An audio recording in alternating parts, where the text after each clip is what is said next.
Good morning to cricket fans around the world. It's day 8 of our European Cricket Series here in Cyprus, and Group B is off to a flying start. We witnessed some nail-biting finishes as well as some terrific individual performances. We saw a couple of scores north of 140 by individual batters yesterday, and I expect the run feast to continue today. So far, the class of Group A have been Al Fatah, who are off to a perfect start, 3 wins in 3, and 2 of those 3 wins have been bonus point victories. Today is a big day for a couple of teams. The Nicosia Tigers and Limassol Zalmi will be introducing themselves to this European Cricket Series for the first time this series. Both these sides are really experienced cricket teams. They've been in the ECS before, and I look forward to them making a big impression, and they'll certainly be looking to cover some ground. Is someone going to catch up on Al Fatah? Stick around and find out, because live action is up next.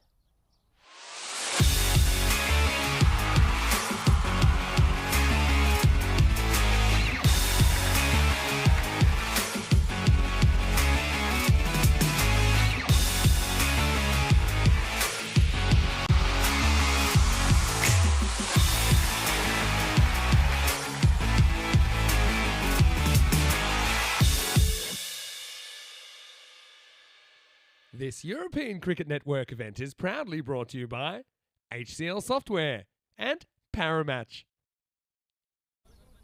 Our opening match of the day is between the Telugu 11 and the Nicosia Tigers. There's no love lost between these two sides. They have a really intense rivalry. The news from out in the middle, though, is that the Nicosia Tigers have won the toss and they're going to have a bat first. So it's a good chance to look at the likes of Roman Mazumdar and Zishan Mahmood, 2 terrific batters who have just under 1,000 runs each in the European Cricket Series. I'm looking for a big response from the Telugu 11 today. They had a couple of bonus point defeats yesterday. I'm looking for the likes of Vimal Kanduri and Hitesh Thadani, 2 experienced campaigners, to come out and put on a big show. Let's head back to the commentary box where I'll take you over yesterday's games.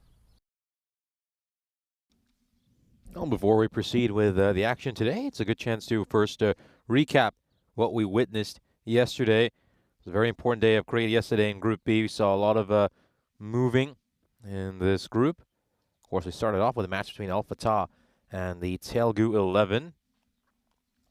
This was Al Fatah's opening match of this European Cricket Series, and they certainly put on a very good impression, taking a dominant victory here against Telugu 11, winning by 75 runs. The key story, of course, was Abu Bakr Siddiqui, who made 143 runs. He put himself in that ECN Hall of Fame for one of the highest individual scores we have ever seen on the European Cricket Network. Well, it wouldn't last long there, because we're going to find out in just a few seconds' time that someone knocked him off his perch just a couple of hours later.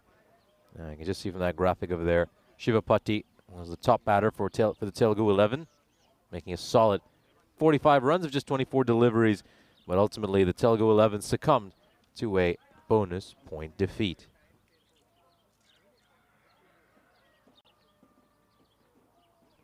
We then witnessed our second match of the day between the Sher Punjab and the Kypro Tigers of Limassol. Sher Punjab bounced back after a couple of defeats on Thursday by picking up a win here against the Kypro Tigers. They also got a bonus point in this match. A great performance by the likes of Taranjit Singh and Pavandeep.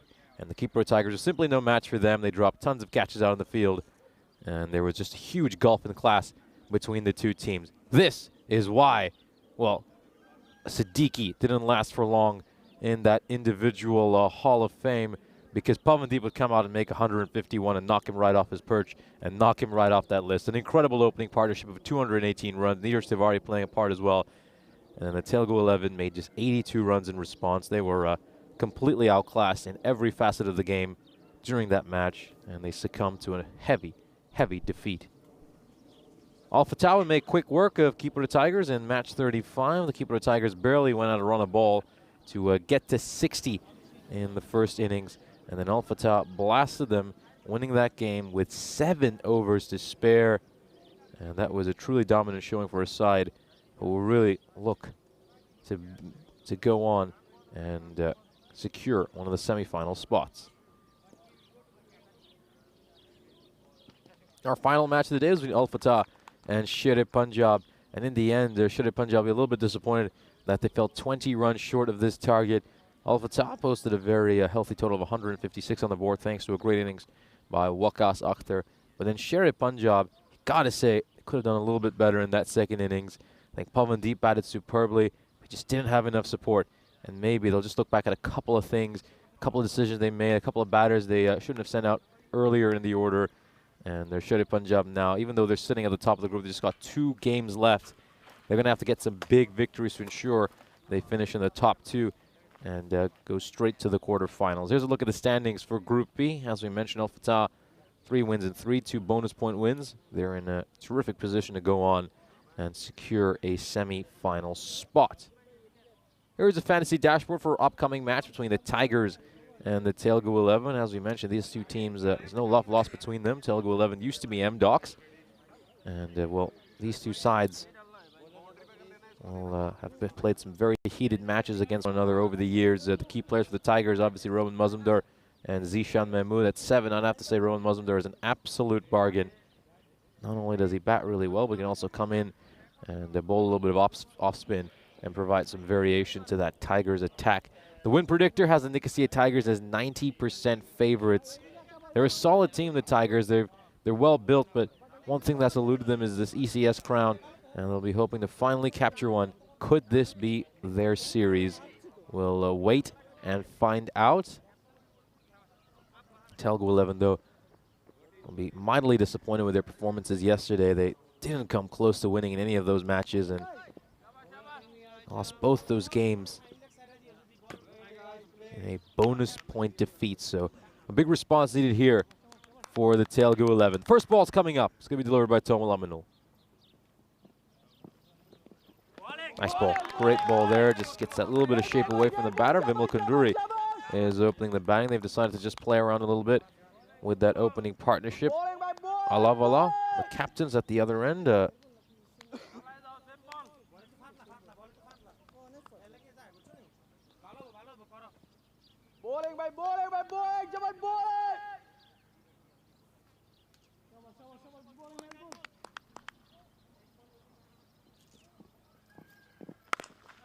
Width on offer, and it's crunched away for a 6. The first runs of the day come courtesy of a massive hit by Vimal Kunduri. He's so strong on the back foot. This is just a cross-bat swipe towards a long off for a 6. Great hit. Goes all the way. Terrific start for the Telugu 11.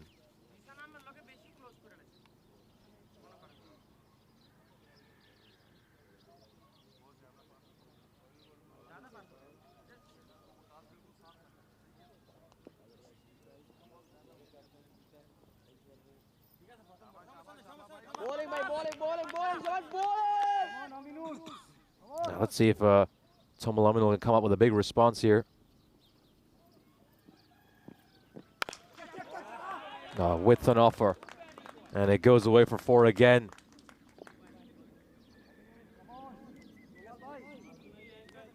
Look at how well he just watches that ball, how closely he watches it. So strong with a horizontal bat. And away it goes for 4. So Tomalaminul started off with a nice delivery, a good full one that just shaped away. But after that, it's been a little bit rough for him.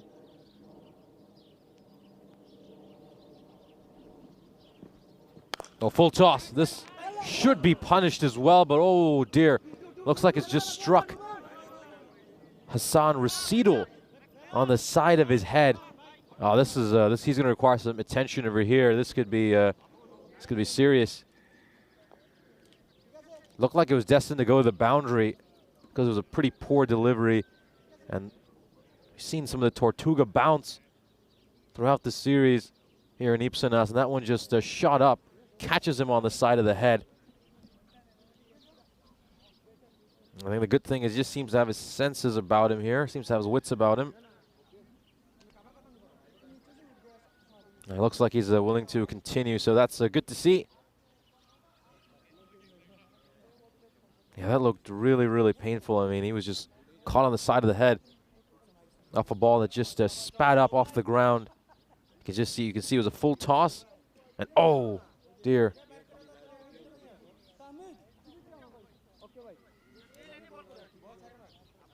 He's going to stay at his position as well at mid-off. Actually, it's being sent back now towards long off. Just going to bring mid-wicket into the ring, so deep cover in place as well for Alavala.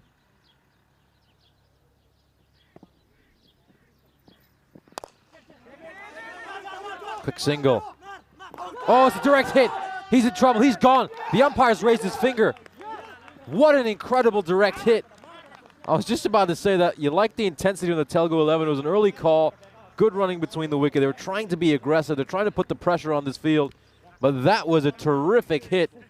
Let's take another look at this. You can just see he's pushing it towards mid-wicket. Picks it up. Goes for the direct hit. And where is he? He's gone.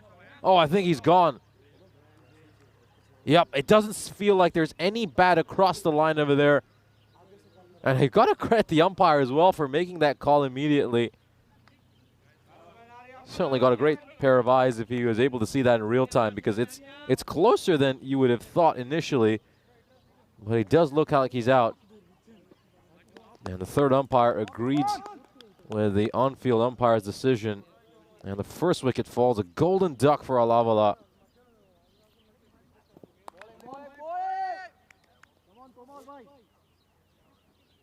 Yeah, that was umpire Abdul Rahman who made that decision, and Munibur Rahman is our third umpire. He confirmed that this is going to be another throw towards the striker's end, but a good bit of work by the wicketkeeper to prevent that from getting past him.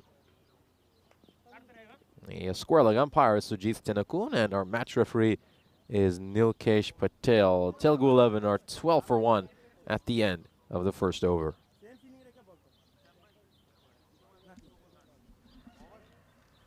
Let's have a look at the format for our upcoming series. Of course, we got group play through to the 11th of June. And between the sides ranked 3rd to 6th will advance to elimination day. That means sides ranked 7th, 8th will not play any further part in this European cricket series. And those who finish in the top 2 will go straight to quarterfinals day. So you get to bypass elimination day on Wednesday, the 12th of June. And of course, whoever comes out on top will head to finals day on the 14th of June, where we crown our ECS champion versus Cyprus. And this one's going to beat everyone. The batter, the keeper, and it goes away for 4. Taimudur Rahman, you can just see trying to go for that leg stump Yorker. It's a pretty good ball. It's a really good ball, but it's beating the keeper as well.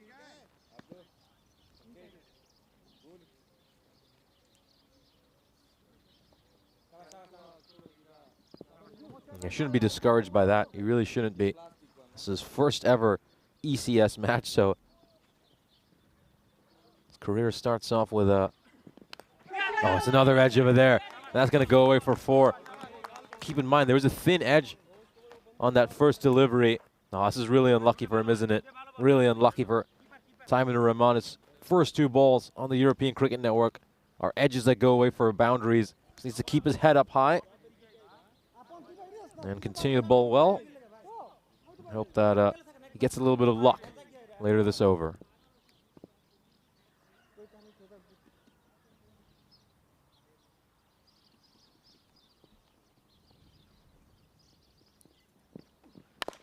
Another full toss, and Vimal Kanduri now, he's missed out on another full toss.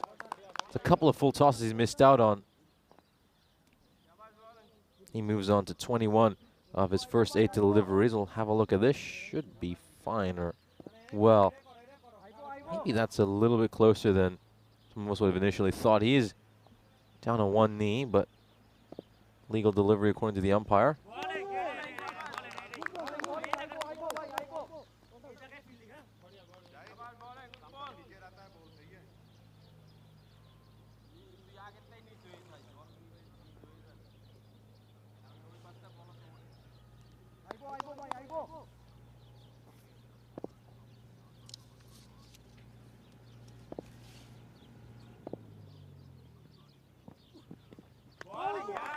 Goes for that wide Yorker there. And it goes past Putty. Of course, mentioned his great batting performance a few days ago.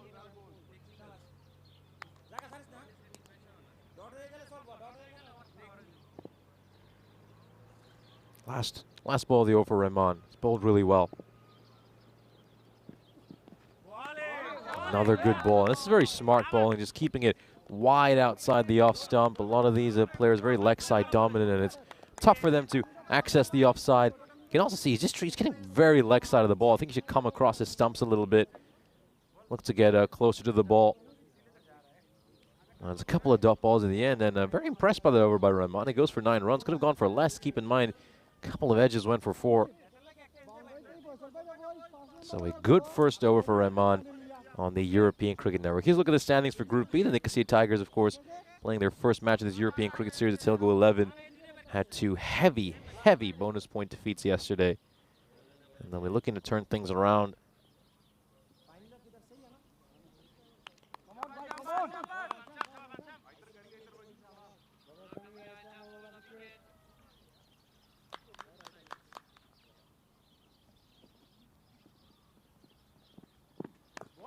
Another terrific ball. That was a really good ball. It's just an in-swinging Yorker. Look at the movement he gets back in.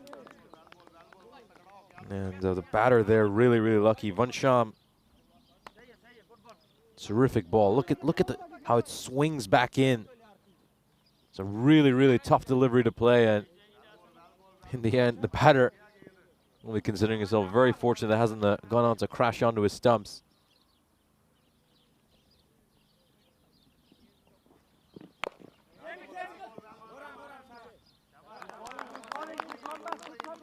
It's the first time Vansham has bowled on the European Cricket Network. His only prior appearance was in the previous series he had over in January, where he came out and just snuck the run before the end of the innings. So he's a player who hasn't really appeared much on the European Cricket Network. And was a member of the MSN Punjab Lions squad that made it to the finals. So even though we didn't feature much, I'm sure it would have hurt to see his side come so close to the ultimate prize, but ultimately fall short. Just getting some lovely movement back into the batter. And he'll certainly be looking to play a big part in this European Cricket Series, and hopefully a part for a team that can go on and win it all. Certainly the Nicosia Tigers are a team who do have lofty ambitions and will be looking to lift this trophy come 6 days' time. This time again, he will just take some pace off the delivery, but it's really well read by Putty. Beats the fielder inside the ring and long off. Can't quite get there in time to cut it off, and it's 4 more runs. Chance to say good morning to everyone joining us in the chat. Very good morning to Rob, Manuel Robbins, and Jules Udebridge. Choco Taco joining us as well right now. Very good morning to you.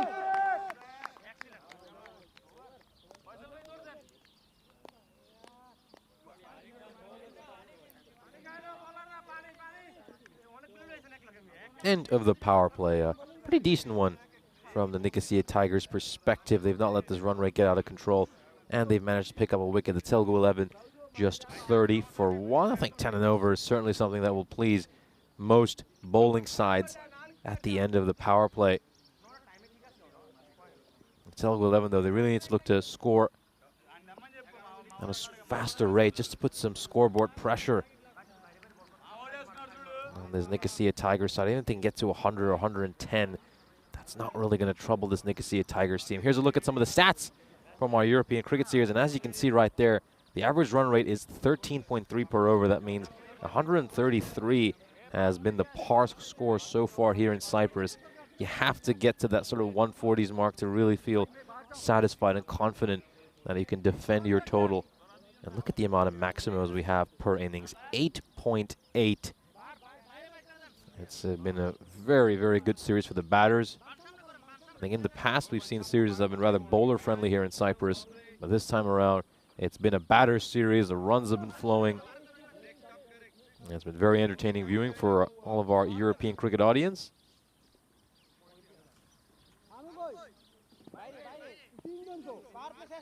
We're also officially halfway through this European Cricket Series. It's day 8 of 14.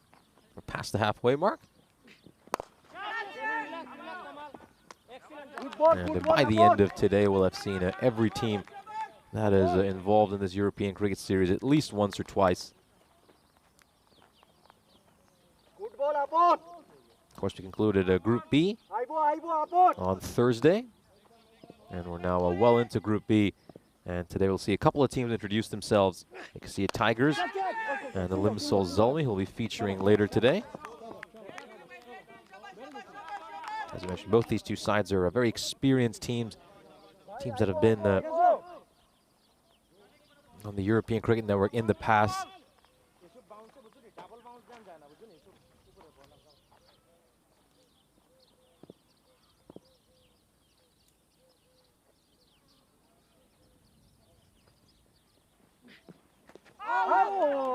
Good ball there. Hassan just getting it to tail back into the right-hander a little bit. Very nice ball there. Kanduri and strong on the leg side. Very good on the back foot. Cuts and pulls the ball terrifically. He's great with all the horizontal bat strokes as well. So you do have to be a bit careful bowling to him there. Oh, there's the fielder out in the deep is interested.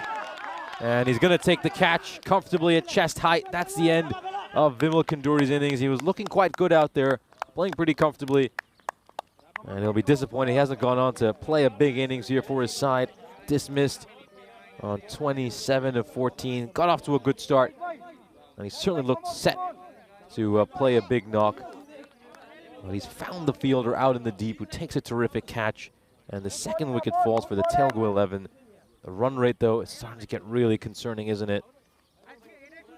It's now at 8.7. And maybe this man, Hitesh Thadani, can turn things around. He's been involved in a few memorable performances against his Nicosia Tigers time when he donned the M-Docs blue. Now he's a member of the Telugu 11.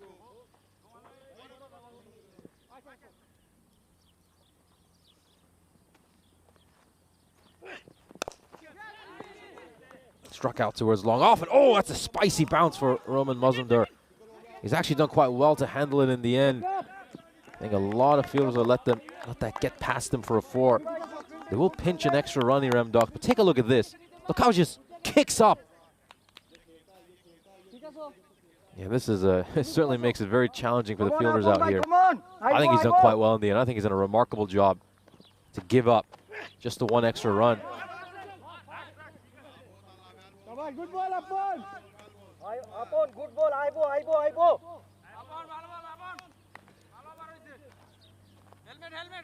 End of the 4th over. And the Telugu 11 are 34 for 2. Here's a look at the run rate. Currently going at 8.5. A little bit too slow. It's far too slow, to be honest with you, for the Telugu 11. Most sides at this level, they're getting to 34 runs at the end of the 2nd over.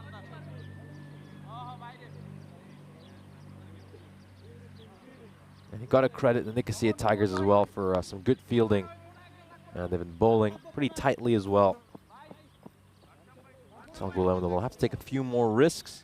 We're going to see Roman Mazumdar coming into bowl. Obviously, there's a lot of talk about his batting, and we know he has 945 ECS runs to his name. But he's also an incredibly handy bowler. He's picked up over 25 wickets at the European Cricket Series level.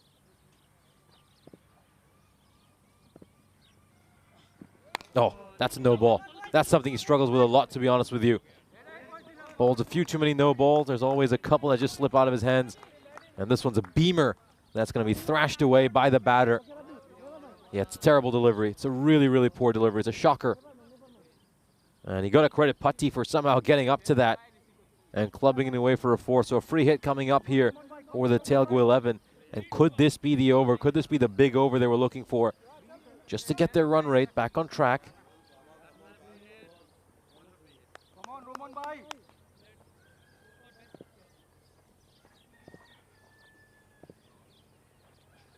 Oh, it's another full toss. That's another shocking delivery. That's a no ball as well. It's back-to-back no balls. And this is going to go away for a 4-2.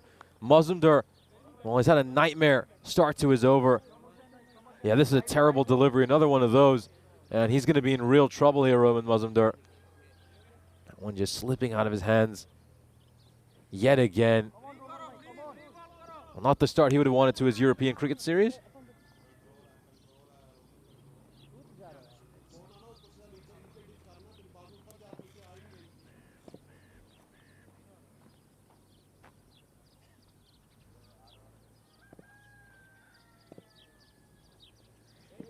Oh, it's another full toss. And this looks like it's going to go away for a 4 as well, so he can't land the ball on the pitch, Roman Mazumdar.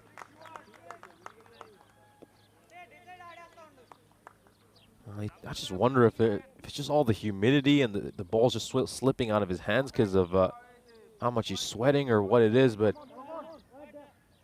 well, this is just shocking, isn't it? Really shocking bowling by a player who's normally so classy.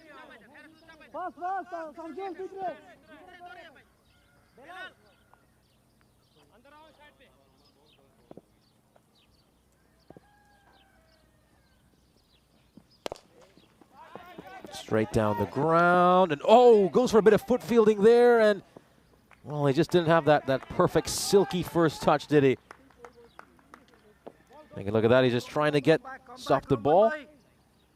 And once again, it's just another full toss. I mean, this has been very, very surprising.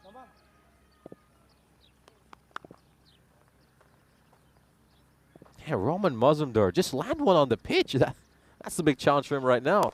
It's another full toss. That's a low full toss. A little bit harder to play. I mean, I guess he's getting there.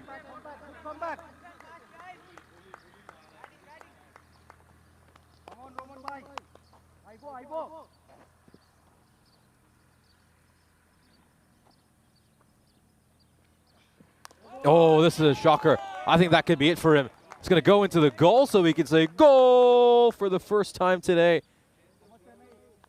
My word, what is going on here with Roman Mazumdar? What is going on? And I just wonder, he's going to be taken out of the game now. Shocking, really shocking.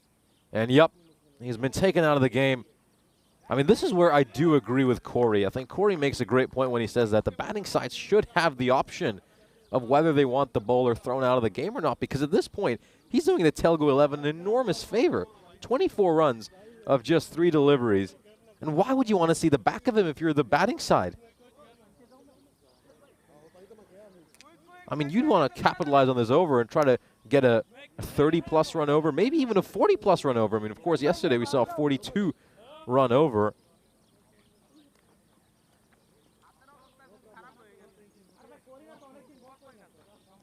Well, shocking, shocking start for Roman Mazumdar.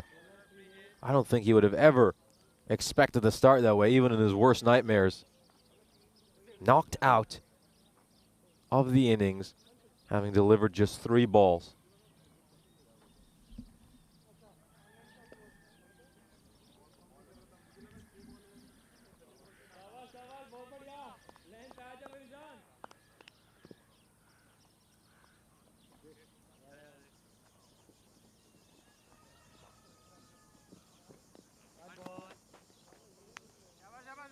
Starts out with a wide here. Zishan Mahmood's going to come on and bowl these remaining 3 deliveries.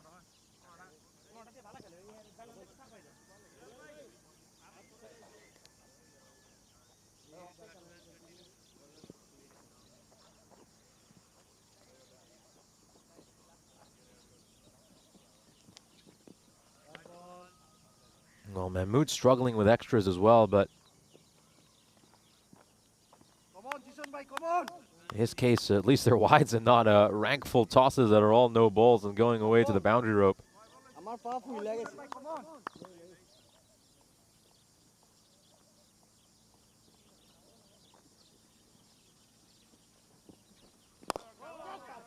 Struck out towards deep mid-wicket. That's going to be a single, so at least Mahmood gets one to land on the pitch. Yeah, that was a really, really puzzling over. I would love to hear what you think about that. Emmanuel Robbins saying he's never seen a spin bowler bowl so wildly. No, I agree. That was, especially from someone of Roman Mazumdar's standards, it's a little bit surprising. He's always struggled a little bit with no balls. But even by his standards, that was a bit much. बहुत पतला है ball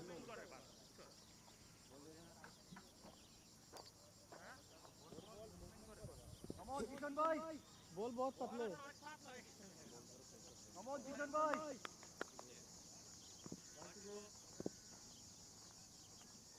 Last ball of the 5th over.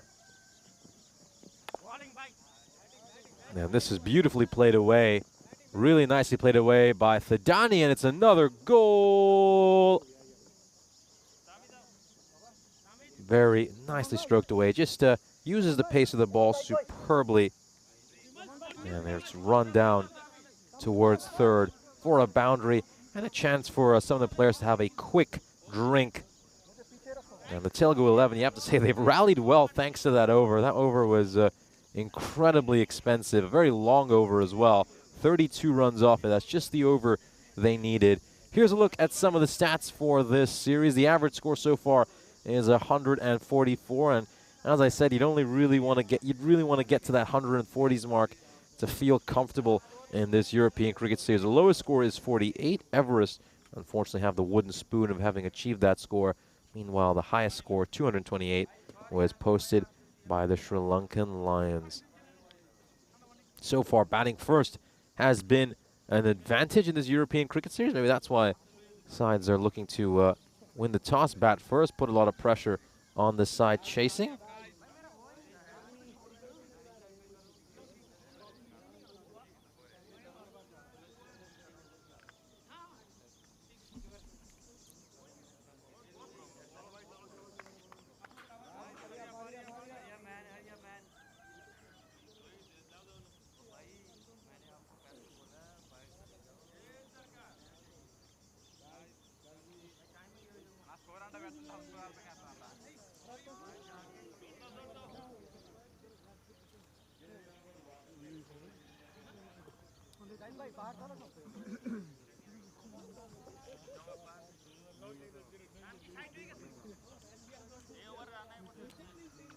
We're going to be coming back to live action now. We're ready to resume.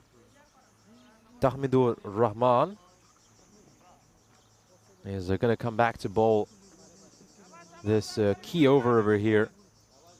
I was quite impressed by the way he bowled. He was a little bit unlucky in his first over. He bowled the second over of the innings. Went for 9 runs. 2 of those were boundaries that were courtesy of edges. Played out towards mid-wicket. A very, very loud shout of catch, but it's going to land safely to the man, Roman Mazumdar, who had a nightmare over.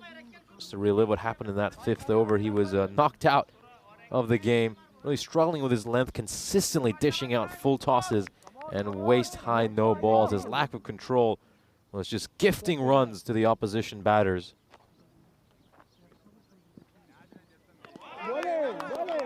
Nice ball over there, really good ball by Rahman. And I think it just goes back to that point. I think Corey Rutgers often says this on our broadcast, but he doesn't believe that a bowler should be knocked out of a game when he's bowling that way. The batting team should certainly have the option of saying, well, look, we don't think he's that dangerous. We'd like him to continue. Up in the air, this could be a catching chance. Where's this one going to land? No man's land. And Thadani will safely scamper across, and I certainly agree with that because he gave up 28 runs off 3 legal deliveries. Zishan Mahmood came on after that, gave up 4 runs of his next 3 balls. And if Mazumdar just kept bowling that way, how many more runs could that over have gone for? I mean, you could easily see it. Well, it certainly have gone into the 30-plus run mark, but you could have potentially seen that over be a hypersonic over. That's a term I coined yesterday. An over that went for over 40 runs. This is a tight call. I'll say that one's umpire's call.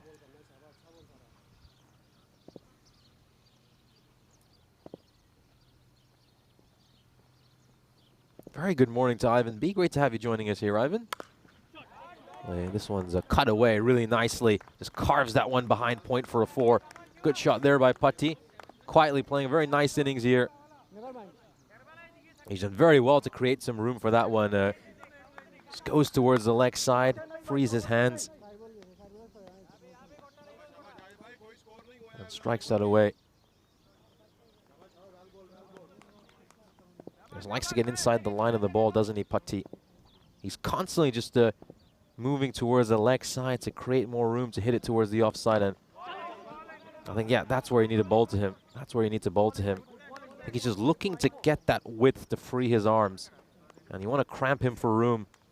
Smart ball there by Rahman. Last ball of his spell coming up, and very impressed by him. I think he's made a good first impression here on the European Cricket Network. Of course, this is his very first ECN match. I think he could be a very handy bowler for the Tigers. Oh, beautiful shot. Really good shot. I love that by Thadani. He doesn't look to overhit it. Beats the fielder inside the ring. And look at that. Opens the face of the bat. Gorgeous stroke. Goes away for 4. That's just going to slightly spoil Rahman's figures. But I still think he's done all right. I think for your first ever ECS match, he's not done too bad a job. 21 runs off the 2 overs he bowled. He's a little bit unlucky at times as well, especially in his first over. But well done to Tamidur Rahman. Bowled superbly for his first ever ECN outing.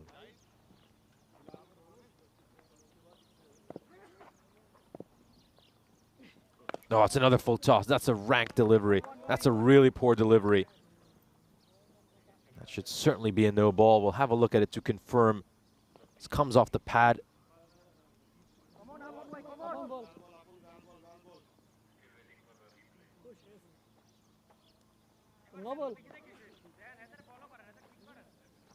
Yeah, from that angle, it certainly looks like it's a no ball.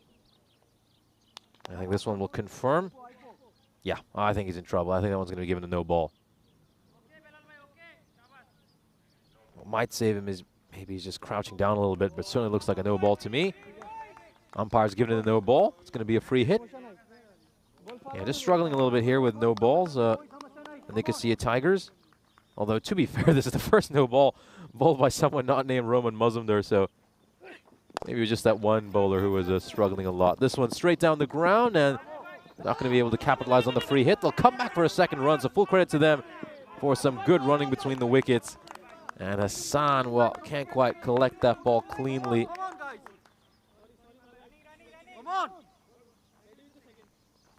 Yeah, Tom Laminal's done very well there to get across in time. And yeah, if Hassan collects that one, he's gone. That is a certain run out. And that would have been the end for Shiva Patti. Oh, good shot here by Thadani. It's a really good stroke. I mean, the fielder should have stopped it in the end, but he's done very well to just hang back, wait for the delivery. And look at this. It's a terrific cut shot. Really, really good. Rocks back. It's nice and patient. It's a slower ball. The fielder should stop it in the end, but it was struck firmly, and it goes away for a 4. So a few good overs here for the Telugu 11. Things have just turned around for them after that horror 5th over that went for 32 runs.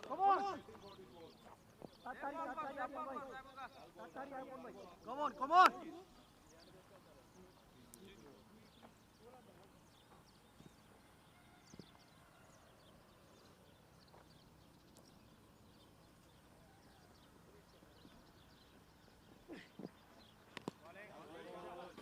Given a wide. This one down the leg side, hands on his hips here for Rasidul Hassan. Thadani loves that stroke. He absolutely loves to just batter it over fine leg, make some room.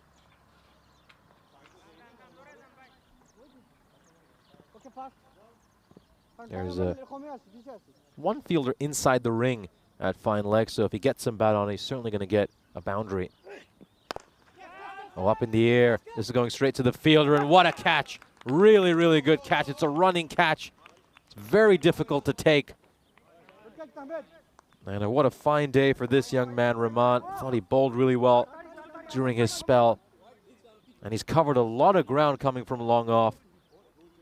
I think he's just trying to premeditate that one, isn't he, Hitesh Thadani? He was expecting another one down the leg side. The bowler, full credit to him, bowled it wider.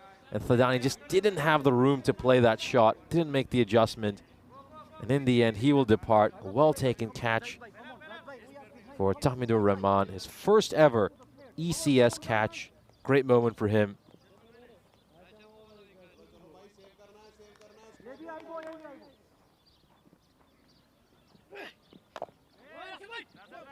Right towards point. It's going to be a single. Prince Rai off the mark immediately.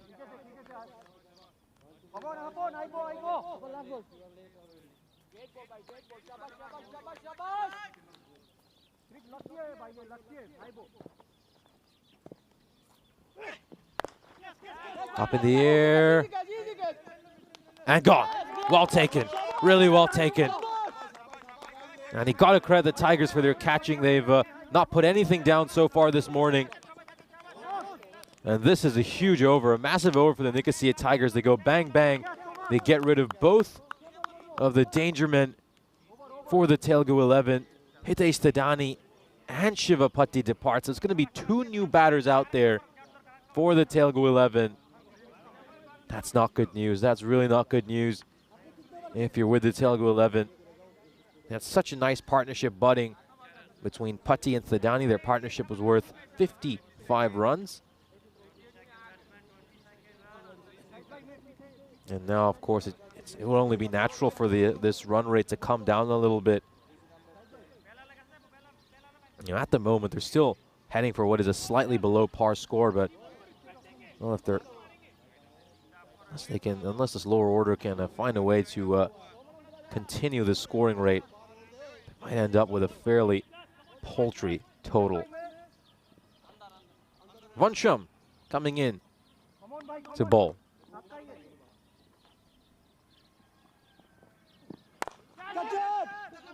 Oh, this one beats Zishan Mahmood, goes away for a 4.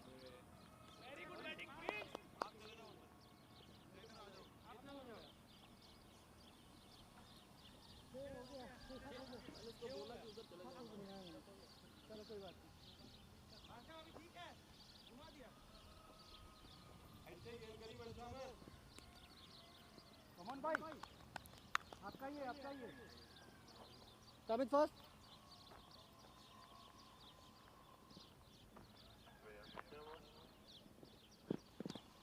Oh, great ball there. That's much better by Vansham. He's looking for the wide there, the batter, but that was well inside the tram line, so he's never going to get that one.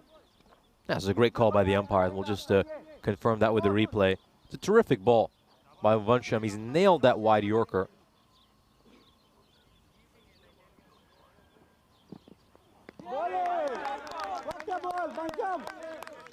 Good ball, great ball over there. Top delivery, and he's got this set plan, doesn't he, Vansham? He's going to go wide. He's going to keep hitting these wide Yorkers. Maybe Prince Rai's going to have to make the adjustment, come across a little bit, change his bat grip a little bit to open that face of the bat and try to play this through point. And you can just see a little initial trigger movement there by Prince Rai, and that's thrown off the bowler a little bit. Yeah, smart batting there by Prince Rai. You can just see, comes across, goes back again, that throws off the bowler, who ends up bowling a full toss. And he smashes down the ground for a 6. Yeah, this is a little the chess match you love inside cricket matches.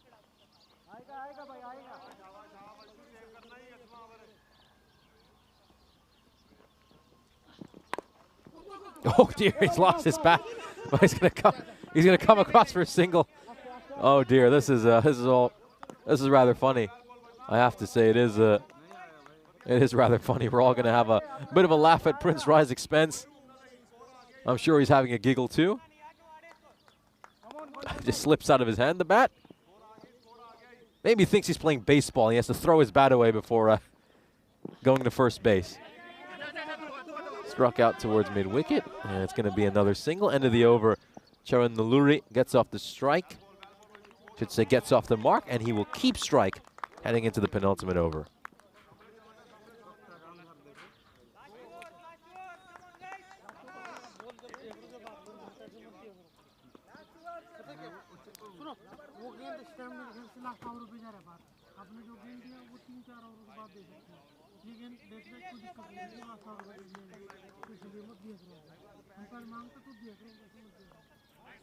$100 for 4 at Telugu 11. They bring up their team 100 with a couple of overs to spare.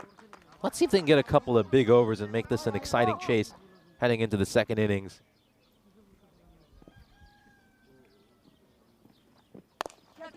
Oh, up in the air. This one's hanging up in the air. Is it going to go over the rope? It will. Great hit here by Charan Nalluri. Both the fielders at long off and long on were really interested for a moment. They thought they had a chance to get to this. And has evaded the two fielders. It's gone for a 6. And what a start to the penultimate over. It all happens in the 9th.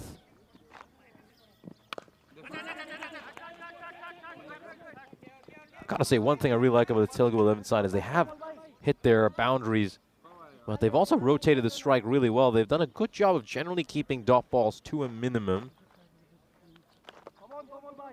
In the second half of the innings, there have just been 3 dot balls. Just 3 dot balls after the 4 over mark. Oh. Was there an edge over there?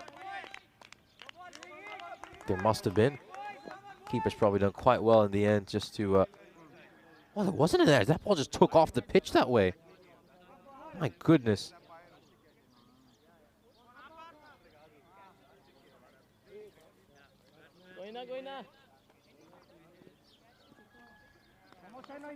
Come on.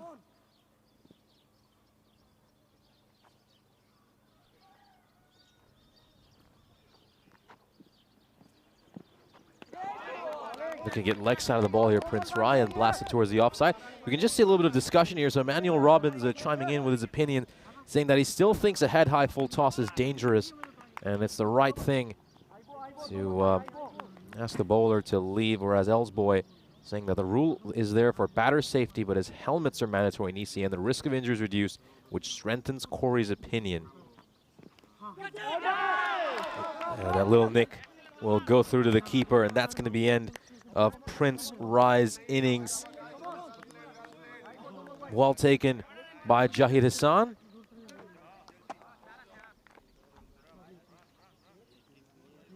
Prince Rye, you can just see he's trying to strike that one towards mid-wicket. And he's looking to get leg side of the ball. And it's good bowling here just to keep it close to his body. He doesn't have the room to play that shot. Gets a little nick through to Jahid Hassan. And you can see his plan really. It's just try to make room to play shots over the offside. And full credit to the Tigers for just following him whenever he's done that. It's going to be a 4 here by the new batter. Comes out, strikes the boundary of his very first ball. Nice stroke there by Kazi. Emmanuel Robbins, of course, chiming back saying, well, if you're not ready for the full toss towards the head, it doesn't matter if it's a spin bowler or pace bowler. Safety comes first.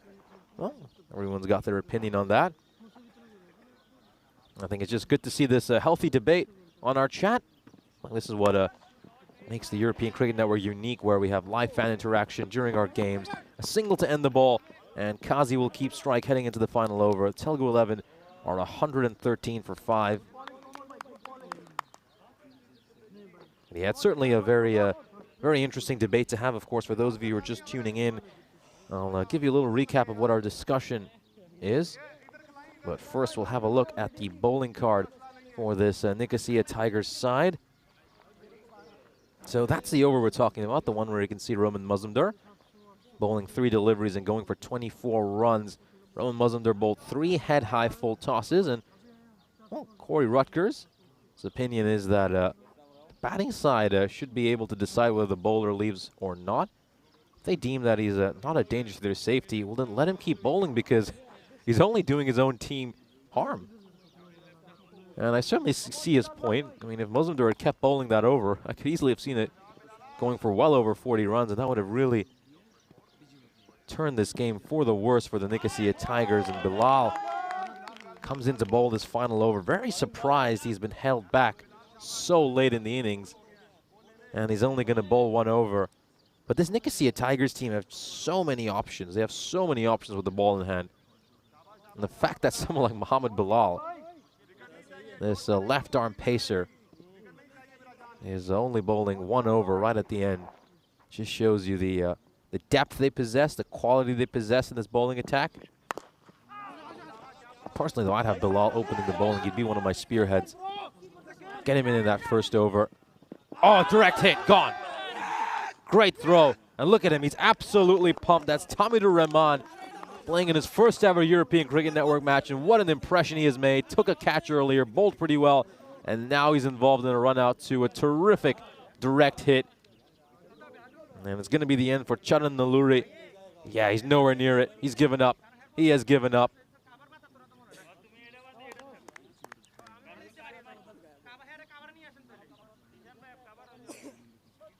They were desperately trying to come back for that second run. Not a bad idea, you'd have to say. You got to take the risk on. You really do at this stage of the innings.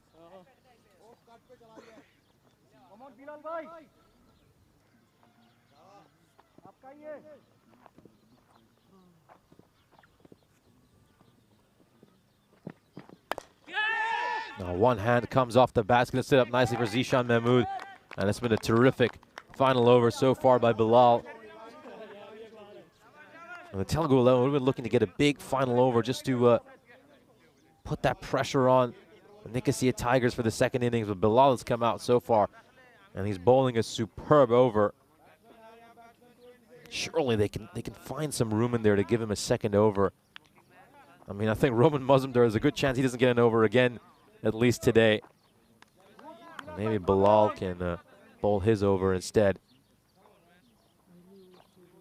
Although Mazumdar, he's a spinner, and he just adds that a little bit, that's something that's a little bit different to their attack. He adds a bit of variation.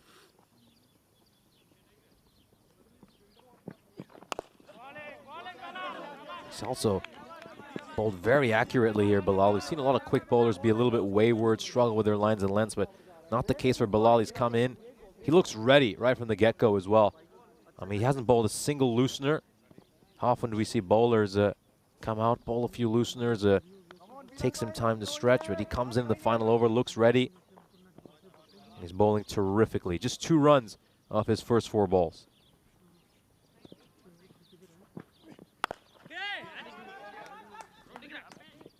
Protection out of the deep. That's Mazumdar. Going to cut that one out, but they'll come back for a second run. Nice running between the wickets here by the Telugu 11. Gopal Reddy Rai will face the final ball. Can he get one away?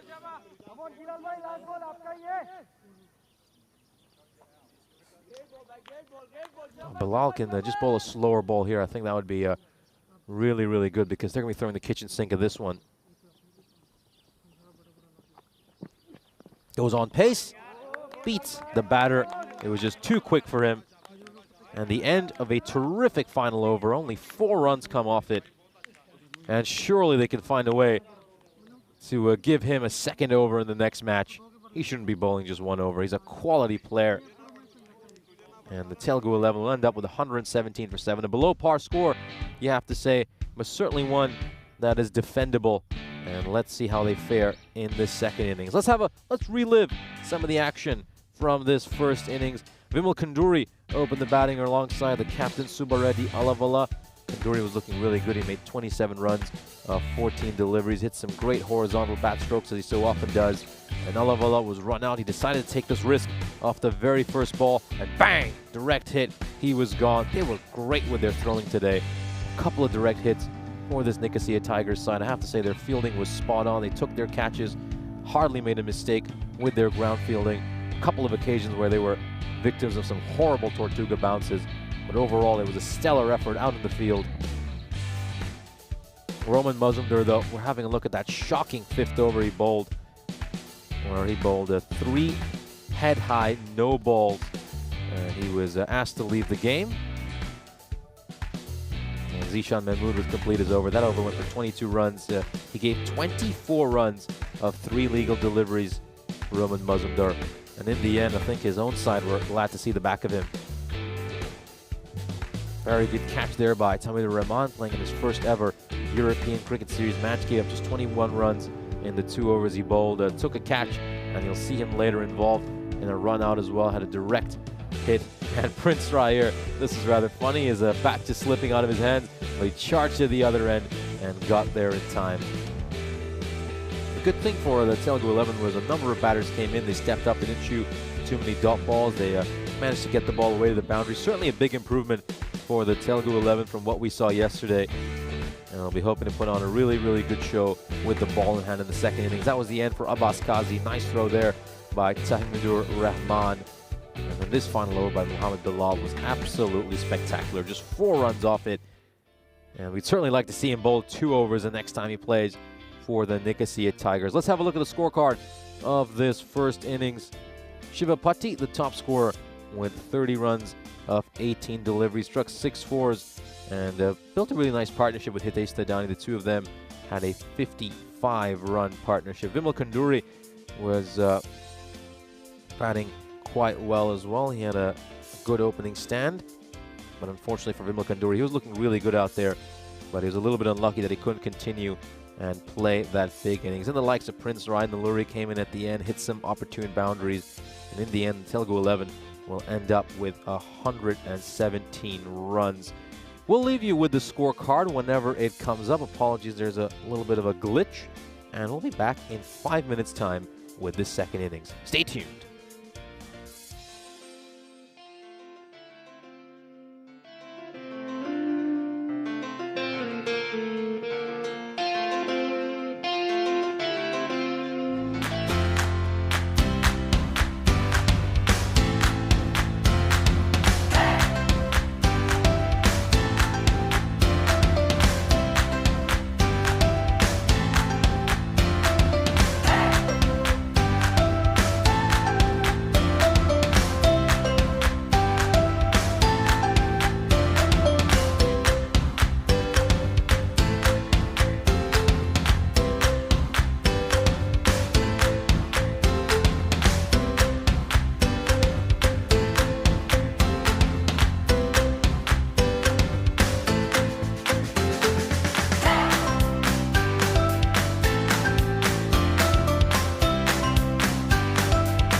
This European Cricket Network event is proudly brought to you by HCL Software and Paramatch.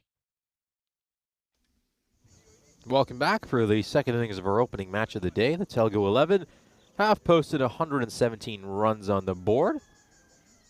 And let's see how they fare with the ball in hand here against the Nicosia Tigers. Let's have a look at our bonus point equation. If the Nicosia Tigers can chase this target down in 7 overs or less, they'll pick up a bonus point. Whereas if the Telugu 11 restrict them to 81 or less, they'll be the ones leaving here with a bonus point.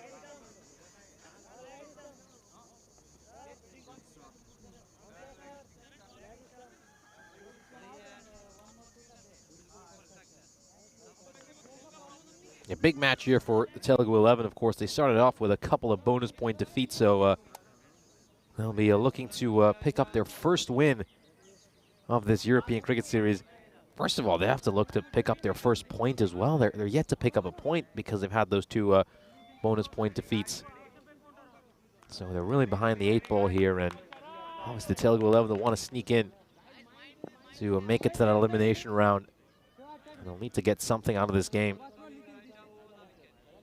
Charan Nalluri is going to bowl the first over.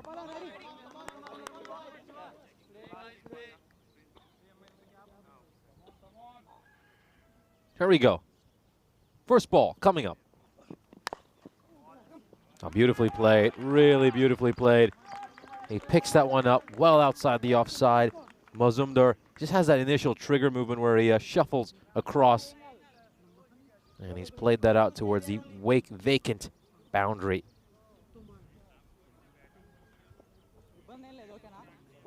Great to have 12 Simo joining us from Australia. It's always wonderful to have an international audience. Emmanuel Robbins joining us from Brisbane as well. Jules Udderbridge from England. Oh, he's missed out on one there, Mazumdar. Oh, that's certainly how he'll feel. He's very frustrated with himself. And he's copped the blow as well. That's gonna hurt.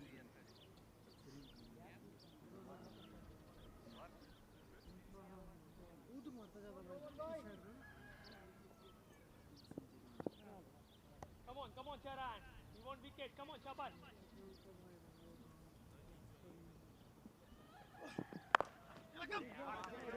Play towards square leg. Just going to be a single, bit of foot fielding. Mazumdar will go to the non-strikers, and Razidul will face the next ball. Of course, Mazumdar, very experienced campaigner. He's been playing in the European Cricket Series since 2020. Very successful batter. 1,418 runs to his name, a career strike rate of 160. That one's a wide. His form, though, has been a little bit up and down the last few years. His first couple of years on the European Cricket Series, he was averaging somewhere around the 30s and even in the high 20s. But since then, just had a few issues, hasn't he? In particular in 2022. And then 2023 was a bit of a nightmare year for him. Didn't strike a single 50 in the 23 matches that he played. And he was averaging 13. His top score was 32 against the Qalandars. But he's come back a little bit stronger this year, averaging 25 so far. Struck a 50 in January against Encore. And he'll be looking to improve in this series. I think at times bowlers just worked him out a little bit over those few years. The Seedle goes up in the air. This one is hanging up nicely for Thadani, who will take the catch. And a really, really good catch there by Hitesh Thadani. Watched that ball really closely, came in from long off, and he takes it very comfortably. Rasidul will depart for a duck. Derek's going to come to greet him soon. And a nice early wicket here for the Telugu 11. Ball's pitch short. Hassan's going for that horizontal bat swipe straight down the ground. And all he does is hang one up for Hitesh Thadani. And that is the end of his innings. Derek comes strolling out for a little walk this morning. And the Nicosia Tigers are 6 for 1, 5 balls in.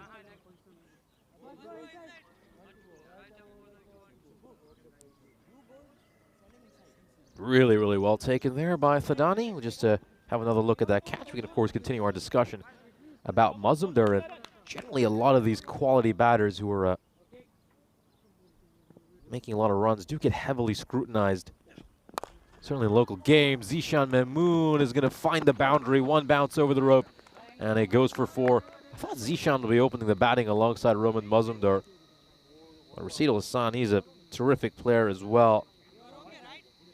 Zishan comes in at number 3. He's the kind of player, though, if he gets going, this match could get away from this Telugu 11 side very, very quickly. 32 matches since we last had a golden ball in the European Cricket Network. It was a real thriller when we had it about 6 days ago here in Cyprus. It was on our first weekend of action. Had a few close matches since then, but haven't quite been able to get that golden ball. Now continuing the discussion, I think the one thing is that if you're a quality player in the European Cricket Series, because these matches are played with the cameras on, I think players just go back, look at the footage of these batters and really try to dissect them, look to find holes in their game. And I think that's what Mazumdar was a victim of. He was such a good batter over those first couple of years. This is struck towards point. And then all of a sudden, bowlers started to work him out. They started to bowl certain lines and lengths to him. They had very set game plans. And he just began to get exposed a little bit. And you've got to realize, for somebody who plays at the semi-professional level, or even the amateur level, that's something you're just not used to.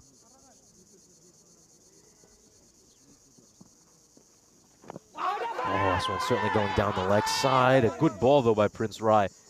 He's a terrific bowler. If he can get things going, he can cause a lot of issues for Mazumdar. He's capable of swinging the ball both ways.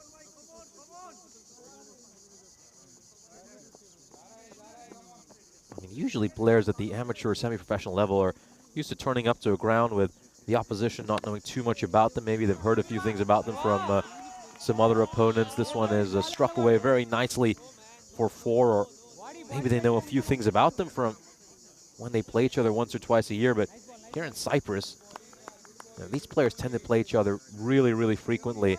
And then you add to that the fact that all of a sudden you're now playing on the European Cricket Network, and go back to on YouTube and just look back at some of these clips and really look to break down the opponent's game. And it just presents a new challenge that a lot of these players are not used to. And I think Mazumdar just fell victim of that. And it looks like he's made some adjustments this year and just tried to improve a few facets of his game that maybe just fell away a little bit.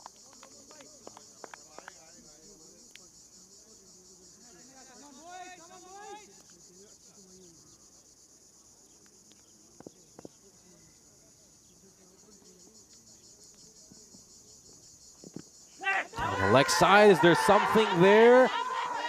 The umpire gives it a wide, so yeah, I wonder where they heard that noise, because clearly there wasn't even pad involved. Yeah, it seems to be like a huge gap. I mean, have another look at this. Where do they hear that sound from? I mean, yeah, it's hard to tell where they heard that sound from.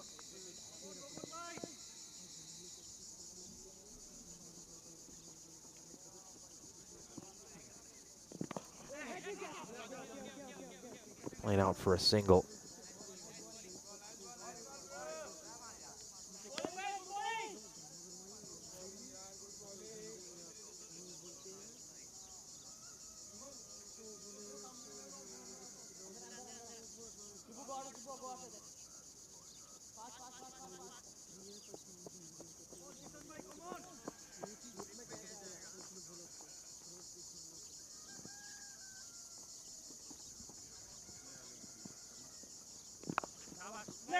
Played away. Really good shot there by Zishan, straying onto his pads.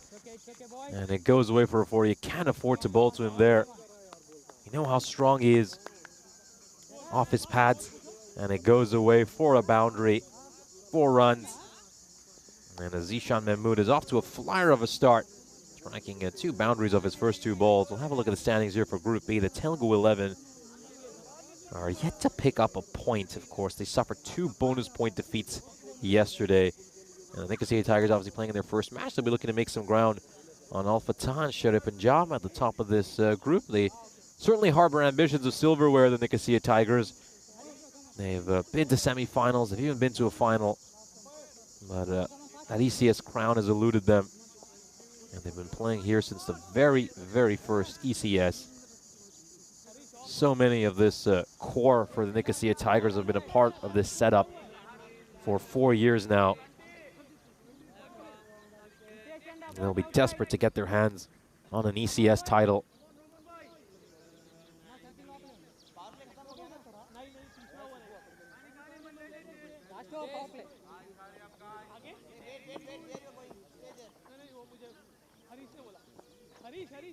That's a little bit of a mix-up.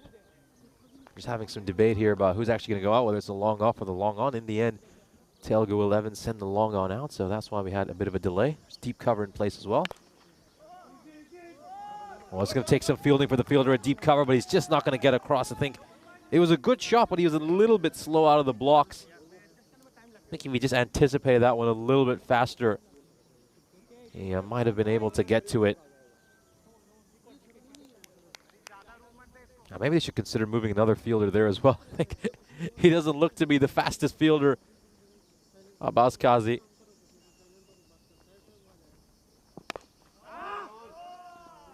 Straight to cover. Goes to Kanduri, who's going to stop that one.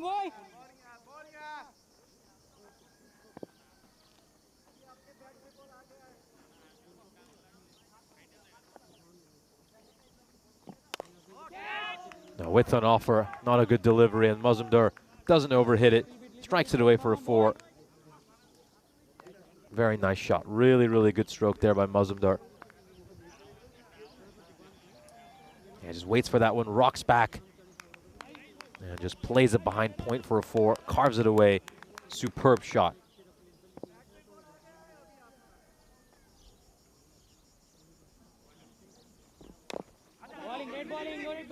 Sami plays one into the pitch. It's going to be a dot ball. Nice bowling, boy, come on.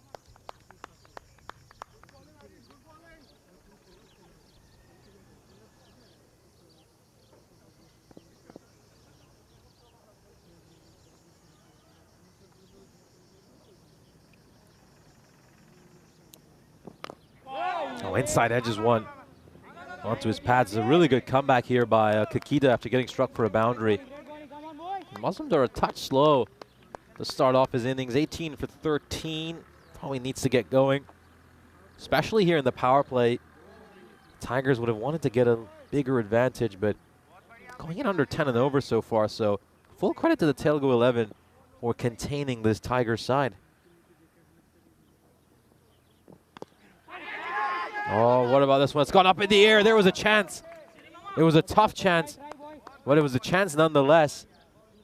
And the batters, though, I mean, I don't know why they didn't just run immediately. I think looking at them, they sat there ball watching. And I think as a batter, you just got to ignore it. And you got to keep running. Of course, you've got that curiosity to see whether it gets caught or not. But you know, when you start doing things like that, that's when you can get run out. As you can see, just one run separating these two sides in the power play. There's just that massive, massive, well, Empire State Building in the middle over there for the Telugu 11. That 32-run over, which was started off by Roman Mazumdar and then completed by Zishan Mahmood, who's out there alongside him right now. Here's a look at our 2024 calendar. And, well, the 2024 season has provided us plenty of thrill and excitement. Cricket fans have been taken on a grand tour across the continent. We kicked off the season all the way back in January right here in Cyprus, and as you can see, there's still plenty more to come. We've played matches at some scenic grounds all over the continent, and each destination has offered a unique blend of culture and cricket. We're right back here in Cyprus for an Encore event in this beautiful country that has treated us so well. And each place we've been to has just allowed us to have the opportunity to watch the sport continue to grow and blossom. Long may that continue, and I'm sure that's a sentiment everyone in the chat will agree with. It's been a great year so far. We're glad there's still plenty more to come. We're only halfway through this incredible year of cricket. What I just love about the European Cricket Series is that it's just revolutionized the traditional cricketing world. It's flung open the gates of opportunity in so many different nations, so many nations where cricket might not be an established sport. Straight towards the fielder, fine leg. It's going to evade him. It's a bit too hot for him to handle. It's going to be a single. The great thing about, of course, the ECS, it just acts as a thrilling ambassador for the sport in so many different nations where the willow and leather were once strangers. They're strangers no more. Of course, we've now seen a number of European nations become some real big cricketing powerhouses. And we're also seeing a lot of locals get into the sport as well, so ECS has certainly revolutionized the game. And the impact of it is really being felt around world cricket, of course. Talking quite a bit about the T20 World Cup, where we've seen so many upsets taking place. A number of associate nations knocking off some of the big boys. And this goes straight over our commentary tent. It actually skimmed our roof along the way. Zishan Mahmoodi loves to come down the wicket, doesn't he? Meets that one on the half volley and muscles it away. That was a little bit scary if you're sitting in the commentary position. Great start for Mahmood. As we said, if he's a batter who's still here in a few overs' time, he could really take this game away from the Telugu 11. They've got to get his wicket, the Telugu 11. Roman Mazumdar at the other end has been a touch too slow for his side. But if the Telugu 11 can pry this wicket, I think they'll be in a very healthy position to maybe pull off the upset.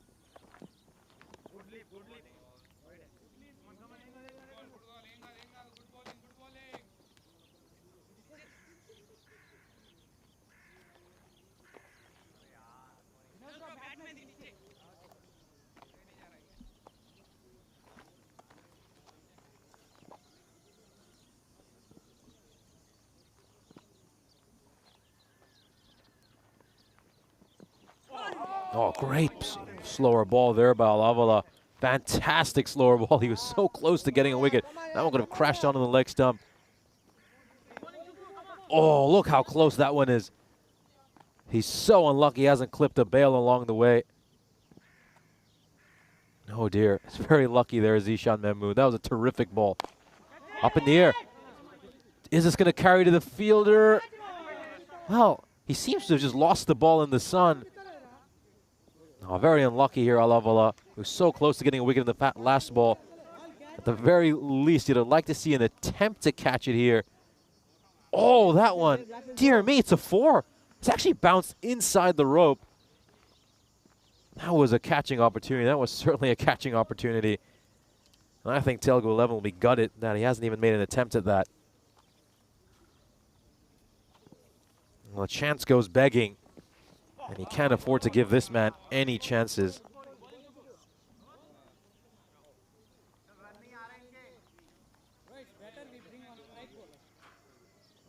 End of the 4th over. The Nicosia Tigers are 43 for 1. And the big story from that over is Zishan Mahmood dropped when he was on 16. He got a fielder with a backwards cap. Currently out at deep mid-wicket. I think that's a Charan Nalluri. Now, what do you make of that? What do you make of having a backwards cap during a cricket match? Well, I'm personally not a fan of that. I tell him to grow up, but I think I'm a bit too young to say that to him.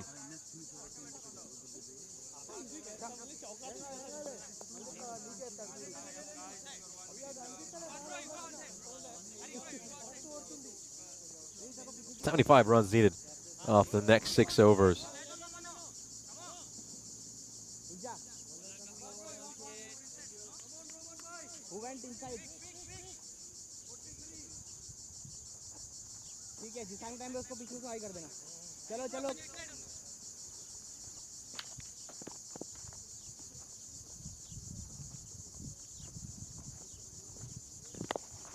No, it's up in the air.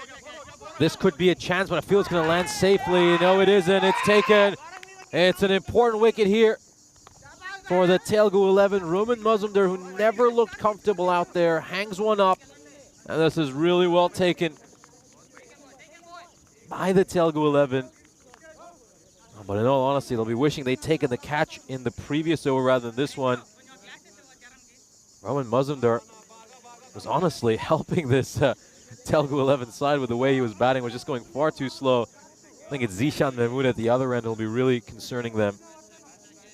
And a very well taken catch by Charan Nalluri.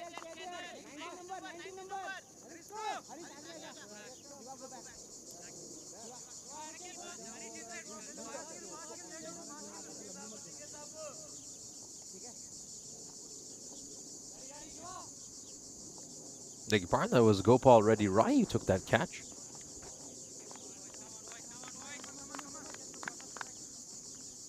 Tomalaminal coming in at number 4.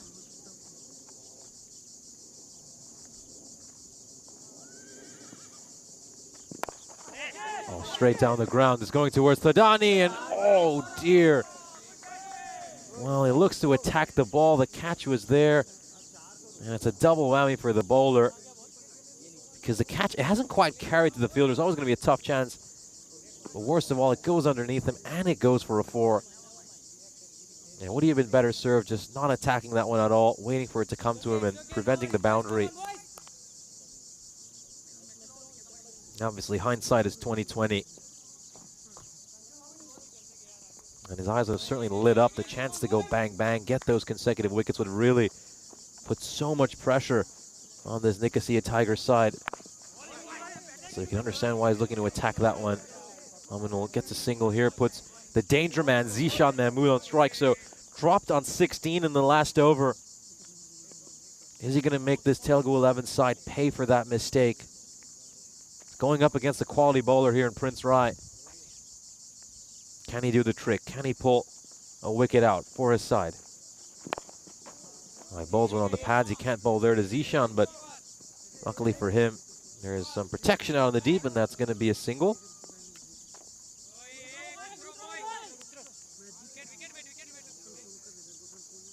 Next one, डाल Next one, डाल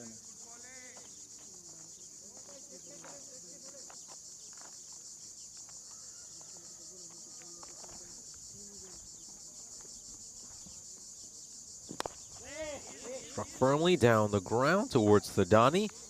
Just a single. Yeah, got to credit Telugu 11 so far. They've been bowling superbly. Good lines and lengths. Not giving too many freebies to the Nicosia Tigers. That's a dot ball to end. Are they going to sneak in some runs? Oh, by a little bit of a mix-up. And Zishan Mahmood, I think he's made the right decision in the end to not go for that run. We do know he's not the most fleet of foot, and losing his wicket here could potentially be catastrophic for the Nicosia Tigers. And of course, here's a chance to welcome you in to our commentary position. And it's great to have you all here. I'm Nishay Bhatt, and I'll be taking you through the action today in Cyprus. It's been a great series so far. It's been a real pleasure to bring you all the cricket. It's day 8 of 14 in this European cricket series in Cyprus, and the opening match of day 8 has certainly been a very exciting one. We know these two teams, they really don't love each other. There's no love lost between them. The Nicosia Tigers and the Telugu 11 is a really old rivalry here in Cyprus. Of course, the Telugu 11, most of their players used to play for the M-Docs Cricket Club that had absolutely no love for the Nicosia Tigers. These teams have made it a bit of a habit to play out really close games against each other. And it looks like we're going to have another classic over here. The game's hanging finally in the balance right now. The Telugu 11 have certainly had some opportunities to get wickets. Of course, the big moment being that catch they put down of Zishan Mahmood when he was on 16. You just wonder, though, if they'd taken that catch, this match would certainly have swung in favor of this Telugu 11 side. And now it's going to be tons of tension out there on the field, as well as in the Nicosia Tigers dugout. Starts off with a full toss. That was not a good delivery, and Tom Laminul has missed out on one there. As you can just see the frustration that Aminul's feeling right now. Look at that one. It's a coin flip. The win predictor has this as 51-49.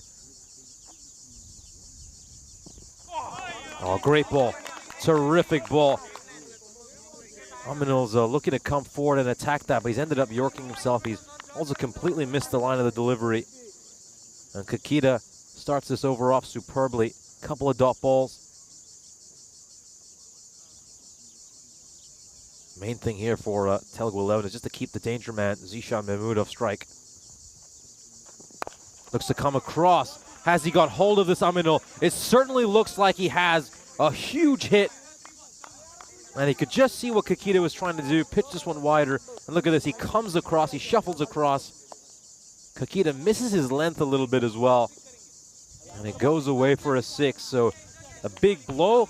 A much-needed blow for the Nicosia Tigers. And wow, this is such a close game that with every delivery, that win predictor is jumping up 5 or 10 points. What's the bowler's response going to be? Oh, it's a full toss. But it's going straight towards the fielder. At long on, who's going to make a meal of it. Well, a rare mistake for Vimal Kanduri. Normally such a good fielder. And oh dear, this will just release some of the pressure valves. Back-to-back boundaries for the Tigers. And gotta say, it wasn't the best ball by Kakita. Probably should have been punished. But they were about to be let off the hook there, the Telugu 11. And Vimal Kanduri will be very disappointed with themselves. 4 runs, and now look at that. In 2 balls, it's gone from 60-40 in favor of the Telugu 11 to the Tigers getting a 1% advantage.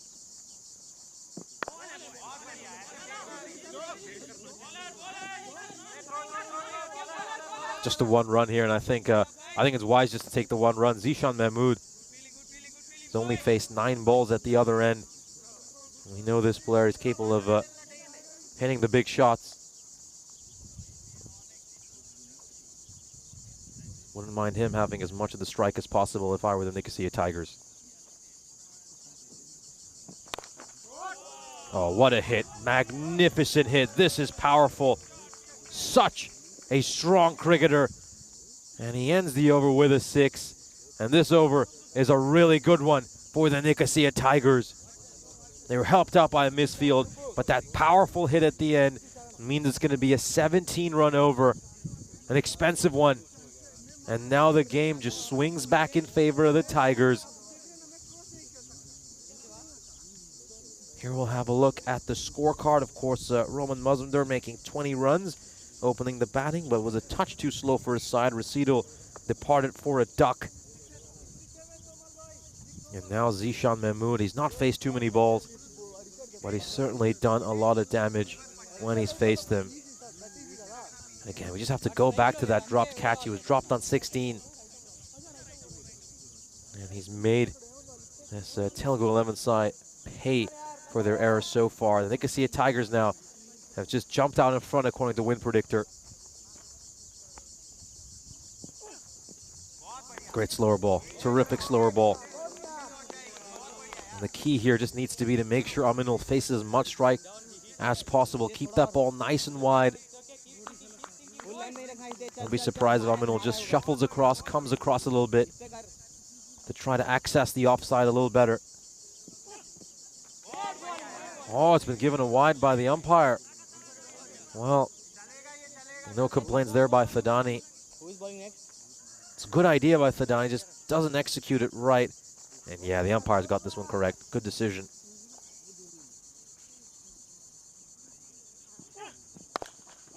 Oh, what a hit.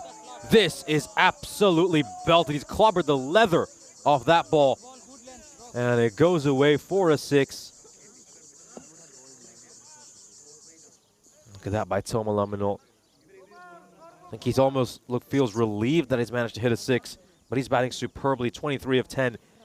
And now that required is just a 12. You have to feel that this game has swung back in favor of the Nicosia Tigers. They've turned the momentum around in the space of 5 or 6 balls. And another good slower ball here for Thadani. He's not been able to pick up the slower ball so far, Tomal Aminul.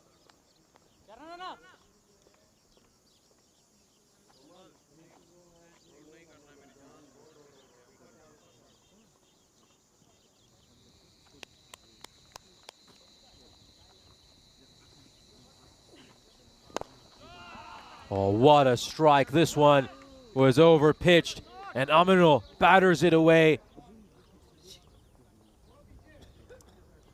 Superb strike. And it's a clean hit. Clears the front leg, goes for the big shot, and he gets it. Now just 38 runs needed of 20 deliveries. The Nicosia Tigers are 70%, according to this predictor. Goes round the wicket. It's a terrific ball by Thadani. Great Yorker.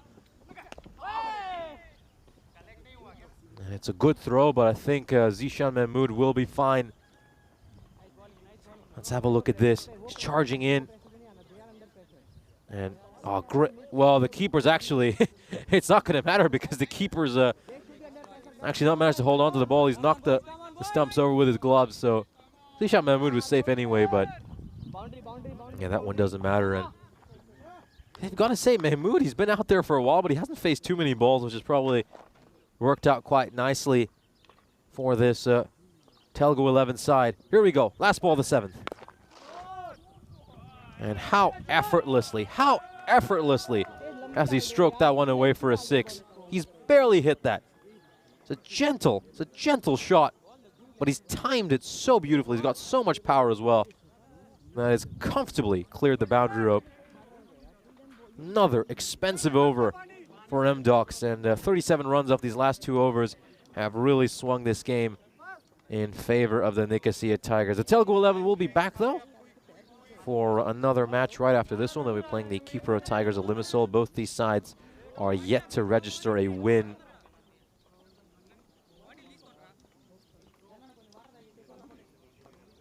This is going to be such an important match for both these teams because you do feel they're somewhat at a similar level. And, well, some people might say this will be their only chance of picking up a win this series, so they better play well this game if they at least want to get a win under their belt. Well, the Telugu 11 certainly battled hard for much of this match. They'll be very impressed by their performance. I think the main thing we're looking for them was a big response after those 2 defeats yesterday. Yes, we know at times they're probably not as talented as some of their opponents, but I think they put on a really, really spirited show in this match.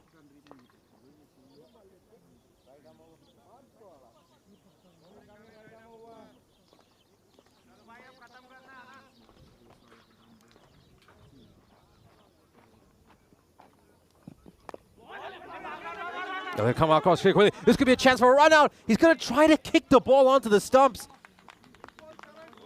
Well, there was a huge mix-up here. Yes, no, yes, no. Goes to kick it, and oh, he misses. Oh, dear. He's not making it to my 5-a-side team.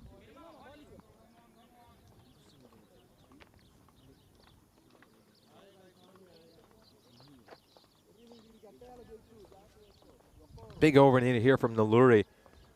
And we keep saying this, but they have to keep Toma Laminal on strike and make sure Zishan doesn't face too many balls. And it sounds offensive, really, to Toma Laminal because he's batting superbly on 30 of 15. But Zishan Mahmood is just so much more dangerous, isn't he? I mean, it's more of a compliment to how great Zishan is. He's been out there for 11 balls. He's facing about 1 ball and over, and he's smacking each ball he faces for a 6. Now, can they put in a few more dot balls here at Telugu 11? They need a big over. Oh, terrific bowling. But it does mean that the danger man, Zishan Mahmood, will get on strike. Full credit to Naluri, though. M-Docs, beg your pardon, the Telugu 11 really need a quiet over here just to bring themselves back into this game. As we mentioned a few times, a number of these players used to play for the M-Dog Cricket Club, so feels like it's almost the same team, except in name. 2 balls left in this over. It's been a really good one so far for Naluri. It's just the over they needed. If he can get a wicket here of Zishan Mahmood, we could be in for a very, very interesting finish.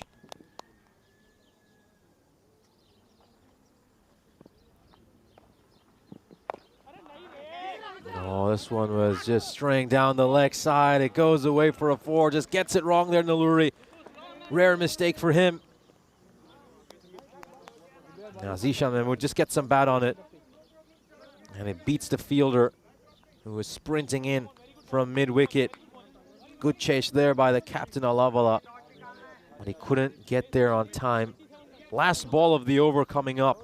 This is going to be huge. This is going to be a huge ball. If he can put in a dot ball here, 26 runs off the last 2 overs would make things really interesting. Oh, what a shot. Incredible shot there by Zishan Mahmood. And that's not the end of the over that the Telugu 11 needed. He comes down the wicket, meets it on the half volley, and he's beaten all the fielders. And 22 of the last 2 overs. You'd really fancy the Tigers to get there, wouldn't you? Yeah, they're basically, they could win this in 1 big over, couldn't they? The Nicosia Tigers. And it's been a nice comeback by them in the second half of this innings. Full credit to Toma Luminal. He's batted really well. Gone at a strike rate of roughly 200. I think Mozumdar at the start was a little bit too slow for his side. And Zishan Mahmood has come in as well. He's certainly helped his side get that much-needed acceleration. Now then, the captain bowling this over. They're going to need a big over here from the skipper.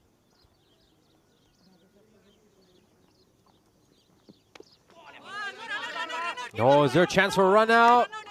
Oh, he could be gone. He could be gone. He could be in trouble. The umpire's raised his finger, and Zishan Mahmood is gone.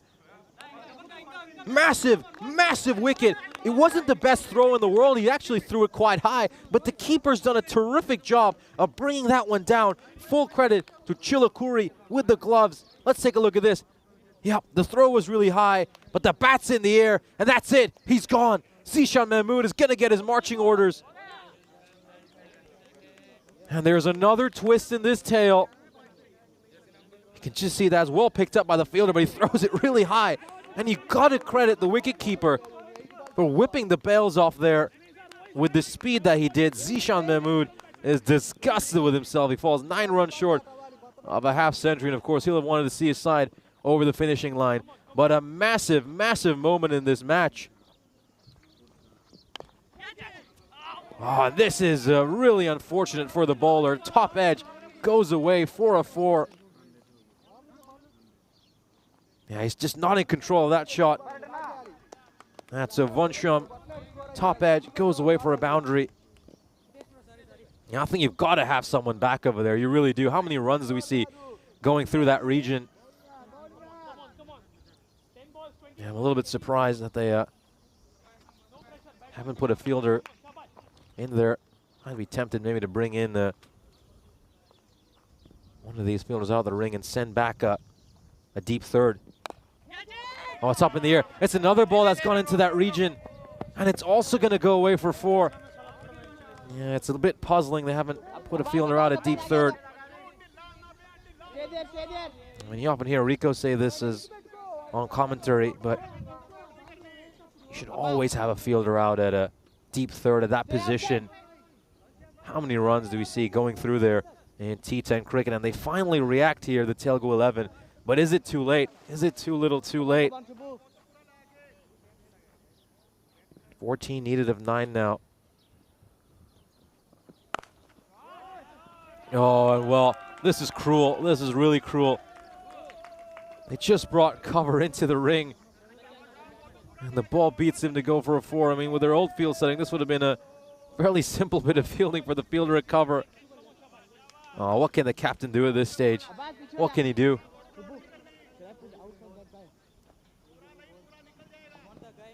Now, Vansham, whether by hook or by crook, has found a way to get his side 12 runs of 3 deliveries.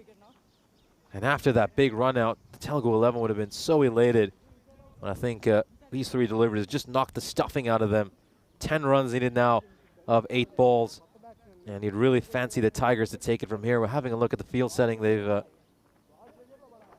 a lot of protection on the leg side boundaries. Yeah, it's going to ball so wide outside the off stump then. But maybe you bring one of the fielders in from the leg side.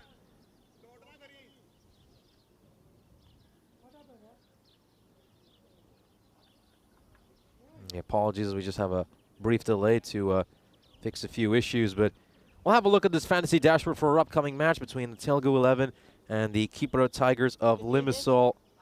Should be an exciting matchup between these two teams, both of them winless so far this European cricket series. And they'll both be desperate to register their first win. Of course, the Telugu 11 have a chance to register their first win in this match if they can pull off a comeback. Meanwhile, for the Kipro Tigers, they really struggled yesterday. Had a lot of issues with their fielding, failed to take catches. And for both these sides, this match could be a very, very big opportunity to register a win. Okay, key players to look out for Kipro Tigers Limassol would have to be Hardeep Singh. Batted terrifically against Sher Punjab, of course. Smacked 35 runs in that first over against the Sher Punjab captain, Rajwinder Brar.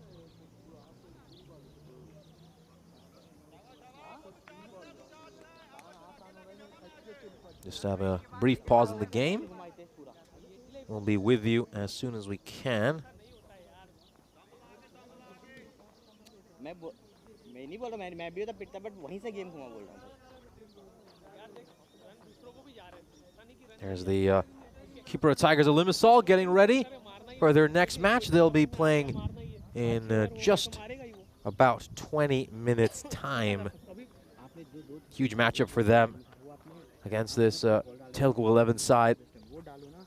I mean, there's a good chance that whoever wins that game, it might be their only win of the series. Not to sound too cruel. So they'll both be really up for that game. Of course, the Kipro Tigers are coming in a little bit fresher, which will certainly help them. The Telugu 11 are, regardless of the outcome of this match, will be coming in from what's been a very tense and tiring game for them. Looks like the issues have been resolved, and we're ready to go. And this ball is going to go all the way beyond the boundary rope. And that could be it. He might just have played a match-winning innings here for his side. Vansham, what a performance. Obviously did very well with the ball in hand. And it looks like he's secured his side the win. This is just the second time he's batting on the European Cricket Network. We saw him bat once back in January when he came out to face one ball and get a single. But this time he gets a bit more time out in the middle.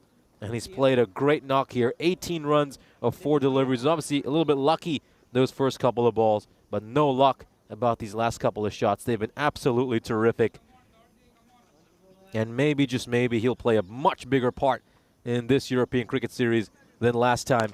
And it's straight down the ground, and he smacked it away for 6, and he wins it in style for his team. What an incredible, incredible innings right at the end. Some awesome hitting. And he has seen his side over the finishing line. 24 runs of 5 deliveries, 3 4s, 2 6s. And the Telugu 11 would have felt like they had a shot after they got rid of Zishan Mahmood. But Vansham has come in. He has crushed all of their hopes. And he has helped this Nicosia Tigers side take the win. We'll have a look at the highlights of what was a very entertaining inning. Of course, Roman Muzumdar came out to open the batting alongside Rasidul. Rasidul hung one up. That was taken really well by Fadani. He would depart for a duck. And then Zishan Mahmood would come in at number 3, and he did Zishan Mahmood things, which means batting at a strike rate of just under 300 was superb. Probably the only thing that didn't work out for the Tigers is the fact that he faced only 14 balls while he was out there. His strike partner would face a lot of deliveries. That was a huge moment in the match, and maybe if they had taken that catch of Zishan Mahmood when he was on 16, they would have had a chance to pull off the upset. The Telugu 11, Roman Muzumdar, was dismissed on 20. You can just see that catch there where Gopal Reddy Rai got rid of him. And we saw Tomo Aminul come in, bat superbly, 31 of 17. He was a great partner for Zishan, and their little partnership just took the game away from the Telugu 11. It was worth 53 runs and put their side in a very good position. We saw a great range of strokes as usual from Zishan Mahmood. And then right here, we thought that this might be the turning point. Zishan Mahmood was run out, and they needed 24 runs with 11 balls to spare. But then Vansham came out. He got a bit lucky on his first couple of shots. A few edges that went away for 4. But trust me, there was no luck about the next 3 shots. They were incredible hits. This would be the first of 2 sixes he would hit, and then he would win it in style with this great stroke straight down the ground. Runsham then wins it for his side, and the Nicosia Tigers take it with an over to spare. Let's have a look at the scorecard for this Nicosia Tigers team. As we can see, the top scorer was Zishan Mahmoud with 41 runs, 14 deliveries. Tomalaminal was an able partner going at 31 of 17. Mazumdar made 20 runs, but probably went a bit too slow and didn't help his side while he was out there. And then Runsham came in at the end, making 24 of 5. We'll then move on to the bowling card for the Telugu 11. Prince Rai with figures of 1 for 17 was superb with the ball in hand. He's such a terrific bowler, isn't he? He gets the ball to swing both ways. Subareddy Alavala, he bowled a terrific first over, but then his second over was a bit too expensive, and unfortunately, the captain's second over was the one that cost his side the game. In the end, the Nicosia Tigers beat the Telugu 11 by 7 wickets, and they will pick up a win in their opening match of this ECS. Join us again in 15 minutes' time when we'll bring you our second match of the day between the Telugu 11 and the Kipro Tigers of Limassol.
This European Cricket Network event is proudly brought to you by HCL Software and Paramatch. Welcome back for our second match of the day. We had a thrilling opening game on this Super Saturday. Let's head over to the coin toss for match number 2 of this wonderful day of cricket. Keeper Tiger, is your call? Heads. Head is a call and it is tail. Yeah, we will bat first. Tail go 11 won the toss and decide to bat first. Thank you very much for that update to match referee Nilkesh Patel. So, gonna have a bat here. Tail go 11. Let's see if they can post a bigger total this time around. Their total in the last match was slightly below par. They posted 117 runs on the board. But you gotta say their bowling attack did a really good job in that second innings to give the Nicosia Tigers a really big challenge. Let's see how they fare this time around. We know the keeper of Tigers have had a few issues with their bowling and fielding, so maybe the Telugu 11 can go on and post a really big total. As you can see, the key players for this Telugu 11 side are the likes of Vimal Kanduri, who has had a couple of good starts with the bat in hand, but he hasn't been able to go on and play that big knock. Meanwhile, in the win predictor, as you can see, the Telugu 11, 59% favorites against the keeper of Tigers, Limassol, or going in as underdogs.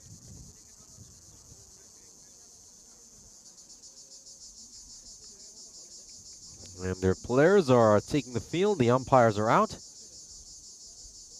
Umpires for this match are Munibur Rahman, who's currently standing behind the stumps, and Tracy Pasquil, who is at square legs. Sujith Tenakun is the third umpire. Nilkesh Patel, the match referee.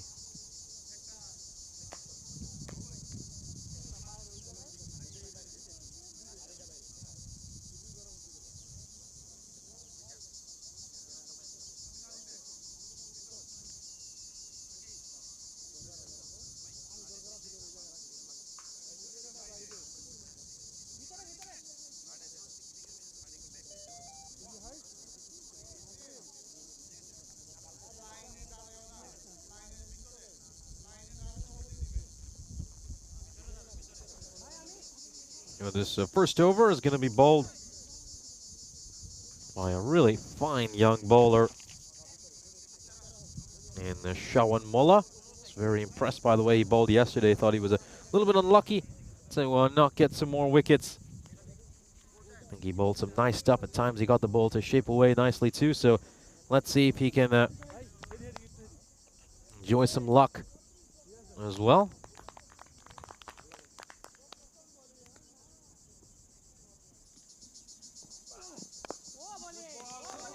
And a good ball here, very nice ball to start off, and this match is underway.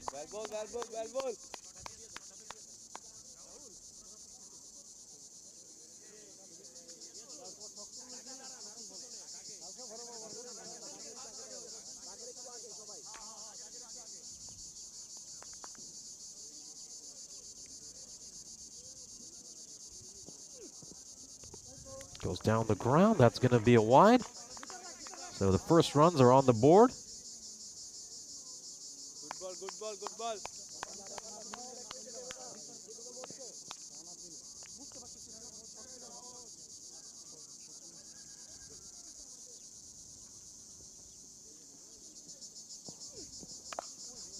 Very nicely played there by Kanduri. So strong on the back foot. And talking how good he is with cutting and pulling the ball. This time he just rocks back and plays that away superbly behind point. A gorgeous shot. And what a terrific, delightful way to get off the mark for the Telugu 11 batter.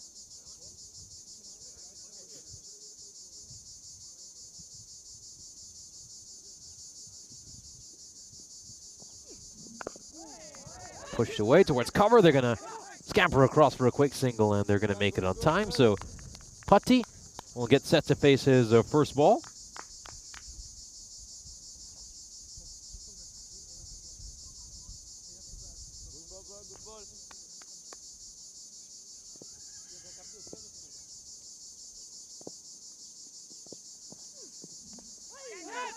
Is straying down the leg side, and is this going to go away for a 4? Doesn't look like it will. It's a good bit of fielding to cut that one out. That was a Shawat Khan who sprinted off to prevent that from going to the boundary rope.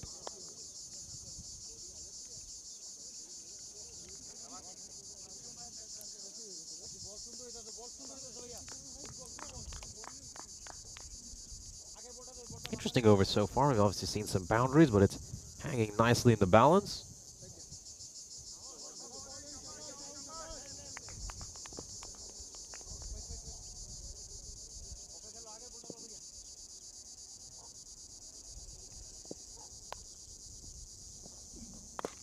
Oh, what a strike. But it's going to go straight to the fielder at cover. It was a real crack on the bat, but it certainly didn't have the distance.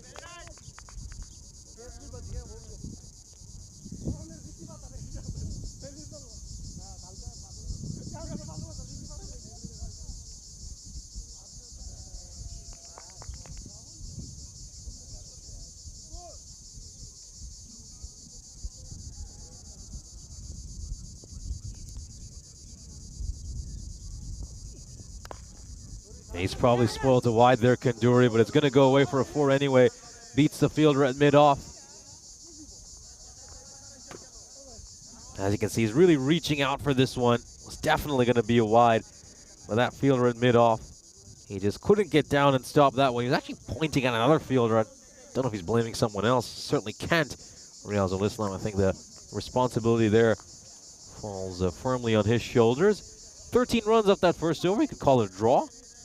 I think neither side will be too disappointed with 13 runs off that first over. Here's a look at the upcoming events on the European Cricket Network. Of course, we wrapped up our action yesterday in Portugal, so now Cyprus is front and center on the European Cricket Network till the 14th of June. Of course, once we wrap up the ECS here, we'll have 5 days of international cricket from Happy Valley out in Akrotiri. And then after that, of course, you can just see that great set of events will be heading over to Czechia. This one's a great 6. Very good shot by Putty. And the first Maximo of this innings. It's the man who just let one slip past him mid-off, who's come on to bowl. Riaz Al-Islam has had a difficult couple of balls for him, a misfield, and now gets batted for a 6. But yeah, as you saw from that, of course, after that we'll be heading to Czechia, a budding European cricket powerhouse. Before moving eastwards in Europe, we'll have some terrific cricket from Hungary, Romania, and Bulgaria before starting off August in Croatia for what should be a very, very entertaining weekend.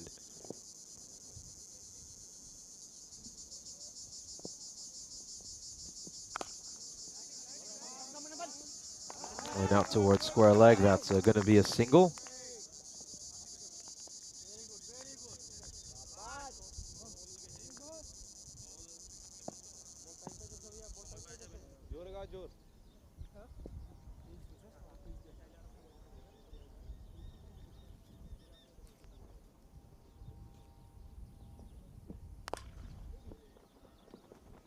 Straight down the ground, and oh, well, the fielders had to put in multiple efforts to stop that from going to the boundary rope. Got to credit him in the end. He's taken a blow as well. Used his hands, used his feet, uses everything, even uses his face to stop that from going for a 4.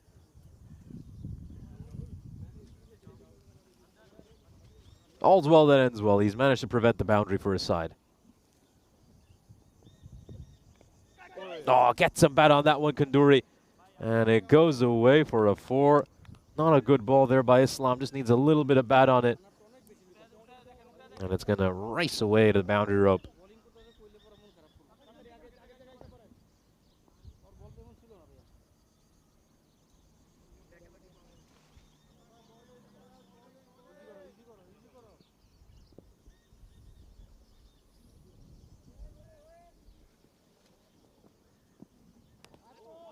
That's another wide. Just struggling a little bit with extras. The keeper of Tigers, Limassol, particular Islam. He's just a few too many. He's going too far down the offside or too far down the leg side. He can obviously tell he's overcompensating after bowling a wide down the leg side the previous ball, or at least a ball that was a bit too wide. This is going to be a good catch by the fielder at mid-off. And that's going to be the end of Kanduri's innings. Once again, he gets a start, but he can't quite go on. and make the big runs he was hoping for. That's Shawan Mola, the two bowlers connecting on that one. And, well, we saw Riaz al-Islam let one slip past him when Shawan Mola was bowling. Shawan Mola's a nice guy. He says, no, I'm going to take the catch for you. And the first wicket falls. Vimal Kanduri is gone. Telugu 11 are 27 for 1 here on match 38.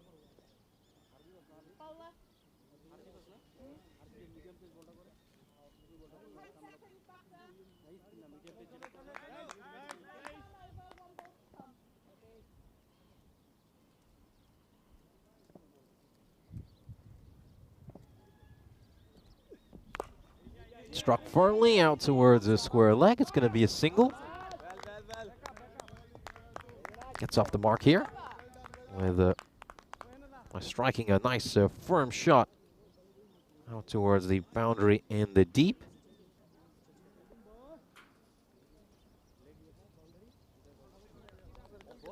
Let's have a look at the standings for Group B. As you can say, both these sides are yet to register a win. The Telugu 11 picked up their first point against the Nicosia Tigers. They certainly fought hard in that match, made it very entertaining, but in the end they succumbed to a defeat thanks to some great late hitting. And the Kipra Tigers, well, they're coming off a very heavy loss yesterday when their opponents Al Fatah chased down the target that Kipra Tigers set for them in just 3 overs. Just 3 overs.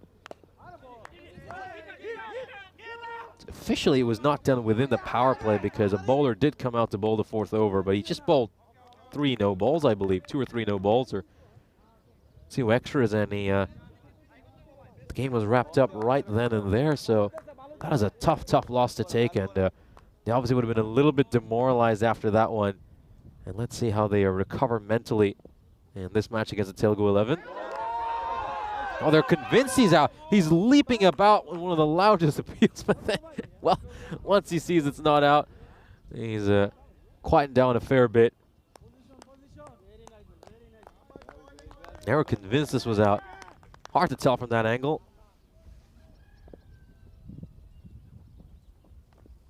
Oh, down the leg side, a poor delivery. Poor delivery by Noman.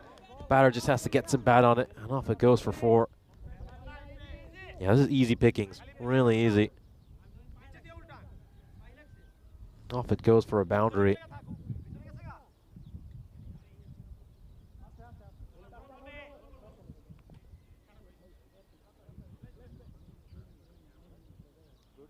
Good.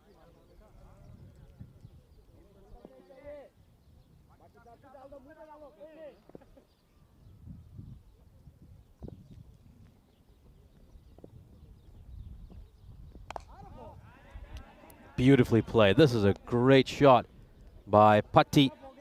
Very, very nice one. Doesn't hit this too hard. It's a checked shot. It's just timed so nicely. Doesn't hit it too hard. Just knows there's a short boundary there. Picks out the gap between the 2 fielders, and away it goes for 4. Uses the pace of the bowler really well too. Good hitting.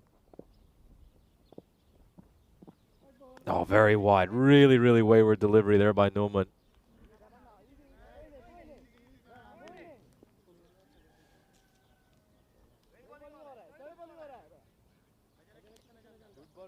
Good ball.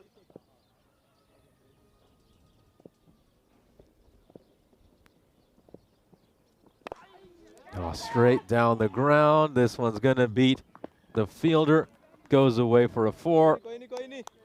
And another good shot here by Patti. This is a nice innings he's playing. We saw him bat superbly in the Telugu 11's opening match, and that's another great display of hitting by him so far. Just helping the Telugu 11 get that really good start they need, that fast start they desperately need and haven't had for much of this series. Last ball of the power play. Oh, slower ball, but he's missed the line and length badly. It's another one on the pads, and Patti plays this away really well. He picks up the slower ball, waits for it, and bangs it away behind square leg, 4-4. Ends with a boundary. A great power play for the Telugu 11. And both sides will just have a quick drink on this very hot day. And of course, we'll just give you a chance to look at this graph. Certainly a very healthy power play for the Telugu 11.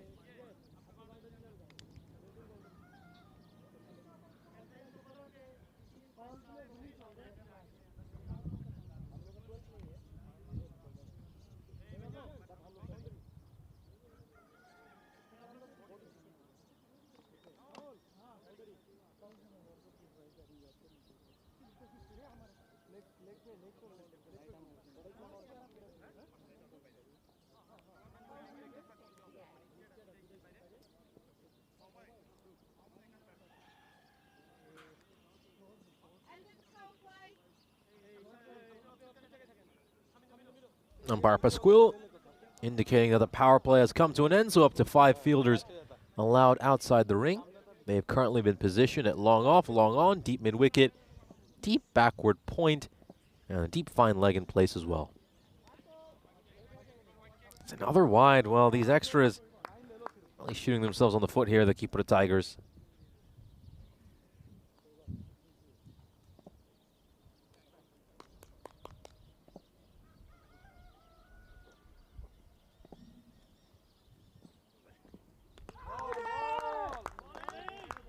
Not the best ball there. Should say not the best shot there, really. Beg your pardon. Yalavala just needs to get a little closer to the ball. He's playing down the wrong line right now. And he's just chewed out a couple of top balls here for his side. Need to keep this run rate going to Telugu 11. They're off to a good start. Need to continue to press their advantage. Gets hold of one. Takes a bounce and a good bit of fielding. Really terrific bit of fielding. Outstanding work by Shawan Mullah. He certainly distinguished himself in the field today. How about this one? Is this legal? Is this fine? Yep. Perfectly fair. Doesn't make any contact with the boundary up there. Took some pace off that ball, Singh, and Alavala just needs to stay nice and steady here. Look to play a traditional cricketing shot.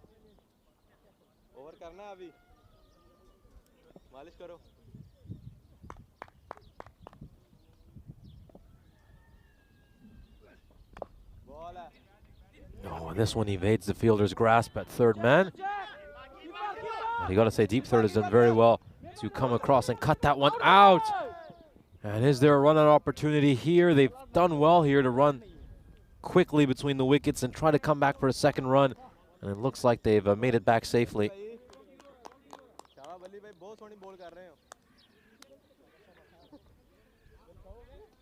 And yeah, he's certainly in. He's safe.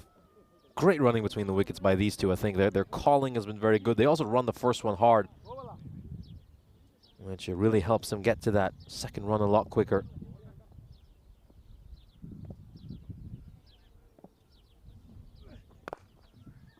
Struck straight down the ground. That's going to go away for a 4. Very nice shot there.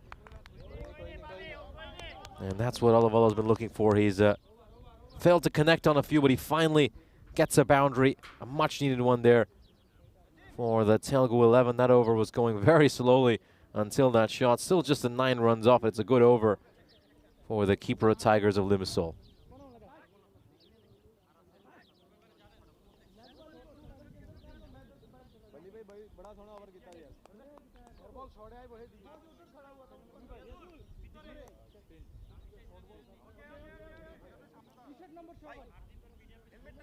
Very good morning to Steve McVeigh joining us in the chat.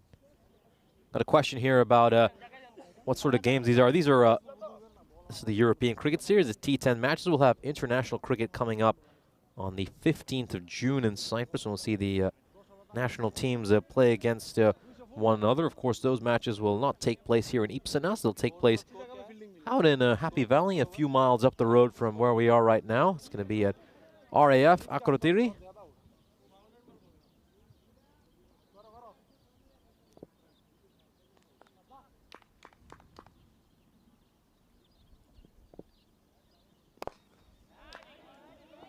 Great hit. And Putty's batted superbly. Been very, very impressed by him. This one is over-pitched. He watches the ball closely and bang, straight down the ground. been a superb display of hitting by him so far. And he's just giving his side that important boost they need right now.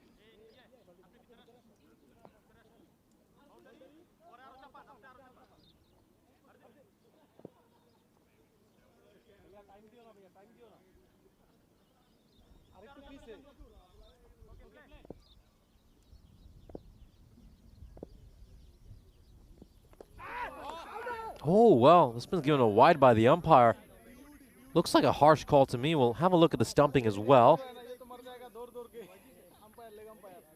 Lifts that back leg momentarily, but yeah, no worries about the stumping. Let's have another look at his wide call. Ooh, a little bit harsh on the bowler, I have to say. It's a little bit harsh on the bowler. And again, keep in mind on the new rules, the entire ball needs to be on the other side of the line for it to be a wide. I think the bowler has the right to be a little bit frustrated by that decision.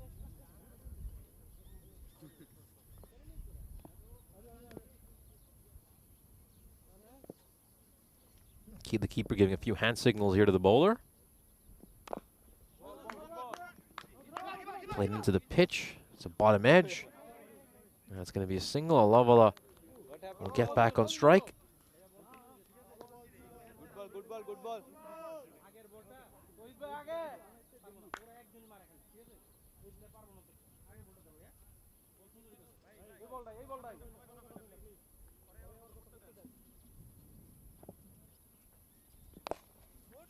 Very nice hit, but there's a fielder out in the deep. It was actually struck firmly, and he's a little bit unlucky that he's picked out the lone fielder out there in Baljinder Singh, but it was a good shot by the batter.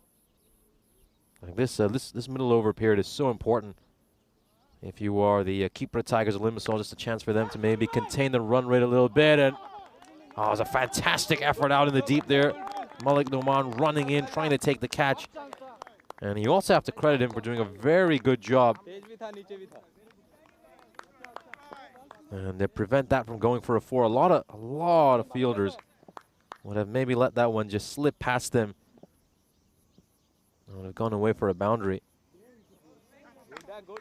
What's he done that for?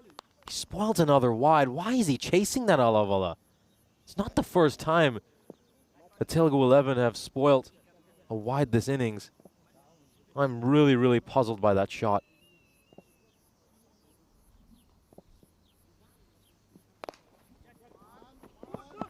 Not towards long on. It's going to be a single. Oh, they're going to come back for a second run, actually. They're going to be aided by that misfield, but that's a direct hit. That's a direct hit. And we're going to have a look at this. So for a second, it just looked like it was going to be a misfield out in the deep. You could see they didn't collect that ball too cleanly. It looks like we have a direct hit here. How close is this? Oh, well, let's just take a closer look. I think it's the ball that has made contact with the bail, not his hand. And yes, he's gone. He's gone. That's it. And another wicket falls for the Telugu 11. A little bit of magic in the field for the keeper Tigers. Goes out towards long, and I can just see over here the ball is bobbled. And Telugu 11 thought that maybe that was a chance to come back for a second run. But the throw is absolutely superb. It's right on the money. And only a direct hit would have dismissed him there. And he's had some laser-guided accuracy. He has managed to clip the very top bail. And the Telugu 11 lose another batter. They've now lost 2 wickets.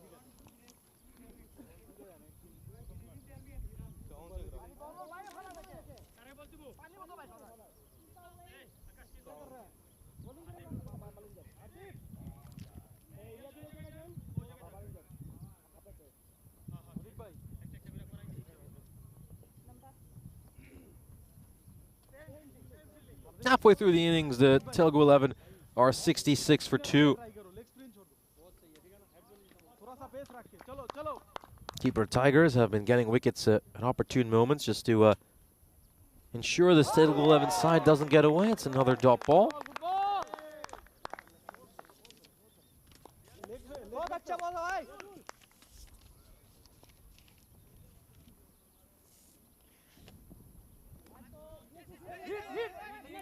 That's a wide.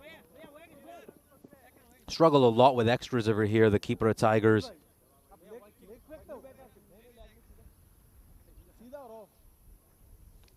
7 wides they've bowled so far.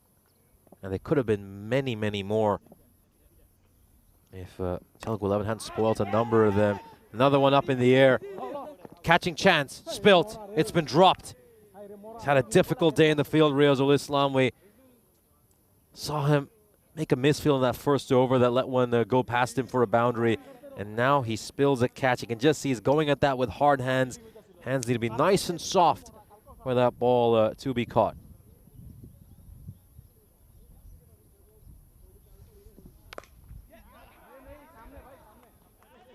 And I think the fielder has just lost track of that one. It was struck so firmly. Tawhidul Islam, someone had to tell him where the ball went. He has no idea where the ball's going. He knows it's somewhere near him. And one bounce over the rope goes for 4. Great strike. Pounces on that width, which was offered to him, Prince Rai, and cuts it away for a 4.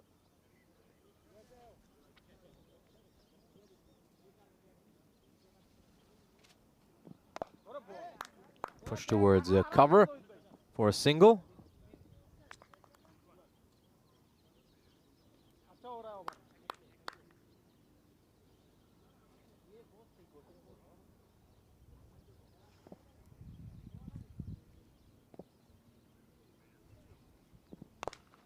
Oh, what an incredible hit. Don't worry about catching that. It's going to go straight over the fielder at long on for a 6. We've been waiting for Alavala to wake up. And maybe this is the moment where he does. A horizontal bat swipe straight down the ground. It was short, it was wide. And look at that. It's a baseball shot. He's baseballed that towards long on. And a good over so far for the Telugu 11.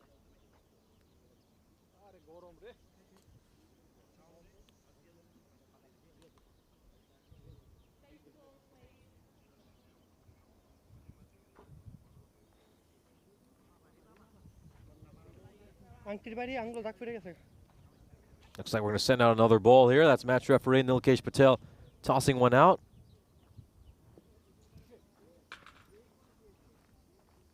Yeah, good luck finding that one, which was just sent by Alavala into the olive groves.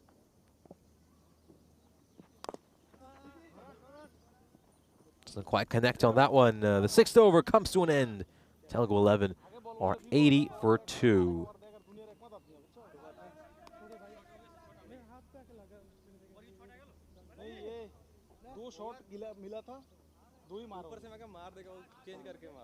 Let's have a look at the scorecard. Shivapatti was batting superbly until he was run out, thanks to a terrific direct hit by Hardeep Singh out in the deep. And you just wonder how great an impact that's going to have on this Telugu 11 side on their run rate.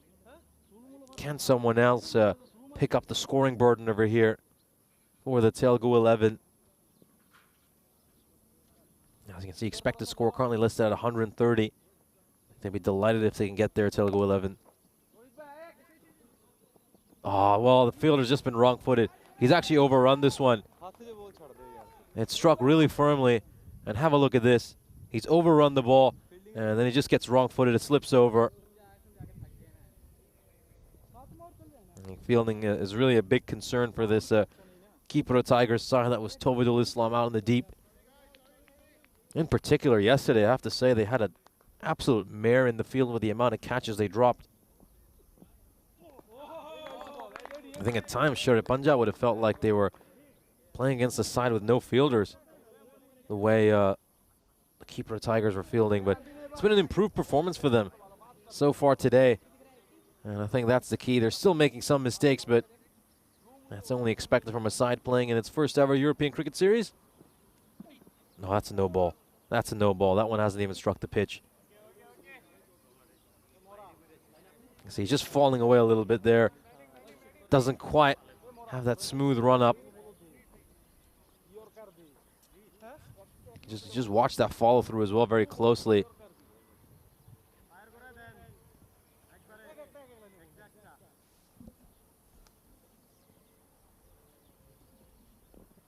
No, it's another wide.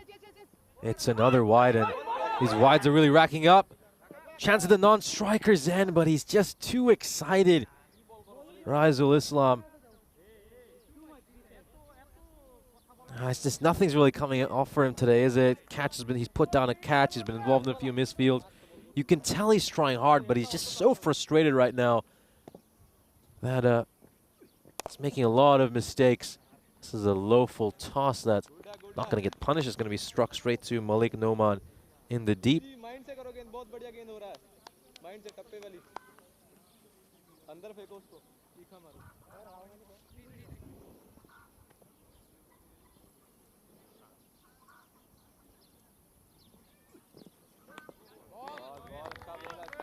It's a dot ball.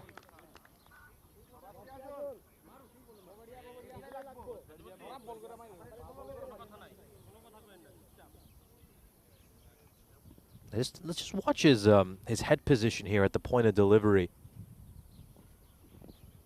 Yeah, this is it's much steadier this time. I think he was just falling away a little bit, particularly his body collapsing later. And I think it's going to be a very interesting discussion to have. Of course, got some big news. We have a guest coming in for our fourth match today. We'll have Jared Newton back.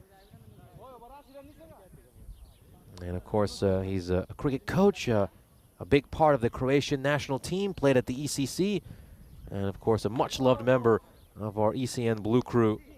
So looking forward to have him, and of course, make sure to have all your questions ready before that fourth match, so we can have some good discussion. Of course, you can ask a number of questions related to cricket technique, cricket coaching, and also about his experience playing in South Africa. This one is oh my goodness, has he taken that? That is an incredible bit of fielding. That is sensational. It's not a catch in the end, but he's prevented a certain boundary. For a moment, you really thought we were about to see a bit of magic in the field, and it is a bit of magic. Have a look at this. He's actually taken this one one-handed, but he has to let go of the ball because he's going to go over the boundary rope. Look at that awareness. A sensational bit of fielding, and you just wish there was someone near him to take the catch. We would have witnessed one of the finest catches of this European cricket series. Take a bow. That is Hardeep Singh out in the deep, who has pulled off one of the best bit of boundary-saving fielding you will ever see. This is a good way to introduce this graphic to you, of course. We've got the ECC coming up on the 23rd of September, the Challenger Division between the 30th to the 2nd. And, well, we've got Championship Week right after that, the 15th and the 19th, when England 11 will feature in that one. Of course, they've punched their ticket to the Championship Week by virtue of winning the ECC last year. But let's just get back to that terrific bit of fielding. That one deserves another look. That was truly remarkable. Let's have another look at this one.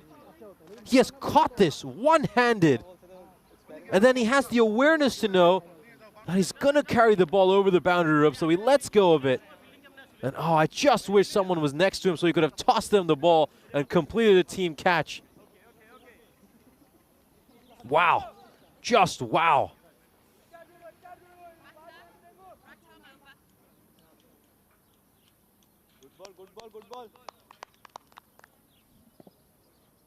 And is that a little moment that can lift this entire Keeper of Tigers side? Full toss, straight down the ground. And this is good work here. I have to say I've been very impressed by Shawan Mullah's fielding. That the ball didn't quite carry to him, but he's done a good job of ensuring it doesn't slip past him for a 4.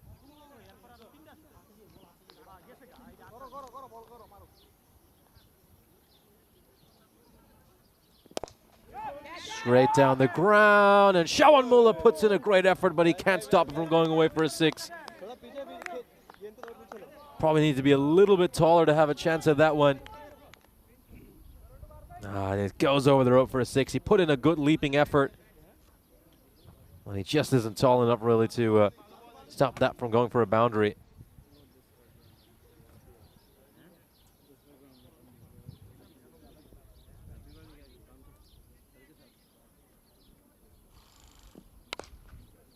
Struck firmly. towards wide long off, and it goes for a 4. Prince Rai strikes a boundary, and it's a back-to-back boundaries here for these Telugu 11 members.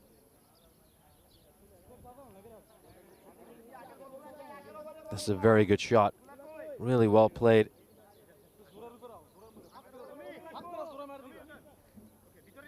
That's important. They don't get frustrated here. The keeper of Tigers, Limassol.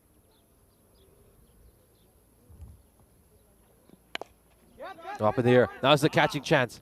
And it's taken. It is taken. Very well taken. That's a Tawhidul Islam who has snaffled that one. And they've been a little bit better with their catching today, you have to say, the keeper of Tigers. That's the second catch they've taken so far this morning. Yesterday, though, absolutely nothing was sticking. Gets in a nice position, takes that one. And that will be the end for Prince Rai. Batted really well. I think Prince Rai has really embraced this role of coming in the middle overs, in that middle order, and just providing his side the acceleration they need. And now Hitesh Thadani is going to come into bat for these last couple of overs. He'll just be hoping to provide this innings a little cherry on top it needs and help them get to the 130s and maybe even the 140s.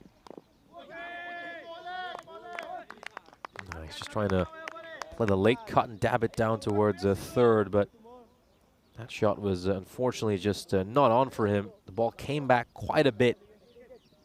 1 ball left in the 8th over.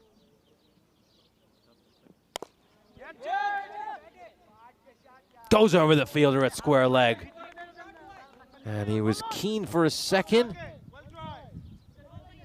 It was a good try, you have to say, and I like the fact that someone in the field did tell him, well tried. It was a nice attempt.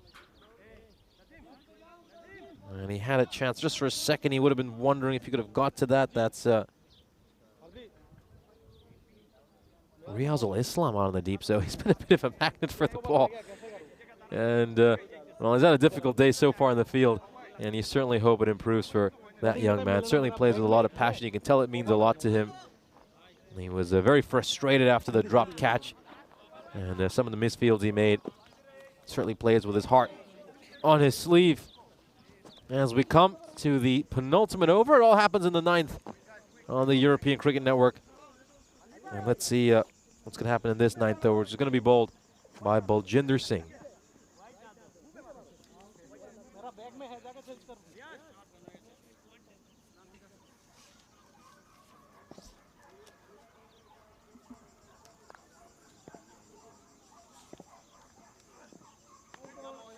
Just lets that one go past him.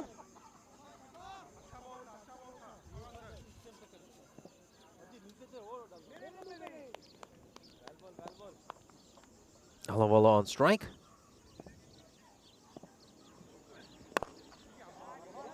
This one is struck towards long off, and it's going to beat the fielder. You got a feel for him. I think he's tried very hard today, saved this side a lot of runs, but this time around, Shawan Mullah is not able to do anything to prevent that.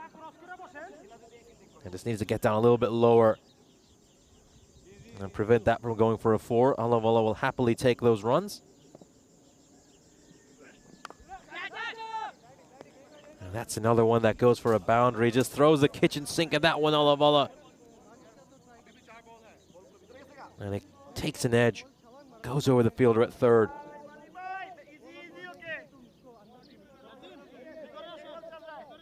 Yeah, you got a feel for the bowler here. A little bit unlucky. Starts off with a misfield and then an edge that goes away for a 4. Gotta say though, this is the same thing I was saying from that previous innings for Telugu 11. Somebody's got to be out there at deep third. You can't not have a fielder at deep third. And another one sneaks underneath one of the fielders. Oh boy, you got to feel for Baljinder Singh here. Should this one be stopped as well? It really should have been stopped. No, this is really tough for him. I mean, 2 misfields and top edge going away for a 4. No, this is really cruel on the bowler. Cricket can be so cruel on bowlers at times, particularly T10 cricket.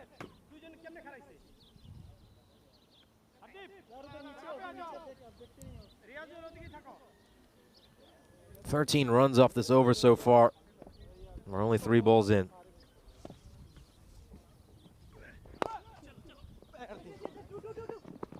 There's shouts at 2-2-2, but they're going to get 2 more runs than that. They're going to get 4. This time it's a very good shot. This is actually beautifully placed by Alavala between the 2 fielders. Plays it nicely along the mat and gets another boundary. So 4 consecutive boundaries to start this over. 17 off it so far. Still got a couple more to come. Oh, this is a sweet, sweet strike. We're in a part of the world that's really famous for honey, and that was a sweet connection. It's going to have a swarm of bees around his bat. Gorgeously played. And now this over has gone up to 23 runs off it. A boundary off every ball. Is he going to make it 6 consecutive boundaries this over? He certainly will.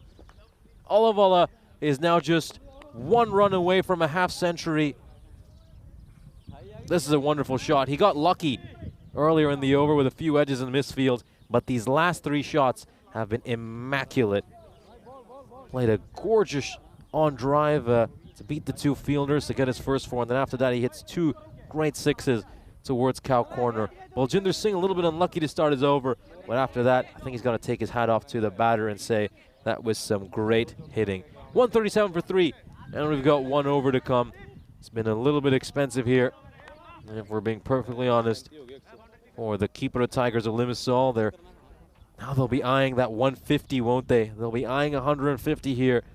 The Telugu 11, Hitesh Thadani on strike. Now towards a long on. They're going to come back for a second run. No, they won't. Don't think that's too bad a decision considering Alawala is seeing it like a beach ball right now.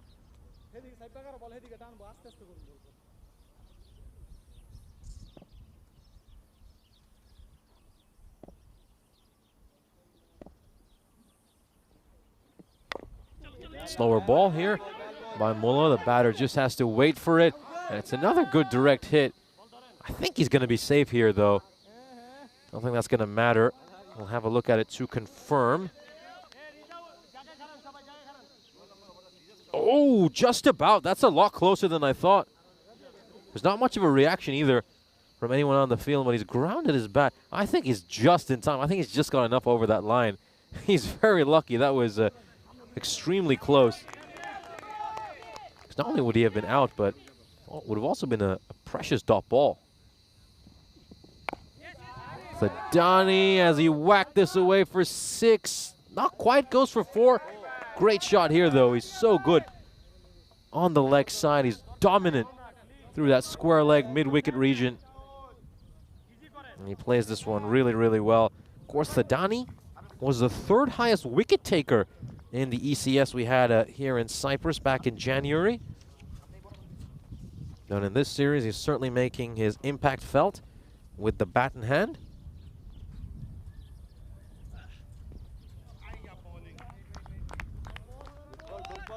Good ball. Good ball there. Good response by Shavan Mullah.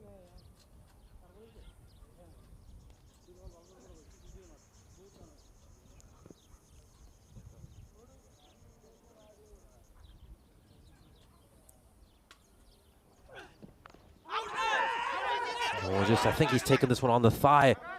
And the keeper's also missed out on the stumps. And it's going to be overthrows. This is going to be overthrows. This could be more. They might even have a 3rd one on here if they're awake to it. The 3rd run is on. Oh, and the throw is even poorer, but it's going to be a run out in the end. Well, Telugu 11 really should have come back in time for the 3rd run. I think they were just not aware that there had been another misfield out at long off. They could have easily made it back for the 3rd run. We'll just take a look at this sequence. The wicketkeeper misses out on the run out there. Then it's an overthrow. They come back for a 2nd run. And I think you can't quite see this on this angle, but the fielder at long off made another misfield, which just made them interested to come back for the 3rd run. I'll just describe what happened to you. Number 68, Baljinder Singh, committed that misfield, and they decided to come back for the 3rd run. If they just pounced on that error a little bit earlier, they would have definitely made it back for the 3rd run. But it's not going to matter too much as Alavala blast this one away for a 6.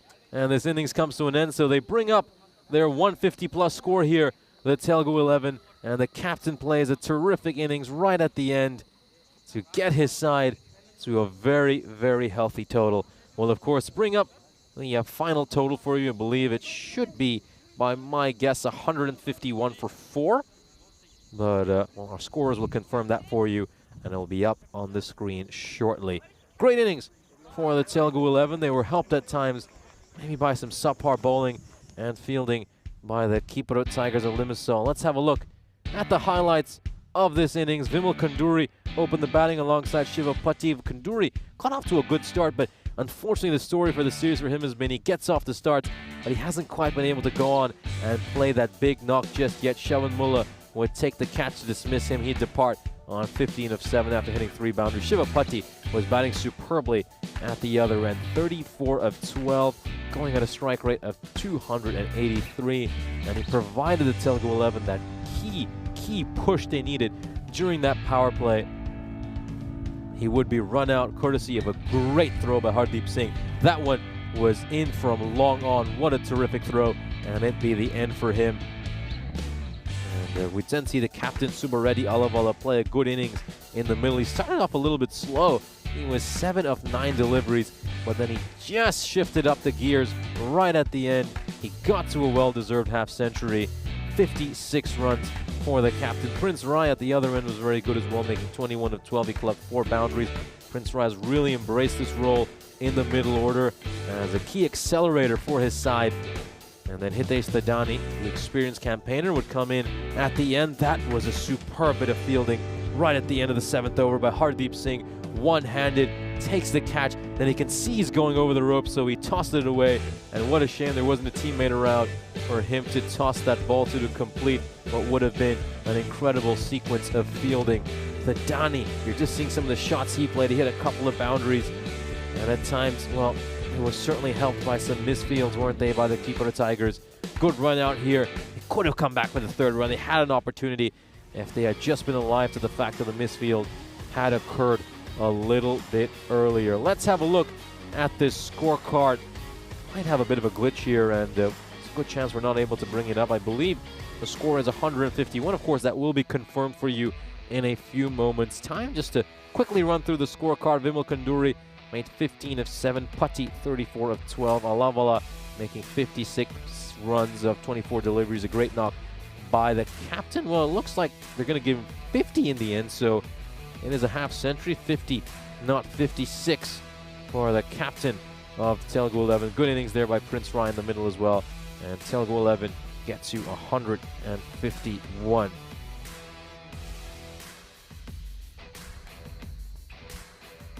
We'll then have a look at the bowling card for the Kipro Tigers of Limassol.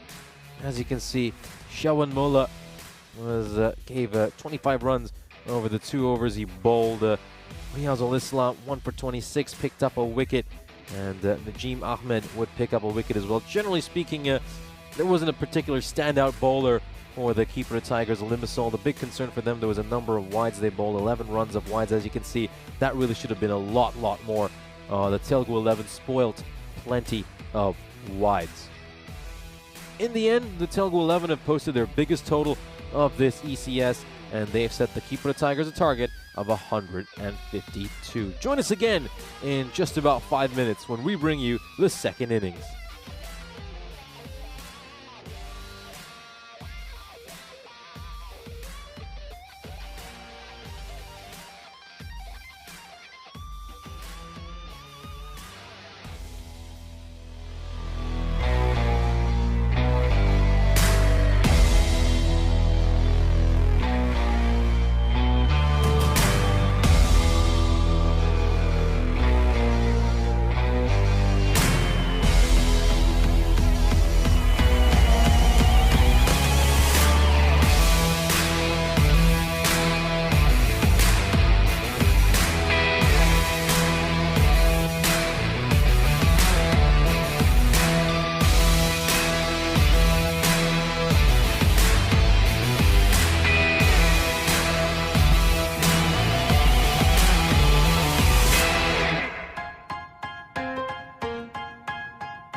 This European Cricket Network event is proudly brought to you by HCL Software and Paramatch.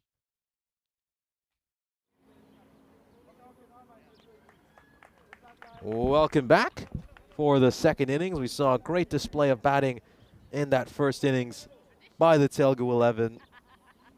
And they've set a large target here for the Keeper Tigers. We're going to need 152 runs to win this one. Here's a look at the bonus point equation. Of course, they want to achieve this target in 7 overs or less if they are to get that bonus point. And if the Telugu 11 can restrict them to 105 or less, the Telugu 11 will be leaving here with a bonus point. Huge match for these two teams. Of course, they're both big underdogs in this side, in this group, I should say. And they'll be looking to pick up their first win of this series in this match. Really important matchup for both these clubs. I'm looking forward to what we're about to witness. Let's see if the Keeper Tigers are able to give this a good go.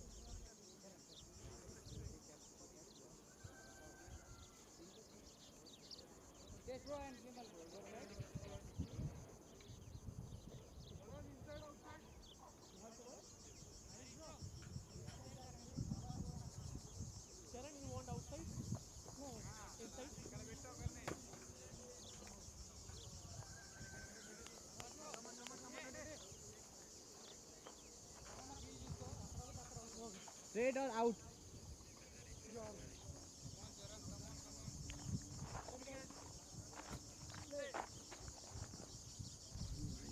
There we go. First ball coming up. Oh, starts off with a really poor delivery. Charan Nalluri.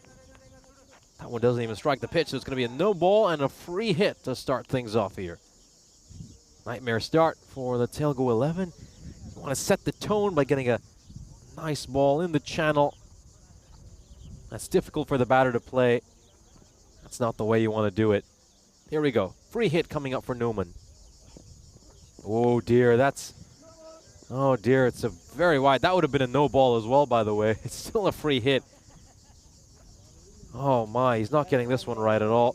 Look at his head position. He's just falling away as he's delivering that. Very similar to what we were seeing from some of the bowlers or the Keeper of Tigers. You can just watch his body's collapsing as he's going to the crease. He's not able to maintain a nice, strong, upright posture. It's another wide. Well, when are we going to get our first legal ball here? Charan, come on. No white, we don't need white.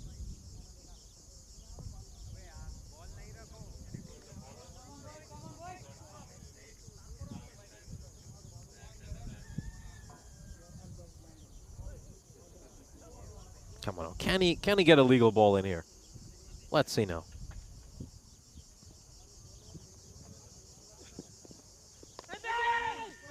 That's another wide down the leg side now. This is very smart batting by Newman. I got to credit him.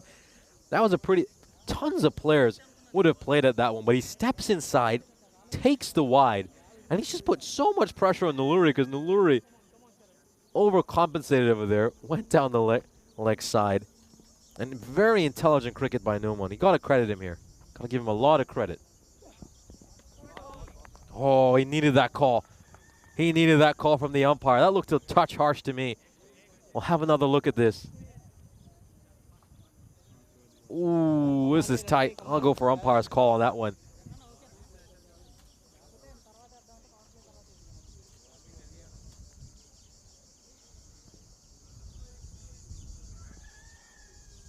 Can he get a legal delivery in? It's still a free hit, don't forget. And the free hit will be punished, so 11 runs off the first legal delivery. And we're finally underway.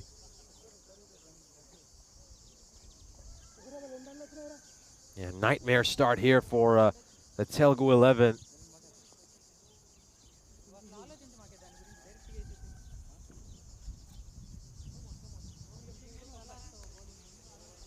Charan Nalluri.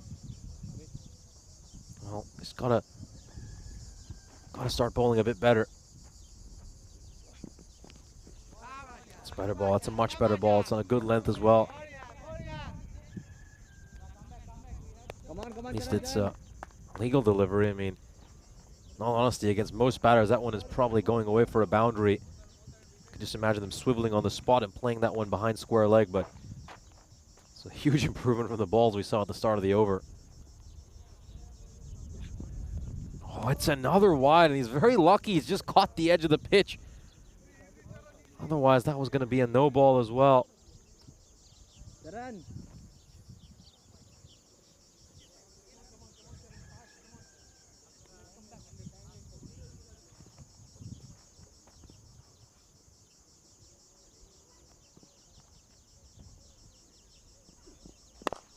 Over pitched, crunched away, goes for a 4. 16 runs now of the first 3 legal deliveries. It's in the slot. And he struck that half volley away for a 4.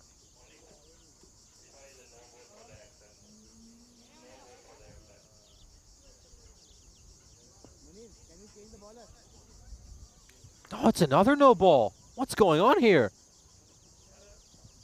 It's been signaled a no ball as well.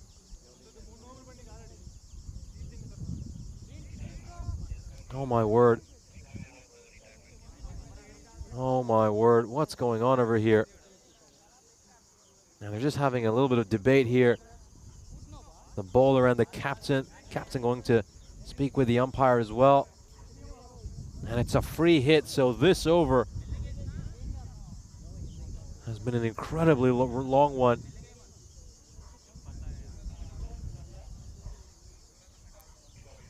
Wow, just wow. Thani's gone to have a word with the umpire. What's the issue over here? Oh, it's about the action. I think that's what it looks like from what the umpire's saying. Did he bend his elbow when he was bowling that? Yeah. Oh dear. Well, yeah, it looks like it's going to be a no ball because of his action. Let's watch his arm closely over here. Oh, that does look a little bit dodgy to me. It's a full toss. It's going to go away for a 4. It's not a great ball. It's really not a great ball.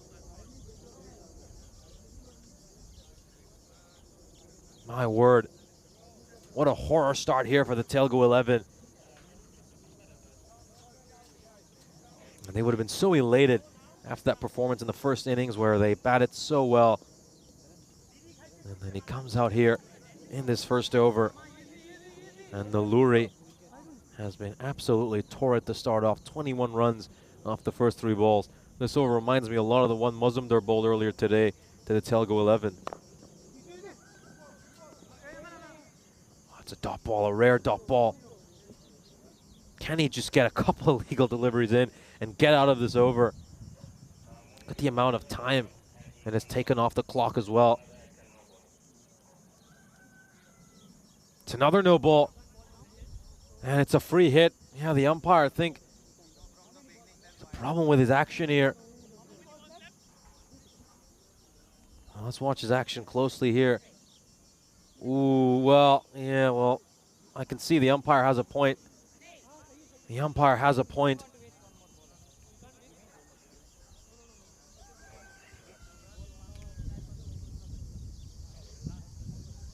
That's going to be the end for Naluri. He's going to be taken off now.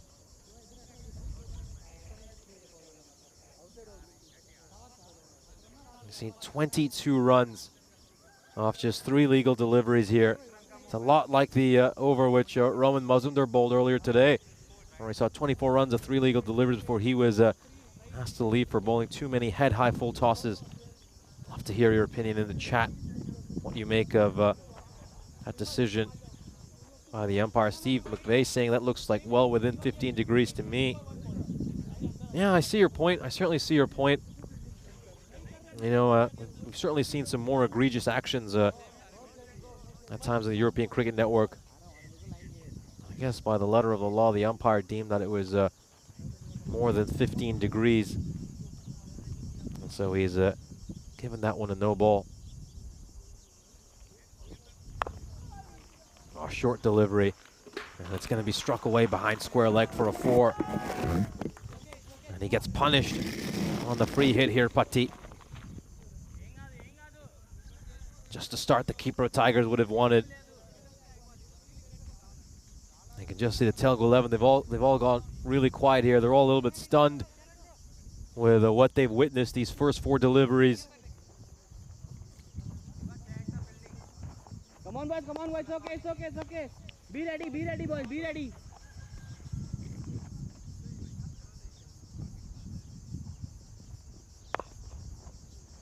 Oh, this one's going to beat the fielder.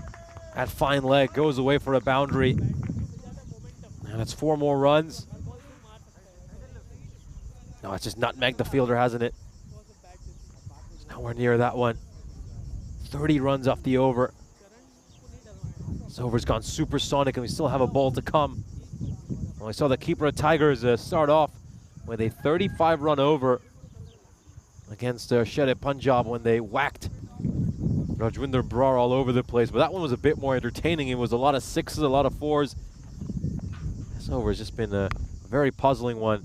And we're all a little bit stunned as another 4 is going to go away. It's 34 runs and a nightmare start for Telugu 11. But the keeper of Tigers are off to a flyer.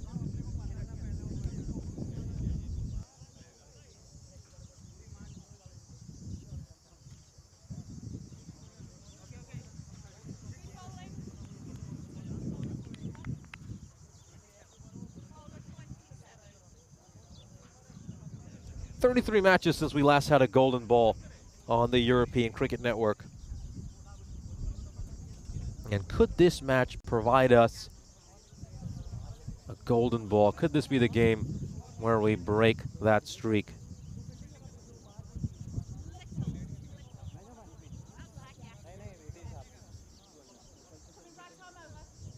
Come on.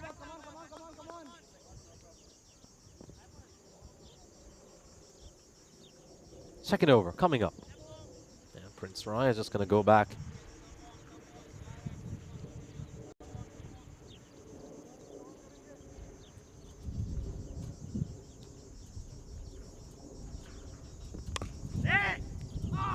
Oh, good effort there by the fielder at point, but he can't quite get to it. It's just going to be a single.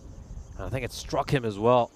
Struck him along the way. It was the captain Subareddy Alavala out at point, and let's just see if Prince Rai can stem the flow of runs over here.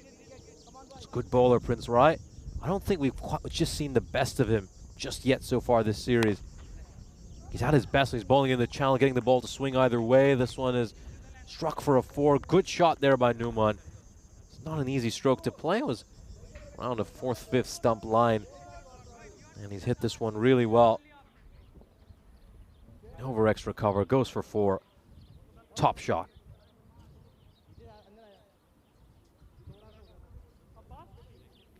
Just looking at some of the reaction to that previous over. Steve McVeigh with a great comment saying, does he know which strip they're playing on? I think he realized eventually, but it was a bit too late by the time he got it. Oh, it's another wide here. Well, they can't bowl like this, can they? The Telugu 11, they did so well in that first innings to set their side up, to have a chance to win this. And they're shooting themselves in the foot here with some of this bowling. Goes for the big heave. And he's going to miss out. We have a huge total. It's a big total. They have to keep hitting.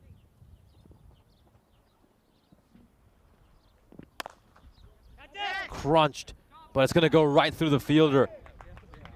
And Numan just showing how strong he is, square of the wicket. Cuts this one away. And that fielder, well, he might have had a chance to prevent this one. He's also spoiled to wide, mind you. Would have probably gone wide. And unfortunately, it's too hot to handle for Abbas Qazi. It goes past him. And what a sensational start for the keeper of Tigers. 44 runs. And they faced 10 legal deliveries.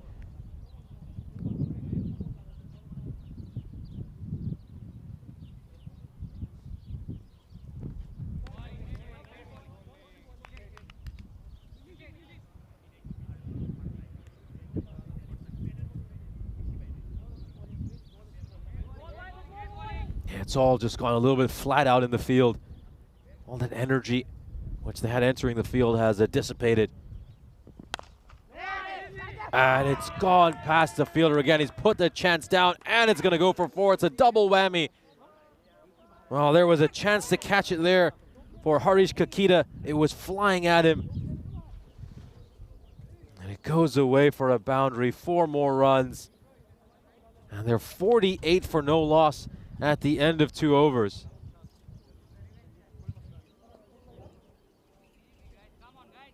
Incredible, absolutely incredible start here for the Kipra Tigers of Limassol. Let's just have a look at the standing. Of course, both these sides are winless so far this European Cricket Series.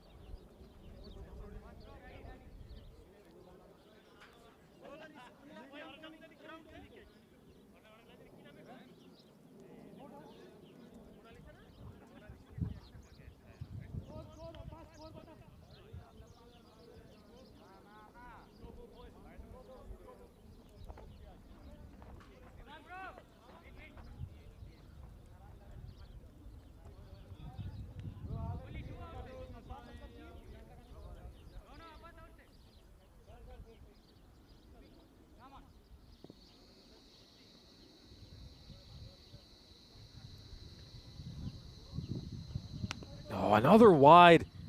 Oh, this is getting really concerning here for the Telugu 11. 10 runs of extra so far, and these are massive wides as well. They just got the yips right now, haven't they? It seems like the yips are infectious. Oh, great bit of fielding by Thadani. Terrific work. That ball took a nasty bounce up, and he's done well to ensure it doesn't go to the boundary. Saved his side 4 runs. And is that just a little bit of fielding that their side need to encourage them? Just nursing his wrist right now after grasping the ball. Another wide. Well, the umpire certainly getting his stretching in. Harish Kakita is bowling left arm around the wicket. Just not able to get it right so far.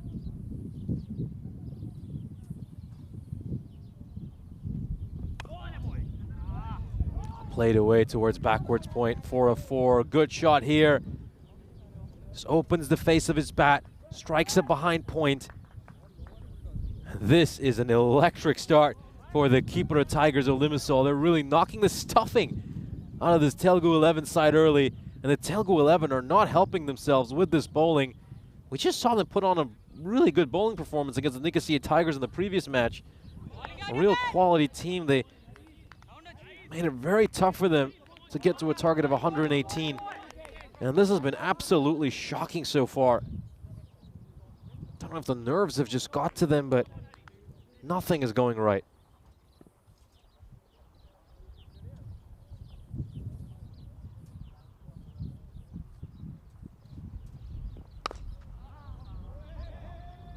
That one's going to take a bounce before going over the rope.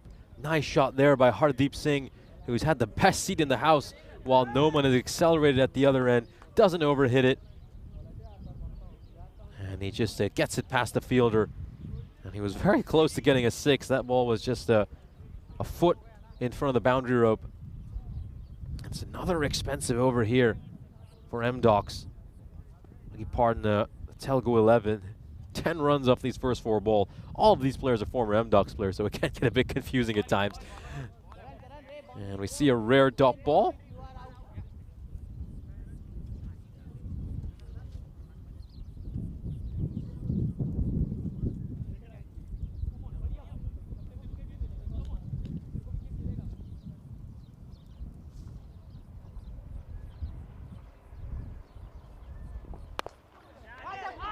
Struck down the ground. The umpire's done really, really well to get out of the way over there.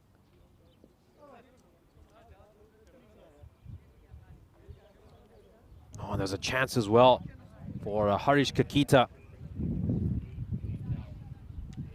End of the power play, a stunning power play that has really left a lot of us absolutely speechless, struggling to find the words to describe what we have just witnessed. 58 runs off this power play. Of course, it was capitalized by by that opening over, which went for 34 runs, where we, of course, saw a bowler taken out for a suspect action. I know there's a lot of questions in the chat regarding that rule, so I'm just going to make this very clear for a lot of our viewers. Under the European Cricket Network's rules, if you have a suspect action and you receive 2 consecutive no balls, or 2 no balls in general, for a suspect bowling action, you cannot continue to bowl for the remainder of the event. So just to make it clear for everyone watching, Shivapatti will not bowl again for the remainder of this European Cricket Series. Although, beg your pardon, not Shivapatti, Charan Nalluri. Shivapatti was the one who came on to bowl the second half of that first over. So Nalluri will not bowl again for the rest of this European Cricket Series. That is a rule. If you have 2 consecutive no balls given against you for a suspect action, you can no longer bowl for the rest of the event. Of course, he can bat, he can field, he can help his side in any other way, but he's not going to be bowling again for the rest of this ECS.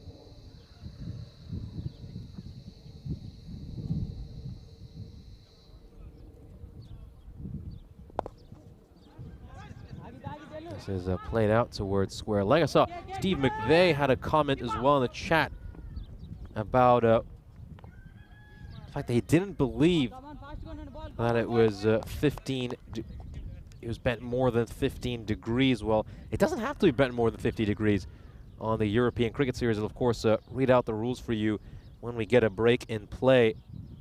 There's a lot of questions in the chat about this. Of course, feel free to ask any of your questions, and of course, anything I'm not able to answer, I'll certainly forward it to the appropriate personnel who will be able to provide the answers, and I will forward back to you, our viewers. This one is a no ball that's going to be thrashed away, and it's gone for 6, and it's a head-high no ball. 2 more of these, and he'll have to be taken out of the attack. Oh dear, that was a shocker, absolute shocker of a delivery. Yeah.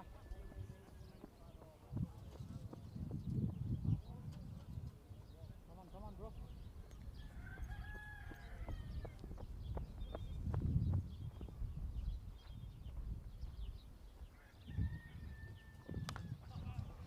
That was edged away, and it goes for a 4.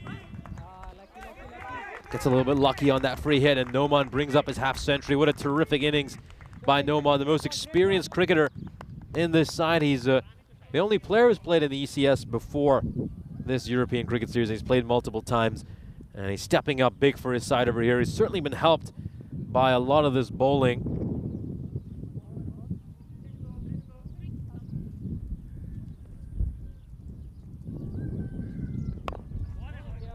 That's a good comeback for Vimal Kanduri.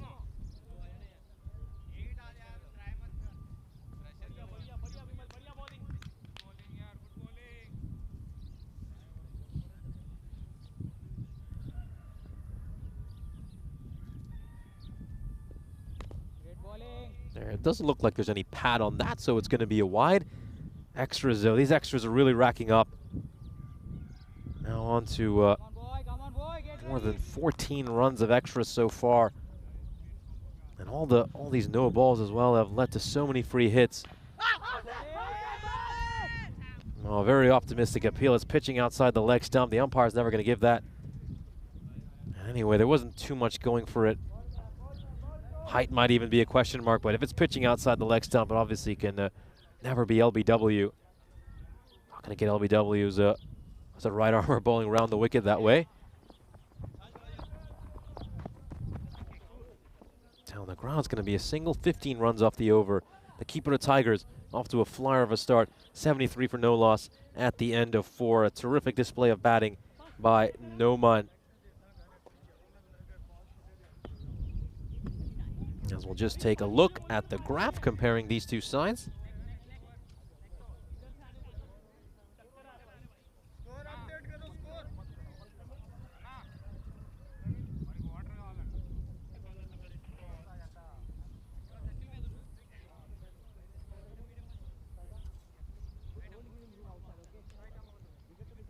Of course, so some of you have been asking questions about whether or not that was a suspect action, because it didn't seem to the naked eye, at least for a few bowlers, that it was a greater than 15 degrees. I'll, of course, just send a link right now in the chat for anyone interested to read how the procedure we have here on the European Cricket Network to identify suspect actions. A really good shot over there. Of course, this is available on our website. And you can just have a look at this link right now that I have posted. And we'll, of course, read it out as well for any viewers who are interested over these coming overs. So, as a result of what we've seen over the past years, we've started to become much more proactive in identifying suspect actions, and there's a very clear procedure to deal with them and the individuals concerned, with the captains as well. Oh dear, this one is this ball somehow rolled into the commentary position, and well, thankfully all the equipment is fine. It just goes past the fielder. He just couldn't quite get down in time, could he? Now 83 for no loss, 4.2 overs in. Gotta say, the Telugu 11, they've really not helped themselves with their bowling. This is, and if they'd put in a similar bowling performance to the one we saw in the first innings, I think they would have taken this game. But it's been a real shocker. They've got the yips. They've been incredibly nervous throughout this innings. It's just evident, and it's reflecting in their fielding performance as well. But yeah, I'll just continue to read out this this document over here, which I've also shared in our chat, that just outlines our procedure to identify suspect action. And so this is the process umpires are instructed to follow.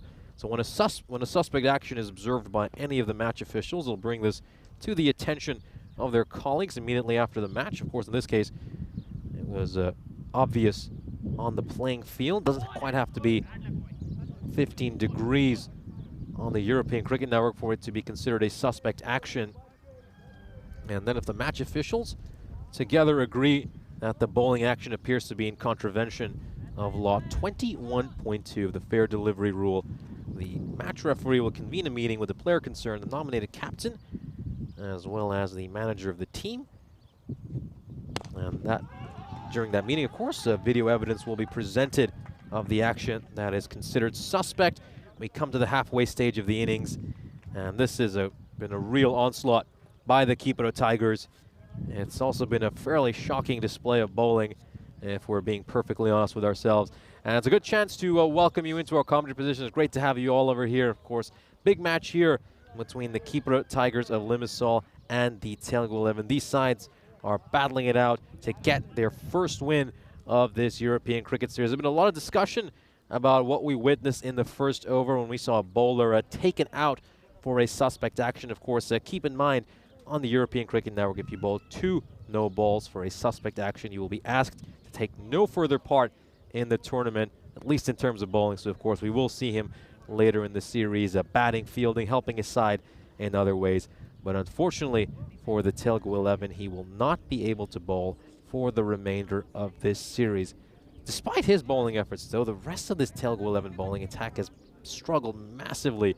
They've bowled too many extras. They've been very sloppy in the field as well.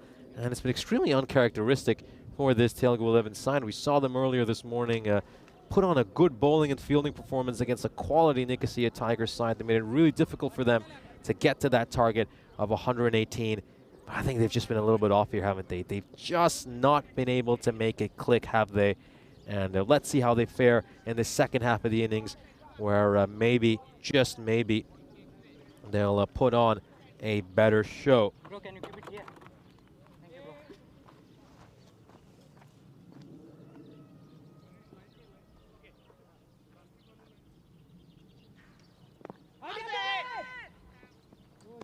It's outside the leg stump, so that one can't be an LBW. And this is the rule, of course, that really is important to read out for some of our viewers. Of course, they were wondering, of course, yes, certainly, you're not taken out of a game if you just bowl too many no balls, like, for example, overstepping the popping crease twice, or if you bowl a couple off the pitch, you're not asked to leave for that. I'll just read out this rule over here, which I mentioned earlier, as it is formally written. If the bowler bowls a further delivery with a suspect action in the same inning, so that would mean And in plain English, that will be a 2 no balls for suspect action. This is pushed out towards cover. The umpire will continue to follow law 21.3. A no ball will be called and signaled, and the bowler will be suspended from bowling in the innings and from any remaining matches in the event. If necessary, the over will be completed by another bowler. Again, for avoidance of doubt, the next delivery will be a free hit. I think that makes it quite clear Easy guys, fast. right there.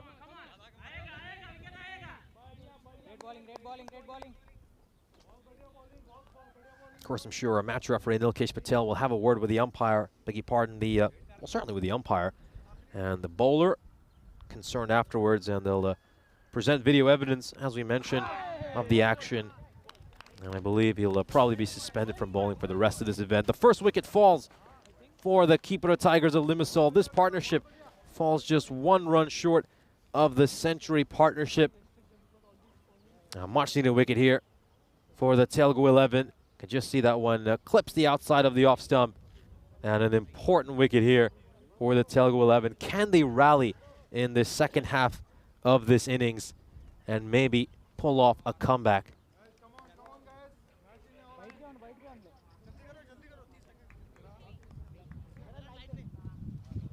It's okay, come on guys. विमल चरण को कहाँ बोला तूने? चरण को कहाँ बोला? Right side.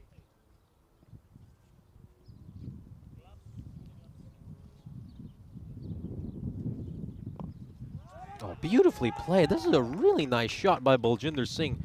Lovely stroke to get off the mark. How nicely he plays this. Just flicks it around the corner for a 4. Terrific shot.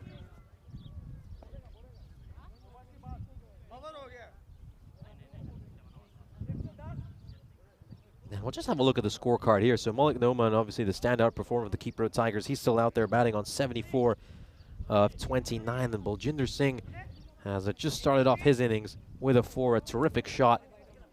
And the Kipro Tigers of Limassol need 53 runs. Beg your pardon? They need I just have the updated scorecard here. 49 runs of the last 4 overs. And Prince Rai is being brought back into the attack. We know he's a quality bowler. We haven't quite seen the best of him just yet. But he's certainly someone who's got the capability to pry this wicket of Noman. Oh, sensational hit. Sensational hit by Noman. He moves on to 80. The minute that left his bat, you knew that was traveling a long, long way over the boundary rope. Noman featured for the first time on the European Cricket Network earlier this year when he took part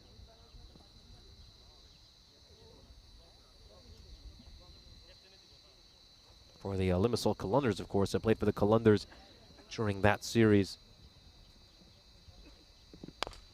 Oh, very nice strike. This is a beautiful shot. Horizontal bat straight down the ground. You can just see that one deposited into the grapevines. You can see a little white ball popping around. Maybe we'll get a cricket ball tree soon. This one is firmly hit. So good. Incredible shot. And it's been an outstanding display of power hitting by Noman, who's now just 14 runs away from a century. We've seen a lot of centuries so far here in Cyprus. It looks like we're about to see another one. Or, well, I shouldn't hex the guy.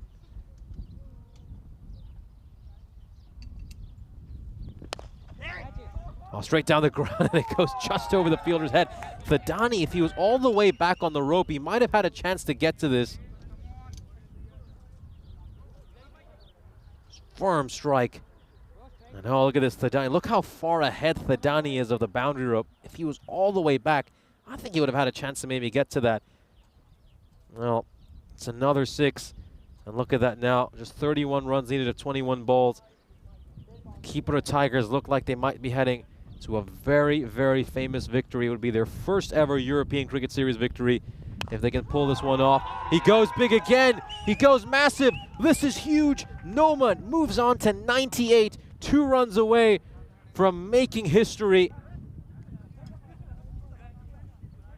Incredible, incredible story for Noman. Made his debut for the Kalundars earlier this year. He couldn't score a half century during that series. Top scored once with a 47 against the Nicosia Tigers, but he's 2 runs away now from playing a truly incredible innings. Is he going to get to the milestone? It's a big swing and a miss. Going to have to wait a little bit longer. Just going to make everyone wait a little bit longer. 2 runs away now.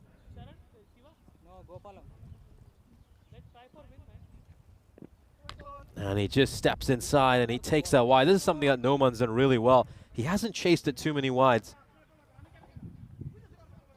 I think at times the Telugu 11 were probably chasing it a few too many in that first innings, but not Noman. Here we go. Goes big. Has it got the distance? It doesn't. And it's going to be spilt. It's going to be spilt. Oh, he gets a life on 98. You know, Noman, if he'd run that first run hard, he might have been able to make it back for the second run to get his 100. But instead, he's going to be on 99. Thidani, who normally takes those sort of catches. Wow, just wow. Noman is going to be on strike on 99 to start the 8th over. Boy, if only he had done the right thing and just kept running and ran that first one hard rather than ball watching, maybe he comes back for the second run and gets his 100 on a dropped catch. Here's a look at the fantasy dashboard for our upcoming match between the Nicosia Tigers and the Kipro Tigers of Limassol. The 2 big cats from the city of Nicosia and the city of Limassol will battle it out in our 3rd match of the day.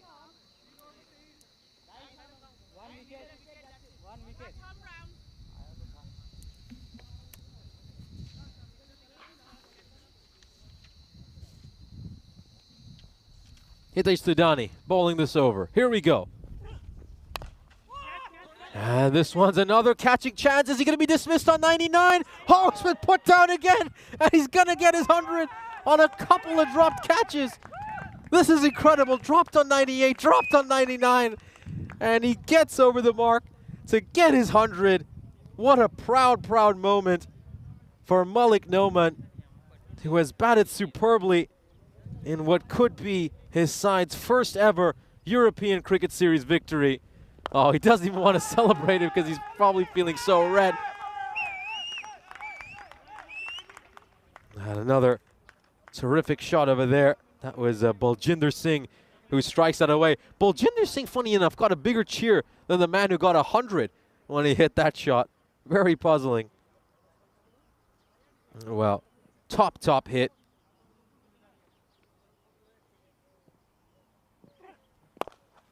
Baljinder Singh will play this one out towards cow corner, and it's going to go past the fielder. It's another 4, and it's under a run of ball now. 2 shots will win it for the Kipro Tigers. They could do it with 2 big blows now. 12 runs needed. And my word, what a chase this has been. I don't think anyone could have seen this coming. I mean, I'm sure a lot of us thought that the Kipro Tigers would struggle to get to this target. But in the end, it looks like they're going to get there with ease. It really does, with plenty of overs to spare. 11 runs needed now before they can celebrate a famous, famous victory for their newly established cricket club. Their first ever victory on the European Cricket Network. I'd love to ask you all on the chat, have you ever seen someone get dropped on 98 and 99 before? It's certainly a first for me. And this time around he can, well, he will get caught on 100 this time. So he presents 3 straight opportunities on 98, 99, and 100. And it's a 3rd time lucky for the Telugu 11. And he can go and take a huge sigh of relief that he's actually managed to get to his 100. This is a very well taken catch out of the deep. He gets a nice smattering of applause from the rest of his team. Well batted, superb innings.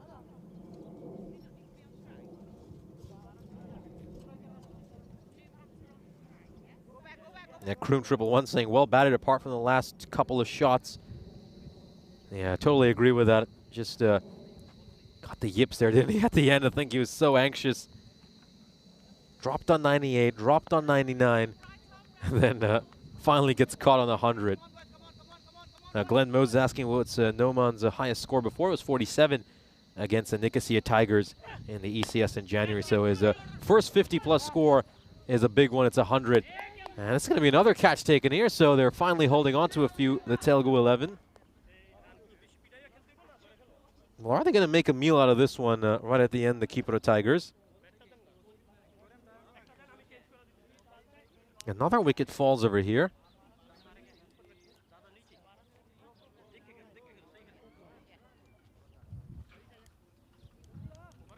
That brings the over to an end.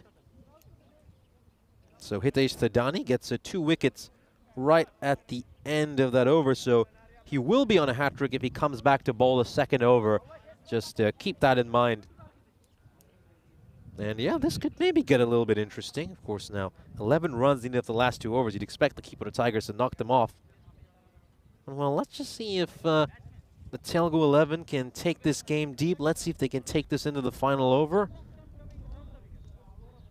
The way Baljinder Singh is batting, though, that looks pretty unlikely. Kakita coming into bowl his second over. Bowled a superb first one, just 10 runs off it. Just helped settle things down a little bit after that very expensive first over. But he's going to have to bowl a really, really special one here. Going to have to bowl one of his finest overs for his side to even have a chance at pulling off what would be a very, very remarkable win. 1% right now.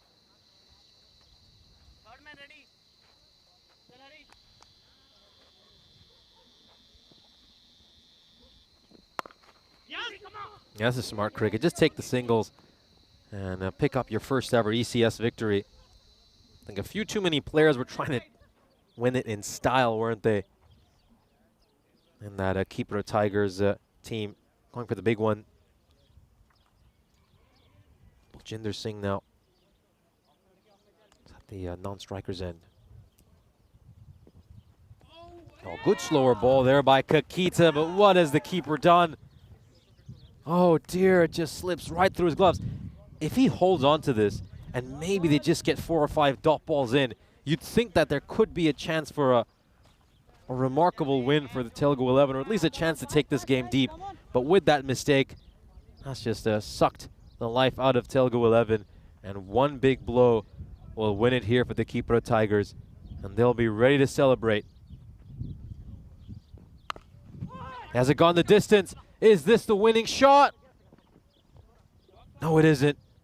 But it is going to go for 4. Fielder just loses track of it. And now they're 2 runs away.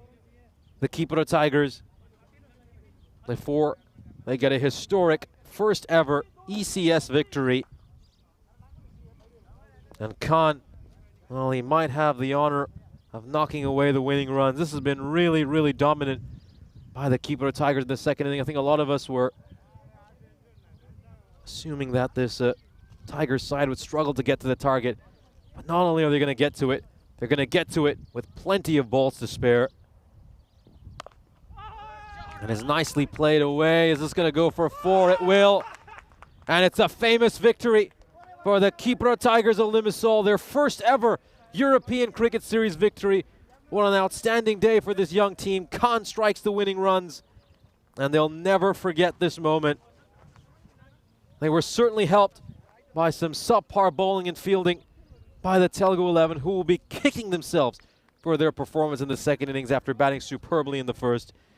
But the Kipro Tigers won't care. They've won this game. And look at them. They're absolutely beaming. They're delighted. They toiled hard in the field yesterday. They were crushed in their opening games. But now they get to relish and get to really cherish this victory. Here's a look at the fantasy dashboard for our upcoming match between the 2 Tigers, the Nicosia Tigers and the Tigers of Limassol. Should be an exciting matchup to see these 2 Bangladeshi expat teams go up against one another. But let's relive this incredible innings before we move on to our next match. It was a fantastic start for the Kipro Tigers of Limassol because of that 34-run opening over. It was a flyer of a start, and it really set the tone for the rest of the innings. And how important is it to get a good first over? Charan Nalluri was taken out of the match for a suspect bowling action. His first 3 legal deliveries went for 22 runs. He bowled 4 no balls and 4 wides during that period. It was a shocker. It was an absolute nightmare. And Telgu 11 never ever recovered from the rest of the match. They were playing catch up, and you could just tell their body language went down. They lost their confidence. The entire team was dejected, and they were just coasting through much of the second innings, and nobody could get things right. They put down plenty of catches too, as you can see over there. They were very sloppy in the field, tons of misfields, and Malik Noman, well, that was a really, really funny sequence. He was dropped on 98, then dropped again on 99, and then he was finally taken on 100.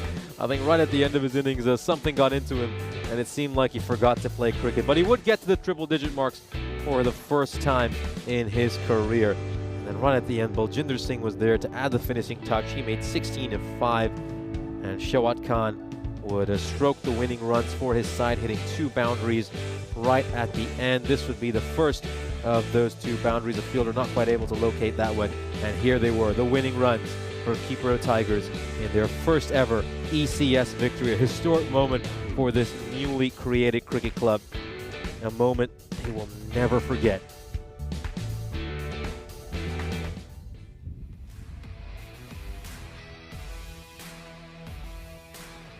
Let's have a look at the scorecard for this Kipro Tigers side. Malik Noman scoring his first ever career 100, his first ever career 50-plus score, mind you. His previous best was 47 against the Nicosia Tigers when he averaged about 22 during the ECS in January. And then Baljinder Singh was there right at the end to add the finishing touch. Great win for the Kipro Tigers. They'll never forget this day, and they'll be absolutely elated when they'll be coming out in about 20 minutes time to play their second match of the day. For the Telgu 11 though, it was a shocker. That's the only way to say it. Charan Naluri bowled tons of no balls and wides. He was eventually taken out for a suspect action, 22 runs off the first 3 balls of the innings, and that just set the tone for the rest of the match. The Telgu 11 were never able to recover, and they had absolutely no answers. Good bowling by Vimal Kanduri, a lone bright spot there with figures of 1 for 23. Hitesh Tadani picked up a couple of wickets as well in that 8th over, and well, he was just never able to come back for that final over where he would have had a hat-trick ball on the opening ball of that over. We'll have a look at the match summary, and the tale of this match is that the Kipro Tigers of Limassol have beaten Telgu 11 by 7 wickets with 8 balls to spare to pick up their first ever European Cricket Series victory. Big congratulations to everyone involved with that cricket club. This is certainly a huge moment for all of them. They'll be back though in 18 minutes time when they take on the Tigers of Nicosia.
This European Cricket Network event is proudly brought to you by HCL Software and Paramatch.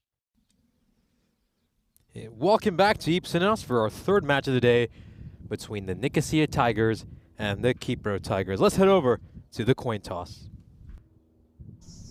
Kipro Tiger is your call. Tails. Tails is the call. It is head. We're gonna bowl first. Nicosia Tiger won the toss and decided to bowl first.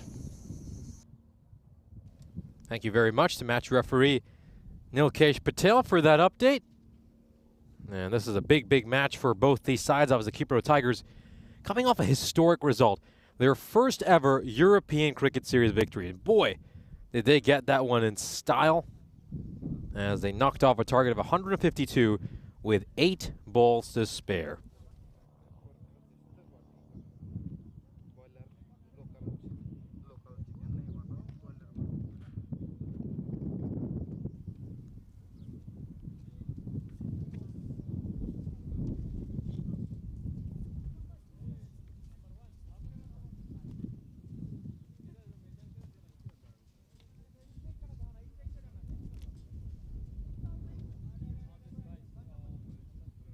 Players are set to take the field. Let's have a look at the fantasy dashboard for our upcoming match. The breeze certainly picking up here as well in Cyprus. We've got a few things flying all over the place right now. As you can see for the Nicosia Tigers, look at some key players like Roman Mazumdar, very experienced batter. Zishan Mahmood, a terrific hitter, made 41 runs in the last match. Also got the skipper Jahid Hassan, who will be wicket-keeping in this match as well. And then for the Kipro Tigers, Malik Noman coming off that sensational 100 in the previous match. Very entertaining 100, mind you, because he was dropped on 98-99 and then finally caught once he crossed the triple digits mark. So this is should be an exciting matchup. The Nicosia Tigers, you'd expect them to be big favorites heading into this game.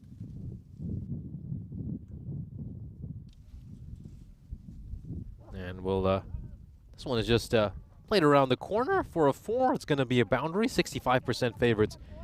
As you can see, the Nicosia Tigers, a very experienced side in the European Cricket Series. They've been here several times, but they've never really been able to go on and capture that silverware, which has eluded them.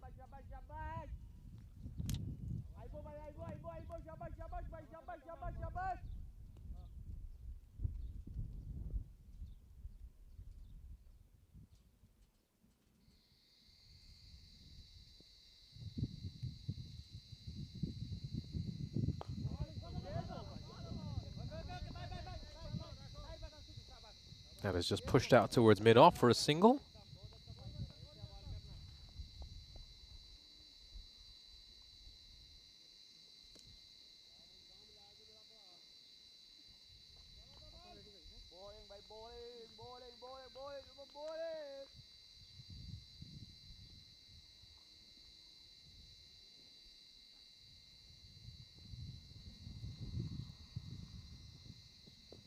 It cleans him up. That's it for Numan. He departs for a golden duck. So the Centurion from the last match will not trouble the scorers this time around. Great ball by Toma Laminul. And it's gone on to crash onto the stumps. He's cleaned him up. Oh, terrific delivery. And he was going for the big off drive. And this time around, well, Numan's going to follow up his 100 with a duck. And they needed a big innings from him in this crucial match against the Nicosia Tigers. And unfortunately for them, they just won't get it. Early big breakthrough for the Tigers.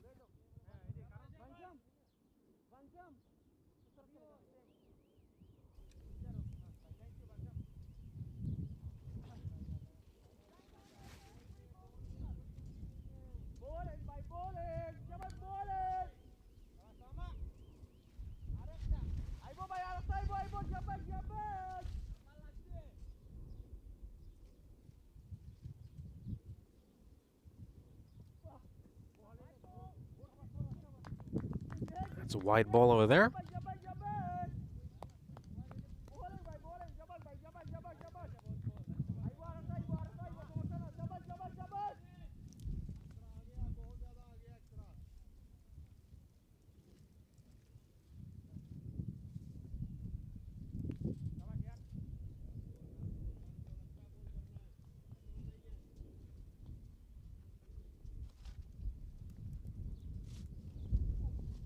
Oh, and there's an appeal here, but that was certainly going down the leg side. Singh, he's very strong, playing it off his pads. Just have another look at this. It's a good ball. I like this. I like the way he's bowling with some real fire and pace.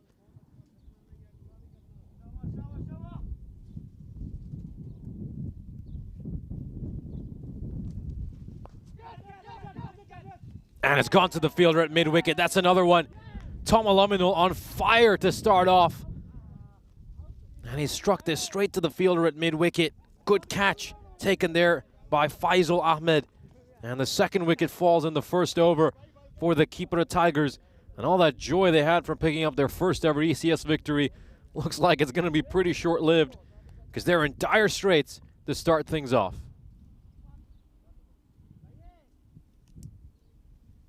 Well taken there by Faisal.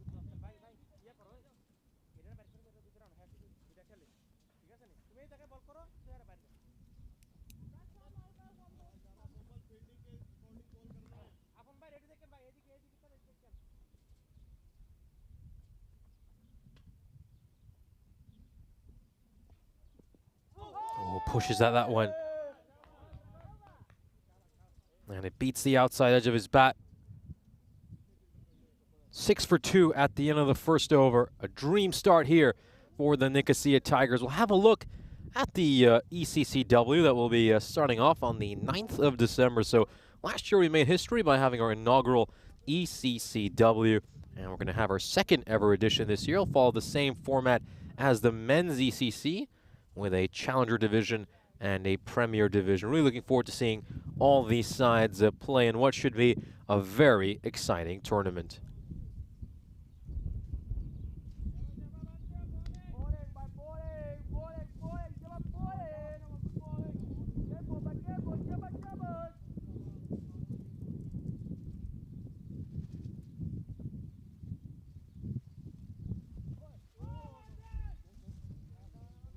When there's going to be a wide. It's just running down the leg side there. I was very impressed by the way he bowled in that first match. Vansham didn't always get the reward he deserved. Certainly looks a very talented bowler. I think what was so good about him, though, was the way he knocked off those winning runs as well right at the end with the bat. 24 runs of 5 balls to seal a victory for his team.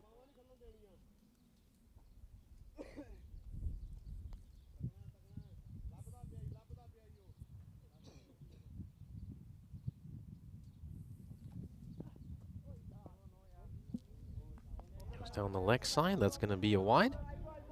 Just struggling a little bit with his radar here.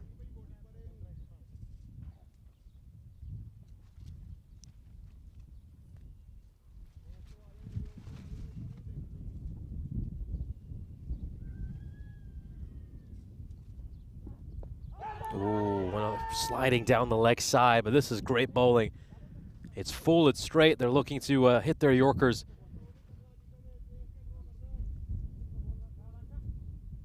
Just see that one there, angling down the leg side.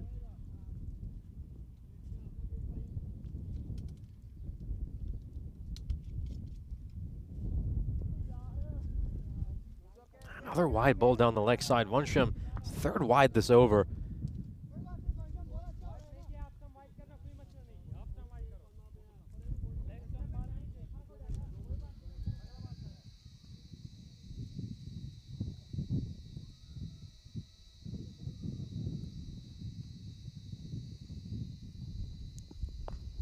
It's gone up in the air.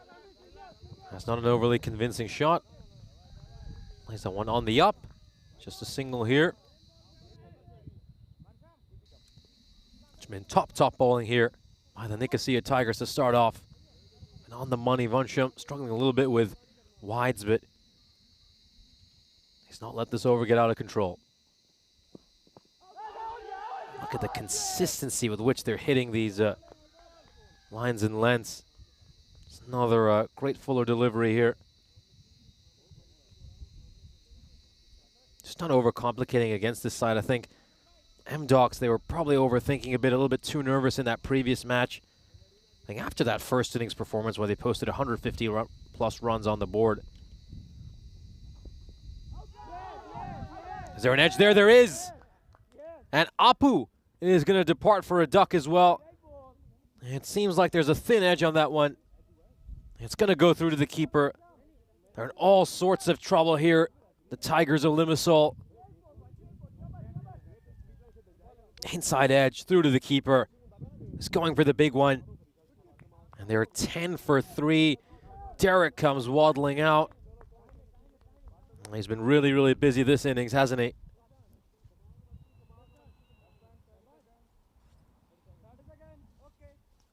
Amazing, absolutely amazing. Just shows you how the tables turn. A side who were managed to smack 150 plus runs in the previous innings just half an hour ago, and now they can barely score a run.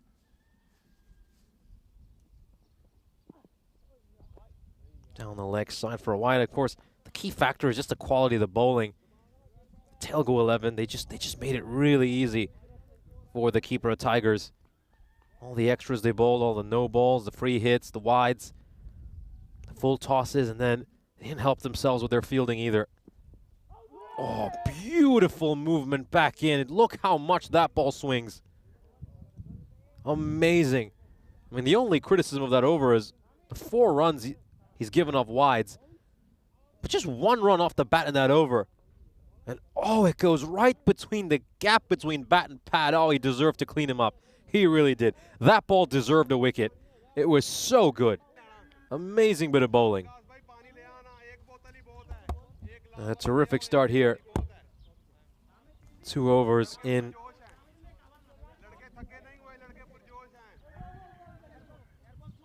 Have a look at the standings here for Group B. The keeper of Tigers of Limassol picking up their first ever European Cricket Series victory in this previous match they were involved in against the Telugu 11. And the Nicosia Tigers have introduced themselves to the European Cricket Series earlier today when they played a match against their arch rivals, the Telugu 11. Struck away for 4, probably the first really poor delivery we have seen. Goes into the goal, and that's going to be another boundary.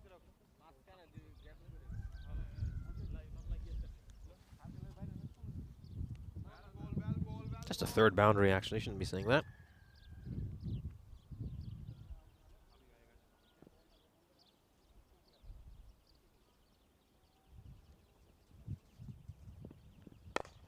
A full toss.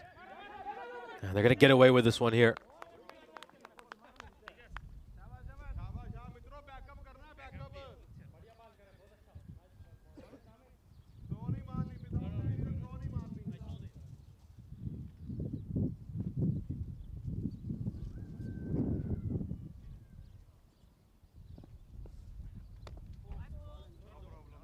That's a wide ball. They're just struggling a little bit with wides here. That's the 6th wide they've bowled so far, so that's an extra over they've had to bowl needlessly. I think that's the way to really look at it. They're just 2.2 overs in.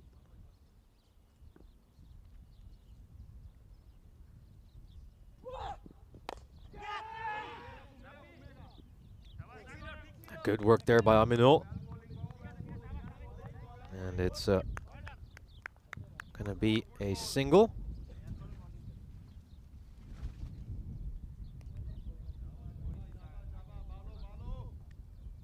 And leaps up, takes that one.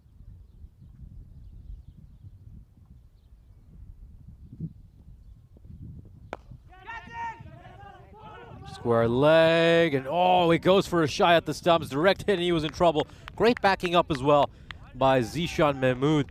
He's managed to pluck that one one-handed to prevent it from going to the boundary. This goes out towards square leg.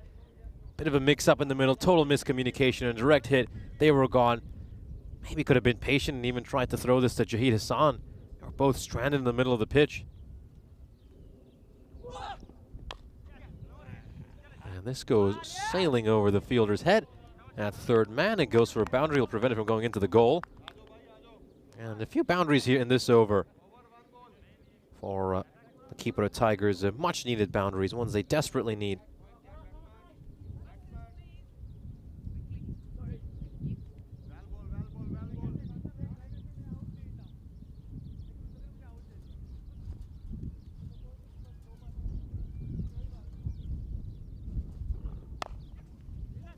Nice shot, really good-looking shot, but there's a protection out in the deep.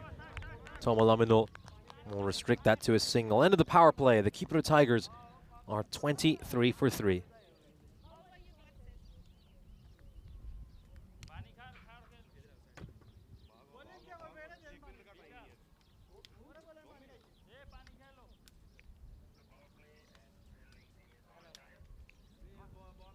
Let's have a look at this European Cricket Series calendar, and what an incredible year of cricket we've had on the European Cricket Network. It's a season that has provided us plenty of thrill and excitement as cricket fans have been taken on a grand tour across the continent. Of course, we started out the season all the way back here in Cyprus in January, and there's still plenty more to come. We've played some matches in scenic grounds all over the continent, and each destination has offered its unique blend of culture and cricket. We're right back here in Cyprus for an Encore event in a beautiful country that has treated us so well. And it's just been great to watch the sport continue to grow and blossom here in Cyprus.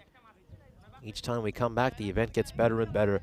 And that's the beauty of the ECS, isn't it? It's revolutionized the traditional cricketing world. It's flung open the gates of opportunity and acted as a thrilling ambassador for our sport, capturing hearts and planting the seeds of cricket in lands where the willow and leather were once stranger. They're no longer strangers here in Cyprus. Of course, the Cypriot national teams continue to grow as well. We'll be playing in the Challenger division in the ECC. And the national team will be playing a few matches at Happy Valley out at RAF Akrotiri. We'll have the great pleasure of bringing you those games from the 15th of June through to the 19th.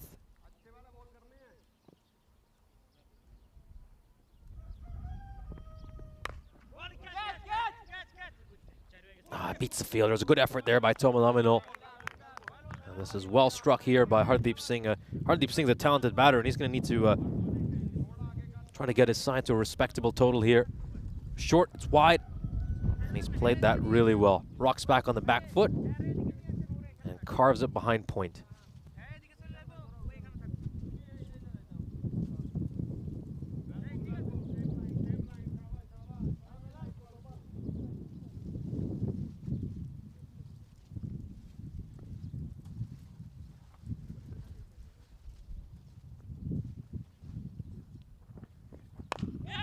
Up in the air, a bounce before it goes to the fielder.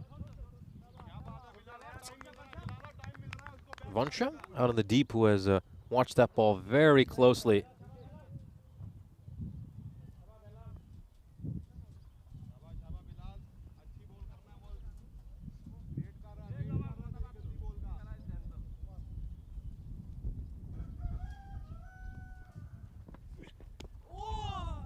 Oh, it's just going to take some pad along the way and go for 4, like signaled by the umpire. It's a good idea by Khan. There's no protection whatsoever out in the deep, behind square leg. Looking to swivel on the spot, get outside the line and play it away, but catches a bit of pad, goes away. And that's going to be 4 more runs.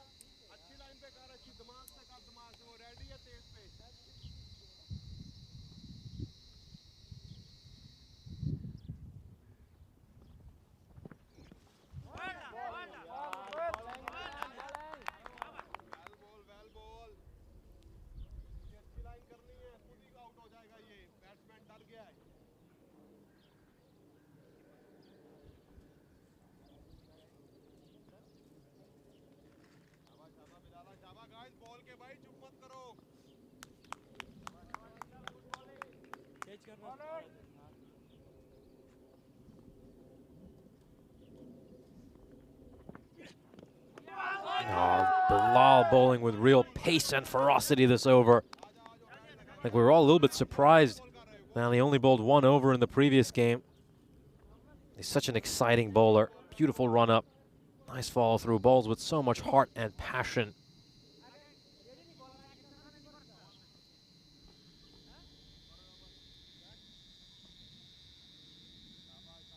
The final ball of the over. Can he bowl a real seed over here to get rid of Khan? Oh, top edge, and that's going to be taken. And he gets a wicket. Very well deserved for Bilal. He was superb that over. Khan had no idea what he was facing. And the 4th wicket falls here for the Cyprus Tigers. A good catch inside the ring at 3rd. And the Cyprus Tigers of Limassol are 32 for 4.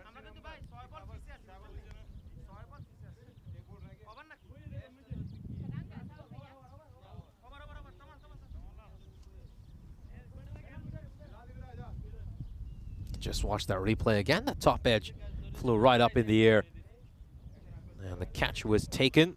Of course, we're at the end of the 4th over. The Cyprus Tigers are 32 for 4. That update should be coming up shortly on the scoreboard. Now a chance to also dive into the chat. You can see we have a few new members joining us. Kroom, good to see you over here as well. Terry Richmond joining us as well, and Helix too. So good to see you all.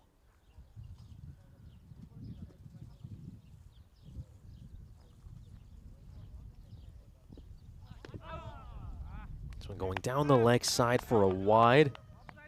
Tom Alamanil starts off with a real loosener.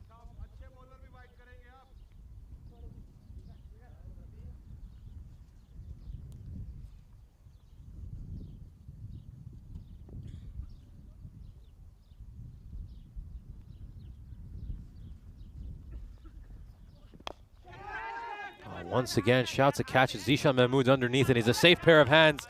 And you never felt like he was going to drop that, even when he juggled it a little bit. Now, this is a huge wicket. It's Hardeep Singh who has departed, and now this could turn into a really paltry total for the Cyprus Tigers. It's turning into a bit of a calamity this innings. They've lost one of their most important batters. As you can see, he does the middle of that one. It pops up nicely, and a little bit of a juggling act there for Zishan Mahmood. Takes it on the 2nd attempt, and the 5th wicket falls. 2 new batters out in the middle, 2 batters, neither of whom have faced a delivery yet, so they're going to need a big reconstruction job here.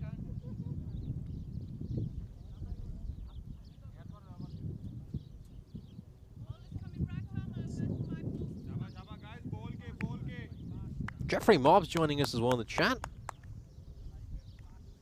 Good to have you over as well. Hope you're enjoying this match. And that is a terrific Yorker to a new batter. And that's the way you bowl to a new batter. Get it right up there, full and straight.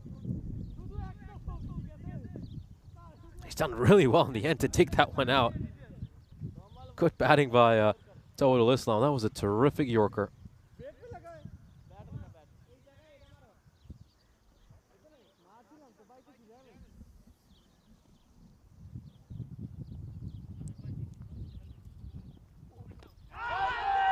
This one's certainly going down the leg side. No chance for an LBW there. Says a lot that the loudest appeals were coming from the boundary rope.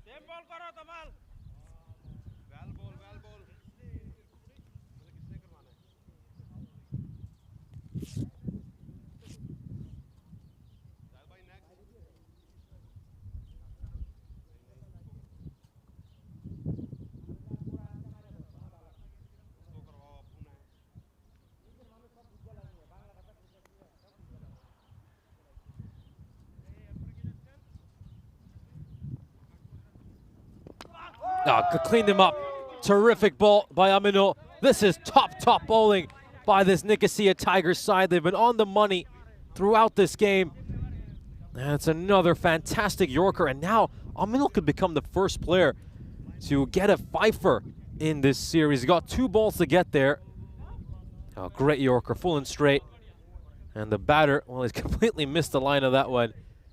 His arms are outstretched. He gets another wicket. Well, just how low can they restrict this Tiger side to? The lowest total we've seen so far this series is 48. That was the Sri Lankan Lions, beg your pardon, Everest actually, who were at 48. They were restricted by Encore to 48. Here we go, 2 balls to get his fifer.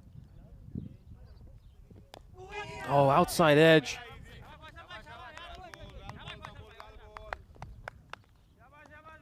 And he will get a single, get to the other end. One more ball though, one more chance for him to get to his fifer.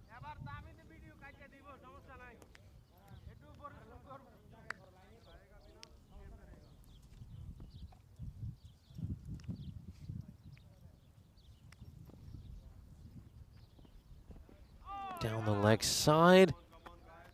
That's going to be a wide, so he's still got one more bite at the apple, one more chance to get this fifer.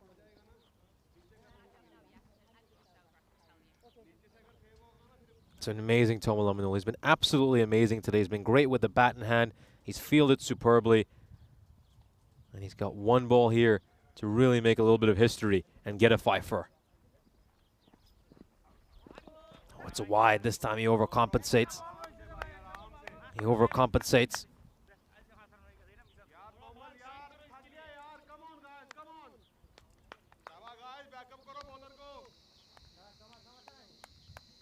The drama continues to build. Or can he get this one right?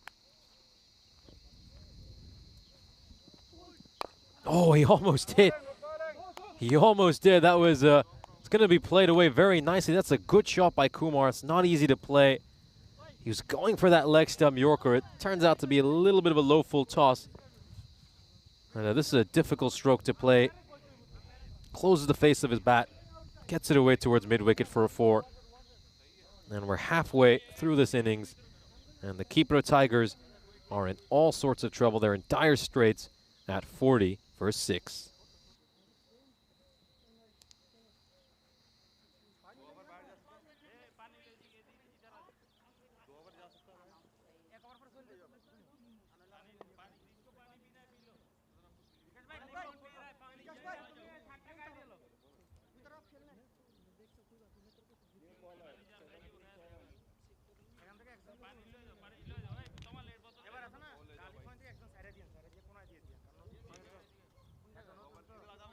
These players getting a chance to have a bit of a drink in what is a very hot day here in Cyprus. Of course, the weather has been a huge factor over these last few days. The temperatures have been up to 37, 38 degrees Celsius throughout this series, and it doesn't look like it's going to get any cooler for the remainder of this week.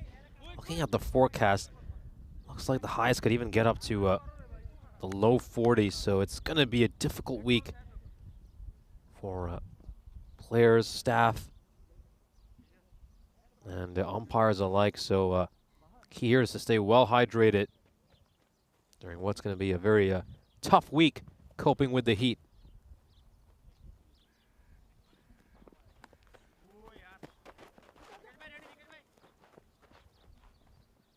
It's going to come across here. Or it's an extra run, of course, it's a wide as well.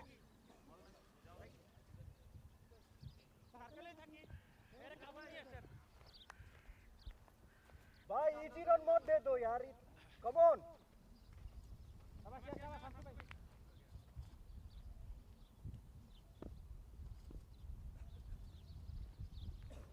Oh, it's not the good ball there by Islam. Really should have stepped inside and taken that wide, Kumar. I think that's what Noman did so well for the keeper of Tigers in the last match, was he kept stepping inside to these deliveries and just taking the wide.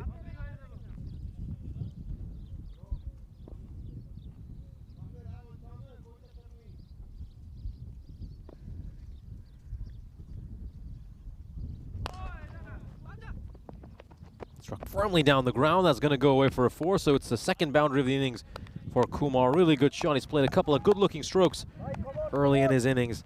And let's just see if he can get a few runs under his belt. Of course, an opportunity for him to bat. Of the order, of course, that's a no ball as well. A huge no ball. Ball's an almost a shoulder high full toss. There you go. Islam just struggled a little bit to start his over, hasn't he? Obviously not easy to get away a rank full toss, about shoulder height.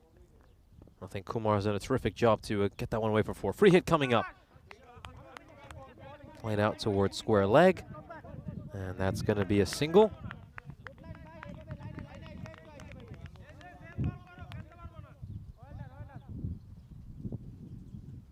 What can they get to here, the keeper of Tigers? They'll want to at least get into the 90s. You know, the key thing for them will certainly be to not get bowled out in this match. At least look to bowl out, bat out the overs, I should say. And this is a great strike here by Islam. We know Riazul Islam had a torrid time in the previous match. He went for plenty of runs with his bowling, dropped a catch, had a couple of misfields as well. And he gets the bat for the first time this morning.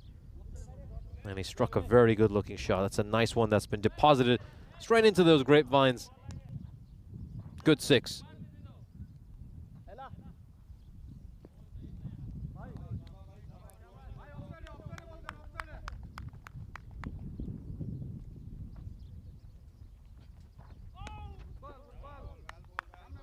I think he's missed out on one there. He really has, Islam. It's the wrong shot selection. He should be looking to play that one through the offside, and even if he just slashes at it hard, he might always get an edge that's going to go away for a 4. You can see he's looking to belt this towards mid-wicket. He's be willing to open up that offside as well. Another poor ball and another no ball, and it's going to go away for 4. So the biggest over of the inning so far for the keeper of Tigers. And the Nicosia Tigers have done a terrific job of keeping the pressure on. These keeper of Tigers are bowling tons of freebies here in this over. Obviously the Tigers looked at the situation, thought they could maybe experiment a little bit and give Shamsul Islam a chance to bowl. But he really hasn't taken advantage of this opportunity, has he? I don't think the captain's going to be giving the ball too much more for the rest of this European cricket series. Here we go, free hit. That's better. That's a better ball. But it's still going to go away for 4. So it's just been that kind of a day, hasn't it, for Islam. 23 runs off this over so far. Wasn't too bad a ball. But he's just a little bit unlucky there. That edge meant that the ball would go away. So Word's fine leg for a 4. Last ball of this over coming up. It's been a really good one for the keeper of Tigers, and now they can certainly entertain the possibility of getting to triple digits here. The 100 might be on for them. So another full toss. A little bit over-eager there, trying to take a shot at the stumps. But he ends the over with a dot ball, a rare dot ball, certainly for that over. As the keeper of Tigers are 63 for 6.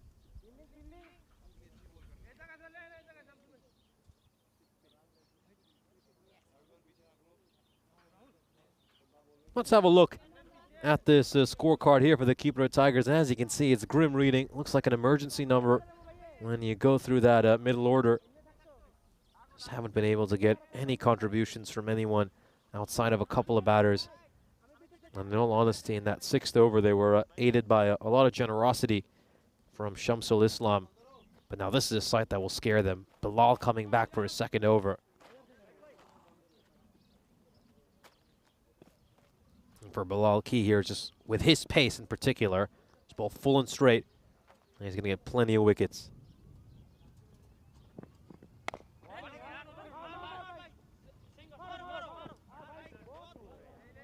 They were encouraging him to take the throw on over there. He had people backing up too, so a lot of his teammates are a little bit surprised he hasn't gone for the direct hit.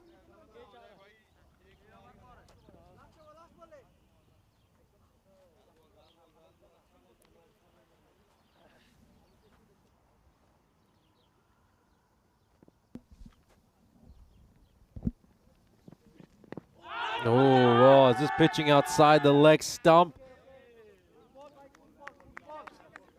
Have a look at this replay.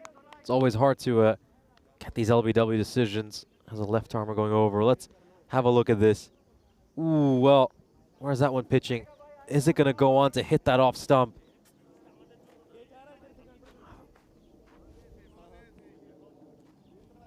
That one. Yeah, that one looked close. That one looked really close. Beating for pace there, and the batter's looking for the wide, but he's not going to get it.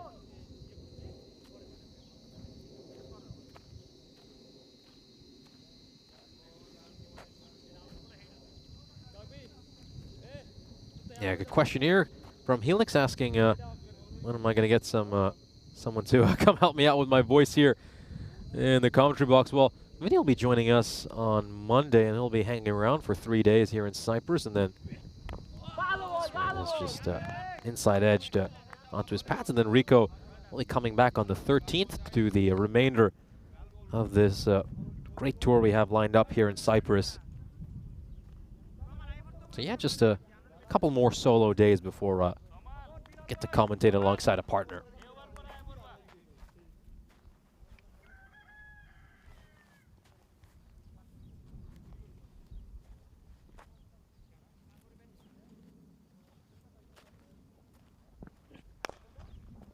It's a low full toss. It's played out towards long on. It's going to be another single here.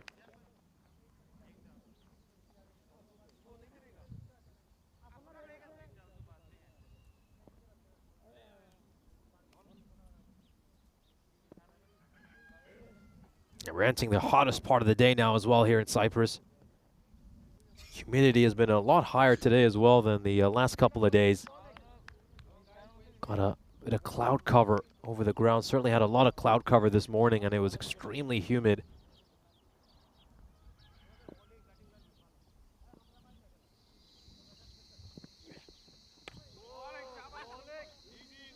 Oh, he wants to pinch a single here, but he's going to sprint back to the other end. Well, I have to say one thing. Islam is certainly an entertainer. He's certainly an entertainer. As we come to the end of the 7th over, the Cyprus Tigers are 65 for 6.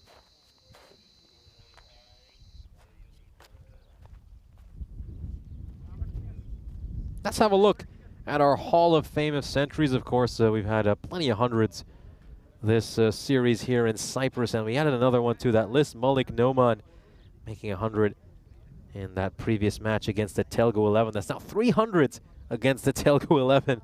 I think there's certainly a side a lot of opening batters enjoy batting against.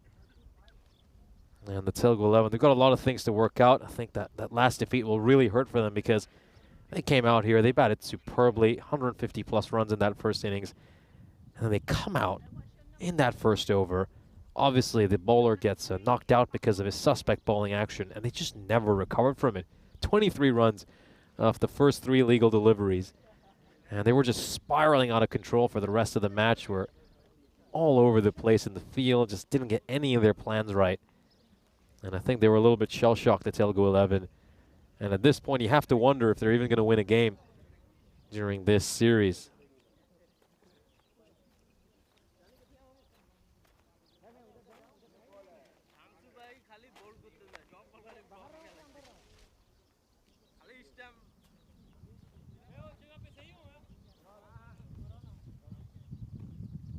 Zishan Mahmood coming in to bowl this 8th over. They are playing around a little bit with their bowling lineup here. The Nicosia Tigers. I think they feel they're in a comfortable enough position where they could still win this with the bonus point in the 2nd innings. Of course, with the addition of this bonus point victory in the European Cricket Series, a lot of sides are less keen to experiment, and they feel they're in a strong position just because they want to ensure they'll get that bonus point. And there's an edge there.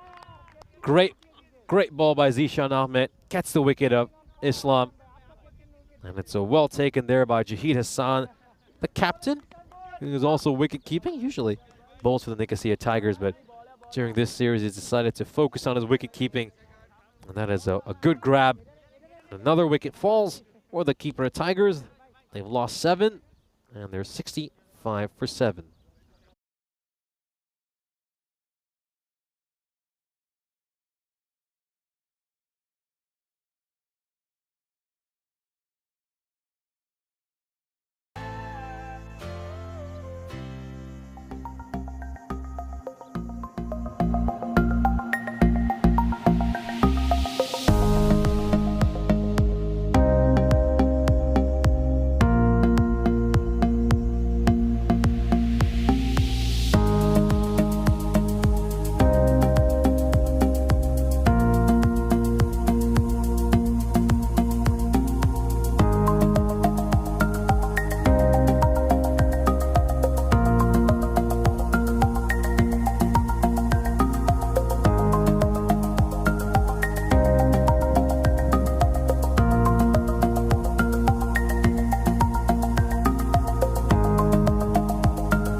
This European Cricket Network event is proudly brought to you by HCL Software and Paramatch. Welcome back to Eeps and Us. Apologies for that delay. We had a few technical issues at the ground. They have been sorted out, and we are ready to get back underway. Now you can just see the Nicosia Tigers side is having a discussion with the umpire. And we are ready to resume play. As things stand, the Cyprus Tigers of Limassol are 73 for 7. And they've batted 7.3 overs so far. Got 15 balls left in this innings. Let's see how this innings will conclude. Starts off with a wide. Zishan Mahmood, a little bit of a loosener to resume things.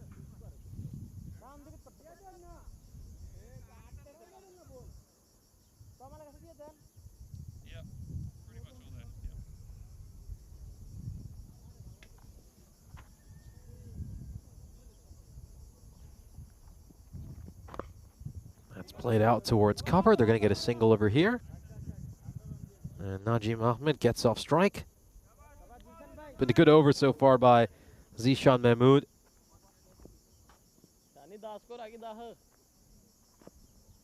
Isn't a regular bowler for this Nicosia Tigers side, but he's done quite well in this over.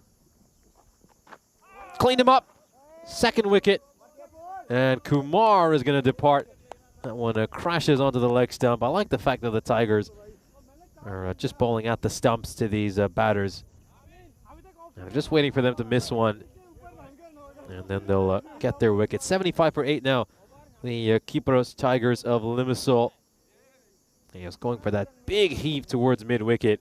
And he completely misses the ball. Goes on to crash onto the leg stump. And now Molla is coming in to bat at number 10. I thought he bowled quite well in the previous match. His side played against the Telugu 11. Fielded exceptionally too. Gonna have to find a way to make some runs here for his side just to make his own job easier in the second innings. Last ball of the 8th over coming up.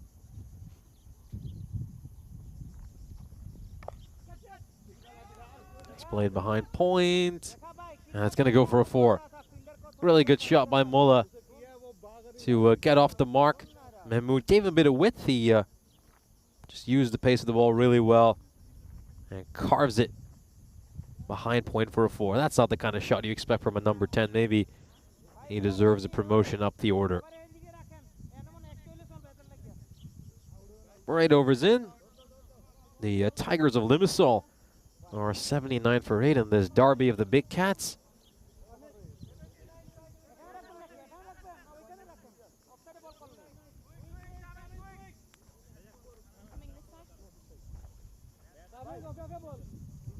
Interestingly enough, the captains decided to go to Rahman for his second over.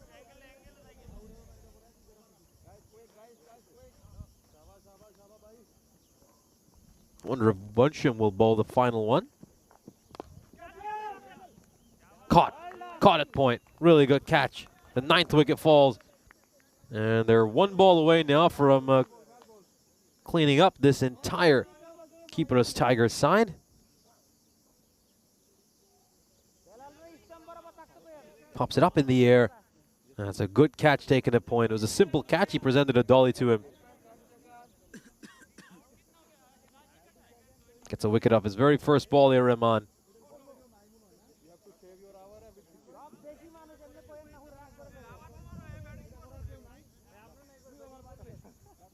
It's going to be Arif Akash coming out to bat. Can they at least survive these last 11 balls here, the Cyprus Tigers of Limassol? Or are they going to get the wooden spoon of being bowled out in a T10 match?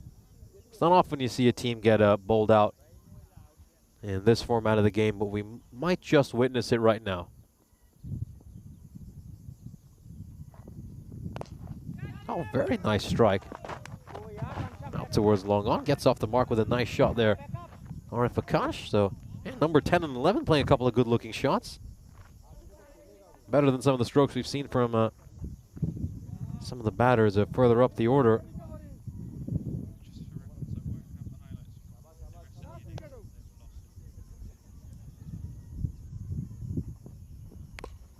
It's popped up in the air. Is this going to be a catch? And yes, it will.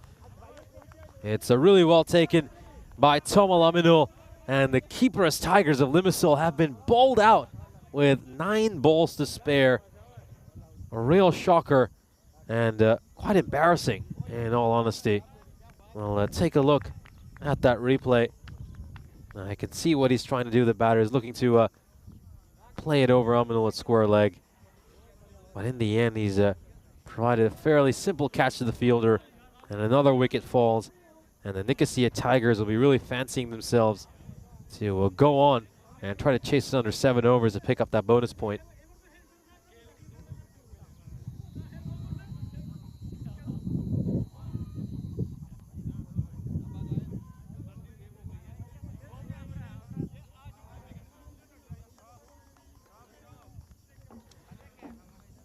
Great moment here for the Nicosia Tigers, picking up another wicket right at the end to bowl out this side.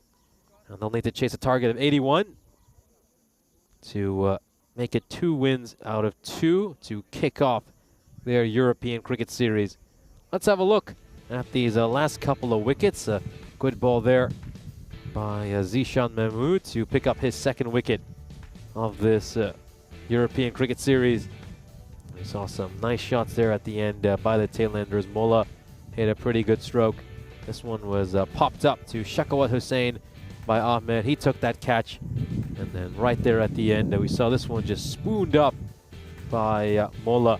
Tomalaminul taking yet another catch. Terrific day for him so far. He's batted superbly in his first couple of appearances in this series. And in this innings, he bowled and fielded well. He'll be absolutely delighted with himself. Let's have a look at the scorecard. The keeperless Tigers bowled out for 80 with 9 balls to spare. The top scorer was Hardeep Singh with 21 runs of 13 deliveries. And well, that middle order, as we said earlier, looks a bit like an emergency number. I believe 000. I think Helix told this to me as an emergency number in Australia. And then lower down that order, Ahmed Kumar making just 10 runs. Riazul Islam hit a couple of good-looking shots until he was dismissed. The Nicosia Tigers, it was a complete bowling performance for them. Gotta say, Bilal, the pick of the bowlers, he was absolutely sensational. I was very surprised he bowled only 1 over in the previous match. The one big concern for them, though, is the amount of extras. Just think about that, 22 runs of extras. If it wasn't for those extras, they would have been in probably somewhere in the 60s with their total. Particularly, we saw lots of extras in that 5th over bowled by Aminul, and Shamsul Islam as well really struggled in the 6th over bowl. Lots of full tosses, plenty of no balls, and his over was very difficult for him to get through. So the Nicosia Tigers are going to need 81 runs in the 2nd innings to make it 2 wins in 2 to kick off the European Cricket Series. Join us in about 8 minutes time when we'll bring you The Chase.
This European Cricket Network event is proudly brought to you by HCL Software and Paramatch. Welcome back for the second innings. And it's good to be back live here in Ipsanas. The Nicosia Tigers have a target of 81 to chase in this second innings.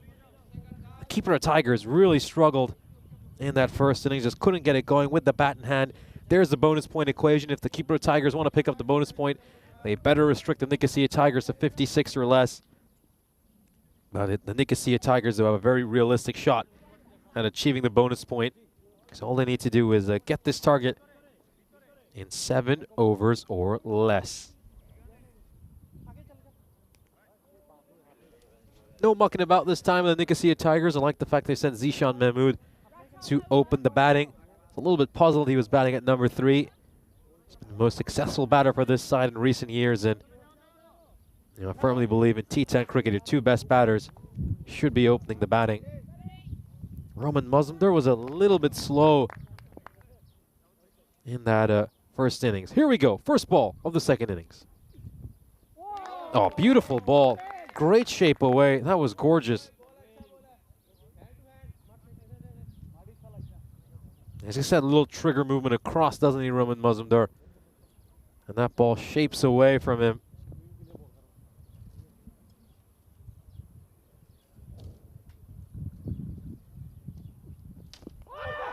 Oh, big appeal here. Big appeal here. Maybe just sliding down the leg side. The Mazumdar, he just loves to shuffle across the stumps and then work it away behind square leg. Height could be an issue as well over there. I think there might be a couple of things going against that one. So good call by the umpire, Tracy Pasquille.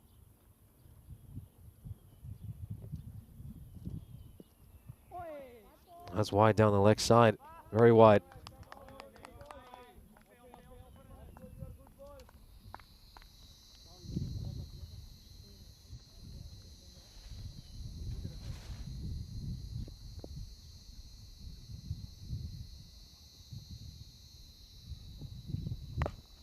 Oh, gorgeous shot. Rocks back there, Mazumdar. And that's going to go over the rope for a 6. He picked up the length really early, and that's what made it so easy for Mazumdar. You just tell that ball's going to be short, and he rocks back. And smacks it away for a 6. Great cross-batted stroke.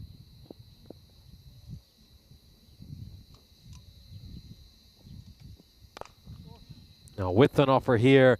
And he's deposited this one well over the boundary at extra cover. 6 more runs for Roman Mazumdar. It's back-to-back 6s now after a couple of uncomfortable balls for him.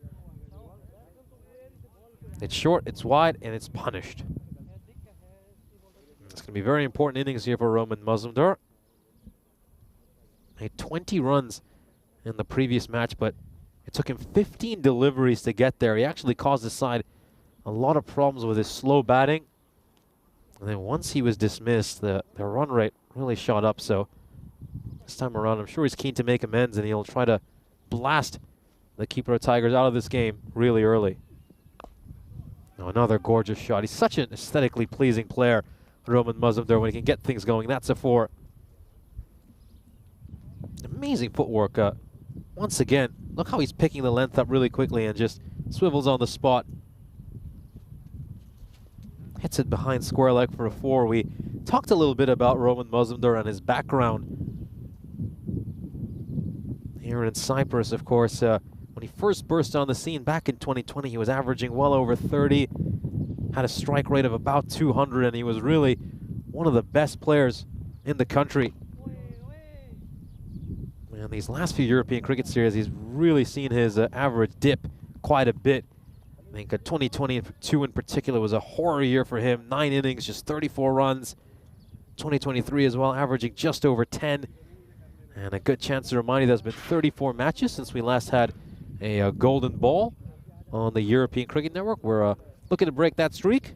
Could take quite a miracle to get a golden ball on this particular match. Yeah, just continuing that discussion about him. And it just felt like players had started to work him out a little bit after those first couple of years when he was really successful.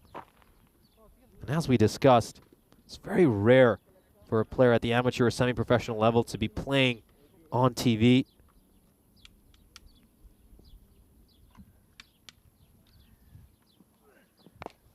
Now played nicely off the pads there by Zishan Mahmood. It's going to be quite a chase for the fielder when he'll get to it. And it'll be a single. And I'm sure after he was so successful those first couple of European cricket series, a lot of his opponents would have gone back, watched his footage on YouTube, and looked to really break down his game, find the little holes he has in his game, try to expose his weaknesses. This one's certainly going down the leg side. Very optimistic appeal there by the Keeper's Tigers. And he had a huge improvement back in January in the European Cricket Series. Brought his average back up to 25. Still hasn't quite found that old strike rate, has he? Strike rate was 160 during that series. That one's going to be a wide. I'm certainly going to watch him very, very closely throughout this series to see if he can just return to the Mazumdar we remember from 2020, 2021, when he was one of the finest players. With an offer, and oh, it was a catching chance. He spoiled a wide, in all honesty. Mazumdar could have let that one go. fielder out at deep third. Was very interested. Top edge. Not in control of that shot. And he's got there, and he should be taking that one. He should be taking that one. They need to take these chances, the Kipro Tigers. That was Malik Noman, the Centurion from earlier today, who puts that one down. It's a very wide delivery there.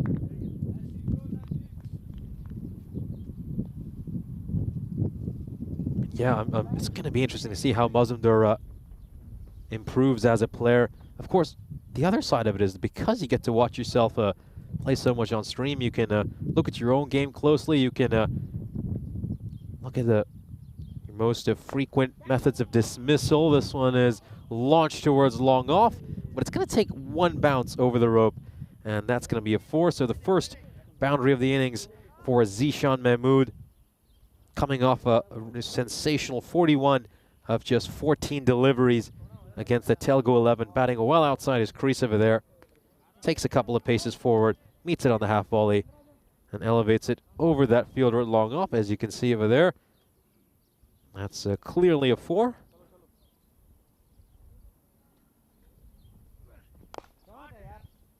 No, very good shot. Very good shot. This is also going to be a 4. Just a risk-free cricket here from Mahmood. He's targeting those vacant boundaries.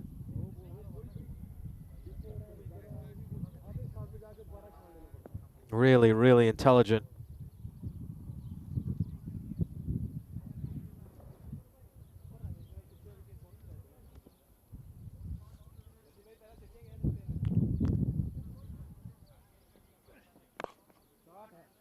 Oh, beautiful. Absolutely beautiful.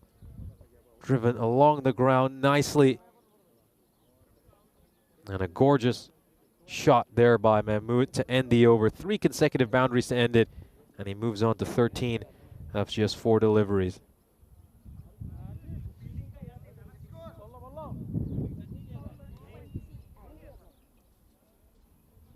Let's have a look at the standings for Group B. They can see a Tigers are looking to make it 2 wins and 2, and I'll be hoping to pick up a bonus point in this match as well and move on to 7 points. Meanwhile, the Kipro Tigers are coming off their first win of this European Cricket Series against the Telgu 11.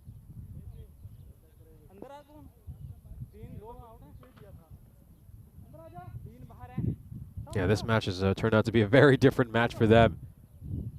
Of course, against the Telgu 11, we saw them bat superbly, chase down a target of 153. But they just couldn't get it done with the bat in this game. This one's popped up in the air. Should be a comfortable chance, and it is a comfortable chance. Well taken. And that's the end of the innings for Mazumdar. Gets a start, but can't kick on and play that big innings. Of course, we've talked at length about Roman Mazumdar today and how his cricketing career has panned out so far. Yeah, very comfortable catch. Nicely taken at chest height. And Mazumdar departs, having scored 17 runs of the 9 deliveries he faced.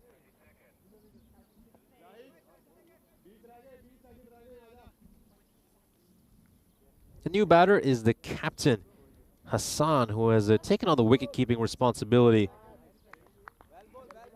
for his side for this series. He used to be a regular bowler for the Nicosia Tigers, but then he just stopped bowling at the start of the series in January. Bowled a couple of innings, 3.1 overs, and then never really bowled again after that. He's decided to stick to wicket keeping. Maybe that economy rate of 15 in that series explains why he's decided to drop bowling. Inside edge goes away for 4. The one thing about him, though, is he's a very explosive hitter. Maybe not someone who can always go on to play those big innings, but certainly someone we can bring in the middle of the order to get you some quick runs. Now they're calling for him to throw it to the bowler's end, but instead, doesn't seem like he's heard what his teammates were saying.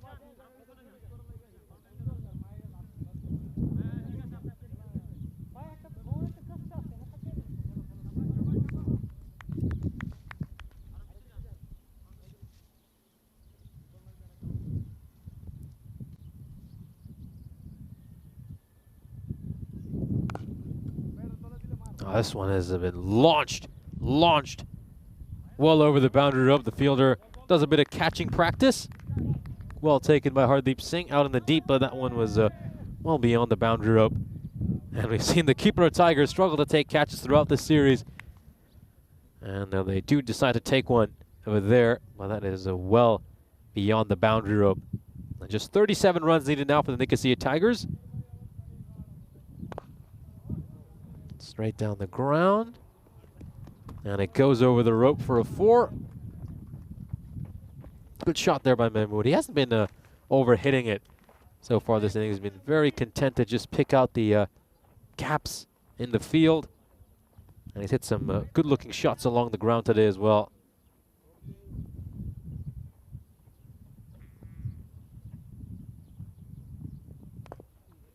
No, inside edged. And they'll get a single over here. End of the power play, a very good one for the Nicosia Tigers. They get 49 runs out of it.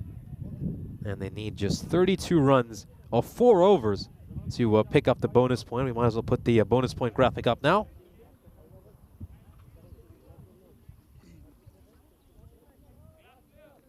And the players are just going to have a quick drink. The temperature is about 37, 38 degrees Celsius right now. We're having 3 drinks breaks at overs 3, 5, and 7. There's a look at the bonus point equation. So if they can achieve this target in 7 overs or less, they'll pick up the bonus point.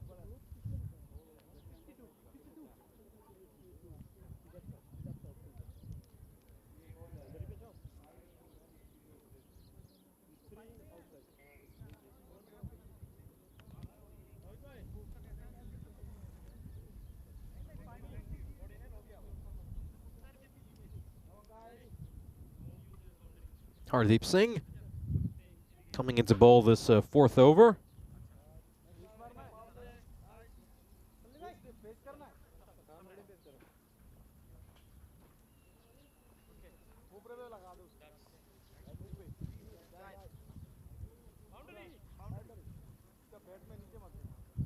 So with fielding restrictions lifted, he can have up to 5 fielders outside the ring. Got a long off, a long on, a deep mid-wicket, and a deep cover right now. It's a wide to start off. First ball after the power play. 31 runs needed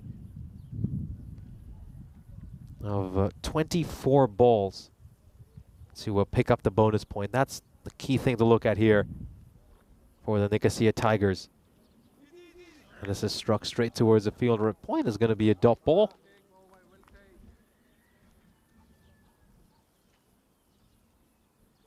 So we've talked a fair bit as well about the history of this Nicosia Tigers team. They've been participating in the European Cricket Series. This is a good shot, very well struck. Mahmood moves on to 28 with that boundary. And as you can see now, we brought the bonus point graphic up. 27 needed of 22. Yeah, just to continue the discussion, the Nicosia Tigers, they've been involved in the European Cricket Series since all the way back in 2020, when there were just 5 teams participating in the European Cricket Series. And of course, it's grown so much over the years. We're now at 16 teams for this European Cricket Series. And the Tigers made it to that first ever ECS final where they lost to the Punjab Lions of Nicosia. Another 6 launched away by Zishan Mahmood. He continues to batter this bowling attack. You can't bowl it that short and wide to a player of his quality. He's always going to punish you for that.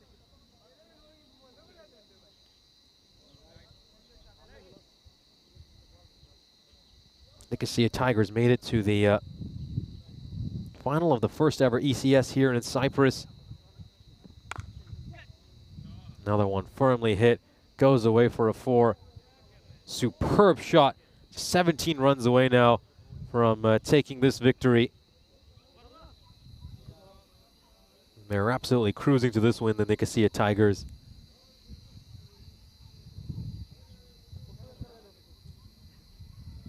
Ever since they went to that final, though, they've not been able to return there, and they've also not been able to capture this ECS crown that's eluded them. They've had a lot of heartbreak. They've had some 3rd place finishes a lot of tough semi-final defeats. And this experienced side, and a lot of their core from 2020 is still there, are seeking this ECS crown that's eluded them for so long. Zishan will go big again. Has he got hold of it? Of course he has, because he's Zishan Mahmoud. And now it's down to 11 runs needed of 19 deliveries. He's going to look to get his 50 on this ball. You bet. Moves on to 44.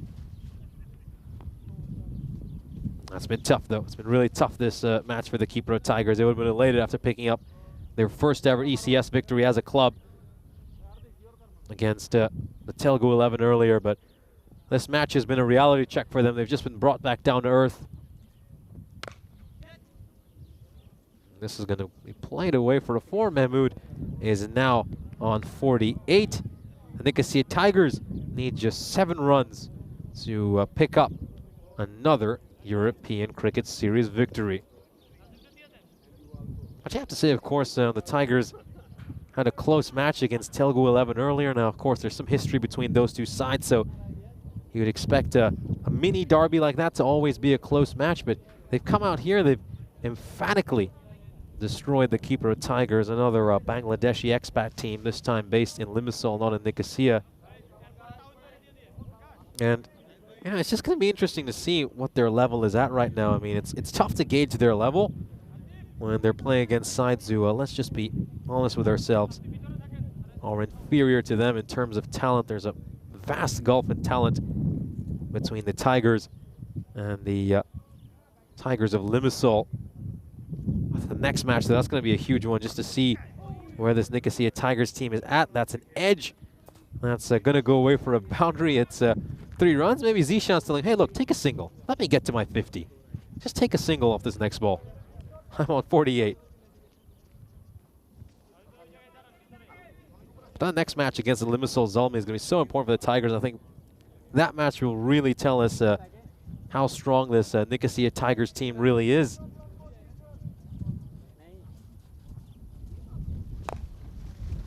Oh, massive hit. Huge hit. That one is deposited well into those grapevines. And Jahid Hassan ends it with style. Zishan will be stuck on 48. He's not going to get those 2 runs he needed to get a half century. Well, that was a superb innings by him. And the Nicosia Tigers make quick work of the Kipros Tigers of Limassol. Superb hit there by the captain, Jahid Hassan, who hits the winning runs for his team. And the Nicosia Tigers start out with a couple of wins. This one, a huge bonus point win. And they managed to chase down this target with 5.4 overs to spare. A crushing defeat for the Kipros Tigers. Will be extremely dejected to lose in such fashion after picking up their first win earlier today against the Telugu 11. But a huge congratulations to the Nicosia Tigers. And we'll see them go up against the Limassol Zalmi in half an hour. Here's a look at the fantasy dashboard of that match. Limassol Zalmi are here, they're ready. And look at that opening partnership. Babar Ayub and Salman Khan. Top pair.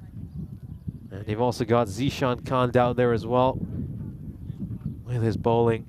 And this should be an interesting match, a very exciting match, and 2 real heavyweights taking on each other in match 40 of this European Cricket Series.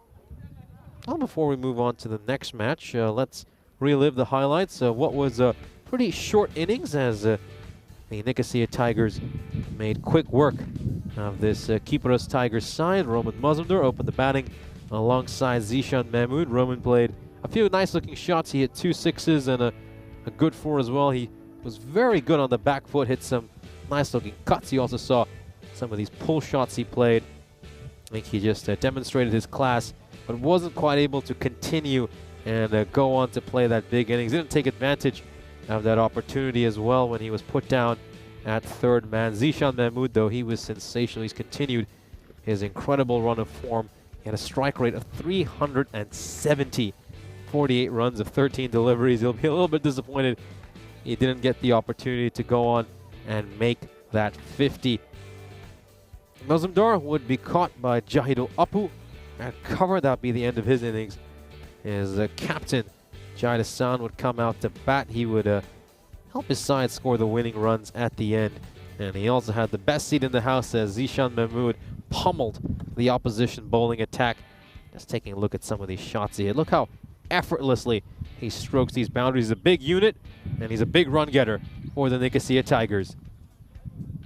This was an enormous hit straight into those grapevines down the ground. And their keepers Tigers just had no answers to this massive question that is Zishan Mahmood. Jai-san at the end hit a huge 6 to win his side the game, finishing it out in style. Zishan probably go over and say, hey, why don't you just knock the single to give me a chance to get my 50? The answer was no. We're going to have a look at the scorecard for the Nicosia Tigers. Mazumdar got off to a good start but wasn't quite able to continue and play a bigger knock. Zishan Mahmood made 48 of 13, and Jai-san, the captain, was there at the end to add the finishing touches. Looking at the bowling card for the Kipro Tigers, yeah, no real standout bowlers. Everyone was a little bit expensive. I guess the one thing they can look at is they gave up just 4 extras in the 4.2 overs they bowled. That seems about par for most teams so far this European Cricket Series. But in reality, this match was lost in the first innings when they managed to post just 80 runs on the board. Could have been a lot lower if the Nicosia Tigers hadn't given up 25 runs in extras. So the match summary has come up, and in the end we can confirm that the Nicosia Tigers have beaten the Kipro Tigers in the Battle of the Big Cats, and they will take this one by 9 wickets. Join us again in half an hour when we bring you a huge matchup between the Nicosia Tigers and the Limassol Zalmi.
This European Cricket Network event is proudly brought to you by HCL Software and Paramatch.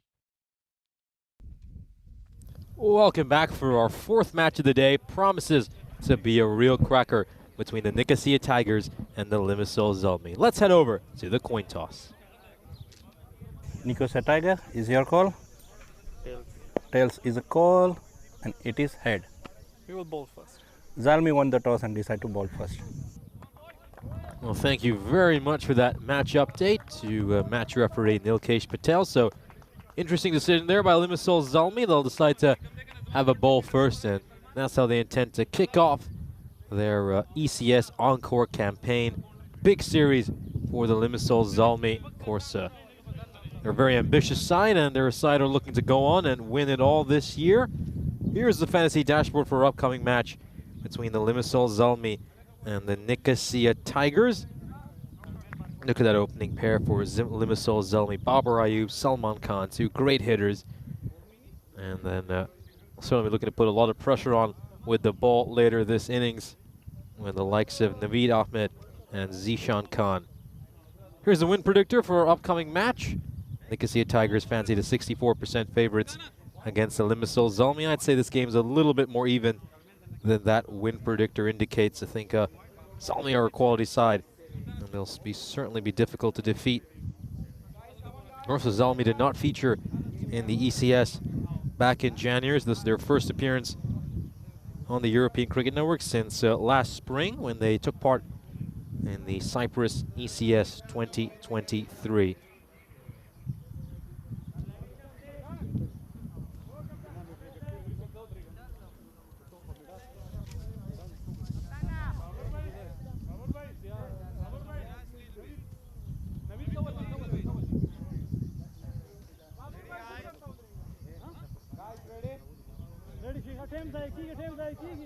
This first over is going to be bowled by Mudassir Shah.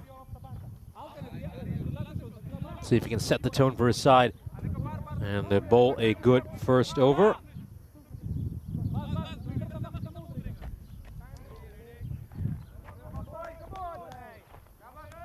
Just moments away from the first ball. That one's a wide, so a loosener to start off. A very big hello to Wayne joining us in the chat, and an even bigger hello to Jarrett Newton. I've got the great pleasure of being alongside him in the commentary box. Hi Nish, thanks for having me here. I'm very happy to be here. Looking forward to this game we've got ahead of us.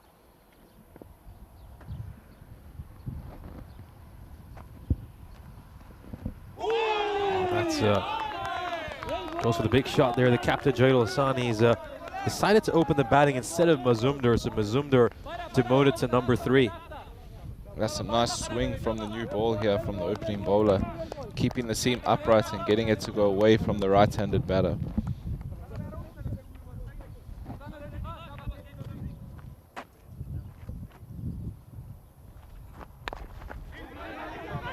With a quick single, they're going to scamper across here, and they will make it on time. They're aided by the fielder at mid-wicket. It didn't collect the ball too cleanly. The dangerous Zishan Mahmood back on strike.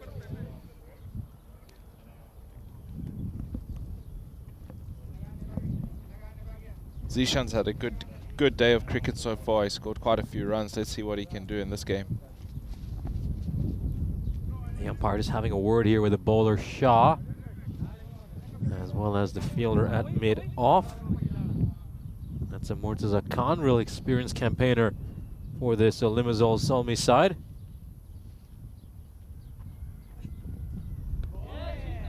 That's been given a wide there, just getting plenty of movement away, isn't he? Yeah, he's bowling very nicely outside the off stump. He just has to get his lines right. A little bit tight there on the wide call, but I think the umpire got that decision correct. Let's see if he can get this one a bit closer to the batter. With an offer, and it's punished. A great shot there by Zishan Mohammed. That one goes all the way for a 6. Yeah, again, I think the bowler bowling too wide to this opening batsman. He's shown today how strong he is outside the off stump. In the game previously, he hit a lot of his boundaries through the offside, so I think they need to try and keep the ball as close to his body as they can and not let him free his arms. Now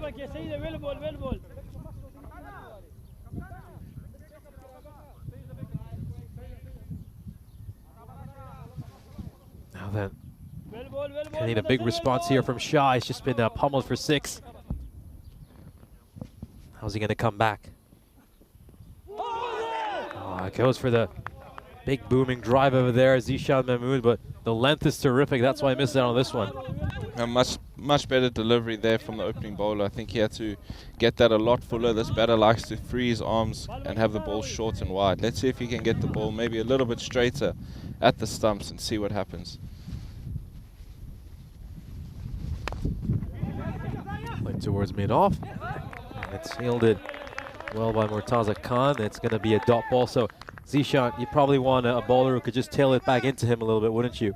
That's what I've been thinking, because from watching him bat today, he's hit a lot of his boundaries through the covers and over the top for 6 over cover.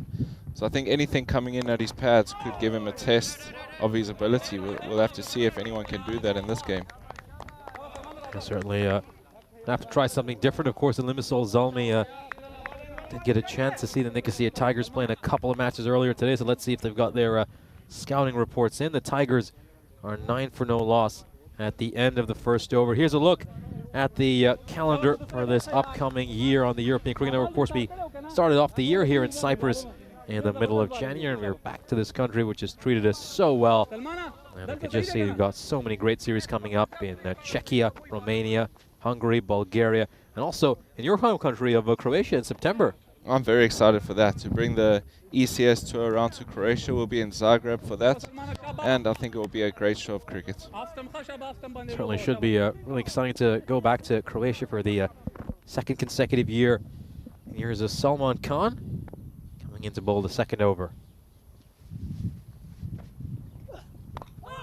Oh, he's attempting that leg stump Yorker, but he's hasn't got it perfectly right, and in the end the batter's done really well to get that away for a 4.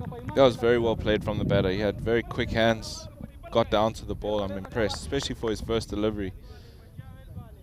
He's done very well against this bowler. He didn't know what was coming, and I think he played that extremely well.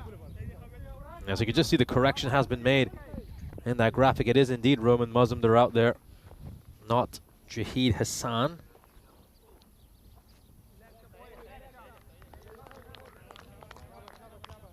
Going to go back and bowl that one again. We were talking a little bit about Roman Mazumdar during the previous couple of matches the Nicosia Tigers were involved in. What are your first impressions of the player? Obviously, technically very gifted, plays a lot of orthodox cricketing shots. Oh, great ball from the bowler. I think it's being called a wide. I think that's on height or width, either option. It looks like it's for height above the batter's head, but I think he wanted to change up the length from the first ball he bowled to him. He got hit for 4. Maybe he just wanted to make the batter doubt just stepping onto the front foot.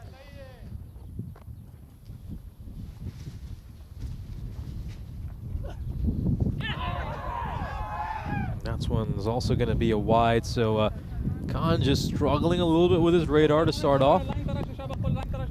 I think even though the bouncer was a wide, I don't think it worked out too badly for him. You can see the batsman wasn't as sure-footed as he was on the first ball. It made him double think whether he had to just come forward. So, not a bad option. I wouldn't mind seeing another ball come in at his stumps and see what happens. Push short again, and this time around Mazumdar, he was on it. He was just waiting to pounce on it, and he gets this one away for a boundary. Well, very well played from the opening batter. I think his hand speed here with the ball coming in at his head, he did very well to get that away.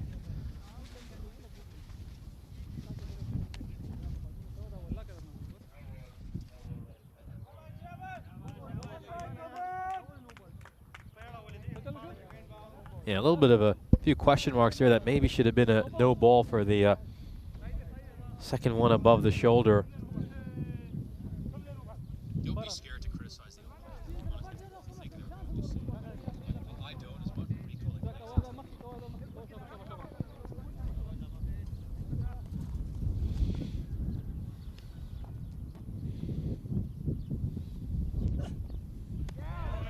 This one is just inside the tram line. I think that one should be wide.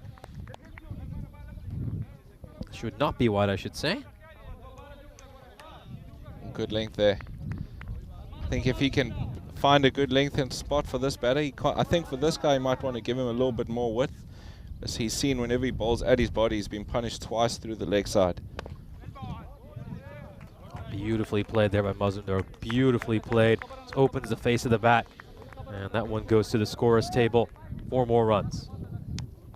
Yeah, some nice cricket so far in this game. I think we can see some good bowling here, and the batter is standing up to the challenge.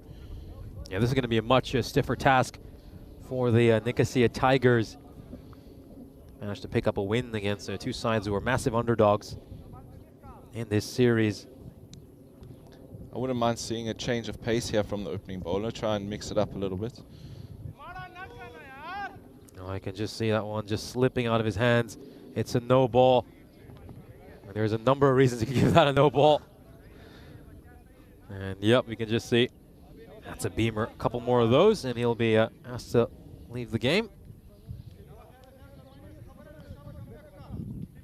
I think he may have been trying to bowl the variation and it just didn't work out. Let's see on the free hit.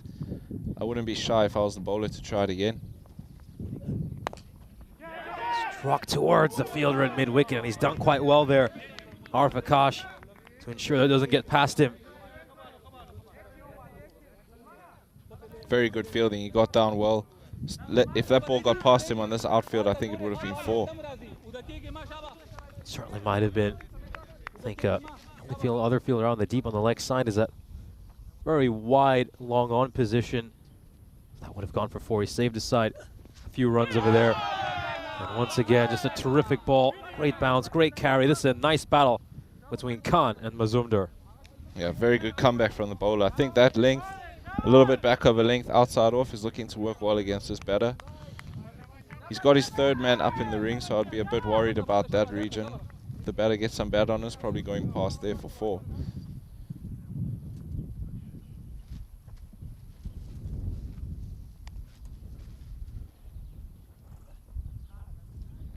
Just trying to probably go for a short one there again by the looks of it. He remembered he wasn't allowed to bowl another one. Would have been another no ball. Let's see what he has in store for the last ball of this over. Very good battle so far. It's been a touch expensive this over so far, but if you can get rid of Mazumdar here, I think it would have been worth it. Towards mid-wicket, a little bit of indecision between the two batters. And in the end, it's going to be a dot ball, so 25 for no loss after 2 overs. I think that's a good start from the bowler. I think the beginning of his over got off a little bit with the 4, and he pulled it back nicely towards the end. So I'm quite impressed with how he did that. Sometimes when you get hit for 2 boundaries, the over can fall apart, and he managed to keep things together and ended off with a dot ball. It was a very good comeback in that over. We'll have a look at the standings for Group B. The Nicosia Tigers starting up their series with a couple of wins against the Keeper Tigers of Limassol and the Telgo 11. Meanwhile, the Limassol Zelmi are playing their first match of this series. This is the last team who have been introduced to this series, so we've now had a chance to see every cricket club involved in this ECS play at some point. It's going to be Ayub bowling the final over of the power play. Crunched, absolutely crunched. What an incredible shot. Races away towards the stand. Diana Oros gets past that one, and it's gone for 4. Yeah, we can see another example there of the batter's great power outside the off stump. I think they need to really look at where he's scoring his runs and try and limit the balls they give him outside off. Let's see if the bowler can think on his feet and come up with a different plan for the rest of this over. Yeah, Mahmood has made all his runs through the offside so far, all 10 of them through that cover region. He's so strong through there, and as he said, we should be looking to bowl a lot straighter to him. These players are used to playing against each other quite frequently, so you'd expect they know one another's tendencies quite well. It's a small country, Cyprus. No matter where you're based in, you've most probably faced a team from another city as well. Another great shot. He just looks to get leg side of the ball, and he strikes that away towards point for another 4. I don't think the bowler did too much wrong there. I think the batter just very, very well played on his feet. The ball was just outside off, but he created the width and he hit that for 4.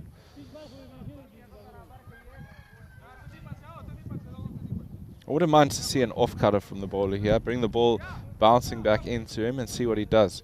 Might create a chance for yourself. And do you think maybe just in general taking some pace off the ball? Everything's been on pace to start off.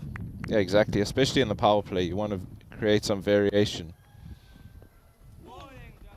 Maybe he was trying something different there, but it's certainly not come off. It's going to be a wide. Yeah, maybe he heard us, but execution was different to what he had in mind. 2 balls into the over. Let's see what he can do for the rest of it. Oh, good ball there, just inside the tram line. Gets that wide Yorker going. If you are going to bowl wide to Mahmood, you better nail the wide Yorker. Yeah, much better length there. Make sure you have to get it wide. Let him reach for the ball outside off. And don't give him the length that he needs. Now, he's not a player who has much footwork, so you get that nice wide Yorker, you do have a chance. This one is wonderfully played. He's got such a great bottom hand, Mahmood, and he elevates that over the rope for a 6. Oh, top shot. There's a straighter ball, nice and full at the wickets. Still managed to put that over long off. Very impressive batting so far. He's a quality player, isn't he, Mahmood?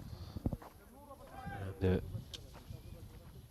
it's been such a nightmare for the bowlers these first 3 games, and they can see Tigers have been involved in. And so far, the Limassol Zalmi have no answer to him either. Interesting to see what he has up his sleeve. The bowler can't carry on with what he's been doing. Now he's gone. Edge taken. That's a nick.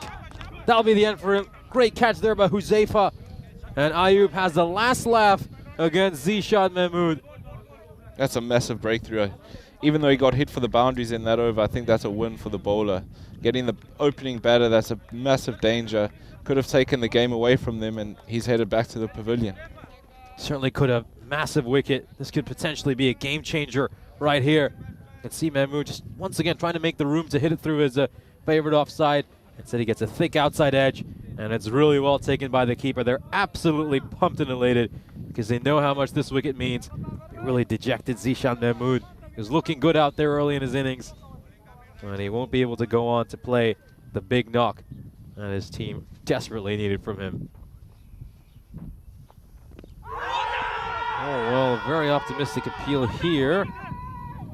Certainly, I think you'd be very optimistic to expect the umpire to give that one out.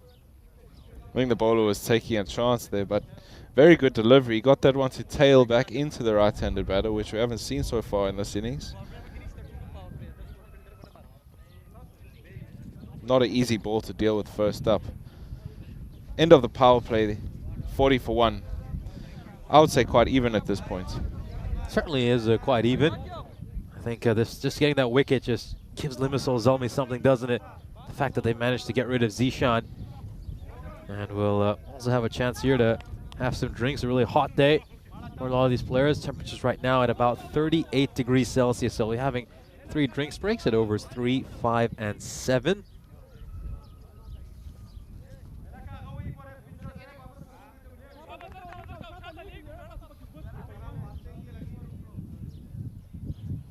It looks like it's going to be Khan to bowl the first over after the power play.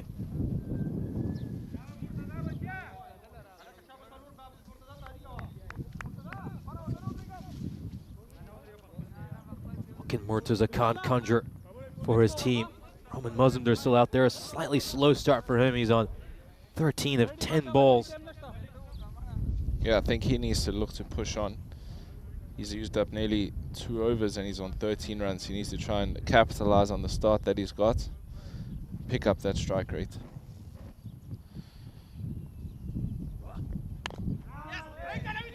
Goes for a shorter ball, digs that one in. Murtaza Khan, and it's going to be a dot ball to start off for him. This is his 3rd European cricket series. Didn't feature in the one in January since the Limassol Zalmi played no part in that. There's a career economy rate of just above 10.5, Murtaza Khan. Beautifully played, but has he picked out a fielder? He has. Oh, he just doesn't have the distance on that one, Mazumdar. And he will depart on 13, barely going above a run of ball. And the second wicket falls here for the Nicosia Tigers. Yeah, that's not very good from the opening batsman. He dug a hole and then got out. This is a point he had to push on and score some runs. Let's see what the number 4 can do coming in. I think the opener has put his team under a little bit of pressure there. It's Munsham who's going to be coming in at number 4. A little bit surprised isn't Zahid Hassan after that good innings he played in the previous match. But Munsham played that match-winning knock right at the end against the Telgo 11 this morning, making 25 runs of just 5 deliveries. And he goes big again, and he gets the distance. That one's going to clear Salman Khan the deep. He starts off with a bang. Great start there. I think the bowler just came in at the pads and obviously cleared the front foot, hit him over the top and got it for 6. Very impressive timing for his first delivery. Yeah, cleared the front leg, went for the big one. Continuing from where he left off against the Telgu 11. Now then, how does the bowler respond? Oh, he's going to go for the big shot again. The fielder's interested, but it's going to evade his grasp, and it's going to go away for 4. Back-to-back boundaries to start his innings. Yeah, the bowler's staying around the wicket, just trying to minimize the width that he can give this batter, but I think he's very strong on the leg side as he's shown so far. Let's see if the bowler can come up with a different plan. Looks like he's coming back over the wicket. I like to see how the batter deals with this. Certainly be very interesting. The batter winning this battle so far. Oh, he goes for the slower one there. Nice ball, nice deception by Khan. Very good change of pace. I think that's what we want to see from the bowlers, especially when you've been hit for a boundary or 2. Just change the pace and take the momentum away from the batter. Yeah, slower ball. It's probably been underused throughout this European cricket series. Change of pace again. You could just see the batter was waiting for that ball to get to him. And in the end, the fielder's put in a pretty good slide. They're going to come back for a second run. This is good running between the wickets. And well, there isn't a third run on there. But nice work. Nice cricket all round. Yeah, very good. I think the bowler's changed his game plan a little bit. He's done very well. And very good fielding out in the deep. I'm impressed with him being able to get across and stop that ball. 52 for 2. A very even game so far. This match hanging finally in the balance. And it's turned out to be so far as exciting as we expected. They've used 4 bowlers so far. And well, who's the captain going to bring in to bowl this 5th over? It's going to be Zishan Khan coming in. Of course, not to be confused with Zishan Khan in Malta. It's his second European cricket series. He played for the Limassol Qalandars back in January. It was a touch expensive during that series. He could have a chance to get a wicket here, but it's going to evade the fielder out in the deep. And the umpire is just wondering if that was a 6 or a 4, looking for the signal. Has been signaled a 6, so a rough introduction for him to this ECS. Yeah, the batter again showing how strong he is through the leg side. Let's see what the bowler can come up with for the rest of his over. Not a good way to start your spell, getting hit for 6. Hopefully that doesn't make too big of an impact on his confidence. Did manage to pick up 5 wickets during the 10 overs he bowled back in January for the Qalandars. But that economy rate was around 12. That's a good comeback here by the bowler. Yeah, good comeback. The batter mistimed that shot. Again, looking to hit it through the leg side. I'm interested to see what the game plan is here. He's got fielders out on the deep, in the offside and the leg side. So I think the bowler might be mixing up his line, sometimes going in at his pads, sometimes giving him width. I can just hear a loud grunt as he delivers every ball. And he's come back well since he got clubbed for a 6. Just a single there, and Hussein is going to come on strike. A little bit surprising. Beg your pardon, it's Vansham who's on strike. Danger man, Vansham, Getting ready to face this ball. Gets him. He gets him. This is a huge wicket. And look at that. Look at that cheer. He knows how much it means. It's his 6th career ECS wicket.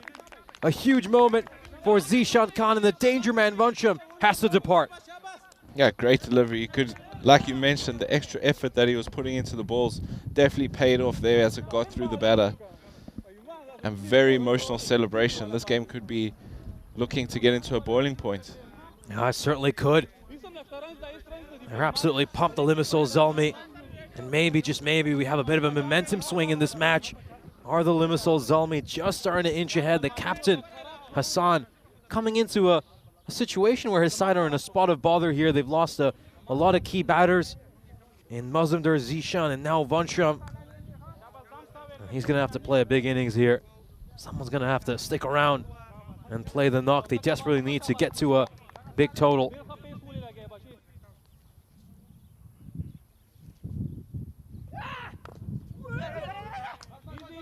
Gonna get off the mark here with a single.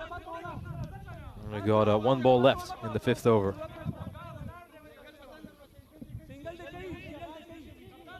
Let's see if he can finish this over off strong. He's done very well so far after the first ball, getting hit for 6. Come back and take in a big wicket, and then we haven't seen another boundary. Let's see if he can finish off strong.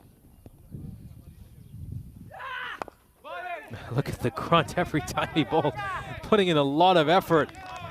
My word, this sounds louder than Rafa Nadal.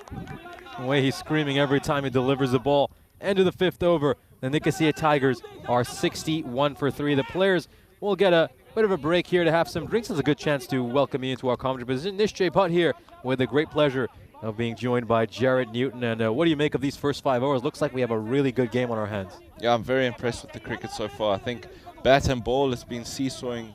First, we got off to a few boundaries, then we lost a wicket, and another few boundaries, and then another few wickets. I think it's been very entertaining to watch.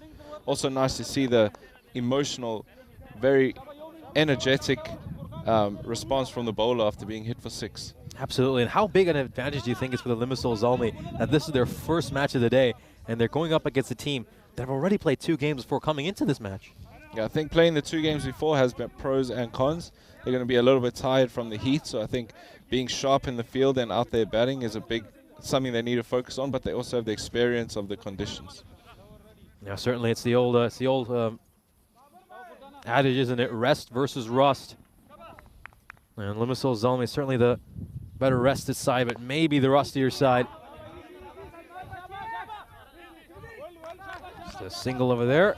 Jahid Hassan gets back on strike.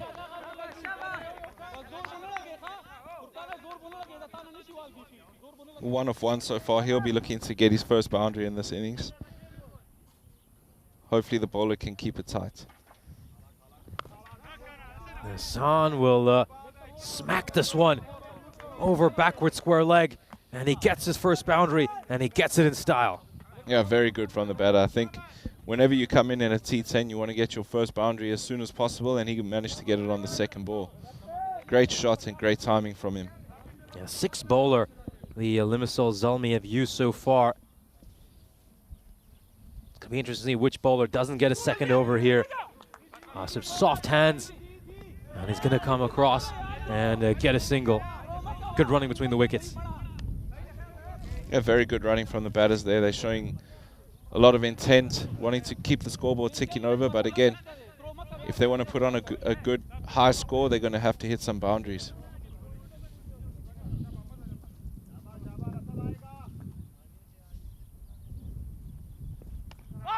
Oh, this one's a wide.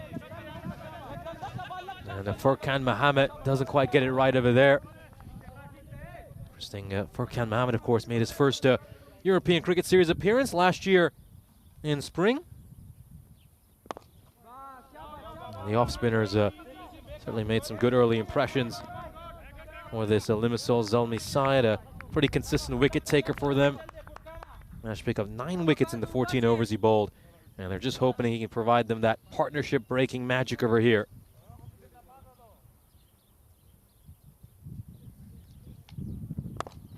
Oh, it's up in the air. This could be a chance. Where's this going to land? Looks like it's going to land safely beyond the rope.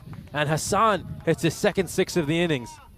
Oh, very good shot. Over extra cover from the batter.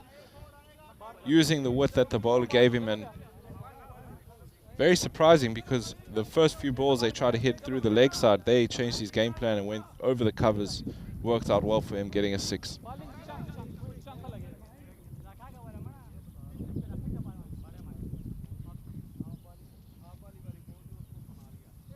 Oh, it's a poor delivery. That is a really poor delivery by Furkan Muhammad. He can just tell the pressure of that boundary has got to him. And yeah, as you can see very clearly, that's a no ball. There we can see the keeper needs to be careful with moving his hands forward. I think he's caught that one in front of the stumps as well. That's very good work from the wicketkeeper. Now this might be a stumping here. We're just going to take a look at this. And they look very excited over here, the Limassol Zalmi.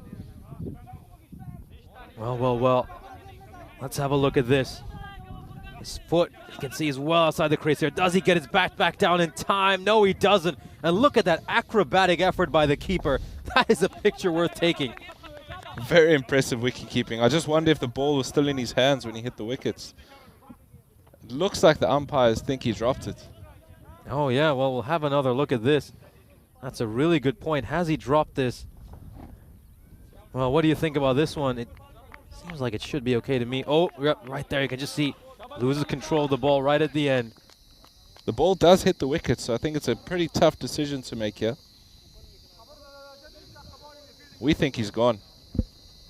Yeah, I think you and I think we've got the same opinion on this one, but the question is, when it slips out of his hands, is it the ball that makes contact with the stumps first? This is a tough one for the umpire. It's a really tough one.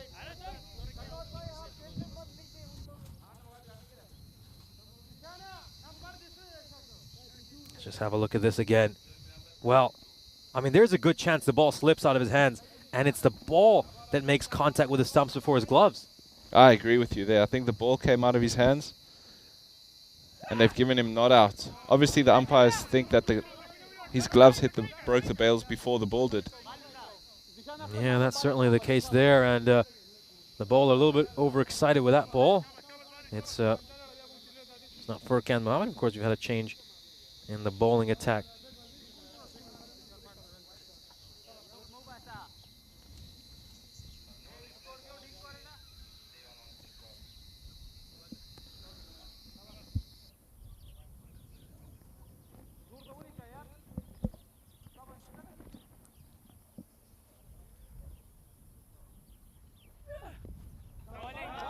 Big swing and a miss there by Jahid Hassan. Very good bowling. I like the length and the pace that he's bowling here. The batter got through the shot before the ball even got to him. Let's see if they can both adapt, so if the bowler's going to keep it the same for the next ball.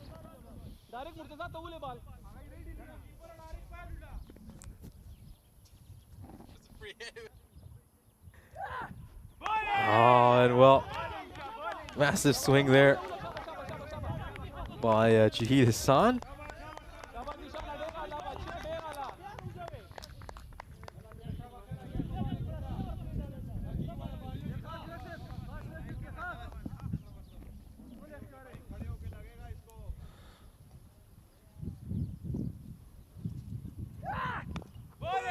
Oh, this is going to go away for a lucky boundary there for Hossein. The inside edge of the bat proves to be really productive. Yeah, we can see the bowler changed his approach. He wanted to put some more pace through that ball. He was a little bit unlucky getting the edge from the batter and then still going for 4, but as the scorebook says, that's just a 4.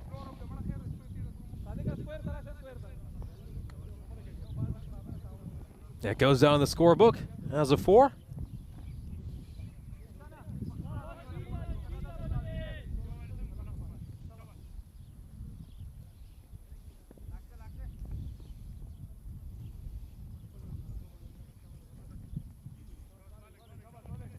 This ball with a lot of passion and fire today, Khan. How's he going to close out his spell? He's got 3 balls left. Now he cleans him up again. What a terrific ball. Absolutely incredible. And he's elated. The energy and the fire and the passion he's playing with has been such a joy to watch. And he gets rid of Hossein. A great ball from Khan there. Got the ball to tail back into the right-hander, going between bat and pad and then taking out his stumps. Very impressive bowling. Very impressive bowling here. Classic case, you miss, I hit. Went for the big one there, the captain Jahid. And he made no contact with that one. Jahid Hussain turns back, has to go to the dugout. And another wicket falls here for the Nicosia Tigers. Very impressed with their bowling so far. I think one thing a lot of the teams are missing is consistent, very good bowling, and I think these bowlers have stepped up to the plate so far in this innings. These batsmen have been batting well today, but the bowlers have stepped up to the challenge, and it looks like they're doing a great job so far.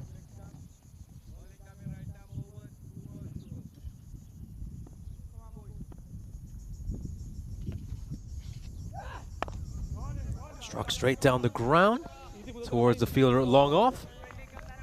And that's going to be a single.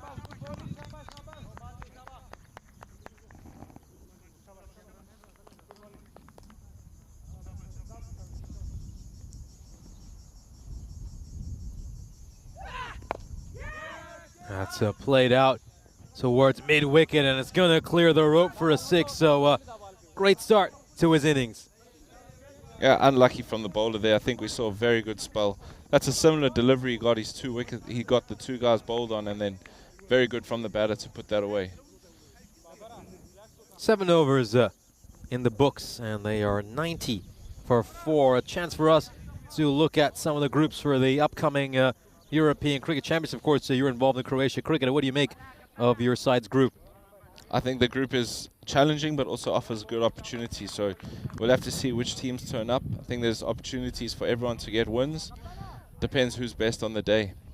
Yeah, certainly will. Of course, you had the great pleasure of playing in the ECC. You scored a half-century as well. What was the experience like last year? Oh, it's a great experience. One of the best grounds I've played on. Very good facilities, amazing outfield, amazing coverage. You get to, all your friends and family get to watch you play. It was a great experience. And a wide ball to start off. A loosener here by Ayub. As we're, of course, into the 8th over of this innings. Yeah, this is where games can be won or lost. Between overs 8, 9, and 10, you have to keep things nice and tight.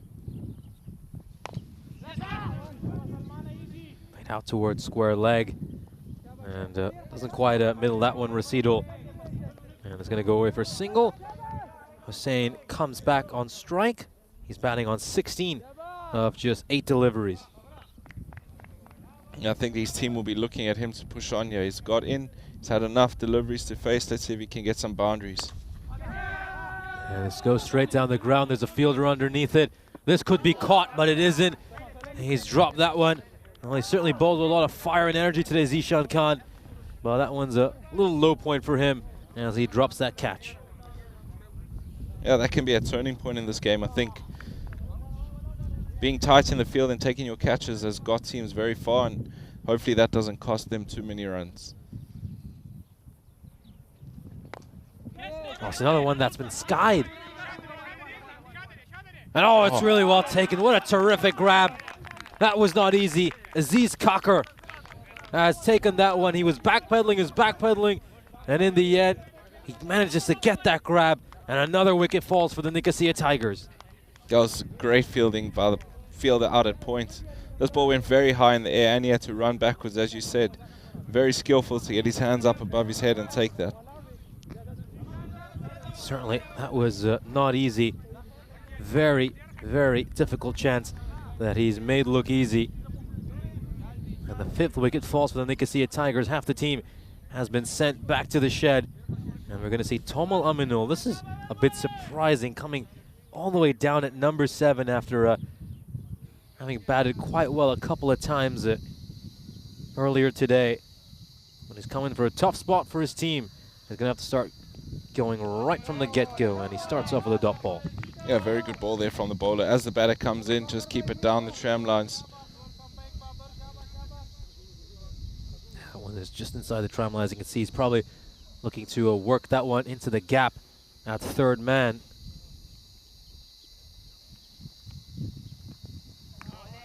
Just given it wide by the umpire. A little bit unlucky from the bowler. I think that could have gone either way, but Obviously the umpire wanting him to give the batter more of a chance. Yeah, I think that was a good call. Yeah, good call there by the umpire. Let's see what Ayub has in store for the new batter. No, it's another wide. This time he gets it even more wrong there, Ayub. Easy decision for the umpire, Suchita Tharanga. He's joined by Sujith Tenokun, who's out at square leg. And then Munibur Rahman is the third umpire with match referee Nilkesh Patel.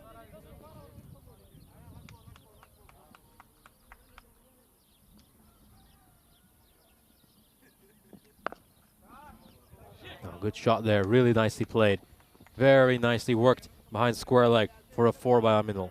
Yeah, very good pull shot. Kept his head in line with the ball and did very well to get that pass backwards square leg for 4.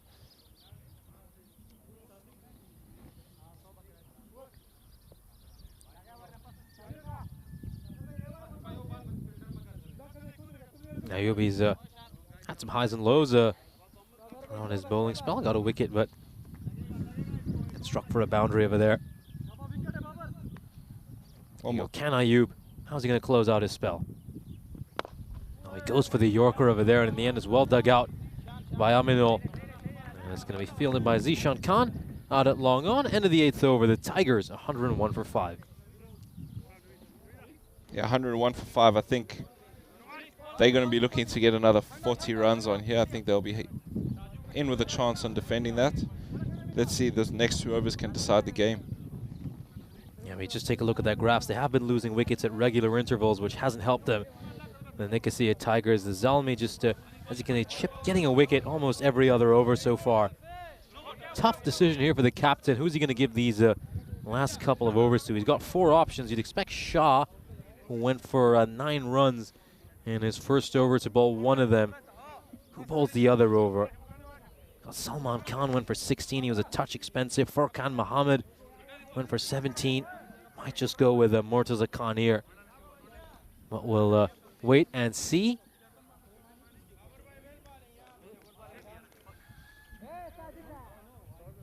This is rather interesting. So he's introducing a 7th bowler into the attack.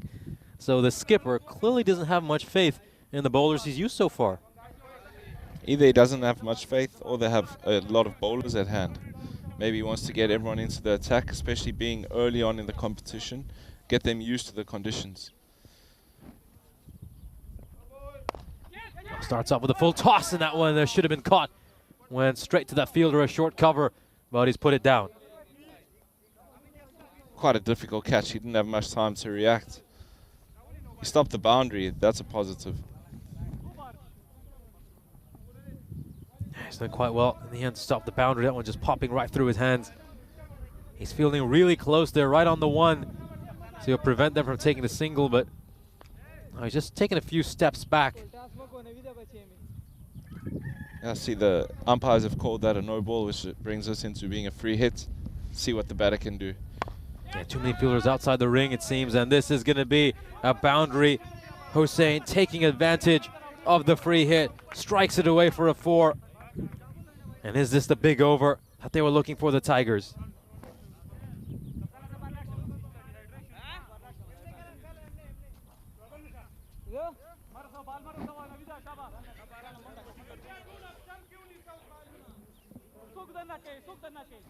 From a captain's perspective here, you have to tell your team we've got 11 balls. Let's keep the runs to as few as possible and be nice and tight with the bowling and fielding. Oh, it's another wide, and I think this is where you just have to start looking at that clock as well. You'd expect them to make it in time, but with the amount of extras they're bowling, it's going to be just that much harder to bowl these overs in time. Oh. This one's just uses soft hands, and it's going to be a dot ball. Much better from the bowler there. Nice variation, and he brought the line back in at the wickets. Wouldn't mind seeing a shorter ball into the batsman's body here. I think that could be very effective. They've got a man out in the deep at Cow Corner. Another slower one here. A leg break as well, just breaking away from the batter. And he's sprinting back because he wants to get there on time. He wants to deliver these balls before the end of those 55 seconds, but errors like that won't help him. They really won't help him. That's some more time. That's gonna run off the clock. This is what I was talking about, the captain needing his team to be very disciplined. He needed them to bowl nice and straight, not give too many extras. That 5 wides could cost them 10. Oh, this one has been launched over mid-wicket for a 6. A really good stroke there by Hossein. He rocks back and he powers this over cow corner. Great shot from the batter there. Very good hand speed, good timing. He's hit that very well. Let's see what they can do. We've got 8 deliveries to go in the innings. Yeah, this has to be a dot ball. This absolutely has to be a dot ball. And it's going to be struck out towards mid-on, and it's a direct hit. And the batter could be in some trouble here. He really could. I think they're just going to pause that clock, or we'll wait and find out. Great fielding there from the mid-on. Direct hit. The batter probably should have been sliding his bat. I think he would have been safe. Poor technique has cost him. Yeah, it's cost him his wicket. It's cost his side a run. And it's going to be interesting to see just how much time there is right now on the clock. Taking a look at that. Look at that. He also just sort of tilts his running path a little bit at the end as well, which doesn't help him. And yep, an extra minute, of course, has been added now. And that direct hit is so crucial in the end, because not only does it get rid of the dangerous batter and save a run, it's also saved his side those 5 penalty runs they were sure to concede. And a massive moment. It just shows you how fine margins can determine the outcome of this game. And if the batter slides his bat in and gets to the other end safely, then not only do they get that particular run, they get 5 extra runs. So that error ends up costing his side 6 runs. Yeah, exactly. That's such a small thing that he could have done that would have helped his team move on. He also would have been now in to face the last over. Absolutely. We'll have a look at this bowling card here. Of course, for the Limassol Zalmi, as we can see, they've used 7 different bowlers. And who's the captain going to turn to for this final over? That's going to be quite interesting. And it's also important to keep in mind, look at all those runs they've given up off extras. 21 runs of extras. How costly could those prove to be? We also have to remember the extra runs that they get from the extras, as well as the extra deliveries you get to face. So technically they've had probably 11 or 12 overs so far.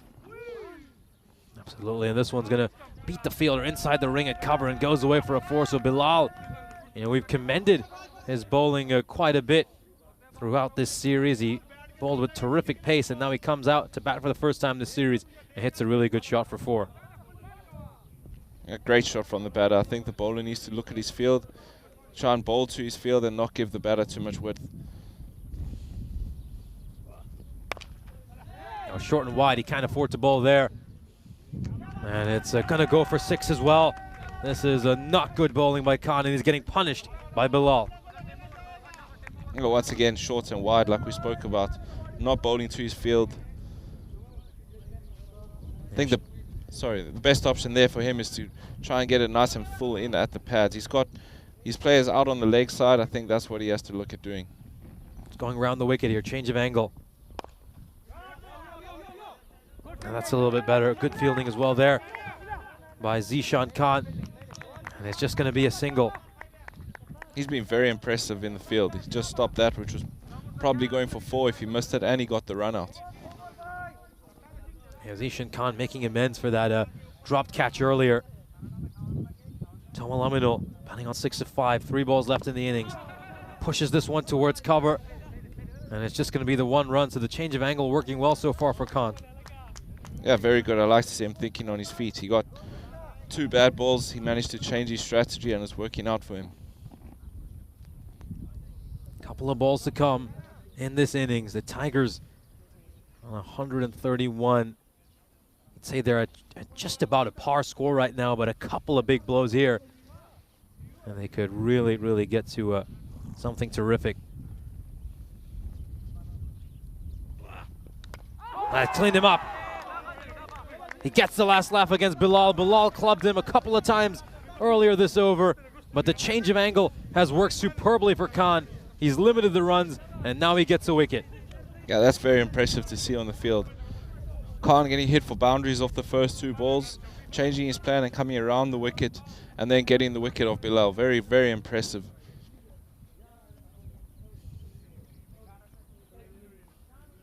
Here we go, final ball of the innings coming up. A new batter is going to come out to face it.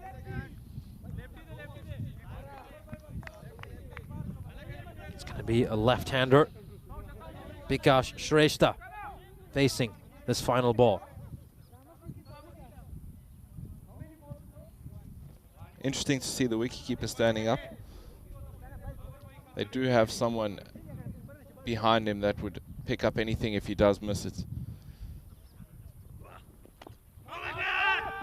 Oh, he slips over there, and this should be an easy run out. This should be an easy run out. Just lost his footing there, Shrestha. And oh, well, they're going to go check on him. Has he hurt himself or not? He hasn't actually whipped the bails up, but what's going on over here? Yeah, I think very sportsman behavior. He decided not to run him out. I think there was no points. It's the end of the inning. So nice to see from the bowler after a very, very passionate comeback from the bowlers. Nice to see some sportsman-like behavior at the end. Yeah, it was a kind touch to not run him out in the end. But this is rather interesting, though. I mean, Bikash Shrestha, what's he done here? Oh, he just stumbles. He just stumbles on the side of the pitch. As you can see, he falls over afterwards.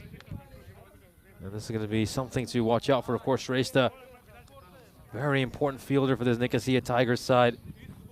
Doesn't bowl that much for them, but he's always very electric out in the field, and it's a real shame to watch him limp off the field. It's going to be something to watch. Are they going to insert a substitute fielder to replace him? We'll have a look at the highlights of this innings.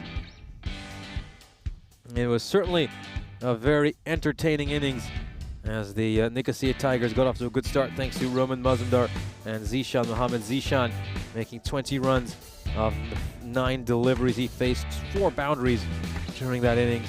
He wasn't quite able to kick on and play that big innings because Babar Ayub got rid of him, and there was a good catch there by Huzaifa. And that was really the story of this innings for the Nicosia Tigers. A lot of players got starts. The Zalmi kept picking up wickets at regular intervals. Just see right there the dismissal of Vansham. He made 12 runs off the 5 deliveries he faced. Again, just kind of what the issues they had really throughout this match is somebody would get a start, but no batter actually got there and played that long innings they really needed to guide them to a big total. Jahid Hassan, the skipper, would also get dismissed by Zishan Khan. He'd make 18 runs off the 10 deliveries he faced. We'd see Mohammed Bilal come on at the end and play a couple of nice looking shots. He'd make 11 of 4. Hassan Rasidul would be caught by Aziz Kakar out in the deep. Just relive some of these key moments from the game. That was a tough chance for the fielder at short cover. They just brought him in close to protect against them getting a single. Shakawat Hussain played a few nice looking shots, made 27 of 14 until he was run out, courtesy of a great direct hit by Zishan Khan. This was a big moment because they got that extra minute, which just helped them bowl 9 overs in time. He managed to slide his bat in and get in there on time. Not only would he have got the run and stayed out there to face the final over, he would also have helped his side get those 5 penalty runs that Limassol Zalmi would have given up. We'll have a look at the scorecard here for the Nicosia Tigers. As you can see, a lot of batters getting good starts, but no one able to go on and play that big innings. No scores north of 30 for them. Shakawat Hussain top scoring with 27 runs of 14. Just having a few issues with bringing the score, so I'll tell you a little bit about the bowling as well. Mudasir Shah bowled quite well, gave up just 9 runs in the sole over he bowled, but surprisingly, he wasn't asked to come back and bowl a second over. Zishan Khan with figures of 2 for 22. He'll be very impressed with his bowling performance. In the end, the Nicosia Tigers will post 131 runs on the board. Join us again in 5 minutes when we'll bring you the second innings.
This European Cricket Network event is proudly brought to you by HCL Software and Paramatch. Welcome back for the second innings. We witnessed a thoroughly entertaining first innings, saw some good competitive battles between bat and ball. There's a look at the bonus point equation. The first innings total was 131, so they can achieve this target in 7 overs or less. The Limassol Zalmi, they'll pick up the bonus point. And if the Nicosia Tigers can just restrict them to under that total you just saw, then Nicosia Tigers will be leaving here with the bonus point.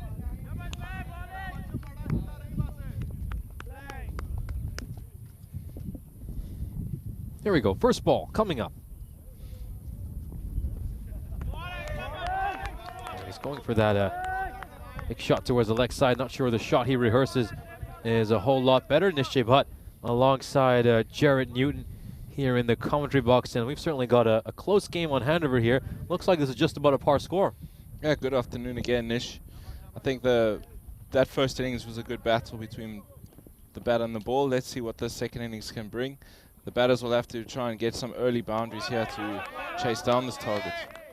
He certainly built some lovely shape away there by the bowler. And he starts off with a couple of nice dot balls here. Good start for the Nicosia Tigers. Oh, very good start. 2 dot balls. I think the batter's going to have to look to try and get his front foot across to the ball. This ball is shaping the ball away from him nicely. I wonder if he has a variation to tail one back in like we saw in the first innings. Goes a bit too wide, and it's a good thing. Well, I was about to say, it seemed like it was a good thing that there was a fielder at short third man, but he's let that one slip past him. 4 runs. Yeah, that ball just beats everyone, the batter, the wicketkeeper, and the fielder that they've put there. Yeah, so a minimo here for the bowler. And he should be doing a lot better over there. Should be really looking to get down to that one. That's a Bikash Shrestha, so keep in mind that's the fielder who was injured on the last ball of the innings. You just wonder if he's still feeling some of the effects of it. Oh, this is very unlucky for the bowler. It's come off a leading edge and gone away for a boundary. Yeah, like you said, very unlucky for the bowler. That came off the batter's leading edge, and we see another ball fly through third man for 4.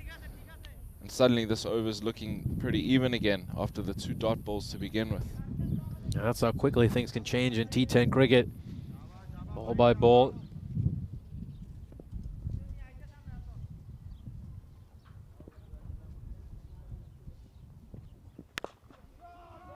Oh, very good shot, really well played there. Rahman going for the Yorker, misses slightly, turns into a low full toss, and it's punished by Ayub. Well, very good from Ayub. He's made sure to capitalize when the bowler's missed his spot. That ball, like you said, over-pitched, low full toss, and he made sure to put it away to the boundary.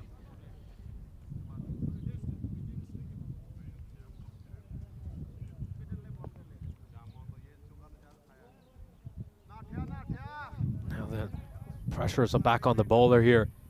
He's got 2 more balls to come, 13 runs off this over so far.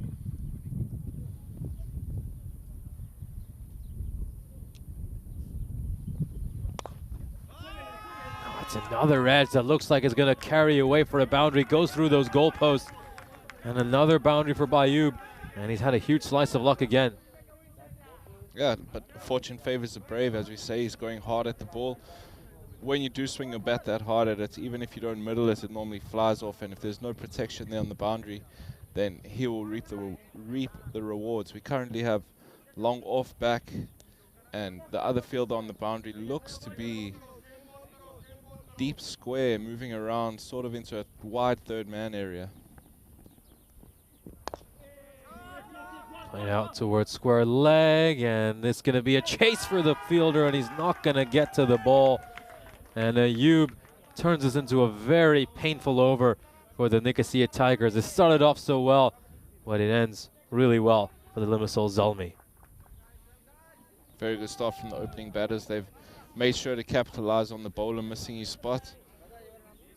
As a reminder, it's been 35 matches since we last had a golden ball here on the European Cricket Network. This is about a par score, so it's very a golden ball total, one would say.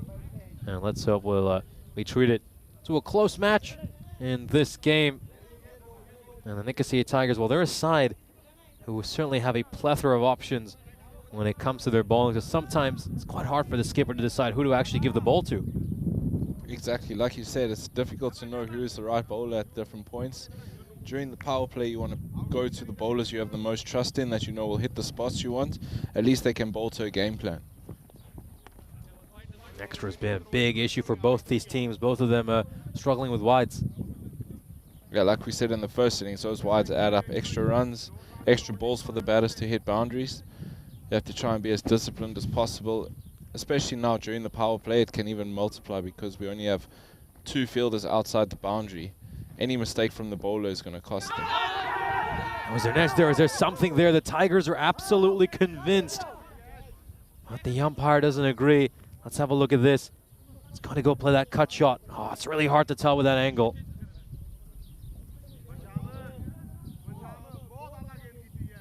Is there something there?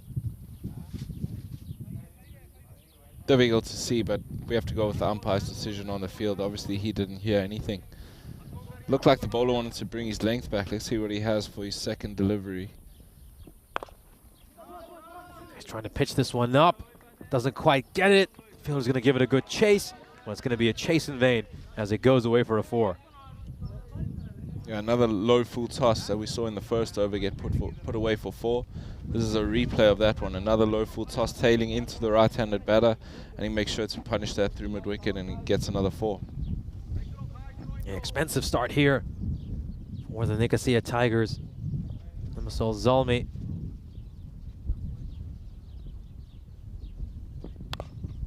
And he's going to strike this one away, really cleanly away for a boundary. Salman Khan is so strong through that mid-wicket region. And another boundary. I would be surprised if they don't decide to put some player back there onto that boundary. It looks like that's where he's targeting to hit. I think it would be a smart decision to bring someone else in and push the guy back. I remember watching him in an innings last year, I believe, where he just kept going deep in his crease and smacking these Yorkers over mid-wicket for 6. He does more of the same here. Oh, this is beautifully played. This is a gorgeous shot. This is my favorite one of the lot. Just gets on the back foot and punches it away. Picks up the length beautifully. A very impressive shot there. That ball came up at him quite steep. He managed to get his bat on top of it. Very good use of his feet around the crease. As you said, you saw him going deep in his crease. We saw him there move across and managed to get into a good position to hit that for 4.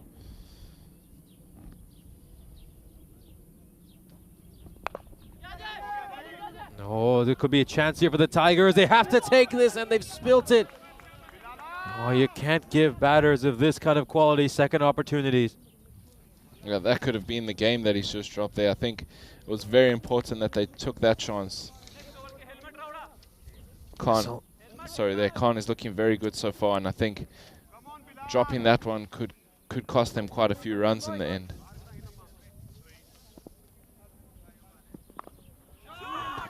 This one's really nicely played away off his pads. A good stroke there by Ayub, and it's another expensive over for the Tigers. They are 39 for no loss at the end of 2. A very good start from them, especially during the power play here. They're making sure to keep the boundaries coming. I don't think they're that focused on getting singles. They're looking to both hit the ball as hard as possible. And as we've seen, even when they've mishit the ball has gone to the boundary. It's been a real clinic in power play batting so far by these two terrific batters. A look at the standings of Group B. Of course, Limassol Zalmi playing in their first match of this European cricket series. The Nicosia Tigers picking up a couple of wins against the 2 big underdog sides in this group. This time around, they're going up against one of the big boys in the Limassol Zalmi. And the Zalmi are off to a great start here in the second innings. Now the Tomal Aminul coming in to bowl this 3rd over. I'm really surprised Mohammed Bilal hasn't bowled at all during this power play. I think he was terrific. The left arm quick bowler for the Nicosia Tigers in the first couple of matches he played. He's obviously taken some wickets so far today as well. For me, your best bowlers need a bowl in the power play. I agree with you. We spoke about this the other day. I think we said the captain can decide whether he wants to bowl his best bowlers up front. He uses up their overs, but he also gives himself a chance to get some breakthroughs. He's a little bit unlucky in the last over. They should have had a wicket. But definitely, I think you should be looking to bowl your best bowlers as early as possible. Especially against sides at the ECS level who are so top-heavy. Oh, straight down the ground, an incredible shot. This is magnificent by Khan. How has he managed to strike that towards long off that way? That's a fantastic shot. Just flat batted it over long off. Straight out the middle of the bat. Very impressive power hitting from the batter. Amazing. Absolutely amazing. And the Nicosia Tigers are a little bit stunned. You can just see there's been a bit of a drop in their body language. Things have gone a bit quiet in the field. It's quality opening batters can just take teams out of the game during this power play. This is where you need the leaders in the fielding team to step up and make sure everyone's still being...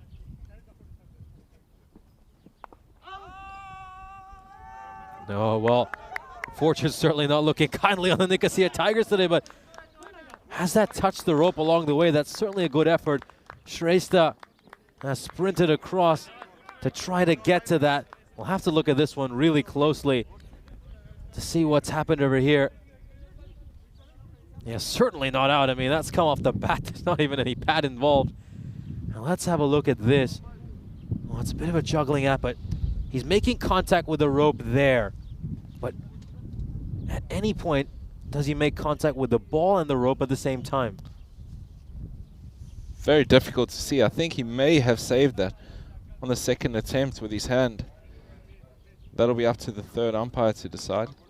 I think he's done a sensational job. I think he's saved it. It looks like the umpire agrees, so it's a tremendous work by the fielder to save his side a couple of runs. This is good fielding out in the deep as well, just the one run. Another great shot through the offside there from the batter. That looks very classy. Getting up on top of the ball and hitting it through the covers. Very impressive batting. Yeah, it's been a real joy to watch Salman Khan so far. I think he's playing proper cricketing shots in this, not just slogging the ball around, just playing some good textbook shots and executing them to perfection so far. And there's shouts to catch it, but I think this one's going to land safely clear of the fielders. And in the end, it's a good effort to bat that one down and prevent the boundary, but good running again between the wickets by these two openers, and that will bring up their 50 partnership. Yeah, another good display of the fielders stopping the boundary. I think, like we said, we need the fielders to be energetic and making as much effort in the field as possible. That's the only way that they can try and defend this total.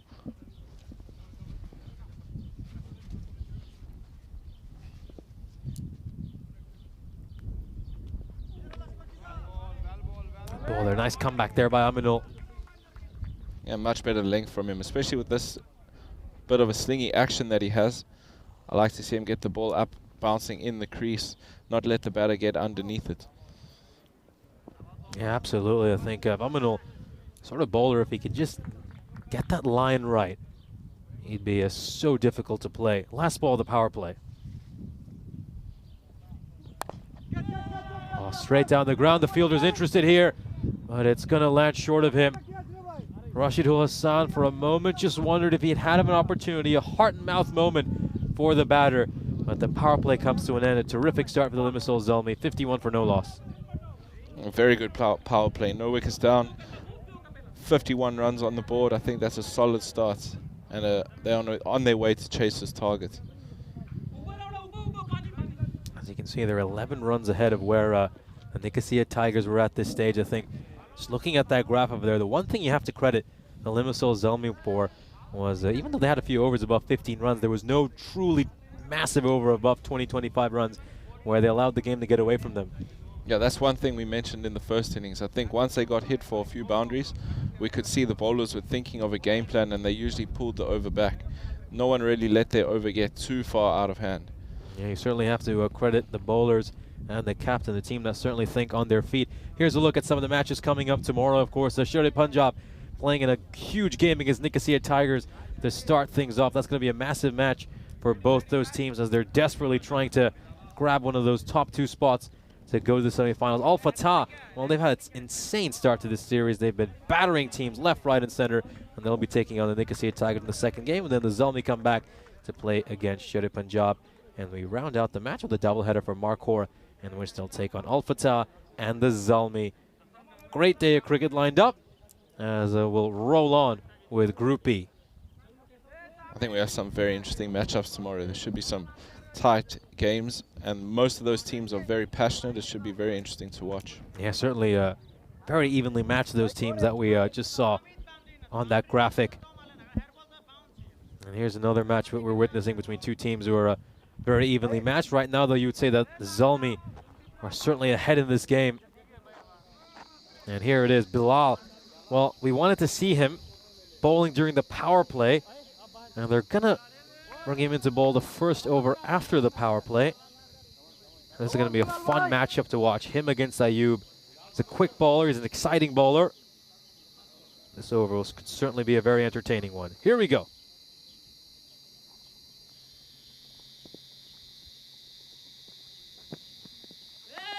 Oh, incredible pace and carry through to the keeper. Yeah, as we can see, that's a very good start from Bilal. You wanted him to be bowling in the game, and now we've got him. Let's see what he can produce out there. That's a nice ball across the batter. Also a different angle coming in. I think the batsman has to adapt a little bit. He's got his pretty straight long off back and a long on. I think he's going to be looking to bowl quite full. Every now and then he might surprise the batter and push him back with a short ball.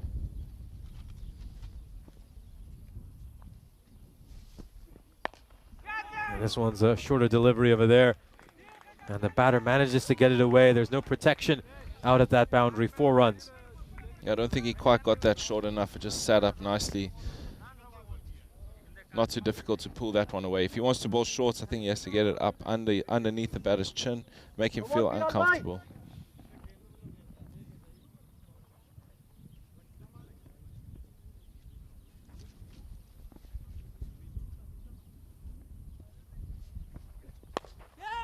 Oh, it's up in the air. This one's been sliced up. And the two fielders are interested. And Hassan has taken that one really well. Amazing balance as well. You could see he's done a tremendous job to not go over the boundary rope. And the first wicket falls here for the Limassol Zalmi. A good catch by Rashid Al Hassan. Fantastic catch there on the rope. That ball could have been heading for 6 or landing just inside the boundary, and he was taking it on the run. Very impressive to see. Took it off balance and managed to stay in play. Very well done by the fielder. Very, very well done indeed.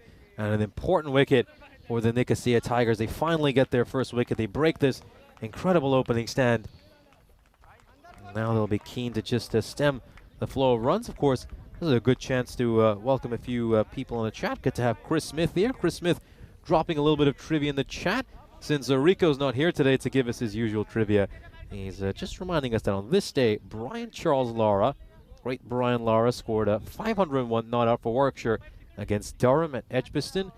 And he also, in that same match, shared a record for the largest 5th wicket stand with Keith Piper of 322, an undefeated stand. So thanks for that little factoid there, Chris.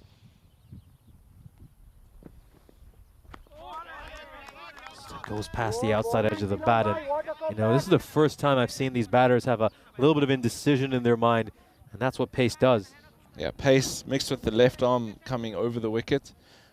Very different for the batter to face. You can see that ball going across him and squaring the batter up. I think not easy to come in and look to hit boundaries off of this bowling on your first ball.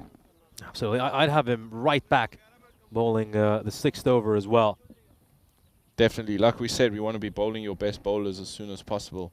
Make a dent into the batting lineup. Oh, great one. That's a better bouncer. Maybe if he was just, he'd faced a few more deliveries before this, he might have tried to go for a more attacking shot. But in the end, he's just happy to block that one out. Yeah, very good comeback from Bilal. I think he's pulled the batting team back a little bit. Got the breakthrough. He's got one more ball to come in this over. If I was the bowling team, I'll try and push my fielders back a little bit. Maybe give the guy an easy single, get him on strike for the next over, and look to get as many dot balls in as you can after that. Yeah, certainly. This is the kind of thinking you have to do on your feet in T10 cricket. Let's see if the Tigers are thinking that way. Wide down the leg side.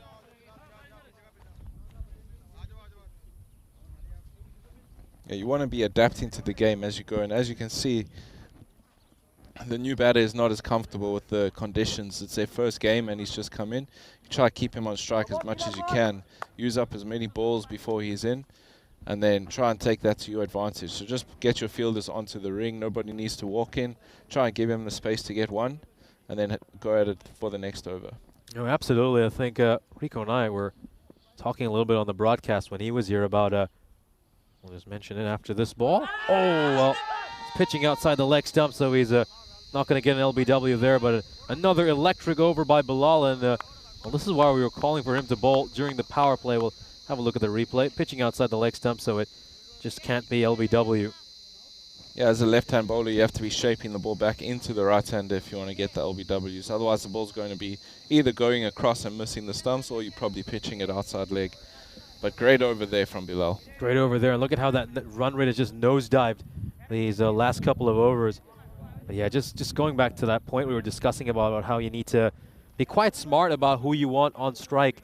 You know, Rico and I were talking about this, but you should look to drop batters who are really struggling out there and not take their catches if they present any opportunities.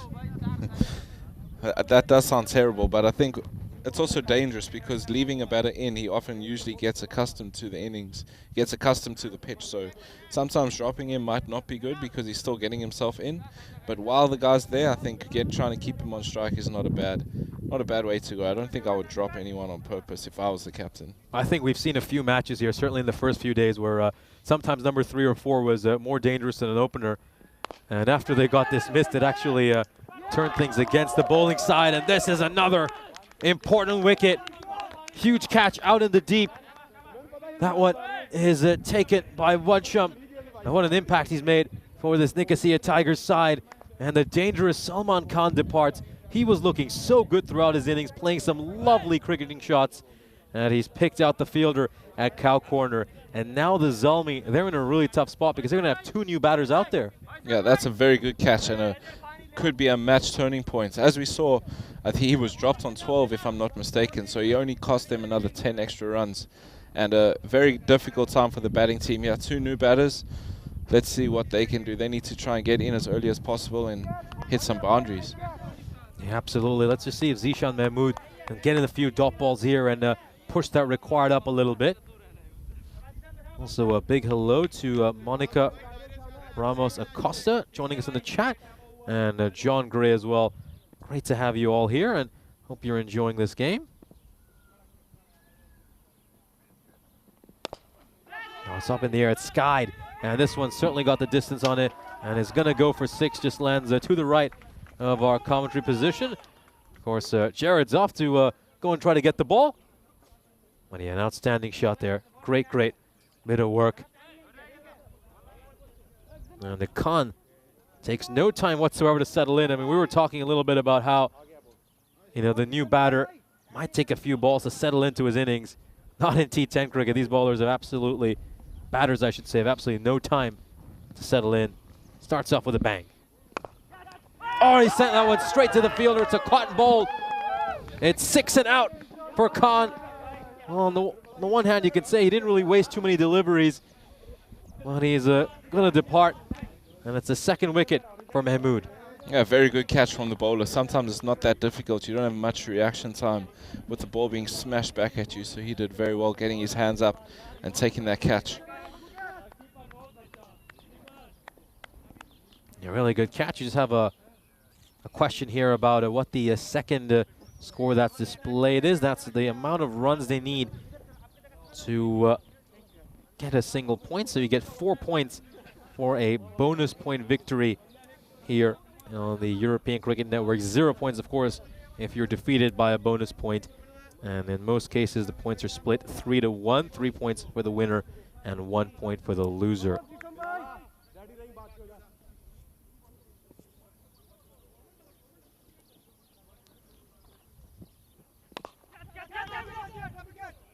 And it's taken as well. It's another catch. And he's going to be on a hat-trick here, Zishan Mahmood. Incredible. Match-changing over here for Mahmood. And how the tables have turned in the space of 6 or 7 balls. The Limassol Zalmi were cruising with an incredible opening stand where they managed to get 50 runs of just 16 deliveries. and almost half their side has been sent back in the space of 7 balls. Yeah, fantastic over here. I think he's got 3 wickets in his in the four deliveries that he's bowled. Match changing over, like you said, and I think the next few deliveries are very important. We'll see if the batter can get off the mark and get some boundaries, or whether this bowler can keep digging into the batting order. He bowls that one nice and full. And here we go. Here's the Hall of Fame with the hat-tricks, and I can see a certain name there at number 7, Jared. Talk us a little bit about how it felt to get that hat-trick.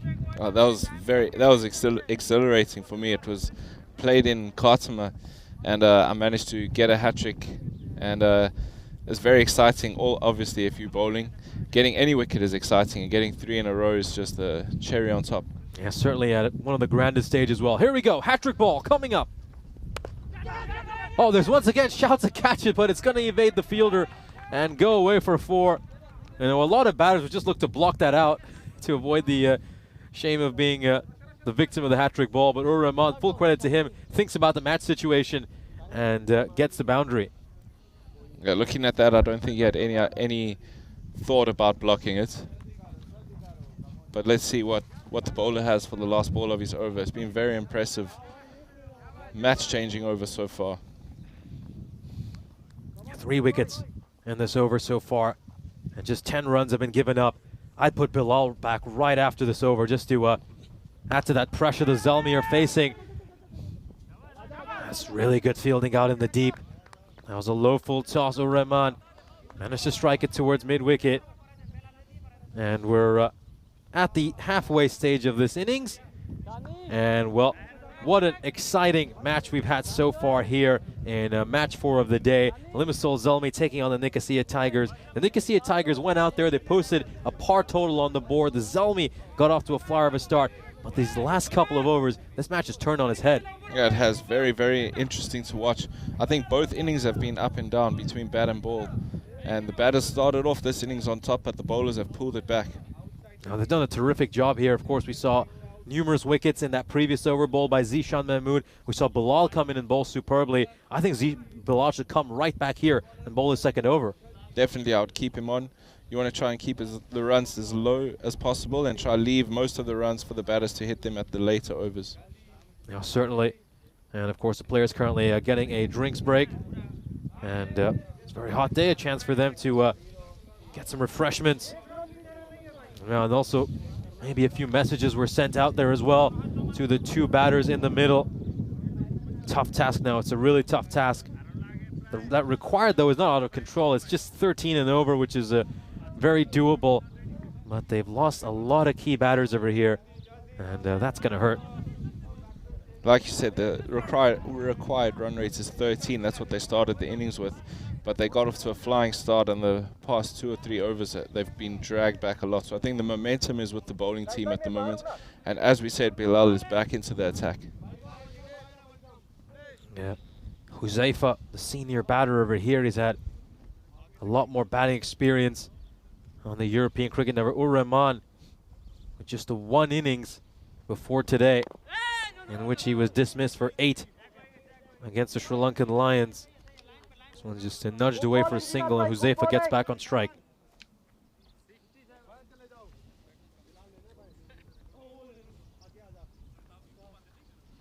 Bilal's looking to put his fine leg back on the boundary. I wonder if he's going to be dropping the ball a bit shorter. He's brought long on back into the ring. I would be thinking if I was the batter, he wants to drop a few balls short, but we'll have to see what his game plan is.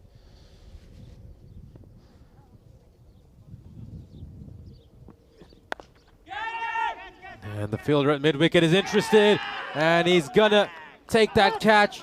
He set him up beautifully here, hasn't he, Bilal? And he gets his second wicket, and Huzaifa will depart for a duck. Derek will be coming out to greet him soon, and half the team has been sent back to the shed. Oh, fantastic bowling there. I think he set up a game plan. He put his fielders where he wanted them, and then the batsman fell into the trap. That was very impressive from Bilal. We can see why they need him to pull their team back into the game. Absolutely, and what a turnaround, what a rapid turnaround. These last 2 overs. This run rate has absolutely plummeted. More importantly, we've seen 5 wickets fall in the space of 11 deliveries. Absolutely incredible.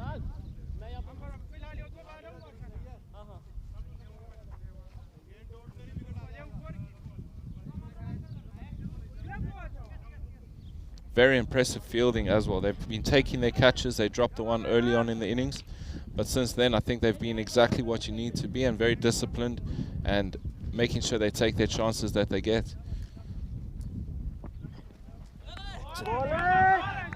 For a second there was just a click that was heard on our headsets, but I thought that might be an edge, but isn't one, as Ahmed starts off with a dot ball. Nice length from the bowler there going across the batter. Obviously he's clearing that front leg. He's going to be looking to hit through mid-wicket, I think. I'm not sure how strong he is on the offside, if we even need the player back. I could be proven wrong, but let's find out.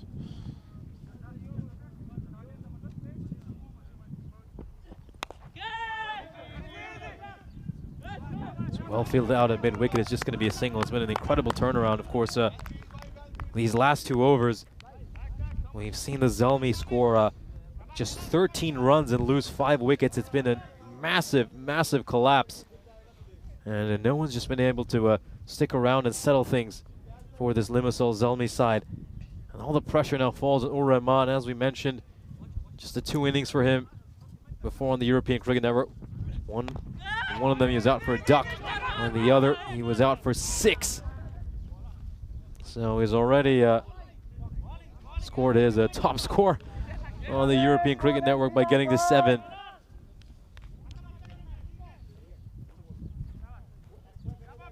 I'll be interested to see if this batter can try and play the ball on its merit. I think this player, Cow Corner, could be in action for a catch pretty soon.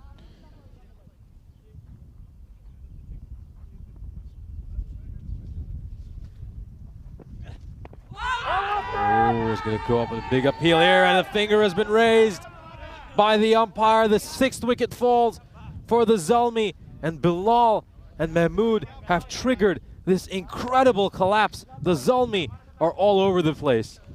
Fantastic. After the power play, they've pulled this back. Got plenty of wickets.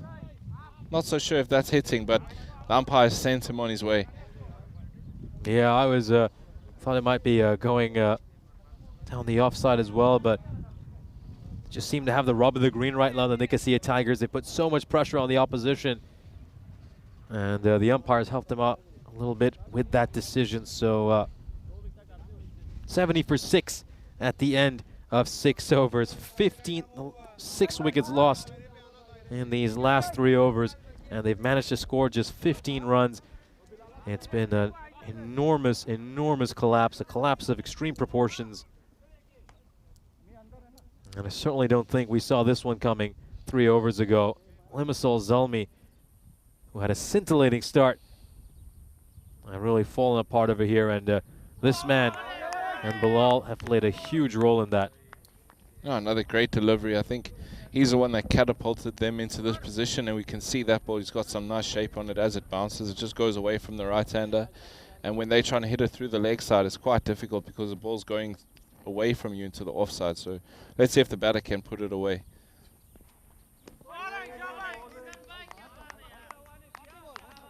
He's just playing the wrong line over there. Rahman doesn't even get close to the ball.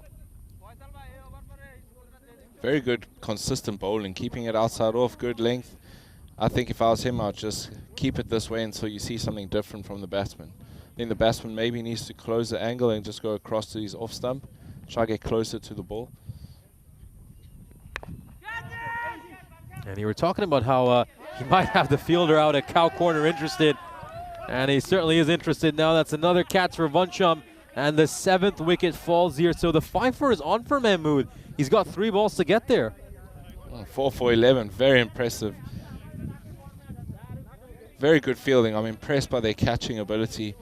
We've seen a lot of teams drop a lot of catches, and I think if they had done the same, they would be in trouble. But by taking their catches and being disciplined in the field, I think they've put themselves on top in this game. Incredible, just incredible. 3.3 overs, 15 runs, and they've lost 7 wickets.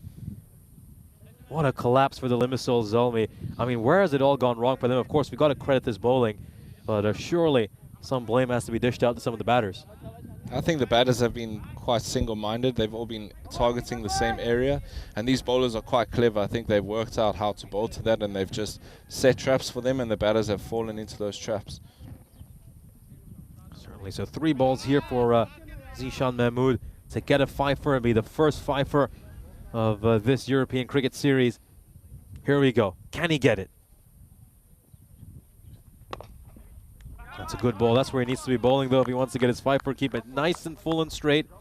Furkan Mohammed is the new batter. Yeah, very good. As we can see, both batters are new at the crease. It's a big mountain to climb for them.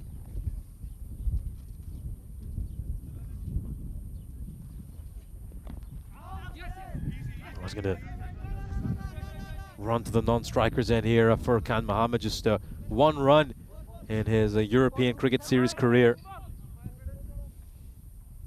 Now it's going to be Khan's turn to face the music. Last ball of the over, and his spell coming up for Zishan Mahmood, and his last bite at the apple to get this fifer.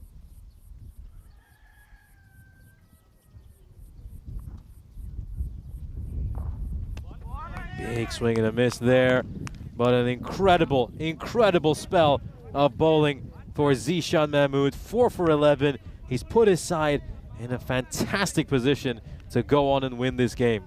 I think that could be a match-winning spell that we've just seen. Great bowling. Hasn't been hit for many runs, and he's just cleaned through the batting order. I'm very impressed with what I've seen now. Absolutely. And here's the fantasy dashboard for the upcoming game. So the Limassol Zalmi will be going up against the Kipro Tigers of Limassol. They'll be huge favorites heading into that match, but the Kipro Tigers, of course, picked up their first ever European Cricket Series win earlier today against the Telugu 11. And let's see if they're looking to close the day with a better performance than the one we saw against the Nicosia Tigers in their middle match today. Hunsham's coming in to bowl the second over. His first over was a touch expensive, but this time around he won't be bowling to the openers. Great ball. Fantastic ball. Exactly where he needs to be bowling to the lower order. Yeah, very well bowled. I would even say he could have bowled those deliveries to the top order batsman. It would have been difficult to get away. Swinging in onto the crease, very good delivery.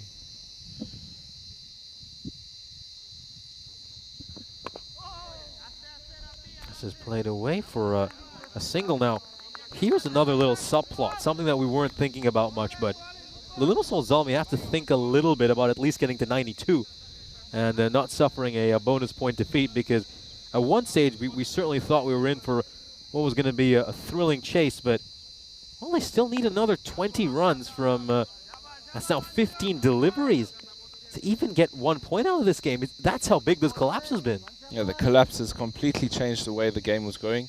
And I think their new target, like you said, has to be to try and get that 1 extra point.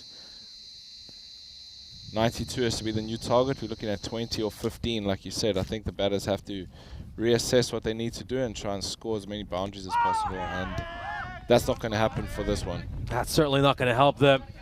Great ball there by Vansham. A slower Yorker, a nice dipping Yorker. And it clips the leg stump along the way. Khan will depart for a duck. He's not going to trouble the scorers. And the Zalmi are 72 for 8. Very good ball. Perfect leg stump Yorker.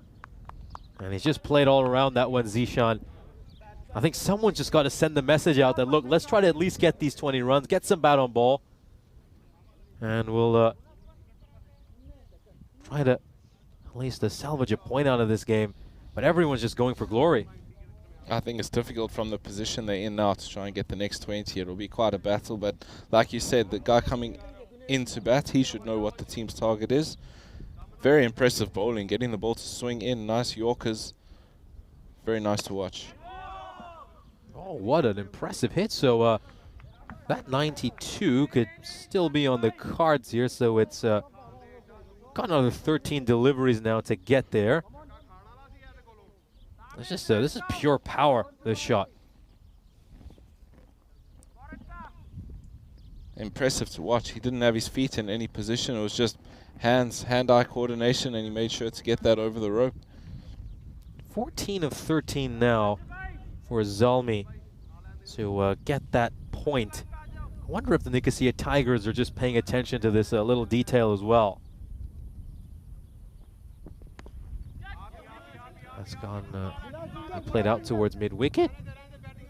And it's just going to be a single, so 53 off the last 2 overs if they want to achieve what would be a very unlikely win.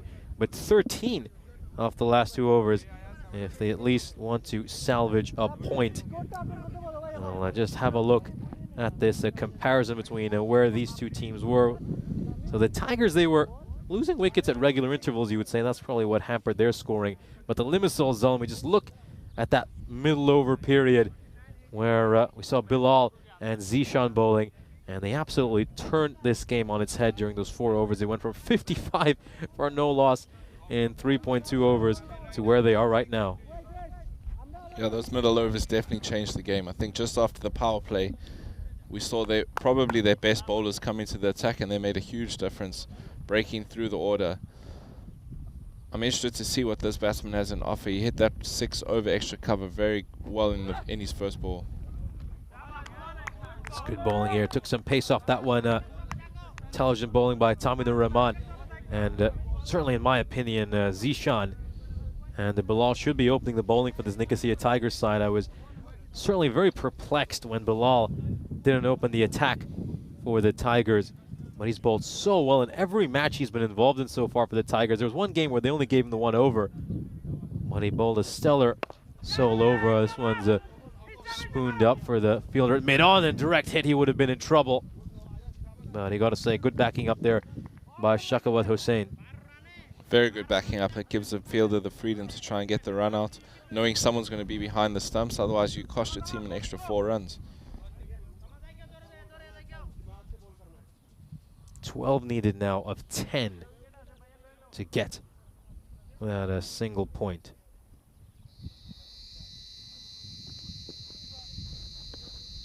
I just left that one alone, Rahman.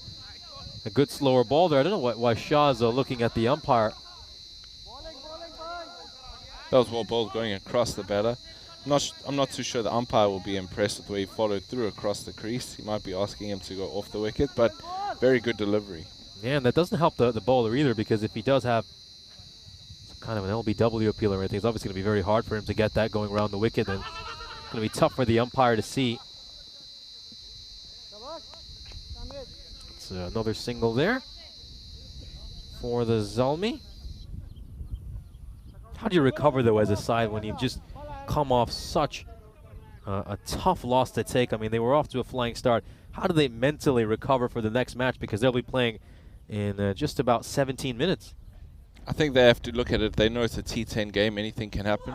They have a lot of positives. They got off to a very good start. They just have to look at how they collapsed. Maybe trying not to push on too quickly. Once they got a good start, they could have been looking to get maybe 12, 10 and over, but I think they were still looking to carry on with 20. Knowing it's T10, anything can happen. I don't think they take anything bad from this game going forward. You have to go into it positive like you did this game.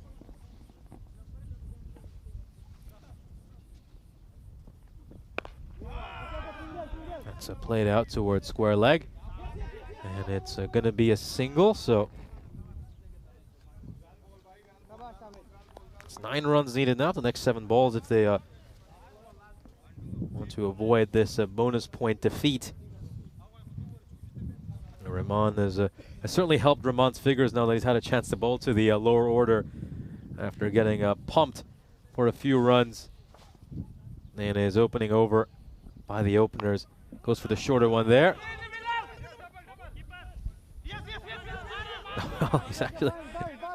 He's done quite well in the end to prevent that from going for a 4. Just does a bit of a backwards roll as well as he goes to get the ball. We'll have a look at this here. Falling over as he's trying to throw it. The over comes to an end. And the Limassol Zalmi, well, the victory is now mathematically impossible for them.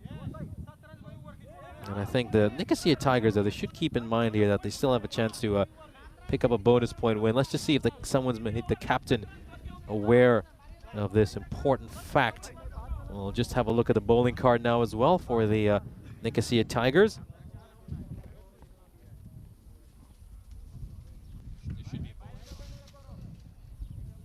Well, hasn't appeared, but yeah, the pick of the bowler certainly Zishan Mahmood and Bilal for this Tigers team. Nominal coming in to bowl this final over, so we've obviously now had a chance to see every team that's involved in this European Cricket Series. The Nicosia Tigers have started up with 3 wins and 3 now. 2 of those first 3 wins, we could certainly say they were against opposition who were probably a lot weaker than them in terms of talent, but now they've beaten a fairly serious team, the Limassol Zalmi. And where do you think this Tigers side rank amongst some of the clubs you've seen so far?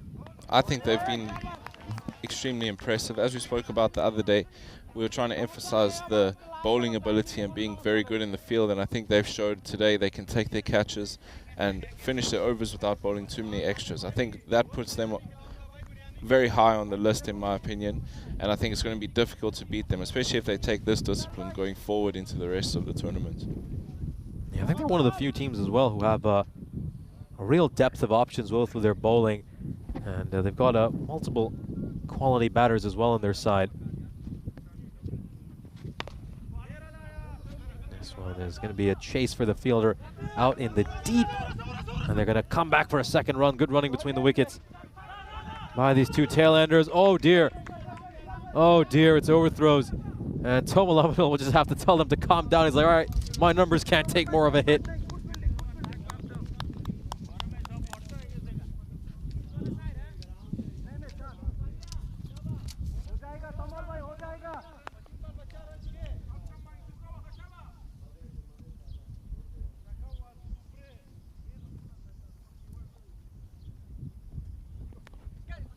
Edged.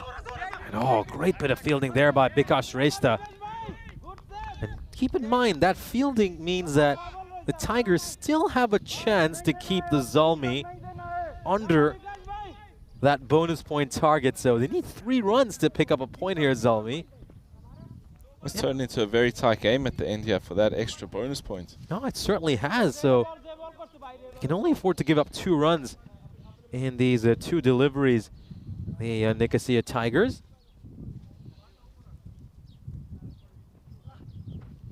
Oh, it's a dot ball, so we're going to have to get 3 runs here off the last ball, the Limassol Zalmi, if they want to avoid a bonus point defeat.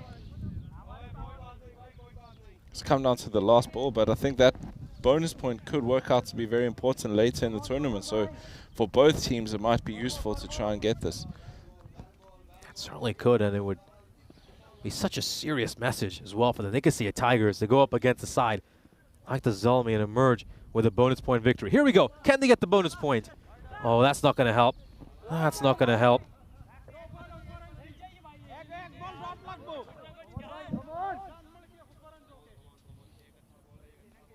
This has pretty much come down to the equivalent of a golden ball. 1 ball, they need 2 runs to get the point. If they stop them getting 2, they get the point. Yeah, it's essentially a golden ball to pick up a single point.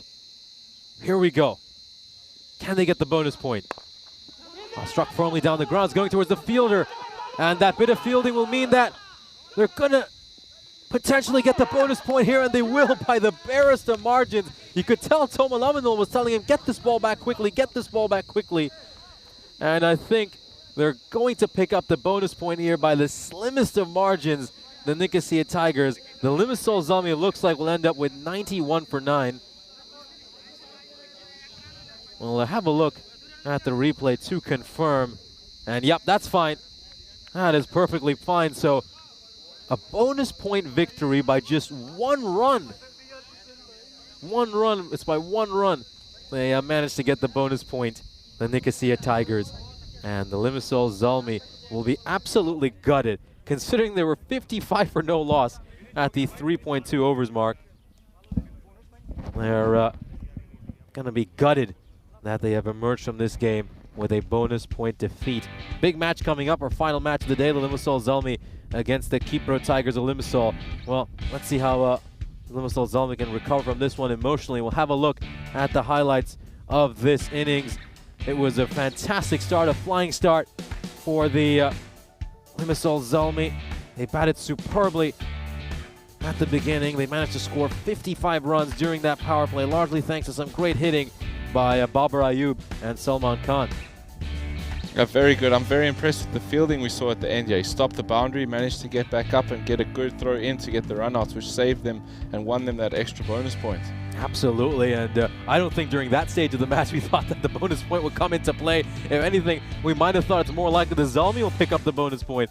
And this was a great bit of fielding by Bikash Shrestha. Good recovery by him as well. We saw him hurt himself in the final ball of the first innings. And Babar Ayub and Salman Khan were absolutely belting the ball. And then Hassan Rasidul took that terrific catch in the boundary, and it triggered a collapse nobody could possibly have predicted. Salman Khan would depart shortly after that. Good catch in the deep by Vansham, and once both the openers left, it became a bit of a race back to the dugout for the rest of the batters. Yeah, very impressive. I think we can see they're having good discipline in the field and making sure you take your chances. That led them into getting this bonus point victory. I think they dropped one ball.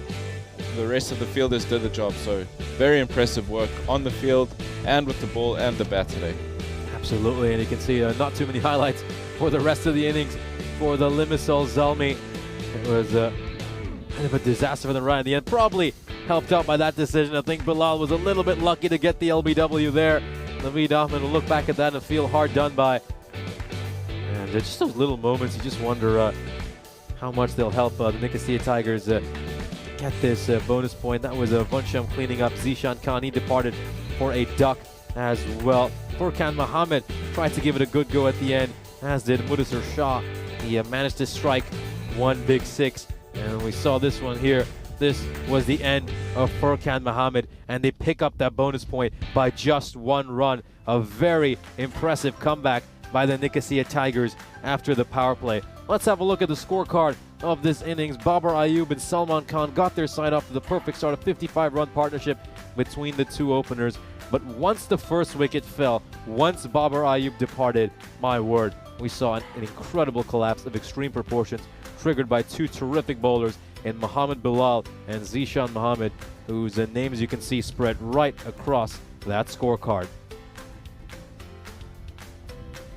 Very entertaining game we saw there. I think it swayed back and forth the whole way through. Through the first innings, it went back and forth, and it did that in the second innings, ending off with some very impressive fielding all around and a very entertaining game to watch. Certainly very entertaining. We'll have a look at the bowling figures here. Zishan Mahmood, the pick of the bowlers, figures of 4 for 11.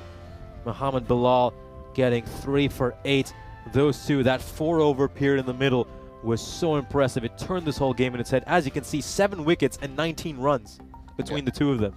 That changed the game. That won the game for them. And as you can see, the opening bowlers got hit for a lot of runs. We thought they were going to chase the total down quickly.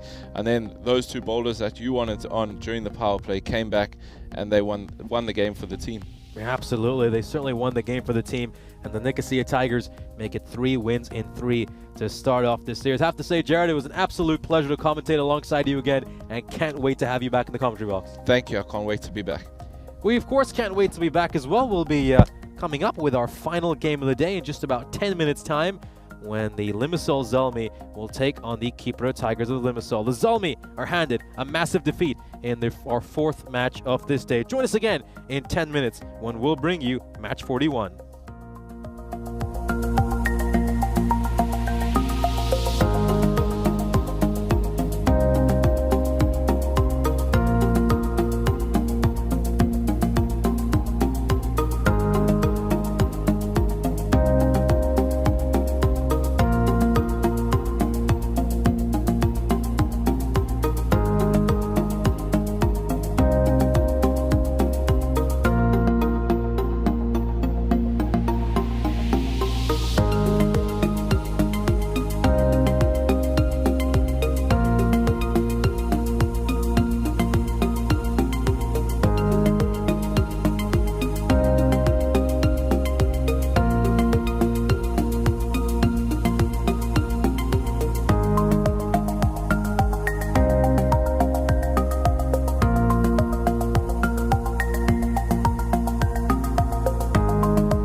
This European Cricket Network event is proudly brought to you by HCL Software and Paramatch.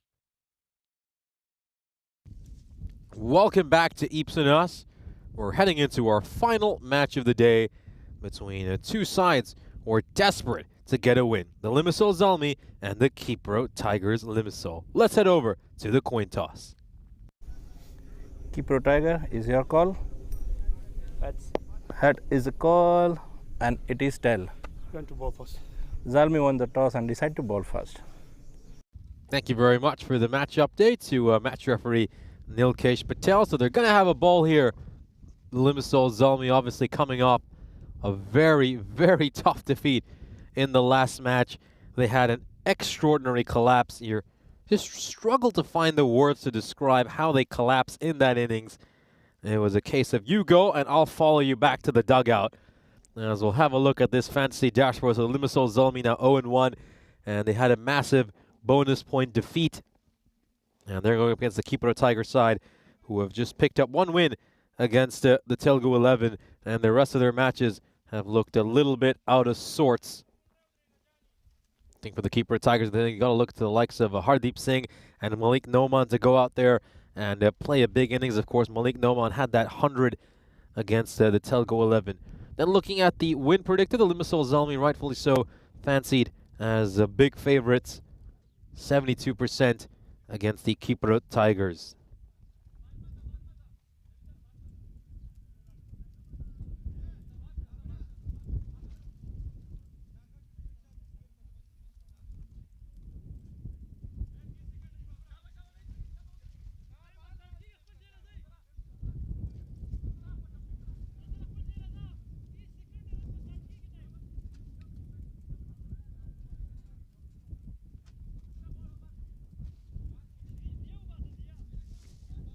So the Zalmi, who I thought bowled pretty decently against the Nicosia Tigers, and kept them at about par total, are going to look to come out here and be really ruthless. I think they'll be looking for the bonus point here against the Kipro Tigers. Let's be honest with ourselves. They've got a big talent advantage over this Kipro Tigers team, and I expect them to come out with a big response here. That's not the way to start off. They start off the innings with a wide.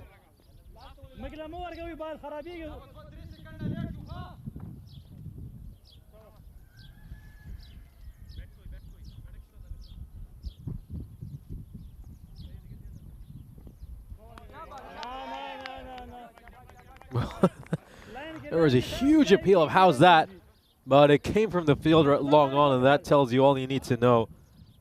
And that one is very wide. Good chance here to say good afternoon to some of our European cricket audience. Great to see Jake Stewart, John Gray, and Chris Smith, as well as Mr. Kitty joining us. And you've joined us right on time as Babar Ayub picks up a wicket off his first legal ball of the innings. Hardeep Singh will depart, and he's still looking to just capture lightning in the bottle after that incredible innings he had against Sher Punjab. Since then, things have not really worked out for him. Oh, it's a gorgeous Yorker. That is a beautiful delivery. A lot of batters would struggle to play that. It swung late as well. And he's cleaned him up. He's cleaned him up. The stumps have been shattered. And Derek will come strolling out. It's a golden duck. And Derek's been very busy today, I have to say. We've seen a lot of batting collapses today. Derek's been working overtime. Derek might be a little bit annoyed that we're asking him to walk around this much when it's 39 degrees Celsius outside. I think a lot of these batters owe Derek an apology. Oh, another terrific ball. Look how that one is just shaping away ever so slightly. I'd bring a slip in place, and I'm saying bring a traditional slip in place for this batter. There's a fielder right now at short third man at a fly slip position. I'd bring him into a classic traditional first slip position. This is incredible bowling by Ayub. Lovely movement.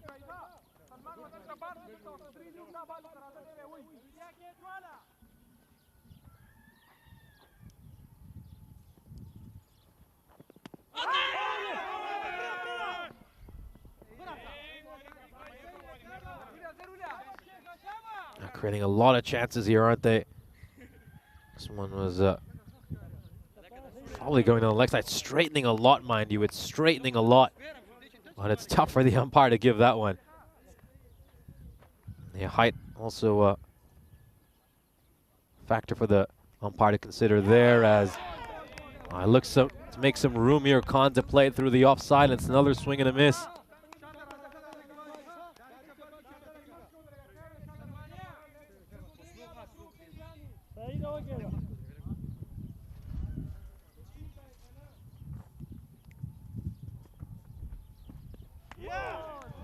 Oh, beautiful, beautiful swing bowling here. He's getting some lovely movement away. And just 2 runs from that first over, and they lose the wicket. The keeper of Tigers, Limassol, are off to a nightmare start.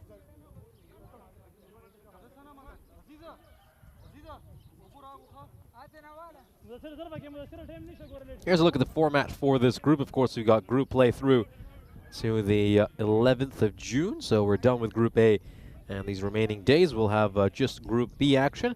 After that, sides ranked 7th and 8th will be eliminated from the tournament.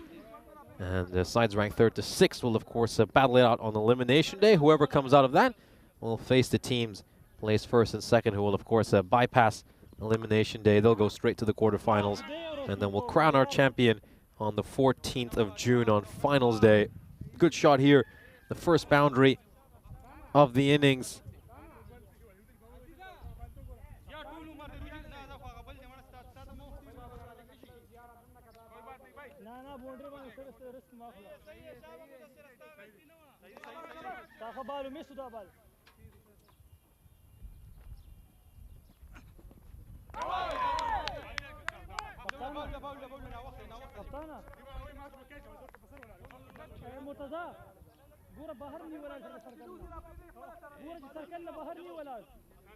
Yeah, it's just lovely bowling here by these 2 opening bowlers. Shah as well, getting some nice movement away as well.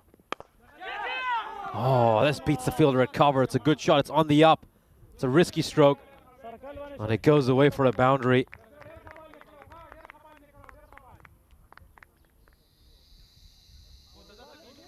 It's the fielder at cover and goes for a 4.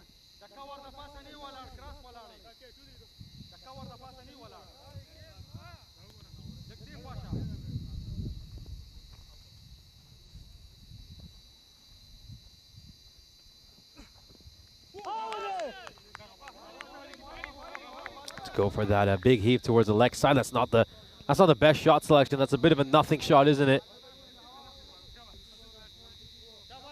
It's not doing anything there. He was not even a complete shot.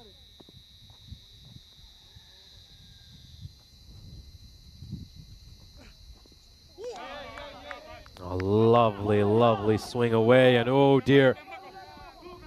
Oh, that's a needless bit of overthrow, and I think the big thing over there is also the fact that the batter, who is really struggling, is off strike now.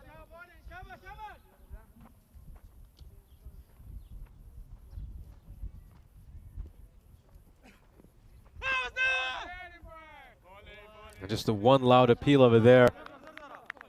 I like the way these 2 opening bowlers have bowled so far. They've really made things tough for this opening pair. 11 for 1 at the end of the first 2 overs. A great start here for the Limassol Zolmi.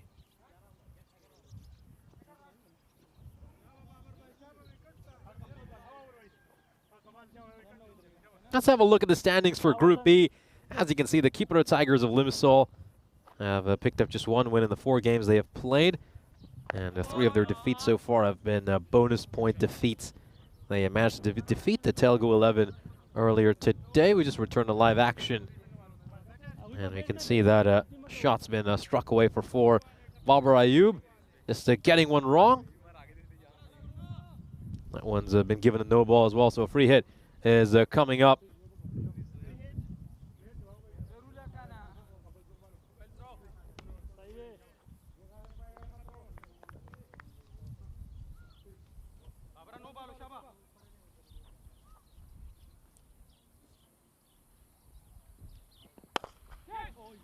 Struck firmly, struck towards long off, and it goes away for a boundary. Nice shot there by Singh. Beautifully played. And he just beats that fielder at extra cover inside the ring. It goes away for 4.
This European Cricket Network event is proudly brought to you by HCL Software and Paramatch. Apologies for the delay. Had a little bit of a power issue here at the ground, but we're ready to resume with the live cricket. Great start here for the Limassol Zalmi, coming off an enormous loss at the hands of the Nicosia Tigers. The score is currently 24 for 1, and we're 2.4 overs into this innings. It's match 41 of this ECS Cyprus Encore here in Cyprus. This is a nicely played out towards the fielder at deep cover, and it's just going to be a single. And Babar Ayub and Mudassir Shah bowled really well to start out this power play, getting some lovely swing away. We've got a breeze going from the leg side to the offside. They're just moving the ball away from the batters superbly.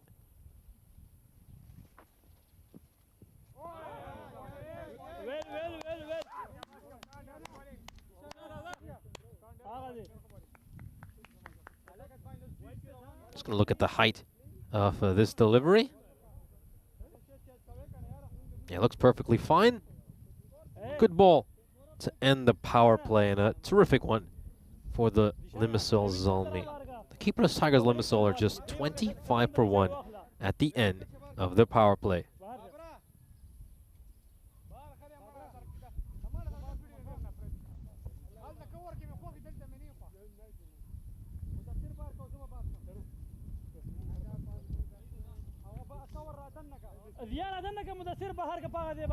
Now then, let's see who the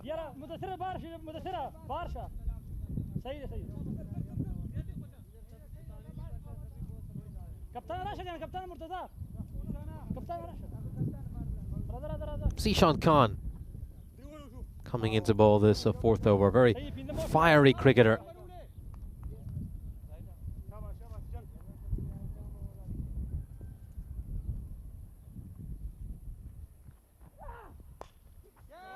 Oh, what a hit. Incredible shot here by Singh. Gets that one away for a 6. And it's the first Maximo of this innings, and they've had to wait till the fourth over to finally get one. Very good ball. Watches it closely. And a big, big crunch. And he smashes it over cover for a 6.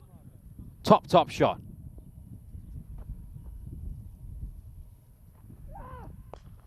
Look at that huge grunt every time he delivers it. Let's go straight to the fielder at long off. It's going to be a single.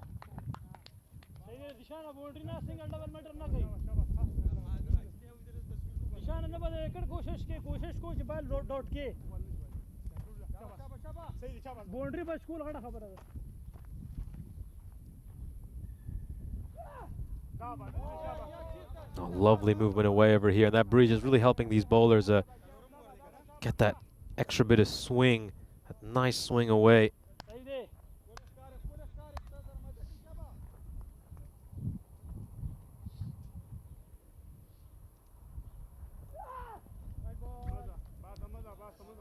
That's going to be another wide here. Zishan Khan just a little bit erratic there. You can see he's just falling away. Isn't steady at the point where he releases the ball.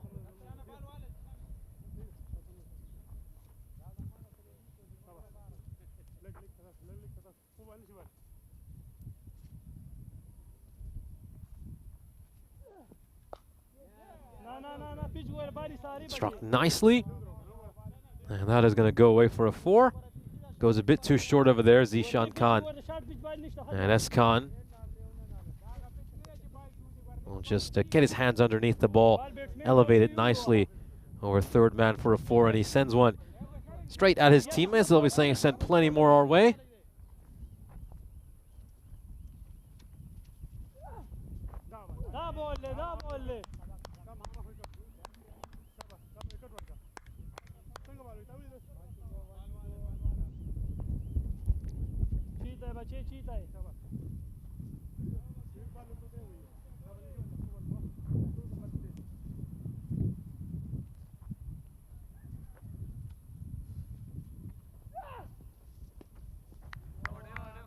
The batter might just be looking for the white call there, but I think the umpire has just about got this one right. We'll have a look at it again. Well, certainly tight decision.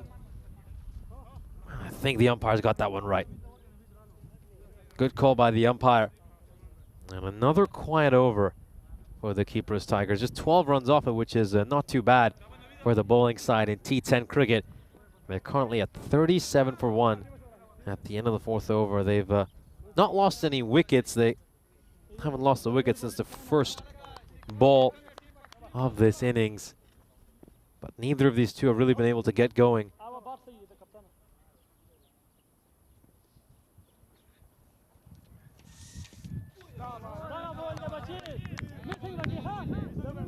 Sadiq Khan in particular, though, at the other end, going really, really slowly.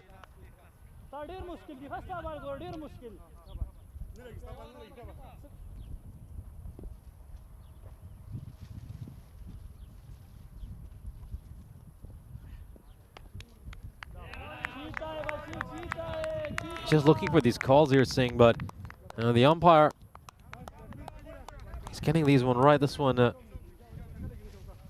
well, maybe he has more of a case on this ball.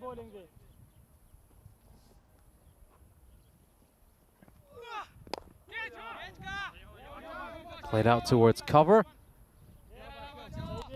And they got to credit the Zelmi here for the way they've bowled. They've been very tight, very good with their lines and length. John Gray with a question here asking if the power outage will change the duration of the game. Absolutely not. We'll be playing the full quota of 10 overs for each side, so it's still a traditional and conventional T10 game. Nothing's changed.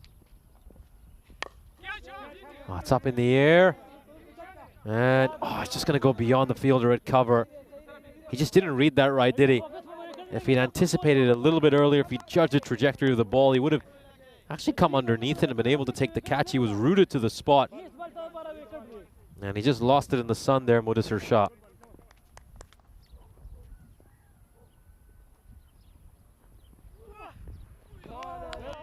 Big swing and a miss, and Ahmed is really unlucky. He hasn't got a wicket over there. That one just bouncing over the stumps. Bit of an out of control swing by Singh.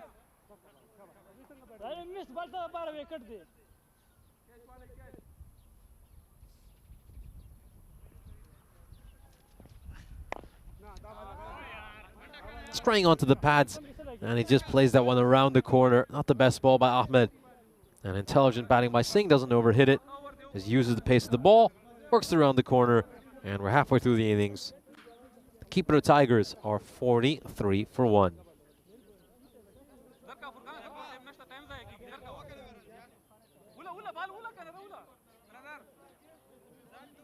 Let's have a look at the matches coming up tomorrow here in Cyprus. A big day and a lot of close matches, as you can see tomorrow. We start off with a huge match between Shere Punjab and Nicosia Tigers. The Tigers have had a tremendous start to their European Cricket Series, making 3 wins and 3 to start off. Meanwhile, the Shere Punjab Cricket Club, they're under a little bit of pressure. I mean, they've certainly shown that they have the quality and the talent to compete for an ECS crown, but unfortunately, they've lost too many games they really shouldn't have. And now, well, they're facing a really steep task to get one of those top 2 spots. And the Tigers against Al Fatah, both those teams have yet to be defeated, so something's going to have to give in that match.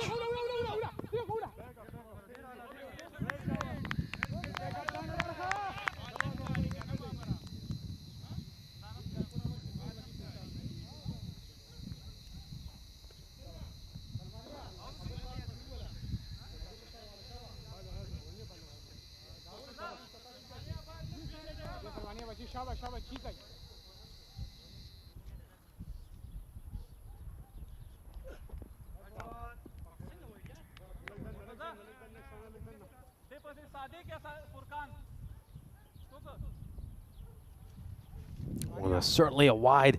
Good call there by the umpire. Salman Khan, we saw him ball with real fire and passion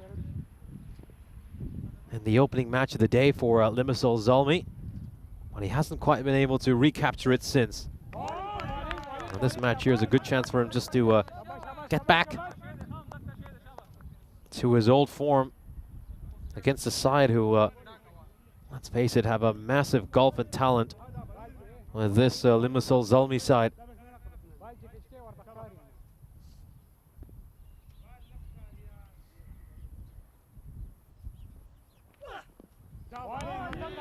Good ball, great bounce and carry through the keeper. Is bowling with great pace here, Salman Khan.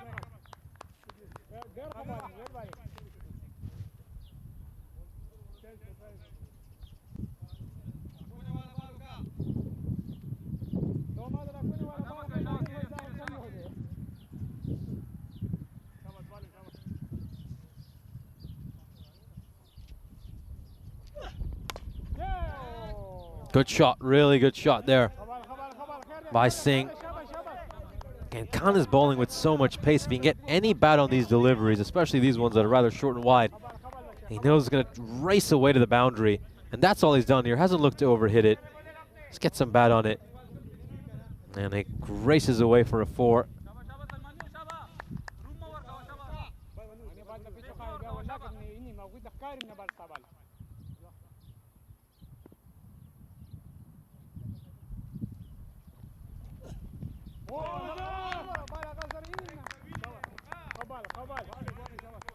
Bounces back with a dot ball, Salman Khan.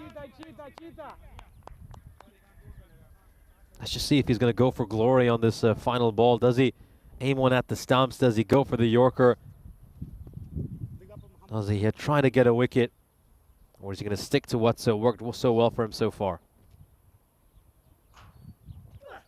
It goes straighter, goes much straighter, but he misses the stumps.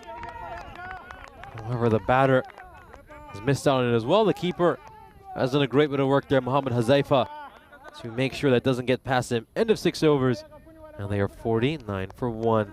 Look at that, going right between the gap between bat and pad.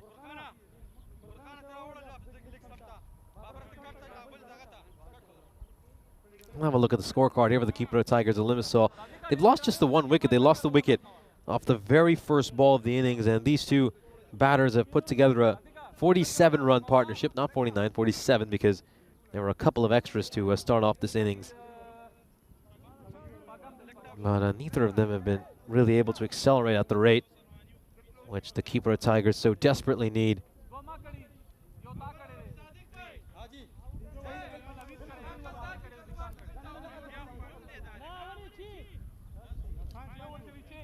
Going to see them experiment a little bit with their bowling attack here. Limassol Zalmi. It's going to be Sadiq Khan coming in to bowl.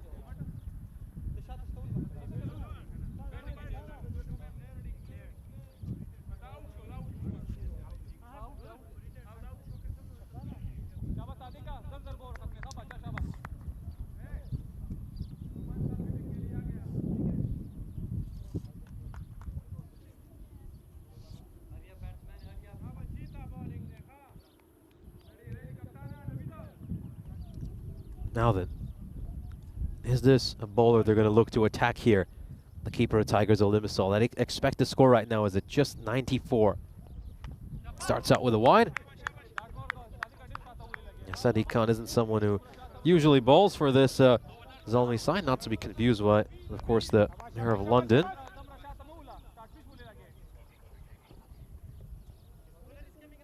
That's going to go around the wicket now, so looks for the change of angle.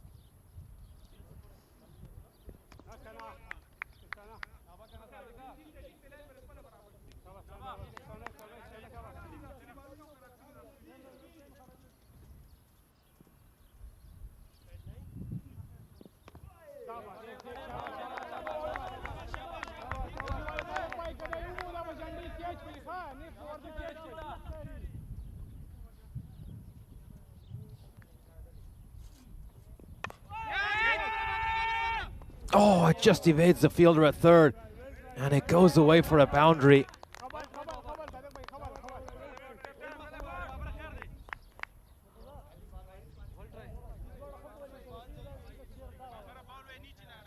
There we go, we can see the fielder at third man, and it just goes past him.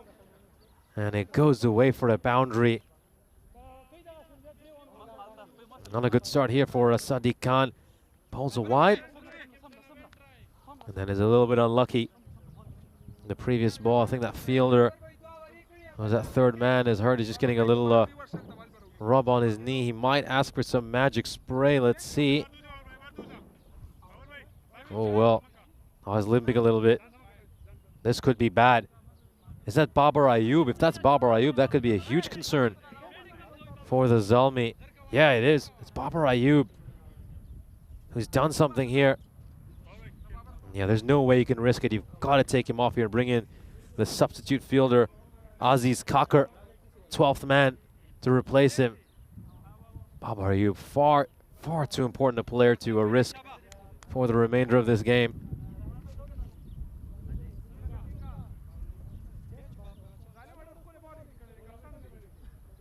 And Aziz Kakar is going to come into his place, and he's going to go stand at third man, but yeah, not good news here for the Zalmi as Babar Ayub limps off towards their dugout.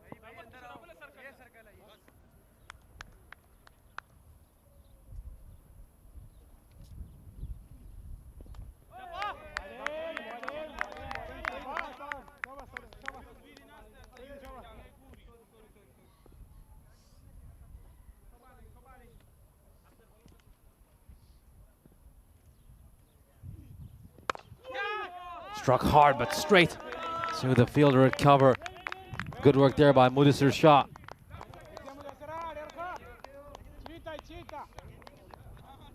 Two balls left in this 7th over.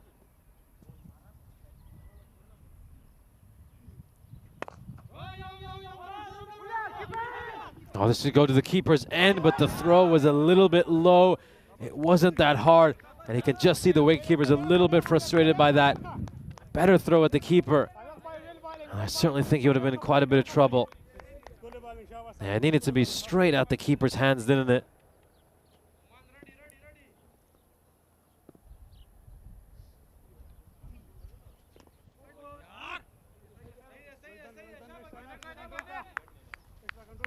It's another wide here for Khan.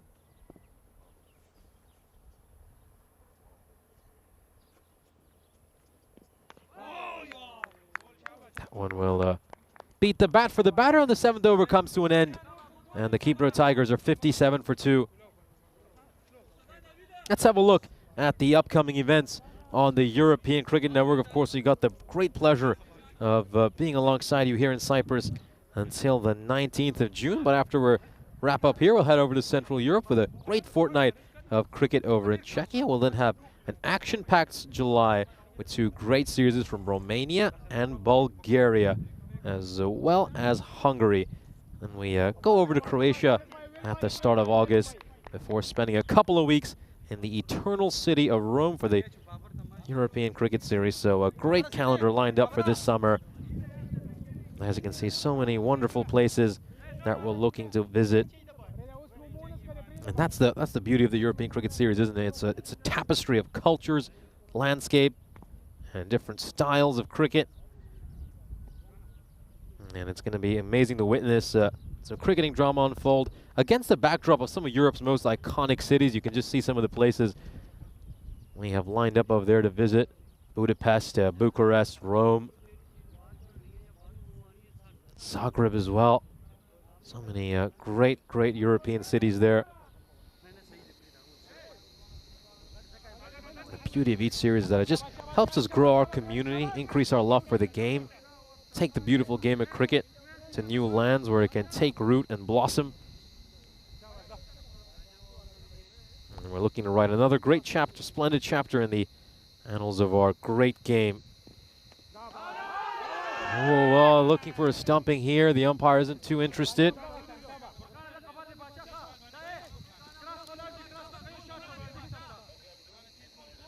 Oh, well, he could be gone. He could be gone. The umpire's initial reaction was not too animated.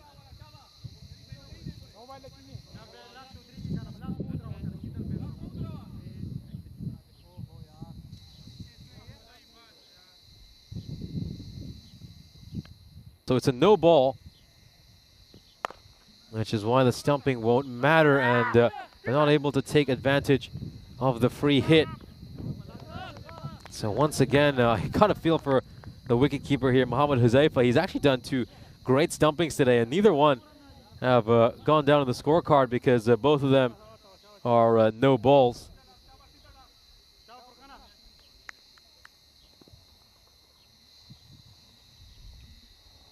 Oh, this is certainly a no ball.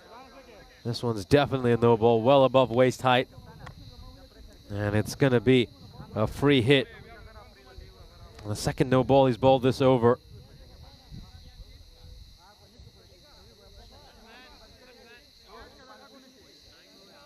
Is this the over they were looking for? The keeper of Tigers. This is the big over. Furkan Mohammed. Yeah, they do like to use him a little bit, the Zalmi, because he adds something different to their lineup as a left armer, as a quote-unquote spinner.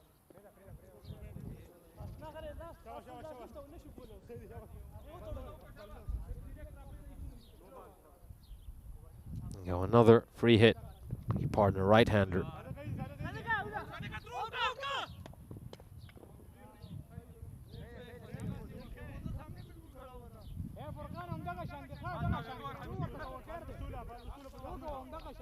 Just going to take a look at this. Of course, you can still get run out on a free hit, but he's back in safely.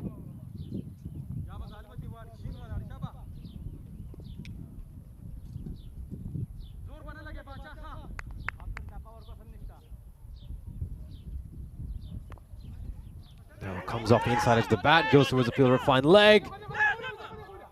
And I think he was calling for it at the non-strikers end, the bowler. He thought the chance was there. Now he was in real trouble here at the non-strikers end. If the throw went to the wrong end, the throw went to the wrong end. It had to go to the non-striker.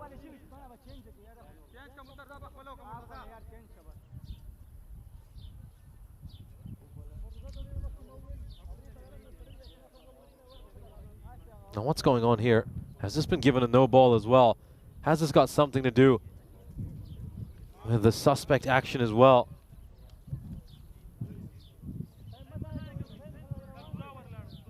Okay, so he's been taken off here. Well, I think there's a few issues here with Furkan Mohammed's action, which is why we've seen all these no balls given. And yep, well, we had a debate about this earlier today.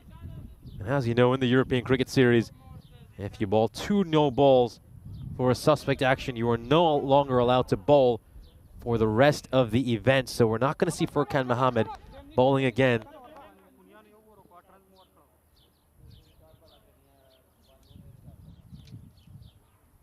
So a change of bowler. It's going to be Murtaza Khan. And Murtaza Khan gets thwacked. Goes away for 6. Look at that one going into the grapevines. That one is really nicely captured. Short, wide, punished.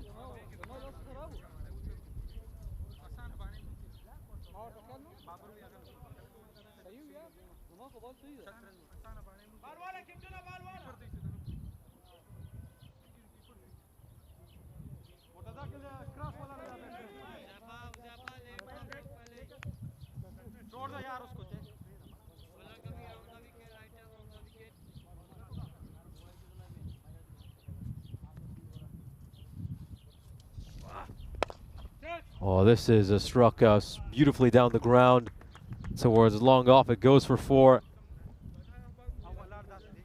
And this is played very nicely there. He just looks to change the angle. We saw Murtaza Khan do something similar in the previous match where he bowled over the wicket a couple of times, got hit for a boundary, then changed the angle, went around the wicket. And it worked out well for him there. Got to keep an eye on the clock here. It's going to be under 4 minutes by the time he bowls this ball. And we still have another 8 balls left in this innings. I mean, it's going to be a squeeze. It's going to be a really tight one for him to get these overs bowled in time. They're probably going to have to get a wicket just to get that extra minute. I think we might see the clock stopped over here. It's because we have a brief delay in the game as a new ball is sent out. I'm sure the appropriate adjustments will be made.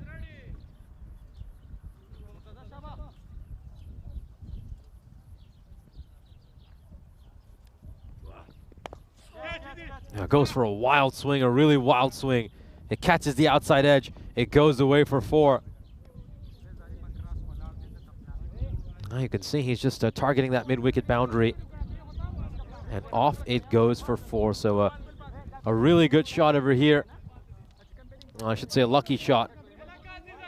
Now look at that clock. It's under 3 minutes, and we still have 7 balls to deliver.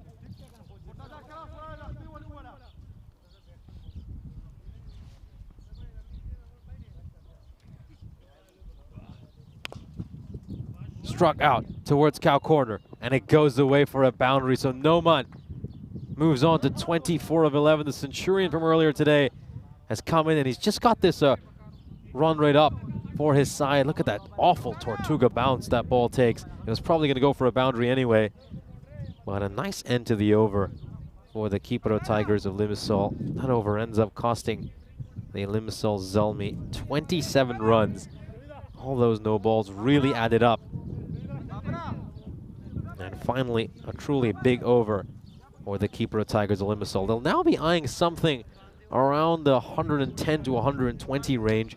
It's certainly on for them.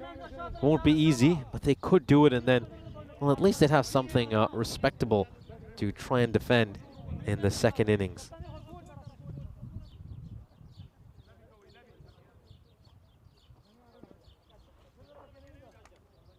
There you go, Hardeep Singh, just 8 runs away from a half century.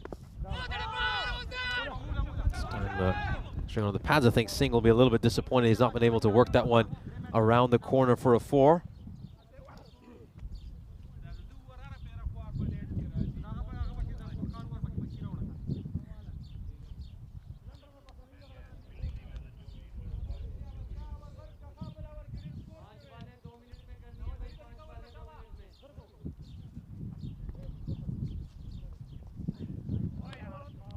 One is going down the leg side for a wide. Just struggling a bit with extras these last 2 or 3 overs. Limassol Zalmi.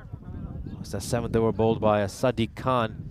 We saw 3 wides bowled in that over. Then the last over had 3 no balls. And they just need to make sure these extras don't take the game away from them. It's a better ball. It's a much better ball. Slower Yorker. The batter completely bamboozled by that variation.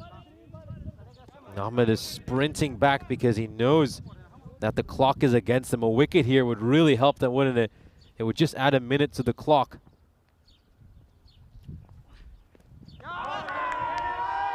They're going up in an appeal. Appealing for an edge to the square leg umpire as well, which I find very interesting. There we go. Now they'll have about a minute by the time this ball is delivered to get through 3 deliveries. Oh, the wide won't help. The wide will certainly not help. And it's a race against the clock here. As a bowler, you want to be nice and ready for your ball. Don't want to be sprinting back just to sprint forward. Oh, another wide down the leg side. You can tell he's trying really hard. He's trying really hard to get through this over on time. And it's actually causing him to bowl more extras. That's what the pressure of the clock can do to a bowler. And unless he gets a wicket here, they're not going to make it in time. They're just not going to make it in time.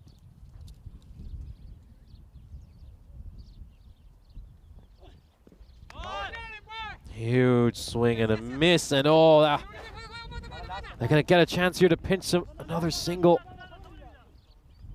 So a smart running here by the Kipro Tigers. And we'll steal another single. And now then we can see that clock. And time has officially run out on the Limassol Zalmi. And they haven't made it in time. And 5 penalty runs are coming up. Just so watch out for the umpire signal at the start of the final over. He's still sprinting back, Ahmed, of course. He's not aware of the fact that the time has run out. And oh boy, Limassol Zalmi about to give some more runs to the Kipro Tigers. Good shot, really nice strike. 4 runs. And Ahmed, you really felt he could have bowled even better that over if he wasn't trying to rush through it. But he had to rush through it because of all the pressure the Limassol Zalmi had to try to bowl their quota of overs in time. And just now, watch out for the umpire signal and be coming very shortly. 5 penalty runs are about to be rewarded to the Kipro Tigers Limassol. All eyes on the man in black.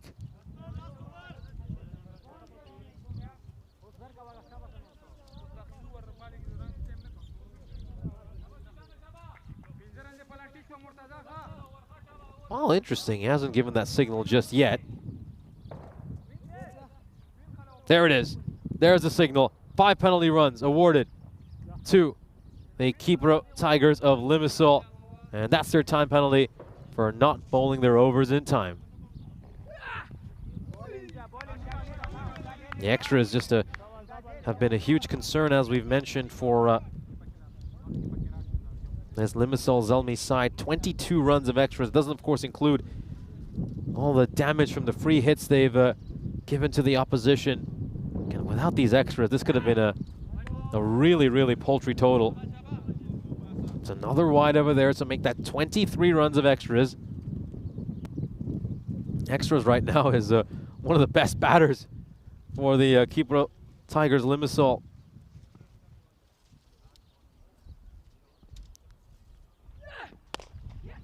Good shot, firm shot, nicely struck by Noman. He hits it with a horizontal bat. It's a cross-batted swipe out towards extra cover, and it goes away for 4.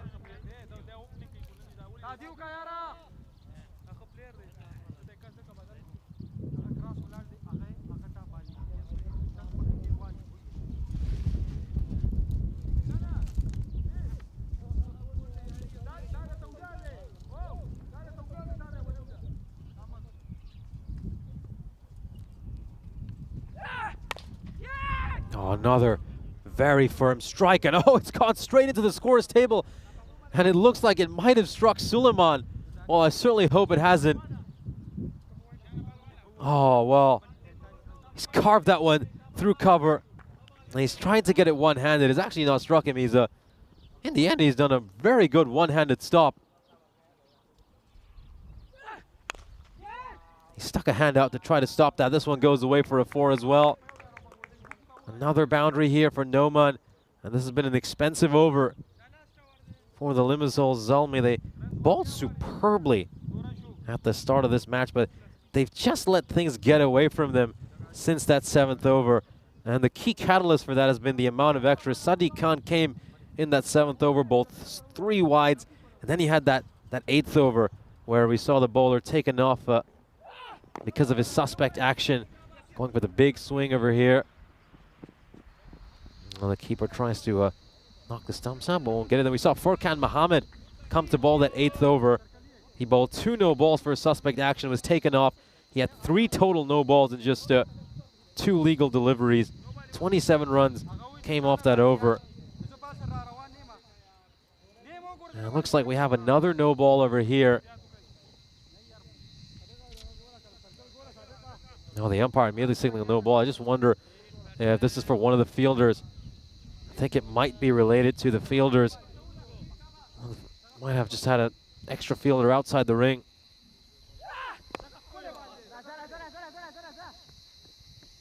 Yeah, these extras really hurting the Limassol Zalmi. You know, this could easily have been a total somewhere in that 70 or 80 range if it hadn't been for all these extras. As I said, Furkan Mohammed bowled that 8th over, gave up all those extras. Murtaza Khan had to come in to finish out the over, and he was very expensive. Went for 27, and we've just seen a little onslaught here right at the end from the Kipro Tigers. 20 runs coming off this final over. A couple of really big ones, a couple of really magical overs at the end for the Kipro Tigers of Limassol, and they'll end up with a respectable total of 118. It's below par, but it's certainly one they'll feel they have a chance to at least make a game out of this.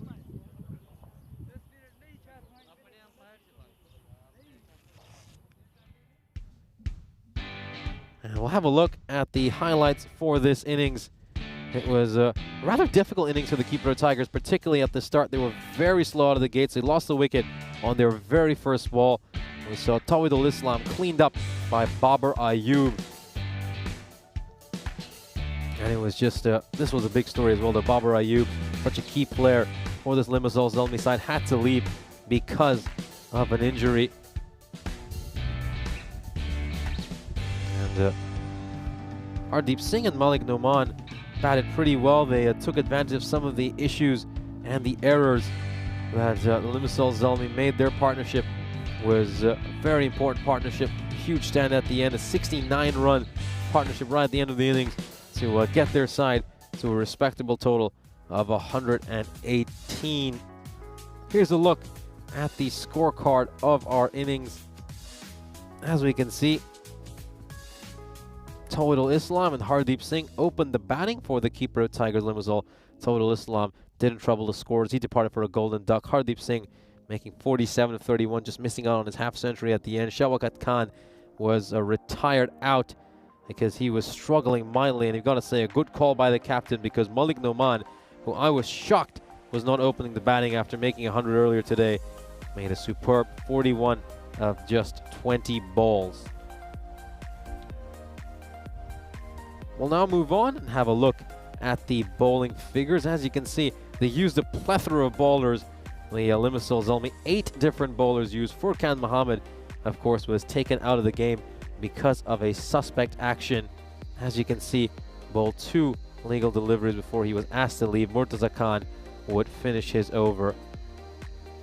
And then the rest of the bowling attack had a pretty mixed performance. Zishan Khan was extremely expensive, went for 32 runs in his 2 overs. Mudassir Shah didn't come back for a second over, very surprisingly, nor did Salman Khan. Both of them bowled superb first overs. In the end, the story of this match is that the Limassol Zalmi need 119 runs in the second innings to pick up their first victory of this ECS. Join us again in 5 minutes.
This European Cricket Network event is proudly brought to you by HCL Software and Paramatch. Welcome back for our final innings of the day. It's been a very exciting day of cricket here in Ipsenas, and let's see if it has an exciting conclusion.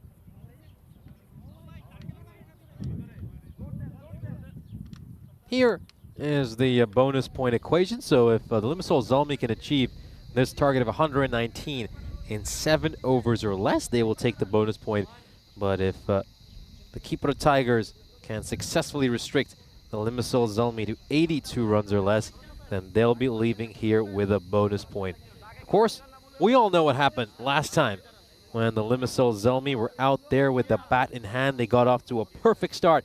They were 55 for no loss at the 3.2 over mark, and then in the next 3.3 overs, they lost 7 wickets and got just 15 runs. That was a collapse of extraordinary proportions against the Nicosia Tigers, and it just stunned all of us. A spectacular downfall after a brilliant start at 55 for no wicket. They spiraled to 91 for 9 by the end of the innings. How will they fare this time around? And oh, Babar Ayub with a lead. He starts off with a lead.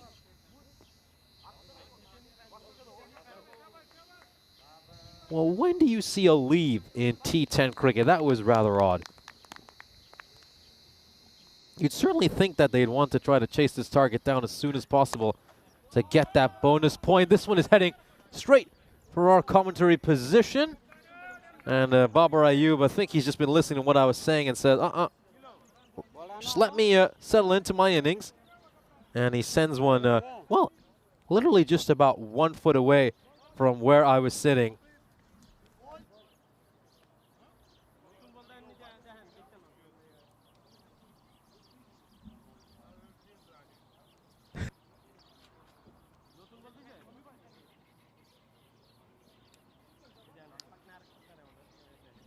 Oh, that was, you can just see how I reacted to that one here in our commentary position. Got so many papers and screens all over this desk with the different facts, stats, and as well as information about the players involved.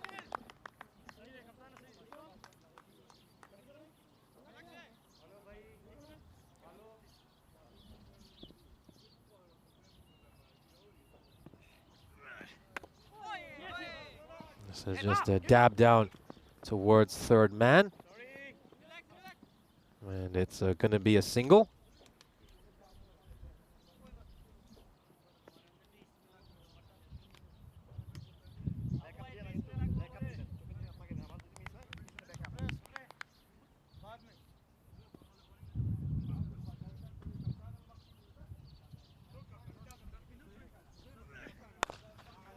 Big hit, massive hit.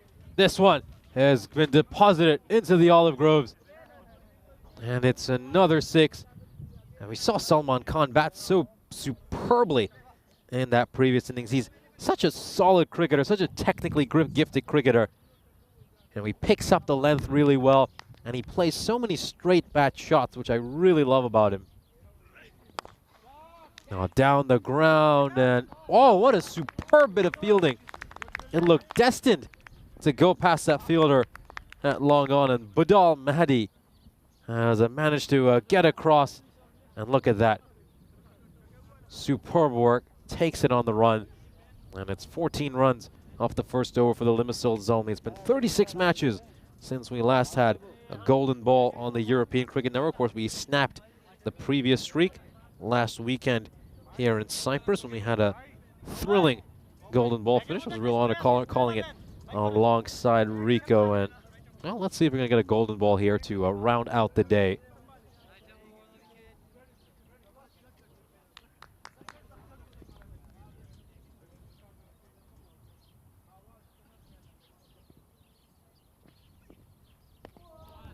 Was there an edge there? Was there an edge there? No, there wasn't.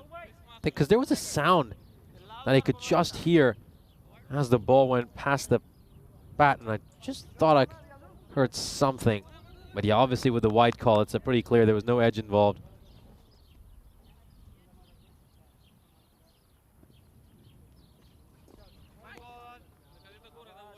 That's another wide there, Islam. He's had a difficult day, to be honest with you, Riazul Islam. Had some issues in the field when the Kipra Tigers played against the Telugu 11.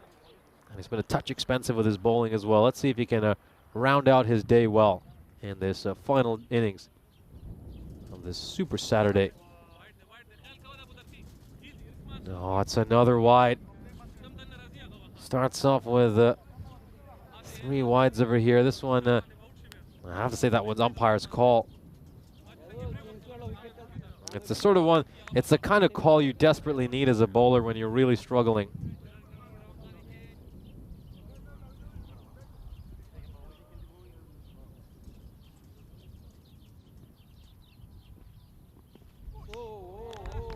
Change of angle means that he can at least get a legal delivery in. The first legal ball for Islam.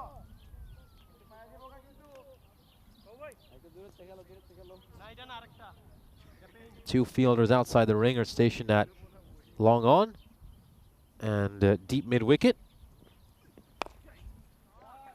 And is this going to beat the fielder at deep mid wicket? It certainly will. It's just hit so truly by Khan. He strikes that so hard. He's got such fast hands, doesn't he? And there was no way the fielder was ever going to get there in time. Races away for a 4.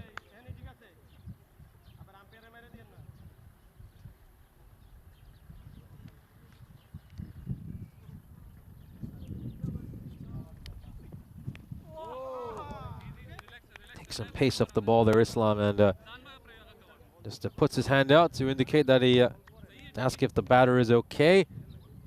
He's just clutching his arm right now, Salman Khan. He's in a little bit of pain, not showing, but trying to tough this one out. Tough little cricketer, Salman Khan. He's certainly not going to get thrown off.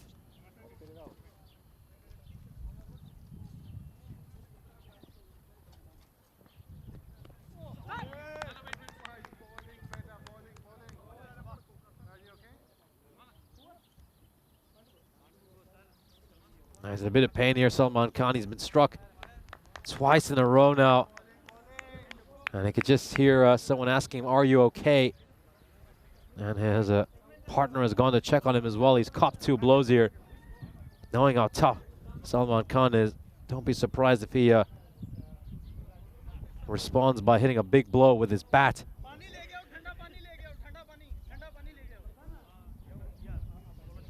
And they're going to bring some water on here. I think one of the fielders as well is going to ask for some water. Clearly not feeling well. Of course, it's a really hot day here. It's a very hot day.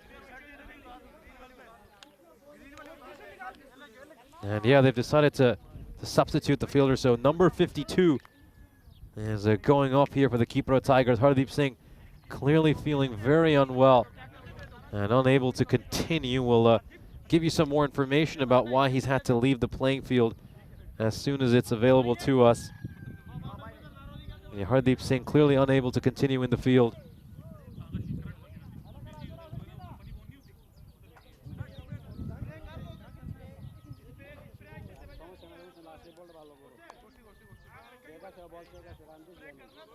Just having some debate over here. And yeah, now they're calling for some magic spray here for Salman Khan. So players on both sides are requiring some medical attention. Now Salman Khan has obviously copped a couple of blows, and Hardeep Singh unable to continue. I think he might just be going for a break to relieve himself or something. It's hard to tell.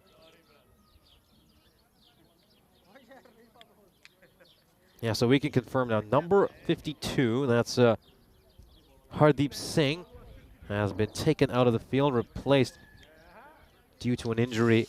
And number 66, Apu, will be coming in to replace him. Jahidul Apu, who we've seen feature a few times this series for this Kipro Tigers team. So Hardeep Singh taken out due to an injury. We see Salman Khan, of course. We saw him get a chance to receive some treatment previously. And he got a feel for him. He comes out, he cops a blow again. Oh dear, he's taking a lot of physical punishment. But a player of his quality, it's only a matter of time before he deals some punishment with the bat. Has he picked out the gap here?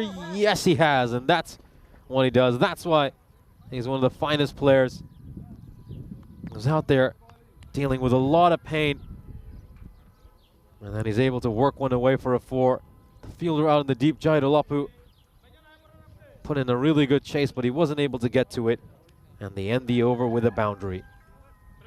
Here's a look at the standings for Group B. Of course, the Kipro Tigers have just one win so far this European Cricket Series, and that win came against the Telugu 11. Meanwhile, Limassol Zalmi suffered a bonus point defeat at the hands of the Nicosia Tigers. An absolutely stunning match. They were looking to chase down a score, a par score in the 130s, and then they had a batting implosion. They were 55 for no loss at the 3.2 over mark, and then a devastating spell saw them lose 7 wickets, I should say, for just 15 runs.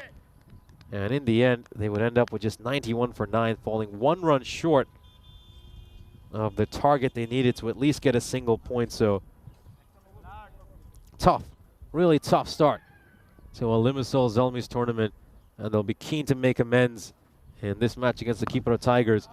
And this one is just picked up from outside the leg stump and clubbed away by Ayub. It goes all the way for a 6.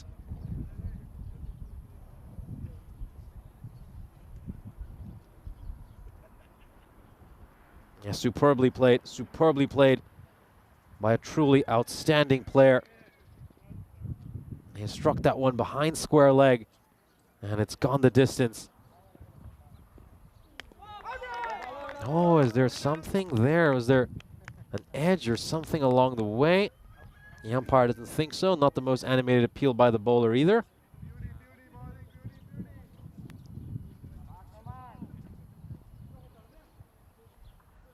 Doesn't look like there is from that angle, but it's always tough to tell with these replays. Oh, good dive by the fielder. Really good dive. You've got to commend the effort. But Ayub just plays that so well, waits for it nice and late, and just dabs it and runs it down towards third. Oh, superb dive. And his sunglasses come off as well when he puts that dive in. And 10 runs off the first 4 balls of Newman's over.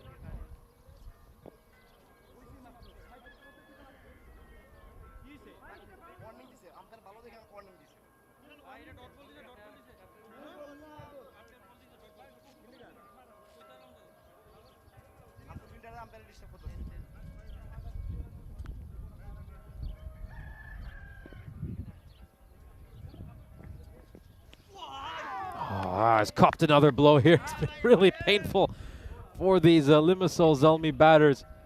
Oh, you can see he's immediately clutching his torso over here. Just hits him. Oh, just hits him on the side over there.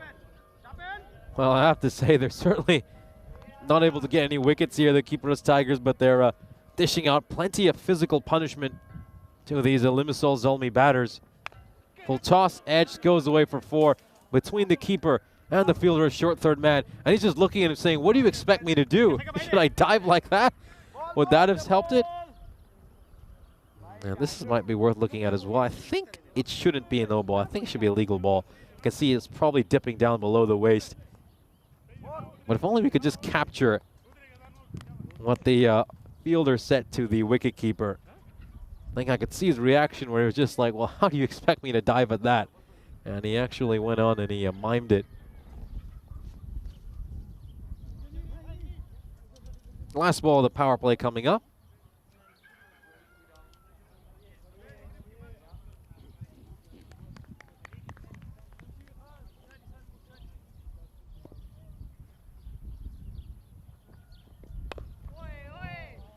Struck away. He's going to try to use his feet to do some fielding. That's a single. So 36 for no loss at the end of 3 overs. And the Limassol Zalmi are off to a fairly decent start here, going just above their required rate. Haven't quite been able to get away from the opposition either. Let's look at a comparison of these two sides right now. The Zalmi are just 11 runs ahead of what the Kypros Tigers were at this stage. But look at those 2 big skyscrapers right at the end of the innings for the Kypros Tigers. You've got to say the Zalmi kind of shot themselves on the foot right at the end of the innings. You know, bowling tons and tons of extras right at the end. And they just allowed the Kypros Tigers to get to a fairly respectable total of 118. Otherwise, at one stage, they looked set to barely make it to 80.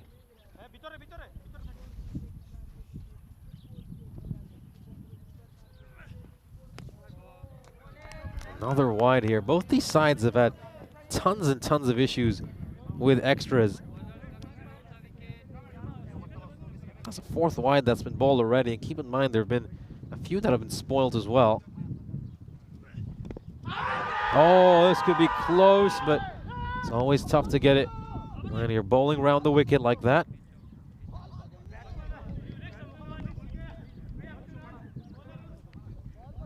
It's pitching outside leg stump. It's definitely pitching outside leg stump.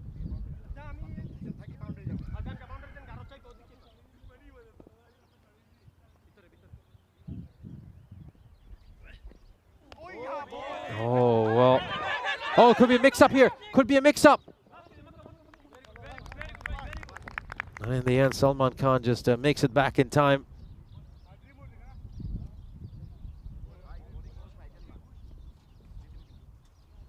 They're creating some half chances here, the Kypros Tigers, and these two batters playing much more tentatively. That is quite an optimistic appeal. It struck him outside the leg stump.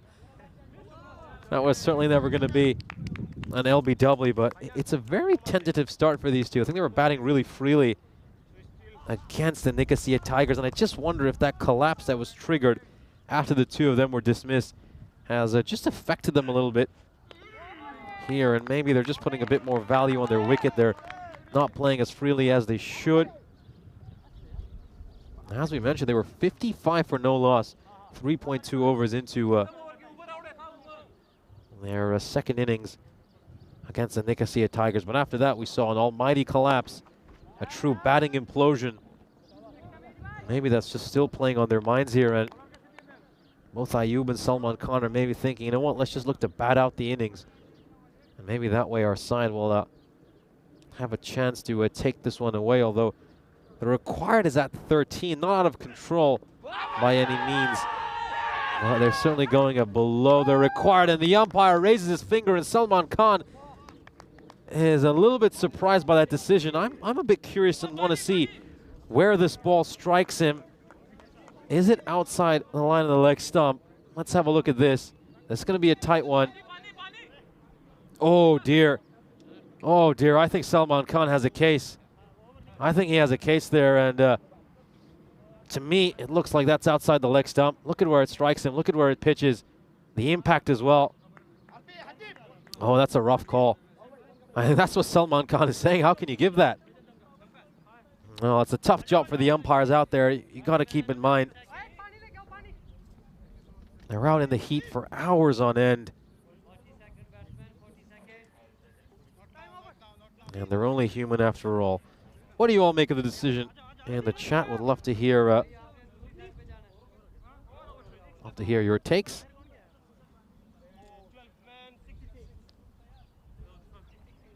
Huzaifa has come in at number 3, the wicket keeper, and you know they've just clawed themselves into a good position here, the Kipra Tigers. That required now is at 13.5. Limassol Zalmi, they look a little bit scared out there with their batting. They're not playing with the same freedom they played against the Nicosia Tigers. Certainly during that power play, those first 3 or 4 overs. Much more tentative, much more cautious, second-guessing themselves a little bit. And it's put them in a tight spot. It's really put them in a tough spot here. You'd still fancy them to win it from here, most probably. But could we see an upset? And oh, that one just gets past the fielder. That could have been half a chance, or at least it could have stopped that one from going for a boundary. Let's take a look at this. And he's just dabbing it, trying to run it down the third man. Does it carry? It does carry. And we have to put that down as a drop. We really do.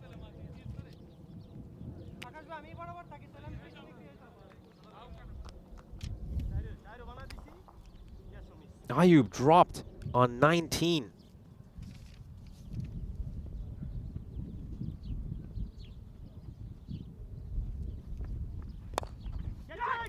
Now this one is also going to be put down, so it's going to be put down on back-to-back balls. Oh, he's a lucky man, Babar Ayub. He's a really lucky man. This one was a simpler chance than the previous one. Oh, you really think the fielder at mid-wicket should take it?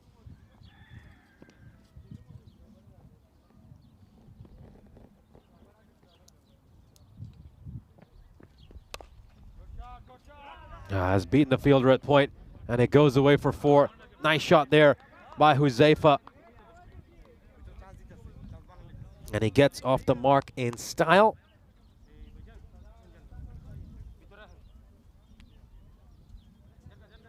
Can Huzaifa maybe just wake up this Limassol Zalmi team, who look like they've just been rocked to sleep by this Kipra Tigers bowling attack?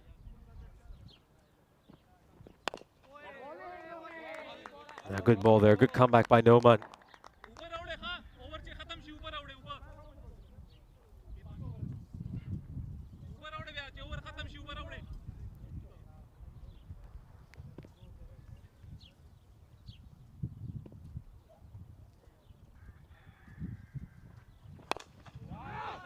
Oh, full toss. Struck away, goes for 4 runs. Huzaifa, 2 boundaries early in his innings. Now, this is not a good ball by Noman. It's not a good delivery. It's a poor delivery. And he's come down the wicket and just placed it towards that vacant cow corner boundary.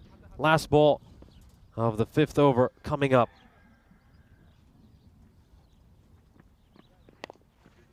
Just nudged away towards square leg.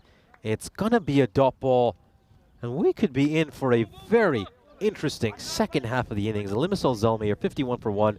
Drinks will be called, and it's a good chance to welcome you into our commentary position. It's been another long day here in Cyprus. It's our 5th match of the day, and it's been a very interesting day. A lot of great tales to tell. But let's focus on the tale we're telling right now, this exciting match between the Limassol Zalmi and the Kypros Tigers of Limassol. A little local derby, of course. We're just 7 kilometers west of the maritime city of Limassol. You've got to say the Kypros Tigers have put in a very good fight back these last 45 minutes. We saw them with the bat in hand get plenty of runs in those last 3 overs. They were certainly aided by some poor bowling by the Limassol Zalmi, and they started off bowling very tightly these first 5 overs.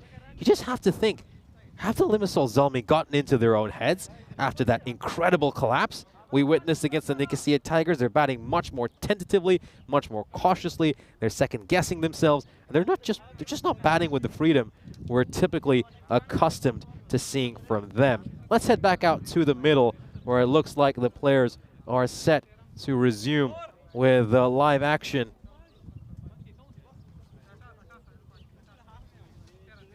And maybe a message or two has been sent out to the middle. And these two players might have been instructed to just try to take a few more risks, try to bat with a little bit more freedom. Because the way things are going right now, you know, the Cyprus Tigers could really go on and pull off this upset. They really could. It's not out of control, though. The required is just 13.6. They still have 9 wickets in hand. You'd still say the Zalmi are favorites to take it from here. But they've made this a game. They've certainly made this a game, the Cyprus Tigers Limassol. And at one stage, about 50 minutes ago, it looked like this Cyprus Tigers side were about to get rolled for under 80 runs. And the Limassol Zalmi, we certainly would have thought they'd go on to chase that down in about 4 or 5 overs and give us an early finish. But it looks like they're going to take this down to the wire, and it's going to be a very exciting finish to what's been another thrilling day of cricket here in Cyprus.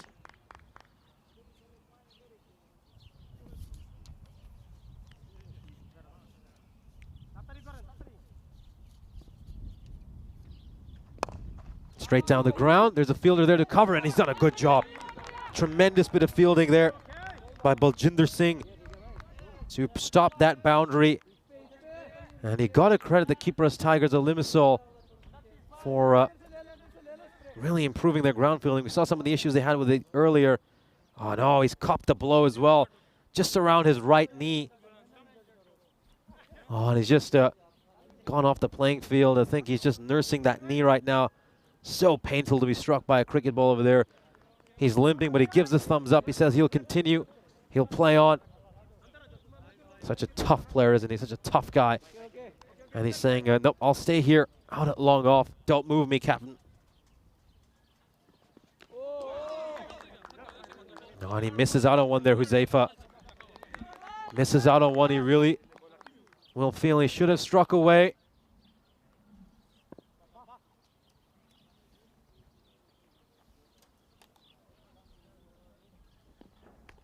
It's another dot ball, so these dot balls are starting to add up. Take a look at that required now. It's just under 15.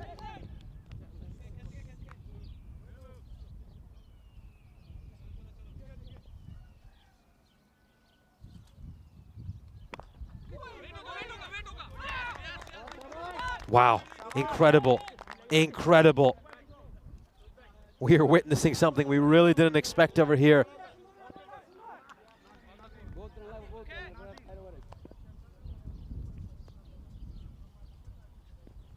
It's another dot ball, so all the pressure really racking up now on the Limassol Zalmi, and you can just tell they're getting uneasy in that dugout. There's a lot of nerves in that camp right now. Oh, there was a chance. Oh, you got to say the keeper, I think he's had a few issues catching today. And Arif Akash fails to hold on to that one. How big would it have been if he had taken this catch? Well, could have been massive, could have been game-changing. And then he also goes and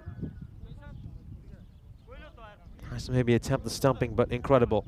Truly remarkable. We are witnessing something very unexpected in our final match this Saturday, match 41 of this ECS here in Cyprus. As you can see, they've lost just 1 wicket here, Limassol Zalmi. Their inning going a lot like the Cyprus Tigers innings, where they've not lost wickets, but the batters out in the middle are really, really struggling to find runs. They're struggling to find the boundary rope.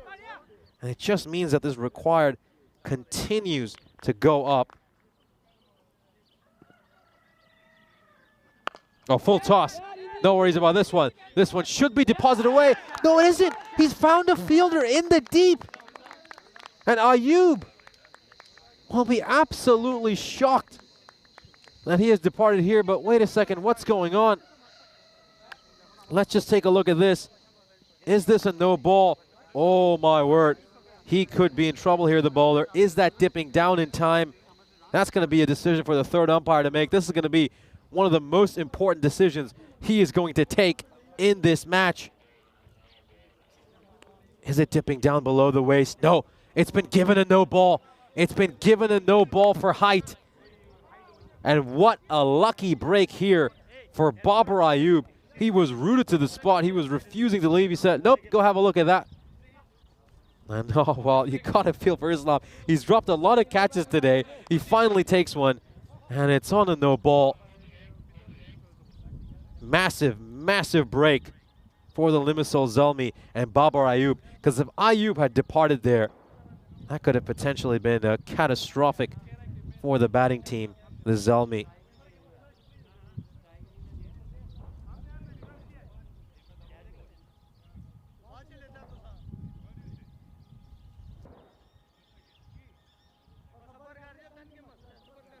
Just going to keep looking at this. Well, huge moment, massive moment.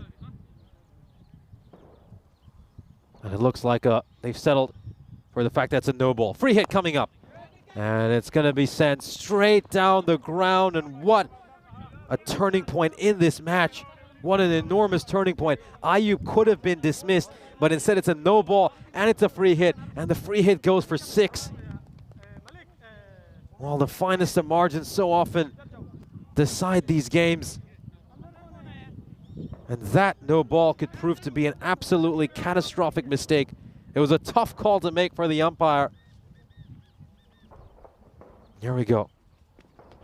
Dot ball, and was there an edge there as well? Has the keeper put down another? Was there an edge there?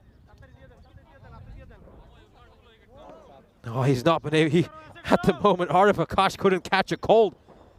The way he's catching out there, nothing seems to stick to his gloves, and then he tries to go for the stumps as well. He misses that as well.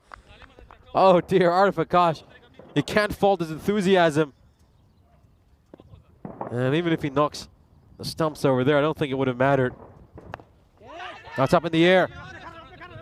Oh, the keeper's going to give this a good chase, and luckily it's just going to backspin a little bit, which means it's not going to go to the boundary rope. So a couple of runs here for the Limassol Zalmi.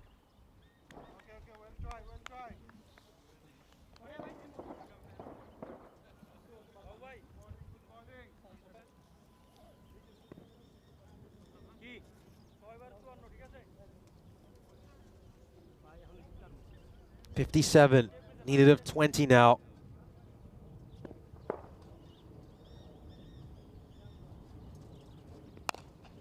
Oh, this is up in the air. This has been struck. And it's long off and long on. We're converging underneath it. And long on will take it. Another terrific catch by the keeper of Tigers. That's Badal Mahedi. And after having plenty of struggles in the field yesterday, we've seen none whatsoever today. These outfielders have been terrific with their catching all the way back on the boundary row. Perfectly done. And he takes that catch. And Mahdi takes an important catch. The second wicket falls for the Limassol Zalmi. And now it's going to be Khan stepping out to bat. The captain, Babar Ayub, is still out there. He's been very lucky. He's been dropped on 19. He's been dropped on 23. He could have been dismissed on 25 as well. On a no ball. Now he'll be feeling like a cat right now with the amount of lives that have been granted to him.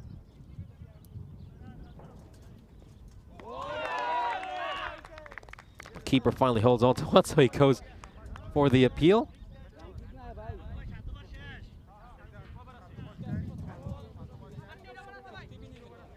End of the 7th over. The Limassol Zalmi 62 for 2, and they need 57 runs from the last 3 overs to win. Well, we didn't expect this game to be as close as it is, but it's certainly going to be a very exciting finish. Let's have a look ahead to what should be a very exciting day tomorrow. It's Super Sunday, and Super Sunday involves a fantastic slate of 5 games, 5 incredible matches tomorrow. Of course, we open up with the Sher-e Punjab and the Nicosia Tigers. Both those teams involved in an important match where they'll desperately be looking to notch a victory. Then the Tigers take on Al Fatah. Both those sides are winless at the moment. The Zalmi will come out to play the Sher-e Punjab in our lunchtime match. And then Encore will have a doubleheader against Al Fatah and Limassol Zalmi. So every game over there involves a side who are a contender, a side who harbor some real ambitions of capturing silverware come the 14th of June.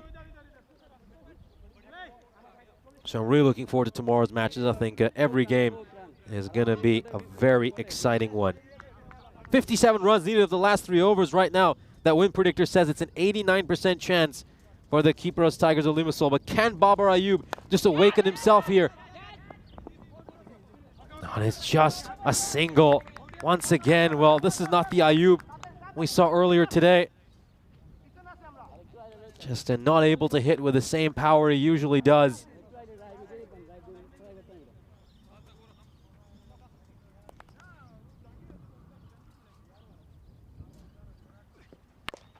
Oh, what a strike. What an incredible strike. Cross-batted shot that clears the rope.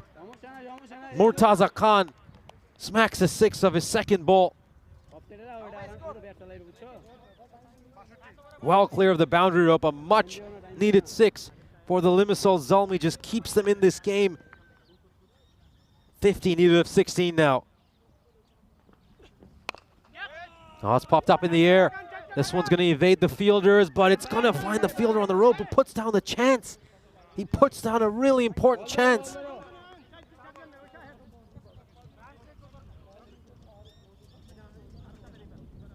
Let's just have a look at this. Oh, he should be taking that. He really should be taking that. It's just a not good catching technique, and he spilt it. Both these batters now beneficiaries of a few extra lives. Of course, in the case of Babar Ayub, he's on his 4th life.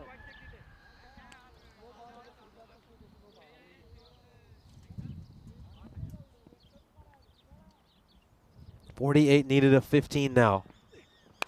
Oh, full toss. But there's a chance of a no ball here. It is a no ball, so even if they catch this, it won't matter. Oh, what is going on over here? I mean, they don't go for the catch because they know it's a no ball. The umpire at square leg immediately signals it, and that's a clear one. That is a clear no ball. And for a big hitter like Babar Ayub, this has been a really surprising performance. This is not what we typically expect from him. Free hit coming up. Inside edge. And it's going to go out towards square leg for a single.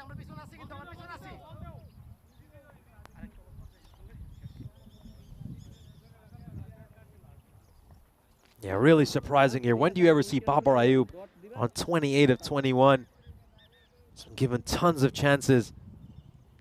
Can he make this Kypros Tiger side pay? Well, that's how he can make them pay, because he's one of the sweetest strikers off the ball.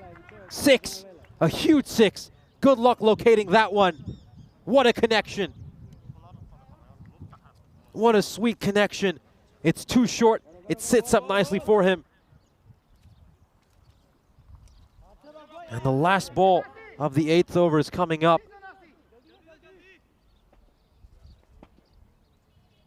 Now there's no need to rush for this ball here, because I heard a few calls of quickly. They've got enough time on the clock here to bowl the penultimate over. Needs to bowl a good ball. Oh, and it's going to beat the batter and the keeper and go away for 4 byes. Expensive end to the over. Well, the wicketkeeper has had a pretty torrid time. And he got to be honest with you, that's taken a nasty bounce off the mat. And it's gone away for 4. Oh, that will just keep the Limassol Zalmi in this game. Getting a lot of things to break in their favor right at the end. Some of these no balls have certainly helped them. 22 runs off that over. That's just the over they needed. And now the Zalmi need 35 runs of these last 2 overs.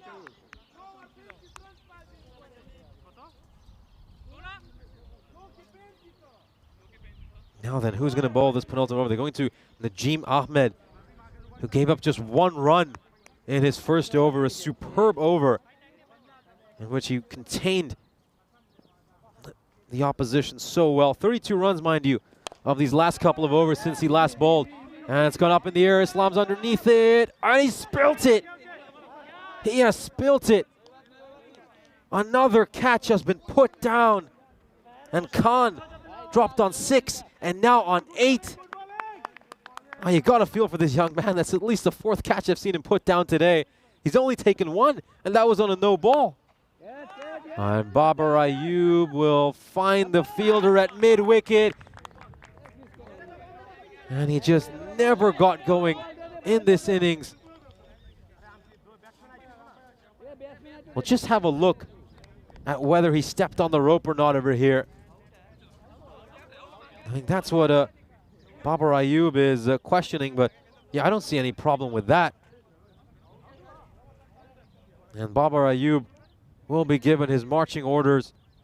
And a very off-color innings for him, just wasn't himself. You don't usually see him batting this slowly.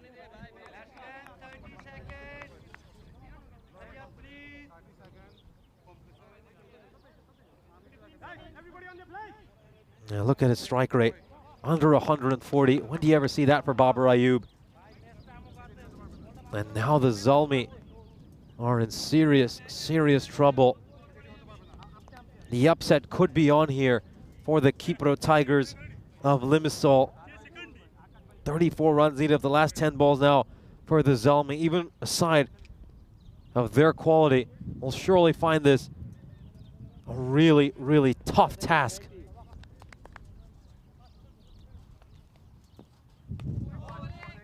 That's a wide. That is a wide.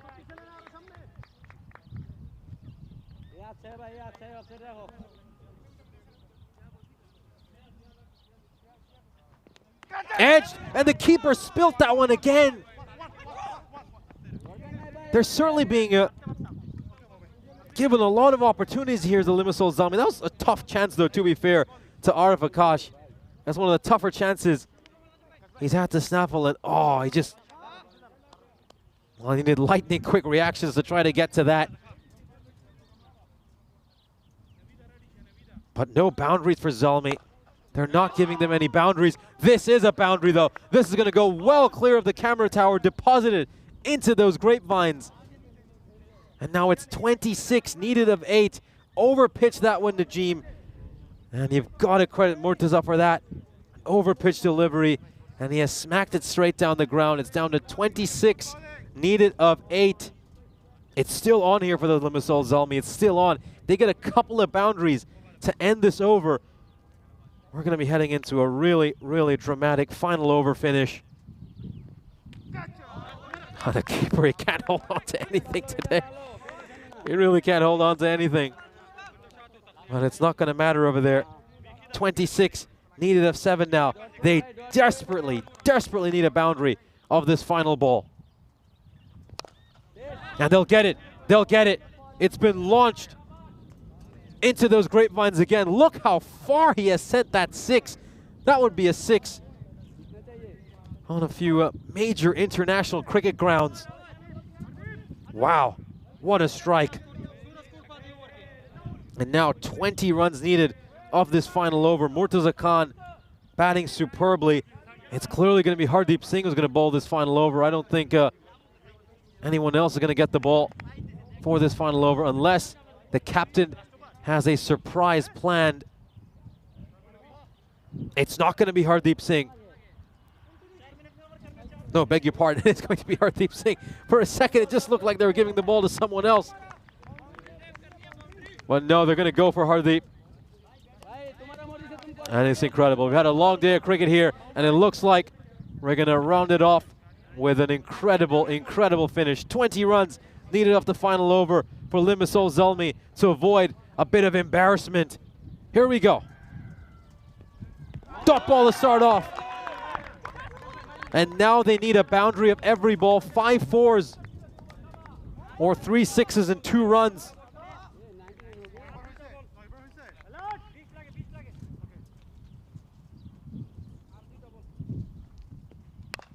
Now Sadiq Khan makes some contact with it. And he's got to run hard. And it's going to be a run out, so it's going to be a dot ball now. It's going to be a dot ball.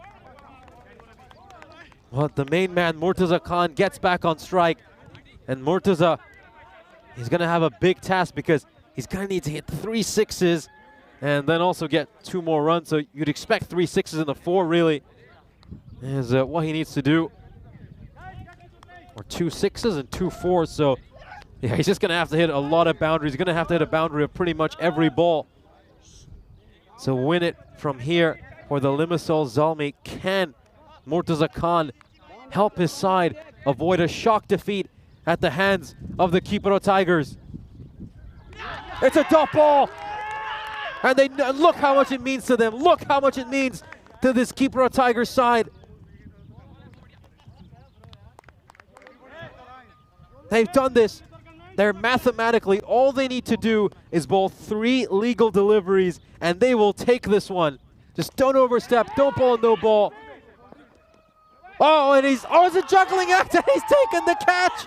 He's taken the catch and that just adds the cherry on top in what has been an incredible Zalmi performance. And that will be the end for Murtaza Khan. He just simply couldn't pull off the miracle at the end for his side. It goes out towards long on, and look at that, it's hot potato for him. He's desperately trying to cling on to it, and on the 5th or 6th attempt, he finally does. And what a heartwarming moment for a side in the Kypros Tigers, who maybe don't quite have the same talent as a few other teams. Maybe they don't boast the same big names as a few other teams, but what they have that the others lack is heart, fire, and passion.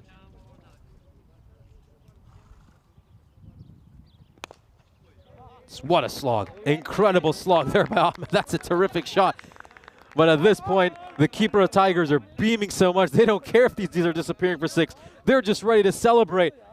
They want to bowl this final ball and let the celebrations begin. A side who had never won a game in the European Cricket Series before today are going to make it 2 wins out of 3.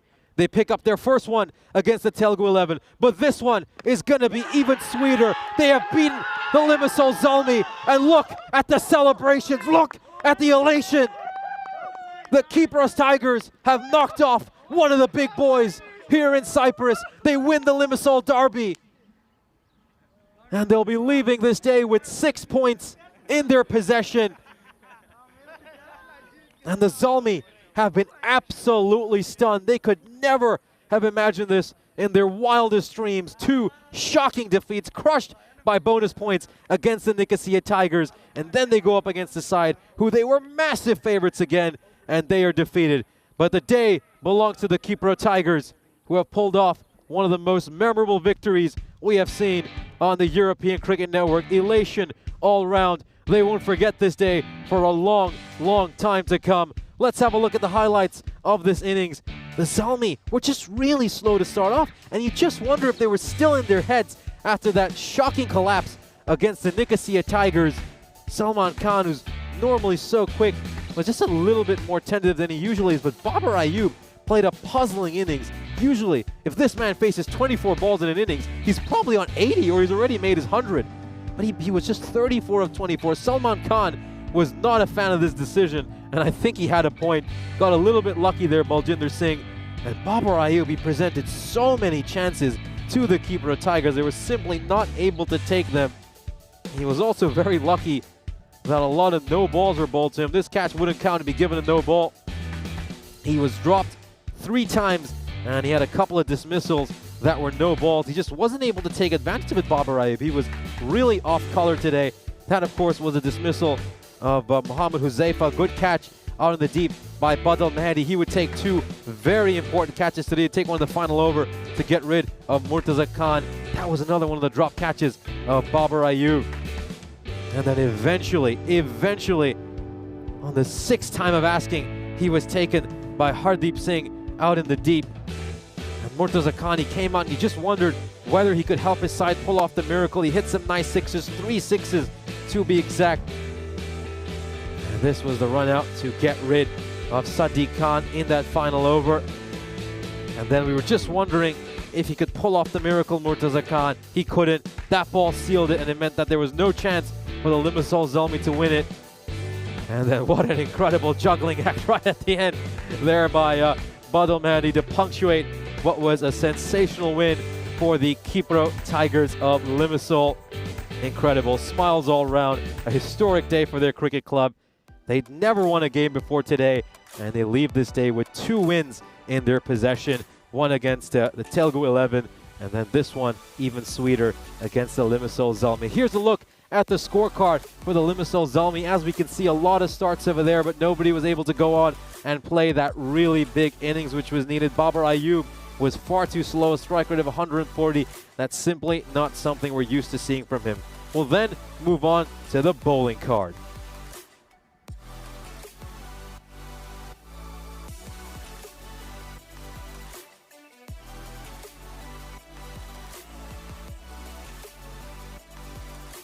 What an incredible performance for this Kipro Tigers bowling unit. Figures of 2 for 16 for Hardeep Singh. He was spectacular. Baljinder Singh as well with figures of 1 for 16. Najim Ahmed, his first over went for just 1 run, and that really just helped turn the tide of this game. This bowling unit can be very proud of itself. They've helped defend a fairly below par target, in all honesty, against a massive, massive Limassol Zalmi side who are famed for their power hitting. And in the end, the match summary of match 41 is that the Kipro Tigers of Limassol have picked up their 2nd European Cricket Series victory by knocking off one of the big boys of Cyprus cricket in the Limassol Zalmi. A memorable day for them, a memorable win, and we're certainly not going to forget this for a long time to come. And it's a good chance to welcome you into our commentary position for the final time today. We've had another thrilling day of cricket, and we can't wait to do it all tomorrow again. Let's have a quick look at the matches we have coming up for you tomorrow. As you can see, first match of the day between Sher Punjab and Nicosia Tigers. That's a really exciting match.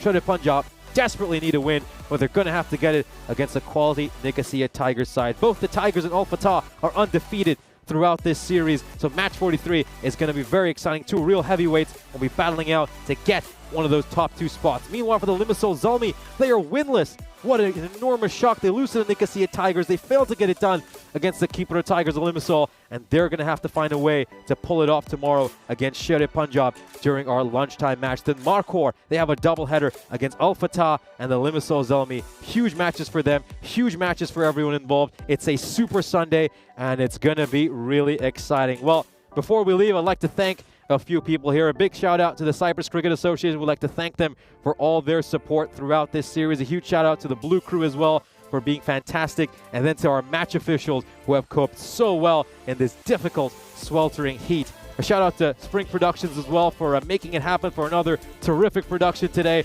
It's always a real pleasure to work with all of them. Thank you everyone for tuning in. We absolutely love our European Cricket Network fans, and we can't wait to see you all again tomorrow. I'm Nishay Putt, and on behalf of the entire European Cricket Network, I'd like to wish you all a very pleasant evening, and we'll see you all again tomorrow. Bye-bye.